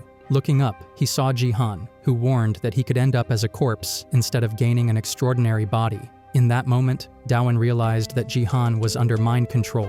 The scene featured Sehun training underwater when suddenly an alligator began chasing him. He swam faster, trying to reach the surface as quickly as possible, muttering that a crazy alligator was after him. Coach Jonathan appeared and patted the alligator, saying she was not crazy, but a sweet little thing. He explained that he had found her during his military training in the Amazon after she had lost her mother, and since then they had been inseparable. When Sehun asked why she was in the pool, the coach told him that it was only instinct that made him want to flee, as the difference between their species was insurmountable. Every living being, he explained, had a limit to how much they could develop their physical traits, just like humans could never have jaws like an alligator. The only exception to this rule were those born with extraordinary bodies. The scene then shifted to Daewon and Jihan. Daewon was still in the water when he asked Jihan if he had lost his mind and what had gotten into him so suddenly. Jihan splashed water and said that this was the only way for now to figure out if he had an extraordinary body. He shoved Daewon's head under the water and told him to take the fight seriously because when he was under mind control, it was hard to hold back and he might end up hurting him for real. Daewon activated his transcendent skill and unleashed Falcon Revolve, causing Jihan to spin in the air. Realizing the sudden change in Jihan's personality, Daewon launched him toward the ground. He asked if Jihan had learned that at cram school, and whether they really needed to go this far. Stepping out of the water, Daewon insisted he did not want to hurt him, but Jihan reminded him again to take the fight seriously. Waving his hand, Jihan asked if he was sure about pulling his punches. Daewon looked down at his hand and realized it was bleeding. He groaned in pain, but Jihan smeared mud on his face and told him to keep quiet because people were probably in bed by now. He continued rubbing the mud on his face and reminded him to keep the volume down. Meanwhile, the girls were getting ready for bed while Yena set up her camera for filming. Minhye complained that she was still changing, while Jinseo insisted she needed to look good on camera. Erin, on the other hand, was busy planning breakfast for the next morning. Sion entered wearing a duck-themed nightsuit, and everyone complimented her on how good she looked in it. She asked where Yena had gone, and they told her she had gone outside with the camera. Yena reassured them not to worry, saying she was capturing footage of the boys, but when she reached their room, it was empty. The scene returned to Daewon and Jihan. Daewon finally wiped the mud from his face and asked Jihan when he had become so skilled at fighting and whether he had an extraordinary body. Jihan dashed toward him, saying it was unfortunately just a gift he had been born with, unlike Daewon. They kept exchanging blows until Jihan asked if Daewon was getting the same instinctive feeling he had when fighting others with extraordinary bodies, because he was testing whether he felt it from him as well. Daewon replied that it did not mean Jihan could just attack him without warning, but then suggested they fight at full power. Activating his booster mode, he charged at Jihan, but before he could land a hit, Jihan stopped and apologized, causing Daewon to crash into the ground. Jihan smiled, explaining that it was difficult to sustain mind control for too long. The system notified Daewon that the quest was complete. Jihan said that it was enough to show him what he needed to know. Daewon wondered if he truly had an extraordinary body, but neither of them noticed someone watching from the shadows. The man remarked that the village was unusually lively tonight because they had visitors. The scene featured Daewon and Jihan standing on the bridge where they had fought earlier. Daewon asked if Jihan had figured out whether he had an extraordinary body. Jihan looked at him and said that he did not get that instinct from him, the same instinct he usually felt when facing someone with an extraordinary body. Daewon looked disappointed, and Jihan asked if he had been hoping for a different answer. Daewon wondered why the quest had put him through the trouble of uncovering the so-called secret of his body. Jihan told him that it was possible his extraordinary body had not yet manifested. He explained that while extraordinary bodies were something a person was born with, they only revealed themselves after a special trigger, so it was too early to lose hope.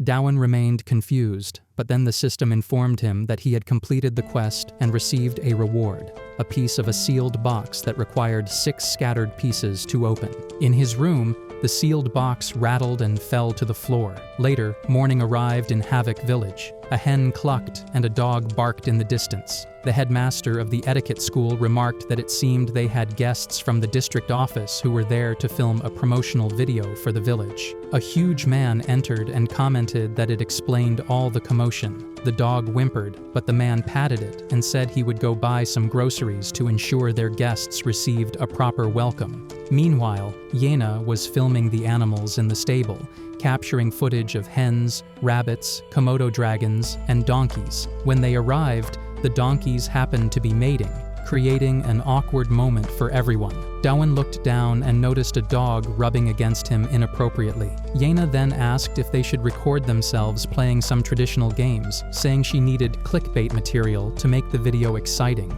They started with a seesaw, where Daewon used his full strength to lift her as high as he could, followed by trying the same with the swing and a jumbo kite. A short while later, the group arrived at the Cultural Education Center in the etiquette school. The headmaster welcomed them, bowed, and demonstrated how they traditionally greeted their elders. He began giving them an introduction to the school, but his explanation went on and on without pause. They started to wonder why they were even there, but Yena told them this was apparently the trip's main event. Jihan seemed thrilled about visiting the etiquette school, but Daewon thought he was acting like a nerd. Jinseo raised her hand to ask if they were the only students there, causing the headmaster to flinch at the question. An awkward silence followed. Daewon then noticed the same dog rubbing against him again, but before he could react, he realized Yena was missing. While he wondered where she was, Yena was outside enjoying a cigarette. She commented to herself that nothing could match the contrast between the fresh mountain air and cigarette smoke. She then heard rustling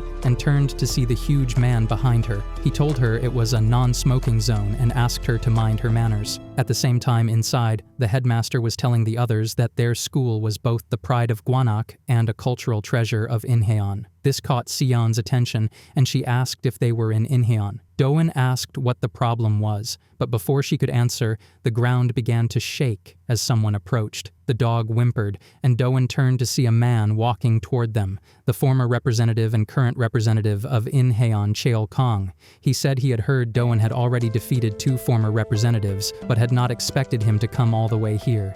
Stepping closer, he asked Daewon where his manners were. The scene featured a train where 2 teens were chatting among themselves. An old lady approached them, but they didn't notice. Cheol came by her side and commented that it would be best to offer their seat to her. Both of them looked at him for a moment, then ignored him and continued their conversation. Cheol, still smiling, asked where their manners were, and then punched the boy so hard that blood oozed out immediately. He remarked that he simply could not tolerate people with no manners. The other teen quickly stood up and apologized to the old lady. Cheol lived by one mantra: fear commanded respect, and violence made manners. He raised his hand and offered the seat to the old lady.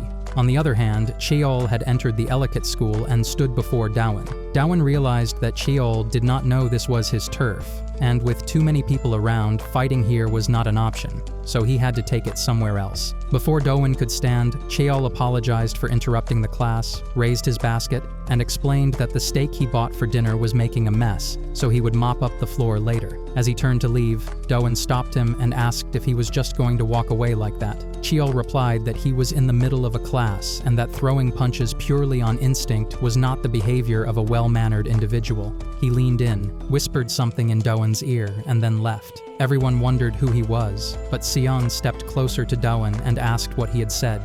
Cheol, on his way out, turned back and peeked one last time before leaving. Meanwhile, Arin and Minhee played with the puppy until the headmaster told them to refrain from doing so during class. Jihan began to ask the headmaster a question, but Sion told him to keep it to himself and not drag the class on longer. Yena entered and whispered that she thought the class would be over by now, but the headmaster commented that he could hear her. Daewon then asked if she was not going to film this. Outside, Cheol stood by the door, commenting that students must be on their best behavior in class and wondering where their manners had gone. As the class was about to end, the headmaster pointed at Daewon and asked him to meet him after the lesson. Later, the scene shifted to the Gwanak district office. The district mayor of Seongdong complained that they were flooded with tourists, and it was becoming a headache. In response, the district mayor of Gwanak said they were also developing Hanak village into a tourist hotspot. The Seongdong mayor asked if he meant Uiye village in Havok, warning that it was dangerous, especially the Eloquent school. The Gwanak mayor asked him to elaborate, and he explained that the place had a bad reputation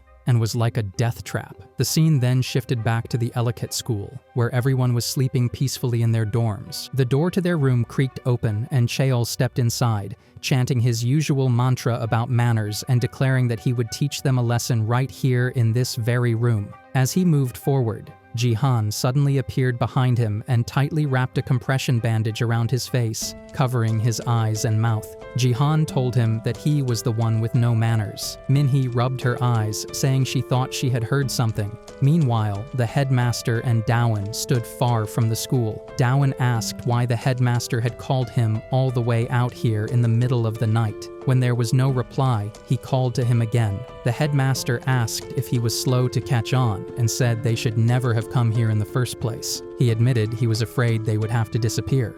The scene featured Jihan and Cheol on the terrace of the dorm. Jihan commented that an ambush was not very well-mannered of him. On the other hand, Cheol rolled the compression bandage in his hand and said that he needed to give him a lesson on manners. Jihan stretched his fingers and remarked that he must look up the definition of the word manners. Meanwhile, the headmaster told Dowan that they should never have come here and that they had to disappear. Later on, Jihan lunged towards Cheol and said that he would never have resorted to fighting, but when push came to shove, he would do whatever he had to do. Jihan attacked him with a roundhouse kick, followed by a round-off backflip. Cheol smiled at him and stated that this was not fighting, but a lesson on manners. They continued to fight, causing the terrace to creak. The rustling of the terrace woke up Minhee, who was still half asleep, and mumbled that she needed to pee. On the other hand, the headmaster told Dowan that Cheol did not go easy on his opponents and crushed his enemies without mercy.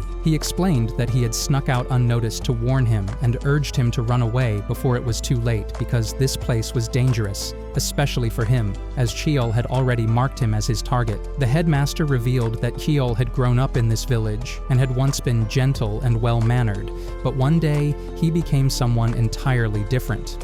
He recalled an incident when a student misbehaved in Cheol's class, and Cheol killed him. He could never forget the face Cheol made that day. It was the face of a demon. Whenever Cheol made that face towards someone, the poor soul ended up crushed into a pulp. The headmaster said that Cheol had made the same face towards Dowan earlier in class, which meant that he had chosen him as his next target. Just then, the dog came rushing to Dowan and circled around him, but Dowan could not understand what it was trying to tell him. The scene shifted back to Jihan and Cheol. Jihan lay on the ground as Cheol stepped towards him, saying it was time to learn some manners. Jihan tried to stand and argued that manners and violence had nothing to do with each other, but Cheol rushed at him, claiming he had not had enough of a beating yet. Jihan grabbed him, struck him in the chest with a heavy blow, and said that he was using his tremendous strength for such a warped sense of justice before slamming him to the ground. Cheol clutched his chest while Jihan commented that from the moment they exchanged fists, he could tell Cheol was different from most people and had an incredible gift. Cheol smiled and replied that he had that gift too, because he could tell Jihan was still not fighting at full strength, which was disrespectful to him. Jihan said that his master had told him never to use a certain technique no matter what, but Cheol had left him with no choice. Cheol sprinted towards him, but someone interrupted. It was Minhee, still rubbing her eyes, wondering if she was dreaming because she could not open them fully. Jihan immediately rushed towards her and knocked her gently on the back of the neck, catching her as she collapsed and apologizing to her. At that moment, Cheol came up beside him and attacked. Meanwhile, Dowan sprinted off with the dog and noticed the damage around him, unable to understand what had happened. The dog barked in the distance, and Dowan rushed towards the sound to find Jihan's body floating in the pond. He pulled him out and held him when the system chimed with a new quest. Dowan recalled his earlier conversation with Cheol when Cheol had whispered a challenge into his ear, inviting him to a duel that night and promising to give him personal lessons on manners. Dowan arrived at the location, ready to face Cheol Kong as his quest was to defeat him. The sky rumbled, and it was about to rain. Dowan had reached the location on time. Cheol remarked that being punctual was simply a common courtesy, and to extend that courtesy to him, he had rushed over, even though he had not finished the lessons for his friends. Dowan stepped toward the door and crashed it open with his leg. Entering, he told Cheol to join him for a lesson. The scene shifted to the former representative of Bongcheon and an affiliate of Boramai, Seokyungjong. He was performing push-ups with a bull tied to his legs by a chain. The bull struggled until the chain finally creaked and broke. Seokyung commented that he would try again tomorrow, as he still had one more push-up left to complete. His grandfather arrived and told him that his training was enough for the day and that he should go back now, as his training was over. However, he added that, to be more precise, his training would never truly end because an extraordinary body was a blessing passed down within selected bloodlines. Still, factors such as the age of manifestation and the rate of development made a massive difference in strength. The scene then returned to Doan and Cheol. When Doan crashed through the door,